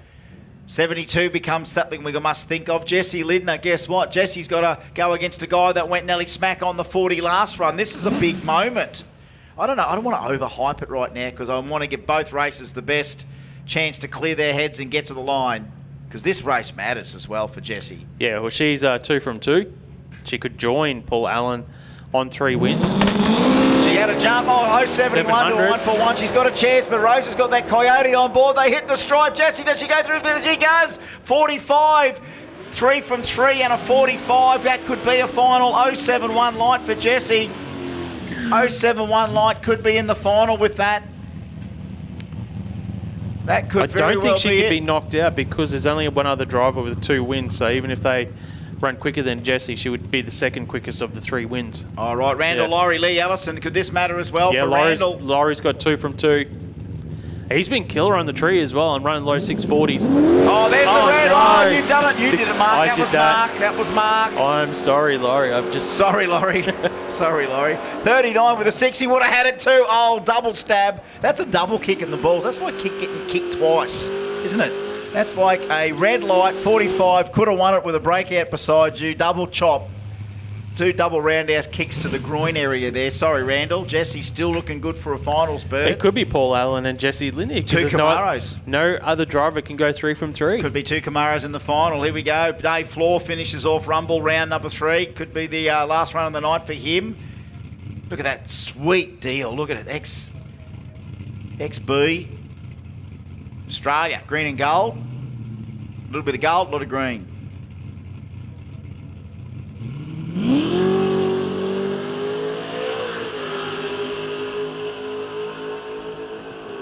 The 393 sings one more time for us. 689 for Dave Floor. That'd be his, I think his weekend in Rumble so far.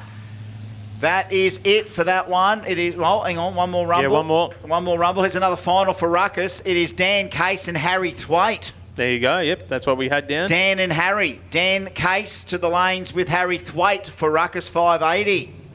Bill Cumner, what can he do? Big 498Q big block. Nice run, 675. I'd say that's the end for Billy for the Saturday. Yeah, unofficially, I think with only 2 drivers with 3 wins, so it'll be Lidner and Paul Allen. Well, we can wait for race control to make that announcement. I feel like I'm in a funny position here because, you know, that is the boss's daughter that's going to be in the final. He's going to be a very proud dad. Yeah, that brings it close to Quick 60 Race Cars Radial Rumble. We now move into Radial Rebels, brought to us by 60 Foot Inc. Tail of the tape, we've got Morton with 2 wins, Platzer with 2 wins, O'Halloran with 2 wins, Williams with 2 wins. Oh, right, All okay. right. This matters. Troy Hutton couldn't buy a trick. Normally he's sharpening everyone up, but here today, not Troy's perfect day. Taskus is looking for his first win as well. Oh, Taskus, reaction time. Look, he's out reacted. Troy Hutton, 107 to 179. No one's tapping the brakes. No one's going to the stripe. Right over it. 707 to a 708. What a great drag race, gentlemen. Is that enough for some of you? Taskus, maybe. 707. No. No. Okay. Both drivers are only going to have 1 win at the end of the day. All right, there we go. So we always got Kerry's mic here, I noticed that. Yep. Thinking of the big man.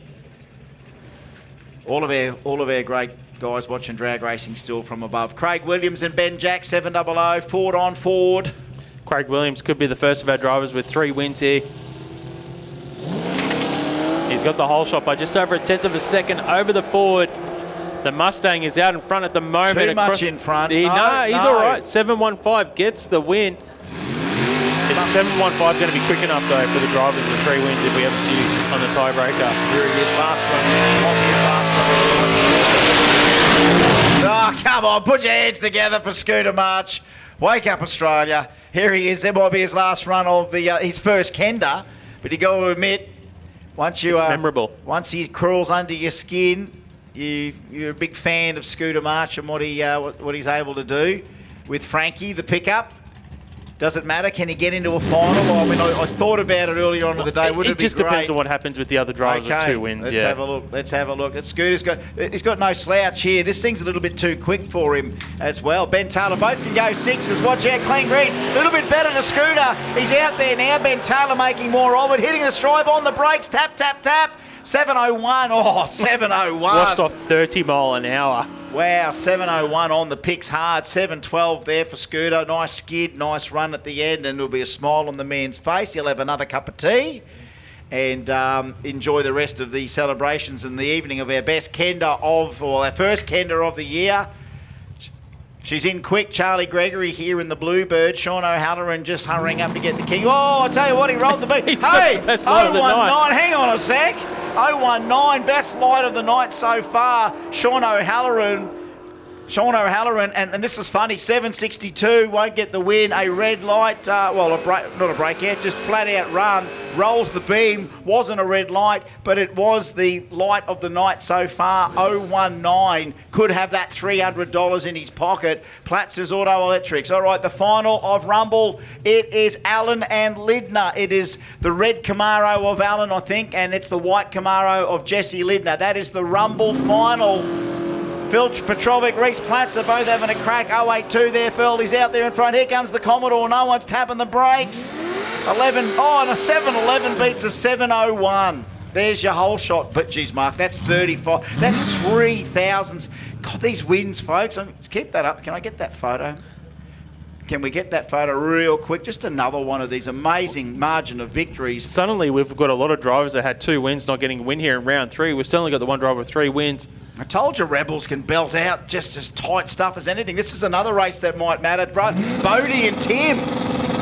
Hey, Timmy's got 2 wins. Whoa, 075 straps a whole shot on Tim.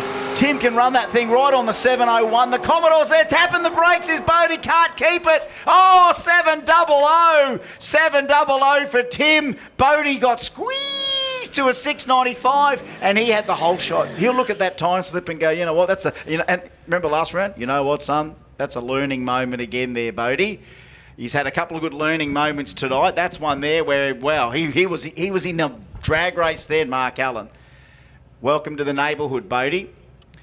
You'll fit in just perfect, son. You'll fit in just perfect. All right, Trent Assenheim finishes off, I think, our Rebels. This will be round 3 of everything, folks, and do not go anywhere because we'll be rustling up a bit of prep for the final, and all of our finalists will be going to the staging lanes as we still try and determine who might be in the last category of the night, the Rebel 700 field. A 797 with a 6 for Trent Assenheim finishes off his campaign, as in all of our competitors that have run over 3 rounds of the Chicago Shootout. Now, Mark, a recap. Recap of Rebels. I believe that we only had 2 drivers in the end with 3 wins, and that was Williams and Morton. All right, let's see what comes We'll back. wait for race control, and we'll call it officially as soon as they give it to us. But, yeah. Let's see what comes back from race control for that. But we've got, I think, Paul Allen and Jesse Lidner in the final of Rumble. So I think that is Jesse's first final. So what a way to start 2026. She raced in juniors, didn't she, as well? She's running juniors. I think she raced juniors. I think she'd either won or got to a final as well, Jesse. So she's there. I'm just saying more of the XJD races. Duncan McKenna. He's in. That stumps for him. Old Sterlo's back. Migaloo Sterlo. There he is. He's back. Duncan's finished and is into the cups of tea like Scooter will be as well. So good to see you enjoyed your first Kenda here. Our crew will be doing that last little bit of smearing, getting the track prepped just for that last hit for everyone that can get, or lucky enough, fortunate enough, smart enough, brave enough to make their way to the finals that we've already talked about. Big finals coming up in every category. Is it exciting in you? Well, it is for 2026. Is it any less exciting than what we've seen in the past? Absolutely bloody not. In fact, we are on point to start the season, Mark. You must agree. We are as on point as our first hit of the season as we were when we left it last year. It's exciting, mate. And obviously it's good to see some of these teams are going to start the season off strong. And hopefully they continue on, travel to these tracks for the 5-round series. And, you know, they talk about, you know, where were we 12 months ago? Where were we at the start of the last season and everything like that? Well, I mean, even what we had Grantley up here before, talking to Grantley about it. Look what Grantley's done in 12 months, what he did in a 10-month campaign. And not only put himself on the map, but I just know that if the Americans didn't know about the Australian radial scene and community before that, and especially we got so many great people from Australia working in America or know each other, that can't travel to and from the States. Who's tuning the car for Grantley when he's over there with the setups? I do think it's in the hands of the Proline, sort of the Proline Brains Trust that's over there, and that can. I know. Look, there's a name of the guy that really does all the tuning for it, and everyone else will know his name. I don't. I can see his face. I just can't put his name. But he's cluey, very cluey. I think he's even helped Ryan Martin in the past and everything like that through all the Proline stuff. So in very good hands in regards to that. And as he said, you know, he's had a couple of the Aussie guys stay involved to be able to get over there and help with Stuart Gatt and Con as well. So that's been helping as far as the Aussie contingent. But, yeah, proudly waving the Aussie flag when they race over there. And as he said, when did he say he's flying out again? Next week. Yeah, that's what he said. Yeah, he's back out there again. All right, the final determined pairs are this. Tim Morton and Craig Williams. That is Rebel. So, attention in the pits. These finalists to the lanes, please. Rebel, Tim Morton and Craig Williams to the lanes. Rumble, Paul Allen and Jesse Lidner. Ruckus, Dan Case and Harry Thwaite. Renegade, Jason Seng and Toby Lewis. Craig Scottney and Hot Rod Williams for K525 to the lanes, please. Dan Hookham and Dale Gridley for OG275. Mitchell Bean and Dougie Day to the lanes, please. Scott Cortina and Caleb Sang, and Simon O'Carroll and Ryan Holtz. They're our finalists to get to the lanes as soon as we can. Maybe that could be it, Plucker. Could be Jamie Miller. Could be. Plucker's into it. Mind you, Plucker also put a little comment there when I suggested pro stock cars on radials need an auto, and he goes, one does not put an auto in a pro stock car. That's Plucker who loves his clutches. I agree on that one. Well, you know what? It's not like it's unheard of. Like, we've got a lot of cars with radials on, with clutches, and you just don't hear too much about it. And when you look at the class called stick shift that runs at things like World Cup final, everything like that, they're on radial tyres. They're not a slick thing. That's a radial thing. So there's a lot of quick stick shift cars in the world. So, yeah, why not try and get that? And even, of course, the old original OG Titan Super running in like, I think, limited drag radial or on 275, still be able to put that thing low 4.1s over the 8th with a clutch and a Liberty. So there is a lot of art into getting a clutch to work with a radial car and all that horsepower. And yeah, thanks Plucker for the wrap there as well. We'll get you on the Gordito Tuesday. I'll be up to something on Tuesday. I bought I bought a few things. I can make stuff now. I've got a few things I can do. Did you ever do that during, when you were getting bits and pieces together? You're constantly going through the fittings catalogue trying to find this bit and the other. Another trip to the nut and bolt shop. Yes. A couple of Wilson ties, a few things like that. Just when you're trying to get something together. And remember, everyone's got their own workshop setups. Mine's as good as I can probably make it. Are there professional shops out there that add every single thing you need to do these things on a daily basis? Absolutely. And I guess it's like anything. You skill up enough to do it every day. It goes together quicker, more efficiently. I don't put race cars together every day. So, yes, my thing is taking me the time as I only really want to do a lot of it myself. A lot of the mastery is already done, of course. I'm lucky that I have a Kevy in the background. Oh, look, we all need a Kevy. Kevy's been looking after my race car since he was, 15 is that years right? old, 14, 15 years old, yeah. Is that right? Yeah. Kevy Morton's 15-year-old 14, 15 years old. Caretaker. Yeah, a caretaker. And of course, he charges you a fortune for that, doesn't he? How much did you do that for? Nothing. How's that for a mate? No. I always pay bills. I say, yeah, even though it's his business, mate. I'm just because I'm one of his best mates. I still pay the money and all that because he needs the money. That's his business. Everyone needs a Kevy. You just can't get one. Is that right? My problem is now, he's that busy. It's like, hey, dude, you just want to hang out? I got to work on cars. Yeah, I know. See, that's the problem. Mates and buddies for years, and then they get really good at something, and all of a sudden it's not as much time. But again, that's the livelihood. I've always looked at it. I want to support his livelihood. Yes. And but any time you're ready to go, he'll put it in the schedule when you're ready to go. And isn't it amazing that your priorities do change when you've got a business? When someone's ready to go racing or testing, that's kind of the focus just slips there because it's game day, it's race time, this is what the whole business has evolved to be. Yep. Someone else goes racing. Kev's in the business, like Paul Mahate, like these guys, like Spot On, like everyone, that when a customer wants to go racing, ultimate priority for a business is to be there when that person does it. Tick the box, another one across the line, another one living the dream, looking at the example that's been set before them. And I know when Kevy gets back in a car, Kevy can race too.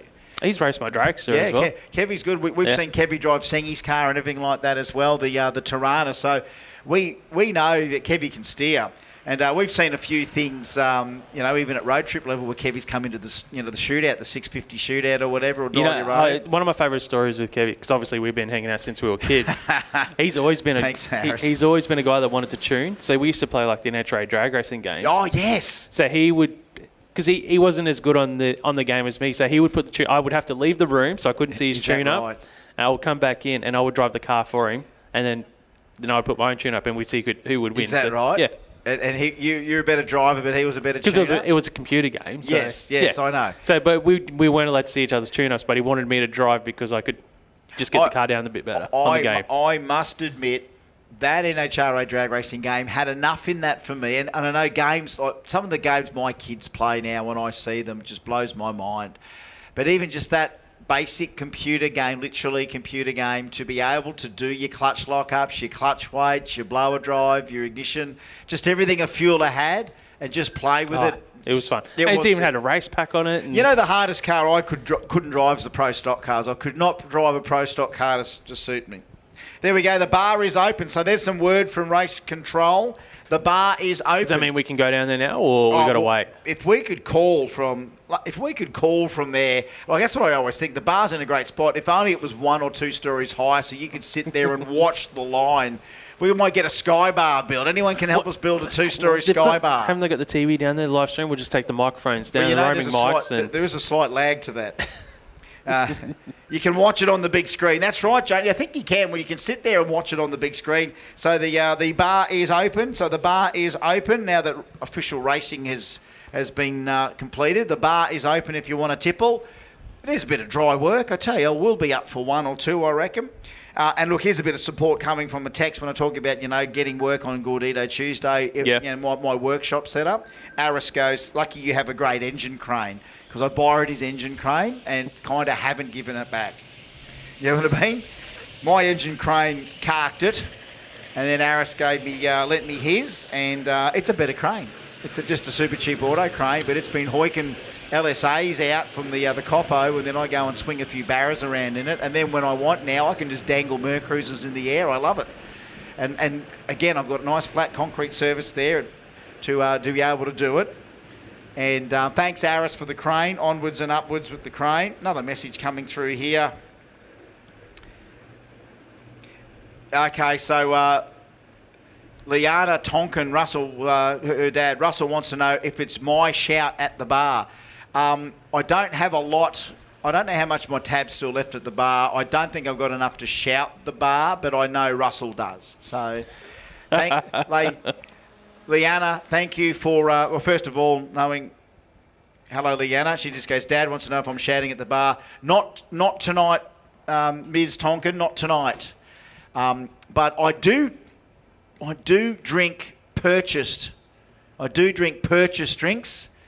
Normally drinks shouted for me. I will normally. It's impolite to refuse if someone buys you one. Exactly, mate. Exactly. So yes, on occasion before trophy presentations, I have been given ones to drink, and normally we'll knock them over before we start. So maybe a couple of looseners I could get down before trophies tonight. You know what we like to do. We get to that stage tonight where you think it's over. We're gonna fade into the dark and whimper away and quietly clap all of our champions that are going to be coming up for our first Kenda. But no, it's 2026. When we get to that time, we are going to just let loose and celebrate and let our hair down a little bit, because it's the beginning of the season. So we know that the community is strong, and it's already proven again year after year that we get to this time and go, may the best people win. And guess what? The best people have won already, because you're all here. Does that make sense? I just got another message that Brandon Stroud tunes Grantley. There we go. So whether that's true or not, I don't know, but it's been sent to me on message. Someone, they could be sending me fake names, for all I know. Oh, look, it's the whole Ron Burgundy thing. Throw something up there and we'll read it out. But, Grantley's got the best brains trust he can have in his corner. But remember, there's other customers out there too. And that's the thing that this amazing industry has spawned over the years. And it hasn't come. You can't tell me the rise of Fueltech, Noonan, Precision, Proline, ProCharger has come from nitro racing. You know what I mean? Like, there is a $1 billion industry outside nitro racing. In fact, to be quite honest, Top Fuel Racing is quite an isolating formula for the sport, because it is just basically billet nitro Hemis with, ultimate tuners like Dave Grubnick, that Aussie. Again, you talk about Aussies that not only kicked ass in a fueler back in the day, but now kicking ass for Force's team as a tuner. That's another planet. That's not the same room. That's their own stuff. But it's the industry on the side of that, which came through small tyre, pro mod, radial, import. That's the sub-industry of drag racing. That you tell me Proline's not a success story through drag racing. You tell me Fueltech isn't a worldwide global phenomenon because they didn't stick close to the drag strip first and foremost. That's where they've created that industry on the outside of nitromethane. And this goes to show how broad the sport can be. That distance can vary between, 660 foot to 1,000 foot to 1,320 foot. Hell, I even like 330 foot. I love any distance. What they have in common, they have that tree, they have that burnout box. What do we see no matter what, the best of that, the best disciplines.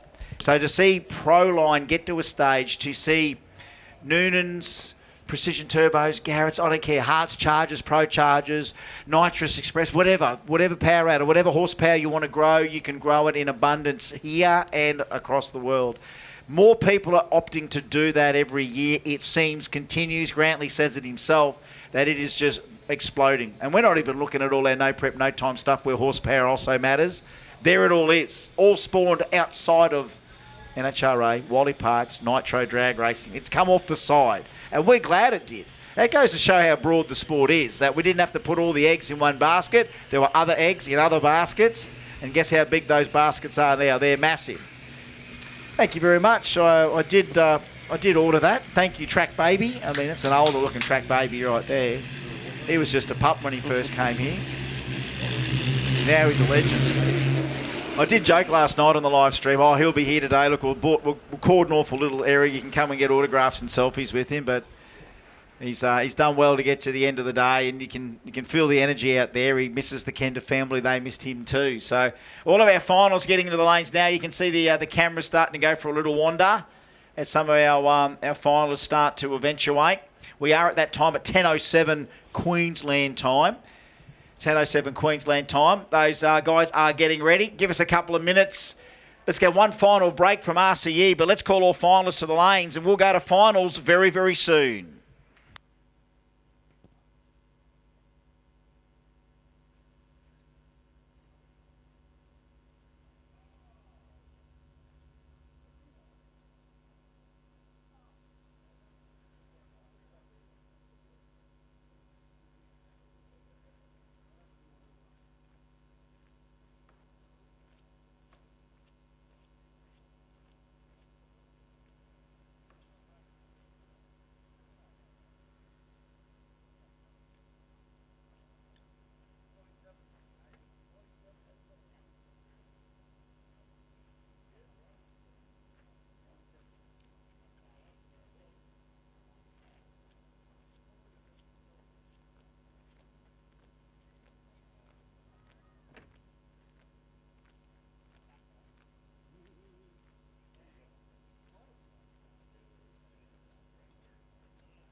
All right, another call for all finalists to the lanes. We are just about ready to kick some backside in all of our finals. You can see on screen right now some tyre pressures and a few little checks getting made on the Kraken Camaro, Simon O'Carroll.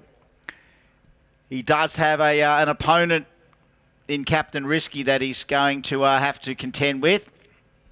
Conditions are at a prime, considering it's 10 past 10 Queensland time. That track is still pretty mint. The air is very good.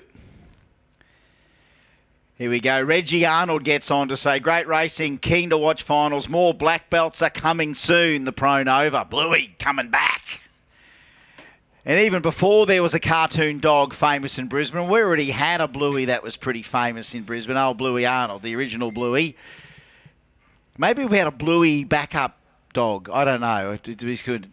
It's a silly idea, but I can't believe how popular that cartoon series is. Another Queensland piece of brilliance created. and more messages coming through. Yes, we are calling out the finals, mate. No, it's all, we've called the finals out, mate. We have called it, Aaron. We've called them all. We had Simon O'Carroll and Ryan Holtz. We had Scott Cortina against Caleb Seng. We had Mitchell Bean against Doug Day. There should be in the lanes. Daniel Hookham and Dale Gridley. Craig Scottney and Hot Rod Williams. Jason Seng and Toby Lewis. And I think that was, I can't quite see the page from here. It was Jesse Lidner and I think Paul Allen. And then it was Timmy Morton and Mark had it there as well. So we did call them out, Aaron. We had been calling all the finalists out as they were coming as well, because some of these finalists were basically determined, a minute after that, after round 3. So we have been progressively calling out all of the finalists, and we have the completed list of potential winners and runners-up written here. Race Control already got it there. So it will be Simon O'Carroll in the Kraken against Ryan Holtz in the Captain Risky LC. Scott Cortina and Caleb Seng 2.0. It's like the UFC battle when you see the, what they do sometimes when there's a little knockout and you go, oh my God, like Cortina spanked the kid last round. Now he's got the chance to spank him back in 235. OG 315, yeah, Mitchell Bean and Doug Day. Daniel Hookham in the Capri against Dale Gridley in the Valiant. K525 will be Craig Scottney and Hot Rod Williams, as we said, Jason Seng and Toby Lewis, Jesse Lindner and Paul Allen. And I just can't remember let's look back to that Rebels, that final round there. I think we already knew it was pretty tough. Yeah, Timmy Morton and Williams. That's right, the only two that could had perfect win. Williams, That'll be Williams and Morton. I think it's Craig Williams. Craig Williams, that's right. Craig Williams and little Timmy. So, how's our old Timmy? That last round just goes to prove you can either back yourself in for a win or, end up a little bit short sometimes, and that's the beginning of the 2026 season. Can't wait for the next rounds. We had the dates there. Now, look, let's just look at a few things. We've still got to determine, I reckon I've already got a hard luck award thanks to Six Boost. Our Power Wheelie, you've already had something there for Power Wheelie, Mark Allen. Where's the list here? Sorry. Yeah, I had. That was good. I think that was round 2. Round 1, I think. Round 1. Yeah. The Diverse Project Group. Thank you. We don't know what to put there yet, Lorenzo. We've got to really have a bit of a chat. I've written a few cars down. You have? Cool. Okay, we'll look at that. So. The most consistent package. Now, we haven't had anyone come up with 3 time slips yet. We'll let you do that, obviously, at the Kenda tent for trophies. Yeah, you can do it over at the Kenda tent. Yeah, so bring them up here whilst we're chatting through the finals. I mean, sometimes that's a distraction. We can't have that. So maybe at the Kenda tent you can take your consistent packages. Go and see Mrs. Simpson now and just say, wait for the boys. Bolt King of Bling. Oh, my God, there's so much King of Bling. Pure Bliss Beauty Bar for crew style. I do like one that I've seen. Platz's Auto Electrics best reaction time so far. Now, look, I honestly thought we have some double O's, right? Yeah, but we don't. 019 from O'Halloran so far is the best light we've seen. So that best reaction time in racing still at 019 Sean O'Halloran. Could change here. We've still got a few finals to go. But let's look at the countdown. Now, never before have I seen this happen, right? So 022 was Randall Laurie. And we thought, that's good, 022. But then Moose goes 021. We thought, that's good, Moose, 021. And then Troy Lewis goes 020. Okay, that's good. He's leading. And then now Sean O'Halloran 019. So we continue to just count down 1,000s every time. Where do you see that happen? I told you these numbers this year, mate. Numbers this year already. Numbers this year. Identical 330s, identical reaction time. 2 brothers going identical today. Caleb and Jaden in that one round. They go 076 beside each other. 2 completely different cars running identical 330s. Stuff like that, which is, wow. We don't rehearse. We're not, no one's got, ultimate Bachelor of Engineering and rocket science on how to make these mechanical marvels work, but they do. And the horsepower, as we say, is growing out in the paddocks, the horsepower around here. It is. It is a perfect month. Hey, thanks for that too. Is that right? It's a perfect month. 28 days and how many? And 4 of every day of the month. No odd day. How did you know that? That won't happen for this month. Won't happen for another 300 years. Is that right? It's as far as perfect the way the month falls in 20. Look into that, folks. I mean, Pup doesn't normally open his mouth unless he's got something entertaining or factual to say, and he says this is a perfect month. 28 days, 4 of exactly every day of the week in the 28 days. So 4 of was it 4 of anyway? Work it out. Yeah, except what? Oh, and another Black Friday. Yeah, wow. Okay, next week is it? Yeah, my goodness. Woo! Maybe this is a pretty good date to have the first Kenda in a perfect 28 month.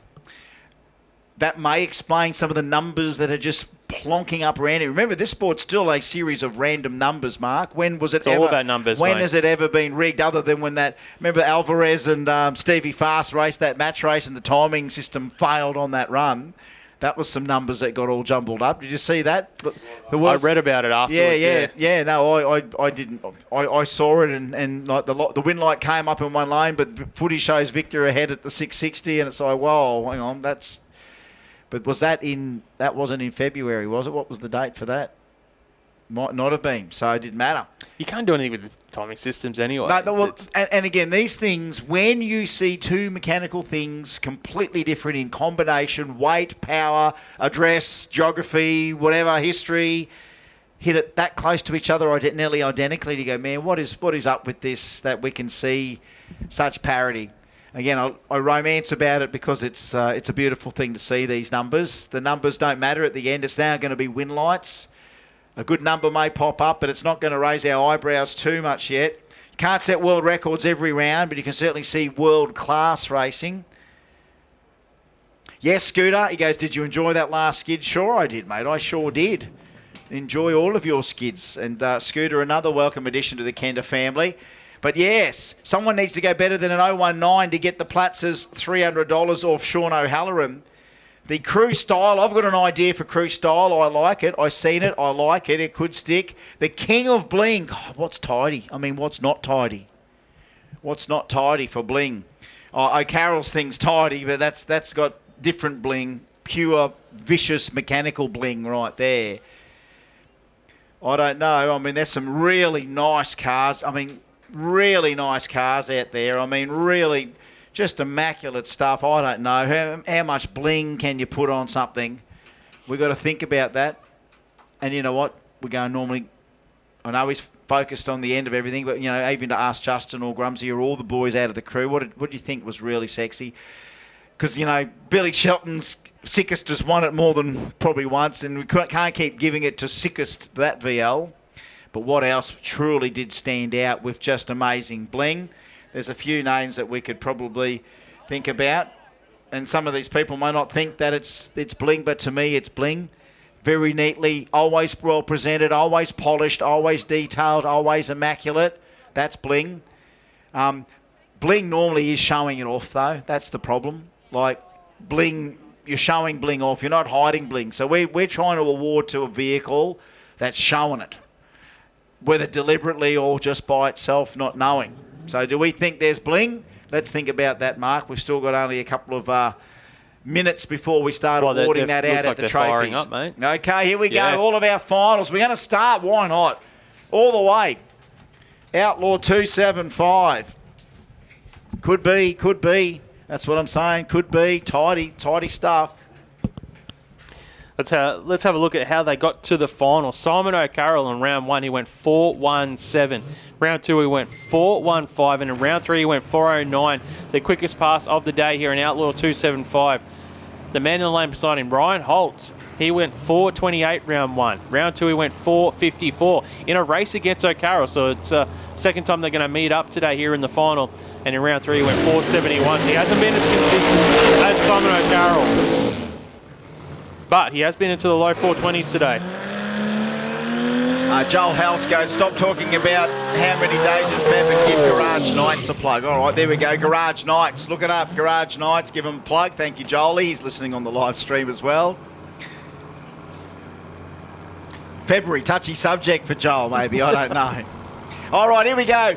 I'm with you, Joel. In the orange corner, weighing in at 2,000 and something pounds, the 2JZ LC GDR of Ryan Holtz. And in the multicoloured, multi-armed, tentacled corner, Simon O'Carroll in the Kraken. Noonan Power, screw supercharger, 5-speed. 2JZ, 3-speed auto, Tirana Pro Mod. I think it's 3.2. 3.2 against 521 cubes. It hardly seems fair. They're on a 275. May the best man win. Our first final. Outlaw 275 thanks to Spot On and RC Metalcraft.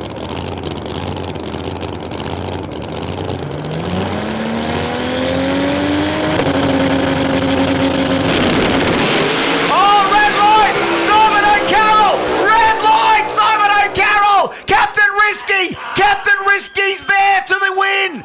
Captain Risky's there for the win. 423. 423. Simon O'Carroll goes red. Simon, he didn't take Captain Risky lightly, Mark. He did not take him lightly. He did not want to sit there. He wanted to cut a light. He wanted to win fair and square. But there's the cherry. There's the win. 111 in the 60 foot for Ryan Holtz. And 086 wasn't too shabby either, but it was 067 minus for the Kraken. One tentacle creeping through the beams. And wow, 409, our quickest pass this weekend on the 275. 409, 193. But runner up, it's Captain Risky, the winner of Outlaw 275, the underdog. And that ain't even a Bradbury moment right there. That is just showing up and hoping for the best. And what a win, 23. 111 in the 60 foot, 286 to a 282 at 330 foot too, by the way. 114 to the 60 foot for the Kraken. And then that thing got out of there. 409, 193. Win light though for Ryan Holtz. Yeah, both drivers saving the best for last year in the final. That was unexpected. Yeah, O'Carroll just took a shot at the tree there. 67th hour red. Oh, and look, I lost my stuff with another red light last year when John Ricker raced John Zapier and down at the bend in Pro Mod. I lost my stuff because Ricker did not take Zapier lightly, and I think that Simon does not take any opponent lightly, and he didn't take Captain Risky lightly. And once in a while, you're going to see that happen at the wrong time of the night. You know what Simon's like. He'll take it on the chin. He's not really a sore loser, Simon. He just cops it. A red light in the final, you just got one. All right. Commiserations and congratulations. You know, it's interesting. This is a rematch of round 3 where Scotty Cortina had the win, but Caleb Sang would have had lane choice in this round because he was actually quicker in round 3 with that 464. That's right. You got to go off that last round. And it's like, well, guess what? Lane choice to the kid. All right. Turbo LS against Pro Charged Proline 481X. May the best Toowoomba win. Outlaw 235 final thanks to Haltech. Someone goes 1,500 the win, someone goes 500 the runner-up.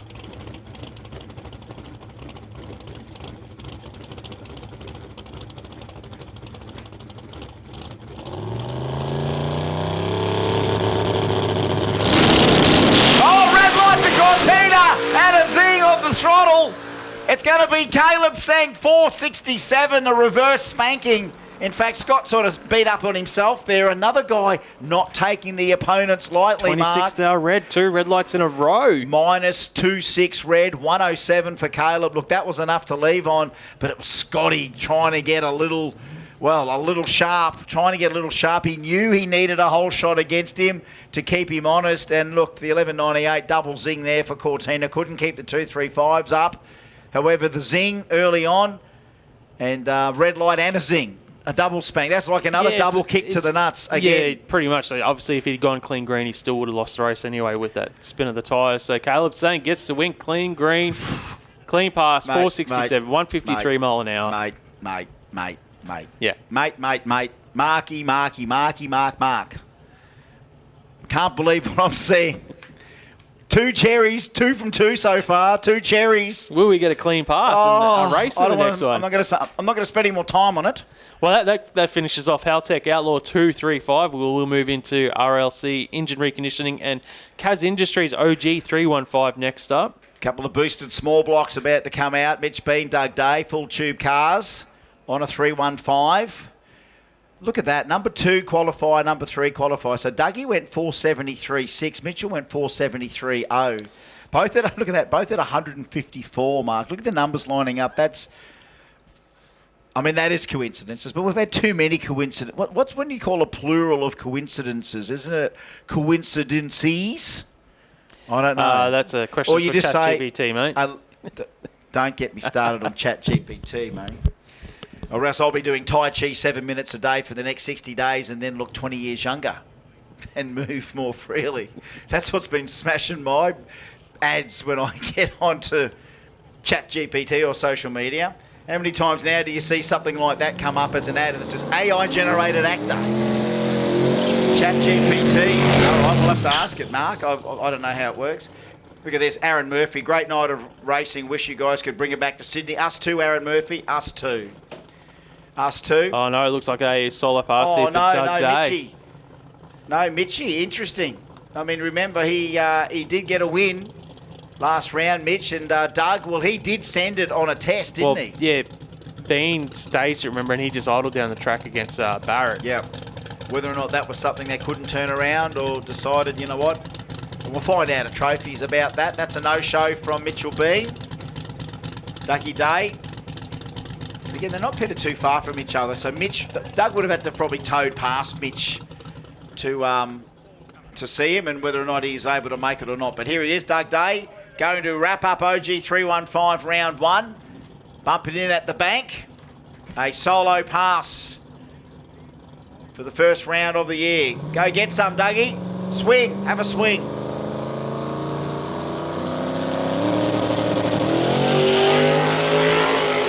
Nice stuff to finish off the night with a 56. Yeah, why not? 456. Nice run from Doug Day to finish off. 109.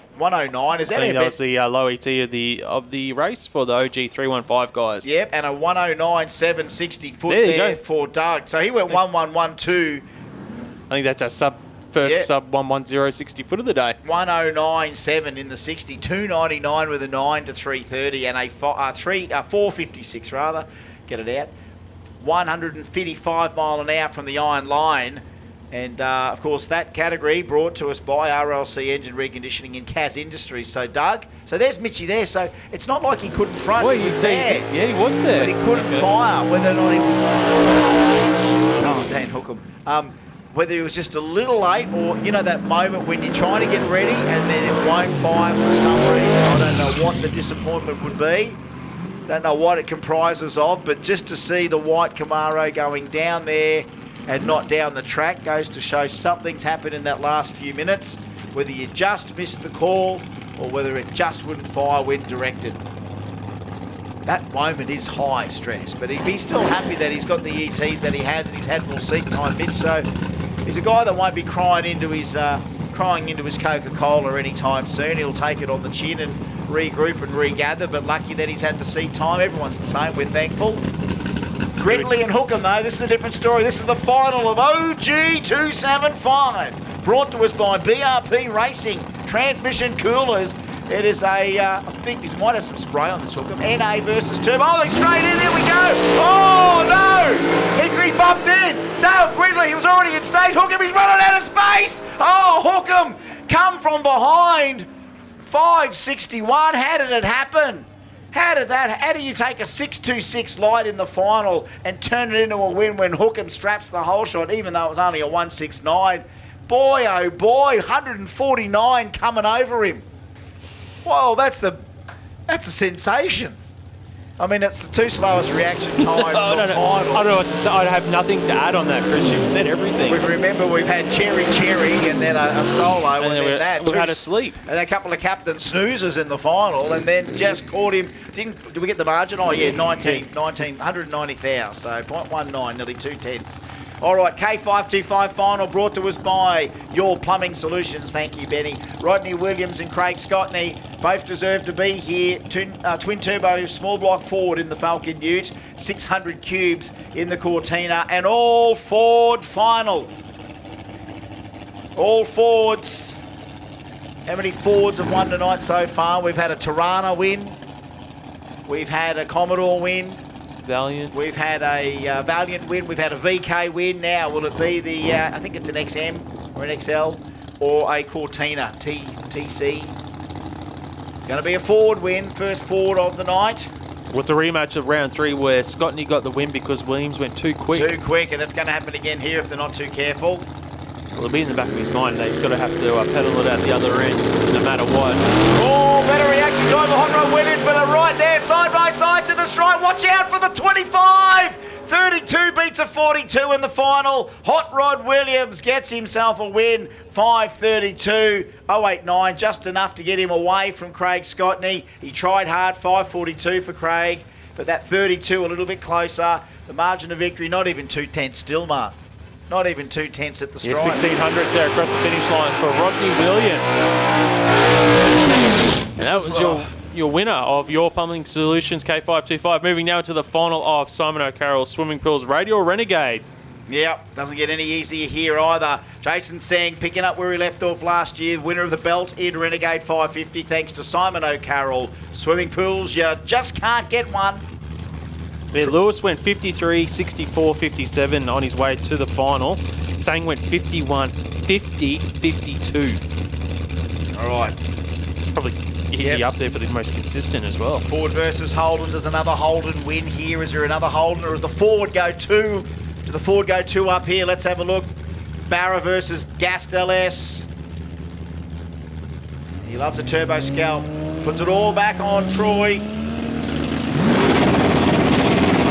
Oh, reaction. Oh, nearly identical. A little bit better. Saggy, something goes. Something goes, and he goes through 65 for Lewis. Something happened. Did it shift? I don't know what happened. There was a sheet of flame out of the bottom of the normally reliable LS in Jason Sang. The reaction time, 1:43 for Sang, 1:50 off the line for Troy. They were glued from the start line, Mark Allen. They were glued. Sang was on a mission. Sang was in front at 330 foot, and then obviously had the issues there, which allowed Lewis to go back around him and get the win here in Renegades. But Sang, yeah, he's pulled over on the just after the finish line there. All right, so we still got the Tirana on track. Is that right? Is that what we've got? We've got to keep an eye. Let's see where Sangy is right now. That thing went pop. Was that a transmission? What was it? Don't know.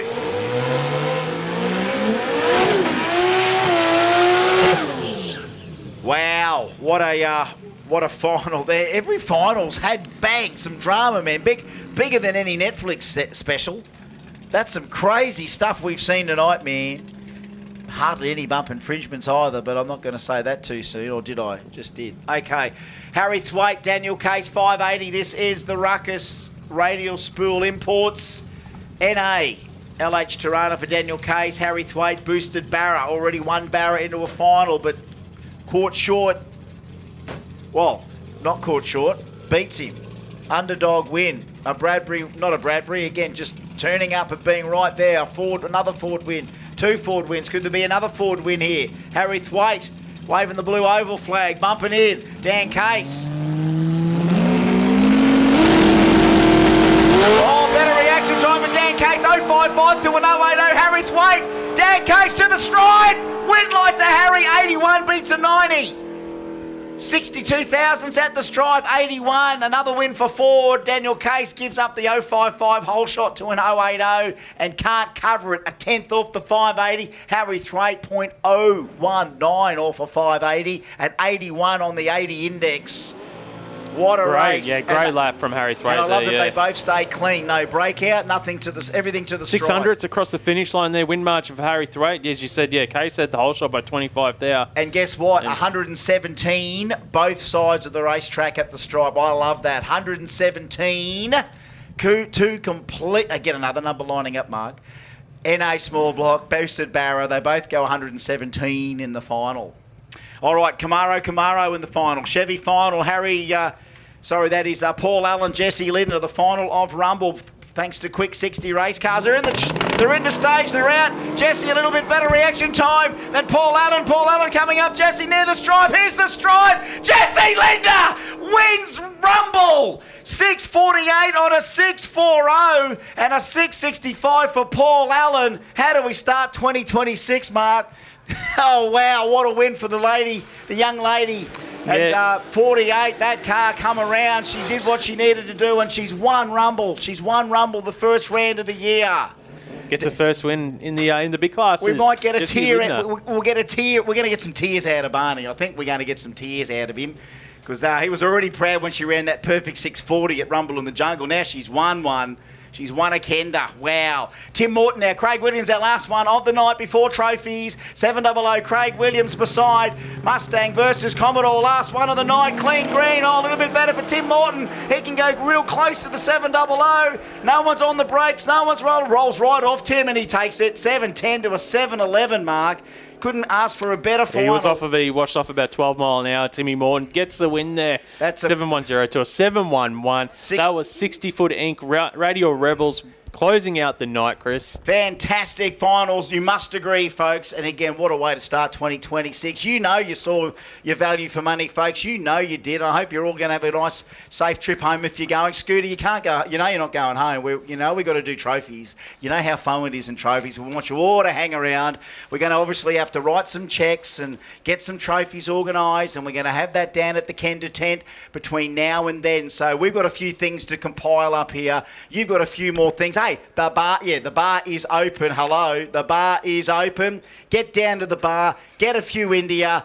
I shouldn't say the more the merrier. More people the merrier. Not more the drinks the merrier, but if it does work for you that way, do it. And I'll try and catch up with you shortly. Mark, how good is it to be a start of 2026? It's so good to have you on the mic. That was my first hit of the year, and you can tell how much excitement I had bottled up since last year. But it's easy to get excited. I ain't faking it. This stuff continues to be dynamite. You must agree. I've got no words, mate. You've said everything. You've nailed it on the head there. It's been a great way to start 2026, the start of the championships for the Kenda Series as well. We've got another 4 rounds this year. I'm excited to see what happens and how it all pans out. And we're going to have it on the RCE Performance live stream for every round. So that's the first of the year. We've got that in the book. It's going to be on YouTube. You can watch all that stuff back. There's some big moments in that. I know that we're all going to watch it back. It's going to be fantastic. Thank the viewers on the live.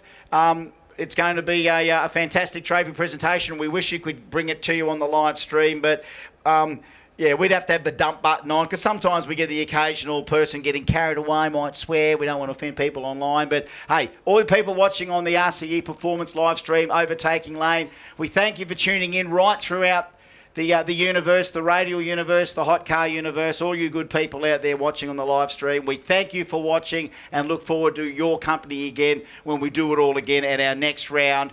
And we'll make sure you'll be there or be square. Don't forget, when we go to the Bend, I think, aren't we at the Bend next? I think that's what we are.